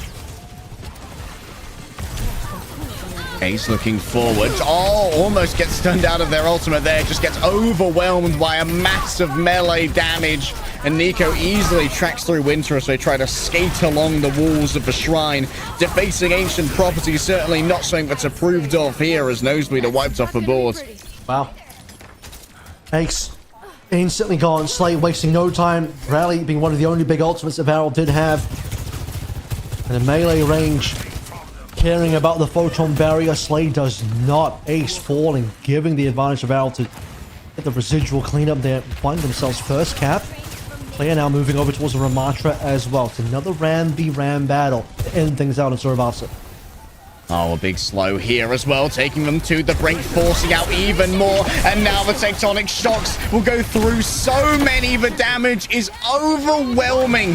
Varel just absolutely eviscerate this one, and Ace isn't even allowed to reset themselves before they're executed. At least they've been able to reset a lot quicker this time, and this is not going to have to be the mad dash to the point that we saw previously. And the double support ultimate is there for Nosebleed. You can imagine it should be a reasonably good fight here. A lot more entrances courtesy of the Surabasa rework. See which one they take, and it will still be going through main. Fake out into the double pump right here, skipping the dishes straight onto the point. Great TP play, and that's going to be great uptime on the Kitsune Rush. But Varel, they just decide not to try and play this one. They give up their overclock overall, just poking away from afar, knowing that they don't really want to play as a team into that Kitsune Rush when they can just wait for their own KSG ultimate to roll on through here themselves. No Team Adventure on the outside. Top Dragon at the moment could be vulnerable to getting booped on off. Ace has already been taken on out. Clear has to cross their arms. Out comes the sound barrier. Moving over onto a Baptiste. A huge amount of healing's gone. High Vision just turns and swivels on a dime as Top Dragon begins to siege their bastion that they created up here. The castle has been broken and the Eyrie has been sieged. Top Dragon taken down by Winter's Call. A Slay finds Clear on the other side, but Nosebleed are still in control. Ace is even going to come in the top. Shades of Reject that we saw yesterday. Nosebleed taking a page out of their book to see if this is going to work out for them. We're talking about building up against the siege. Well, having some turrets in this space might help things out slightly. You are playing up against a bit of a ground composition. Let's see if Ace can get some of that shotgun damage in. Ultimate's about to be online, most notably onto Claire. Dangerous stuff here for Top Dragon. Almost all out of those cooldowns. It's going to be KSG tapping the corner consistently to keep this one contested. High Vision on the outside, misses for freebie shots. That shield is almost gone, but has exactly as much HP as is needed during the rally. Winter taken down, Clear with high hopes, but they find their tendrils cut off by the summon shield of the opposing Ramatra. And now it's Varel in control. Ace is taken down by their own daughter. The familial violence that we were all hoping not to see. The Lindholm clan is splintered as Nosebleed find themselves dashed upon the rocks, and Varel are one stage away from going to Stockholm. Varel, they can sniff it, they can see it is within their sights. Get the binoculars out, because certainly the closest Valor have ever been to taking down this Nosebleed Esports core. 3 years in the making, 5 matches played in that time across various different formats of Overwatch Esports. Ace remaining on this tour, but still has some ult charge to play through. A resurgent Japan. Ace just walks through the amplification matrix, undeterred and intimidated. A natural one intimidation roll there from Cloud as Pally lets loose with their own Kitsune Rush, taking towards the back. Top Dragon tries to isolate the Torbjorn, and take them down they will. Top Dragon stays on top for now, and Clear can't really do anything but catch all of the incoming damage. Nico dodges away from the turret. High Vision takes advantage of the distraction, but Top Dragon's mechanics is just too good to get past, and Varel get first cap. Nosebleed struggling in this one. Playing through the next fight is going to be important. Support ultimates coming online for Winter. Not too sure if the Molten Core is really going to deliver much for Ace, as he's going to remain still on the top, still working on his first ultimate of this hero. The Varel, the creeping up, that scoreline looking damn good. Once it reaches the 80% mark, Nosebleed may have just run out of time. Torbjorn's turret good to go. The Mortal Coil potentially exit here, courtesy of the Molten Core. High Vision has to exit away, and Nosebleed yet to get control here. KSG just plays on the edge, crossing their arms, and now starts to lose access to that annihilation. The tendrils were cut off, and that's going to be the point flipped. In comes the Kitsune Rush, and you can see that KSG has to get aggressive here to try and clear their opposing Ramatra away, and indeed Clear is going to fall in their own right. A cheeky turret, yes, but it's easily dealt with by the Ramatra Nano Beam, and that's just as quickly flipped on back. If it's not for the fact that Nosebleed got the sneaky flip in the first place, this would already be over. You wouldn't have enough time to reset, and now Varel, they're going to hit that 80% mark. No ultimates left to play through is the only problem. Cloud still needs a little bit of time, but for Claire, this is the moment for that annihilation to rip. Nosebleed have one more shot. Clear has to do it. The remainder of Pacific. If not, Japan rises right here and now. They'll book their tickets to Stockholm.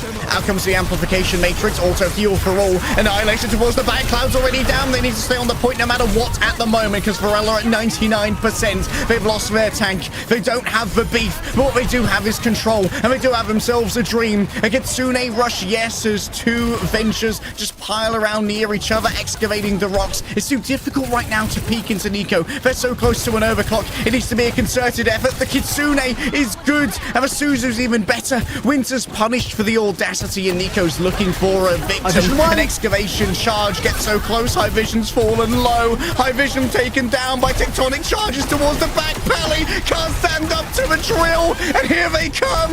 Varel are so close to making it happen. Ace on the other side, clears nowhere near. They're pushed on back by the Venture, and the flips come on through. 5 matches in the making. Vengeance is the dish that is best cooked over time, and the slow broil brings Varel all the way to Stockholm.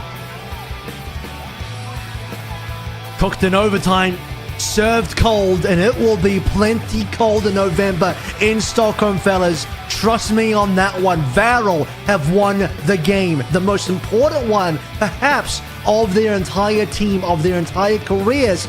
The leveling up of Varel has been long in the making. The Japanese players of this squad have played together for more than 3 years, but this year in 2025 has been the best that Varel have ever been. We saw early shades of that at the mid-season clash, winning their first international game at the EWC. And now, not only will they finally take down DAF at Bleed Esports core for the first time in 3 years, but they will, for the glory of the Japanese region, take revenge on Pacific in general. And now the job ain't done.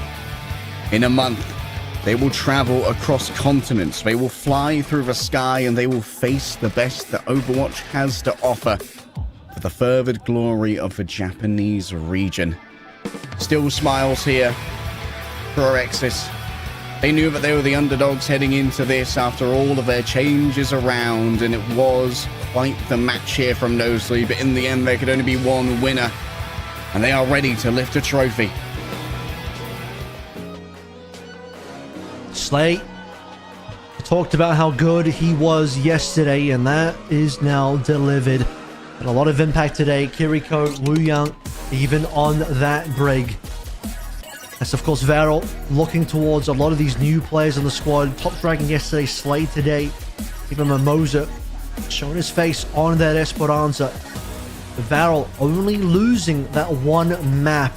The other 4, absolute brilliance. Beautiful stuff from Slay. And I imagine there's going to be a lot of Wu Yang in this highlight reel, but also the Kiriko as well, hitting the kunai headshots when they were most needed, finding those early picks, getting those chunks. Those were especially effective onto clear, making sure that they had to play very cowed positioning. And we can see that straight away there onto a bob from High Vision, but I didn't even notice it had come out. I forgot he even played the Ash. Well, what's not forgettable is the overall performance of Varel over the course of these 2 days so far. And we're seeing multiple times different iterations of Japanese teams coming in to play against Pacific, but also against Korean teams, and most recently against the Chinese team at mid-season as well. It's been Varel leading the way, having dropped only 1 series domestically this entire year. That was the first game of Stage 1 versus EMEA Gaming. Other than that, absolutely flawless. They haven't lost a single series in Japan. And now, internationally, as they look towards beating Pacific, they'll be able to do that themselves for what is the second time in their careers. The first was MFC, Incu Fan Club, at the start of the year in Stage 1, now securing it against Nosebleed as well at the end. Storied squad here, Varel. They've been working, as you said, so hard for so long, and finally just rewards will be reaped by them. The lifting of a trophy, the glory of the nation behind them, and the love of their fans. It has been a long day here for the road to World Finals. 19 maps, all in all, as Crazy Raccoon and Falcons gave it their all. Way struggled to surmount the mountain that was T1, and then Team Falcons proved that the number 6 seed in Korea is by no means a demoting title. And finally, Japan walked away with the victory over Pacific. As we round the corner of midnight in Seoul, Korea at Kintex, a near 10-hour broadcast here, we find ourselves rewarding our first 3 teams in this Asia event. their pathway secured to World Finals. And with Team Falcons, they're already in the Grand Finals of this Asia Playoffs bracket. Tomorrow we'll have Crazy Coon versus Wei, the winner of which will find themselves as the last and final third team from Korea representing the region at Stockholm. The loser ending their year in 2025, unfortunately probably in tears, facing against T1, and then we'll see who goes up against Falcons in the Grand Final. And to recap today as well, Barrel 4-1 victory after winning against region mates Reject 3-0 yesterday. Yeah, unfortunately they had to eliminate their own friends to get there. The respect between these teams, palpable as well. Evidently a lot of scrimming happening between Japan and Pacific. In Korea as well. But that battle for first seed is incredibly important as we look over towards Stockholm, because it means for the Korean team, at least, that walks away with the first seed, they'll be able to avoid the second seed from Korea, most importantly, which is likely to be either Falcons or Crazy Raccoon, given the power levels we've observed today, as well as get that bye on the first day. Obviously getting the bye, super massive. Being on the opposite end of the bracket of the other two Korean teams, extremely massive as well. You have a very clear pathway to Grand Finals at Stockholm if you are first seed out of Korea. So yeah, a lot to play for there. As we have a look at our lineup of games, Crazy Raccoon versus Wei. Winner confirms the final spot to Stockholm. Winner also plays against T1, the winner of which will then go to the Grand Finals against Falcons. T1 have guaranteed minimum third here. Falcons are guaranteed minimum second, but playing for first. So there's a world tomorrow where Crazy Raccoon play 3 games in a row. If they beat Wei, they beat T1, and then have to go best of 7 against They'll Falcons. definitely be warmed up. We can say that much. They will be warm. I We head over to stage now. The interview? Yeah. As you say, let's go to the stage.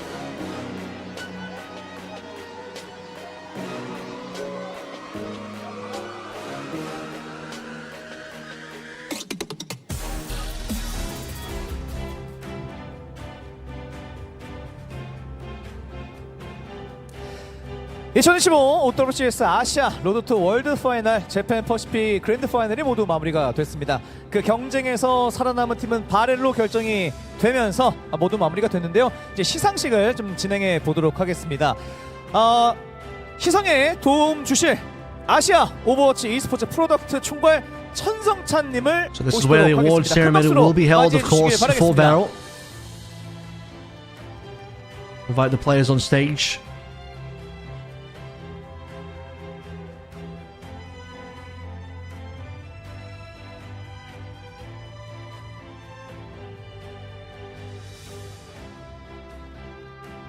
Very late for the players over there. It's currently half past midnight in Korea.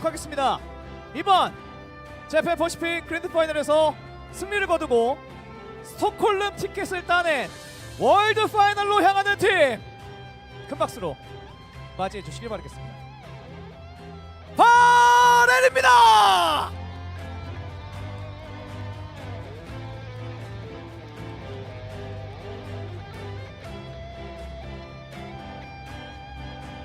Just cast SMG suit, inviting the Varel players on stage.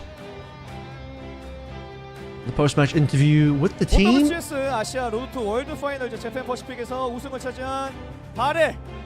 바렐에게는 트로피와 함께 2025 OWCS 월드 파이널 진출권이 주어지도록 하겠습니다. 큰 박수 부탁드리겠습니다. Trophy handed over to KSG. The big winner's plaque held aloft proudly. The first time by the Japanese team. 자, 이제 간단하게 또 이제 인터뷰를 나눠볼 텐데 시상에 도움 주신 천성찬 팀장님께 또 큰 박수 부탁드리도록 하겠습니다. 시간 관계상 저희가 모든 So Varel will be awarded a trophy and a spot in the World Finals. 좀 대표로 인터뷰를 나눠보도록 하겠습니다. SMG suit opens up the interview first of all. It's going to be Top Dragon. 들어보고 싶어요. 일단 제가 개인적으로 되게 힘든 기간이었어서 Asking for the impressions of Top Dragon first from that last match. 경험적으로 이겨서 다행인 것 같습니다. 優勝した瞬間お願いいたします。個人的に辛い時間だったんですけれども、このようにうまく優勝までできて。Well, translation for the Japanese fans at home of Varel as well. Top Dragon responded that it was a difficult time for me personally, and I wondered if I could do well, but I'm glad that I won. 그러면서 월드 파이널까지 진출을 하시게 됐습니다. 아무래도 좀 마음이 남다르실 것 같은데 각오를 좀 한번 들어보고 싶어요. 월드 파이널에 임하는 그런 각오. バレル初ワールズファイナル進出への召喚をお願いし Just ます。 asking him for his thoughts moving forward for the World 사실 Finals. 시간이 생겼으니까 스톡홀름까지. 그래서 그때 동안 아마 메타도 바뀔 거고 그리고 이제 저희 팀 기본기도 올라갈 거기 때문에 그래서 계속 올려가지고 저번에는 EWC에서 1승을 했지만 이번에는 2승, 3승 더 많이 할 수 있게 노력하겠습니다. ストックホルムまで時間ができているのでメタも変わるしそれの準備をうまくできて EWC では1勝しかできなかったんですけれども今回はそれを乗り越えて2勝3勝までできればなと思います。 마지막으로 팬분들께 지금 그 온라인에서도 난리가 났다고 하거든요. Top Dragon's thoughts on the World Finals, but now that we have some time until Stockholm, the meta will change again. I need to practice hard during that time. I only got one win at EWC, but I will try to improve in Stockholm. 이제 어제 팬분들한테 선물을 드리겠다 해가지고 나가 키노데 Asking for a word to the fans from Top Dragon. だから今で優勝したから良かったです。応援ありがとうございます皆さん。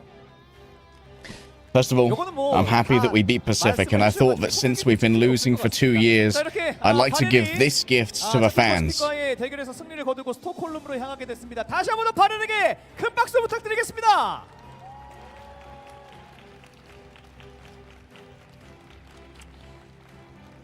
자, 이렇게 바렐이 스톡홀름으로 진출했다는 소식을 전해드리고요.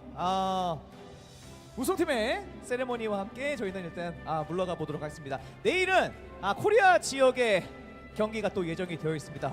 Alright, after 19 maps, Avril, an absolute marathon of a day filled with the highest highs and unfortunately for some teams, low lows. It has been an absolute honor bringing all of our audience the Overwatch action alongside you, bud. Absolutely. We'll see you guys tomorrow. 3 more games to play through, 1 more spot to Stockholm, and a lot on the line for our remaining Korean teams. Congratulations once again to Varel for beating Nosebleed, and we'll see you all for the conclusion of the Asia playoffs tomorrow.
니꺼 벤치 맞고 나만 김이나 너무 미워 조심히 대박이다 넘어 아예 나이스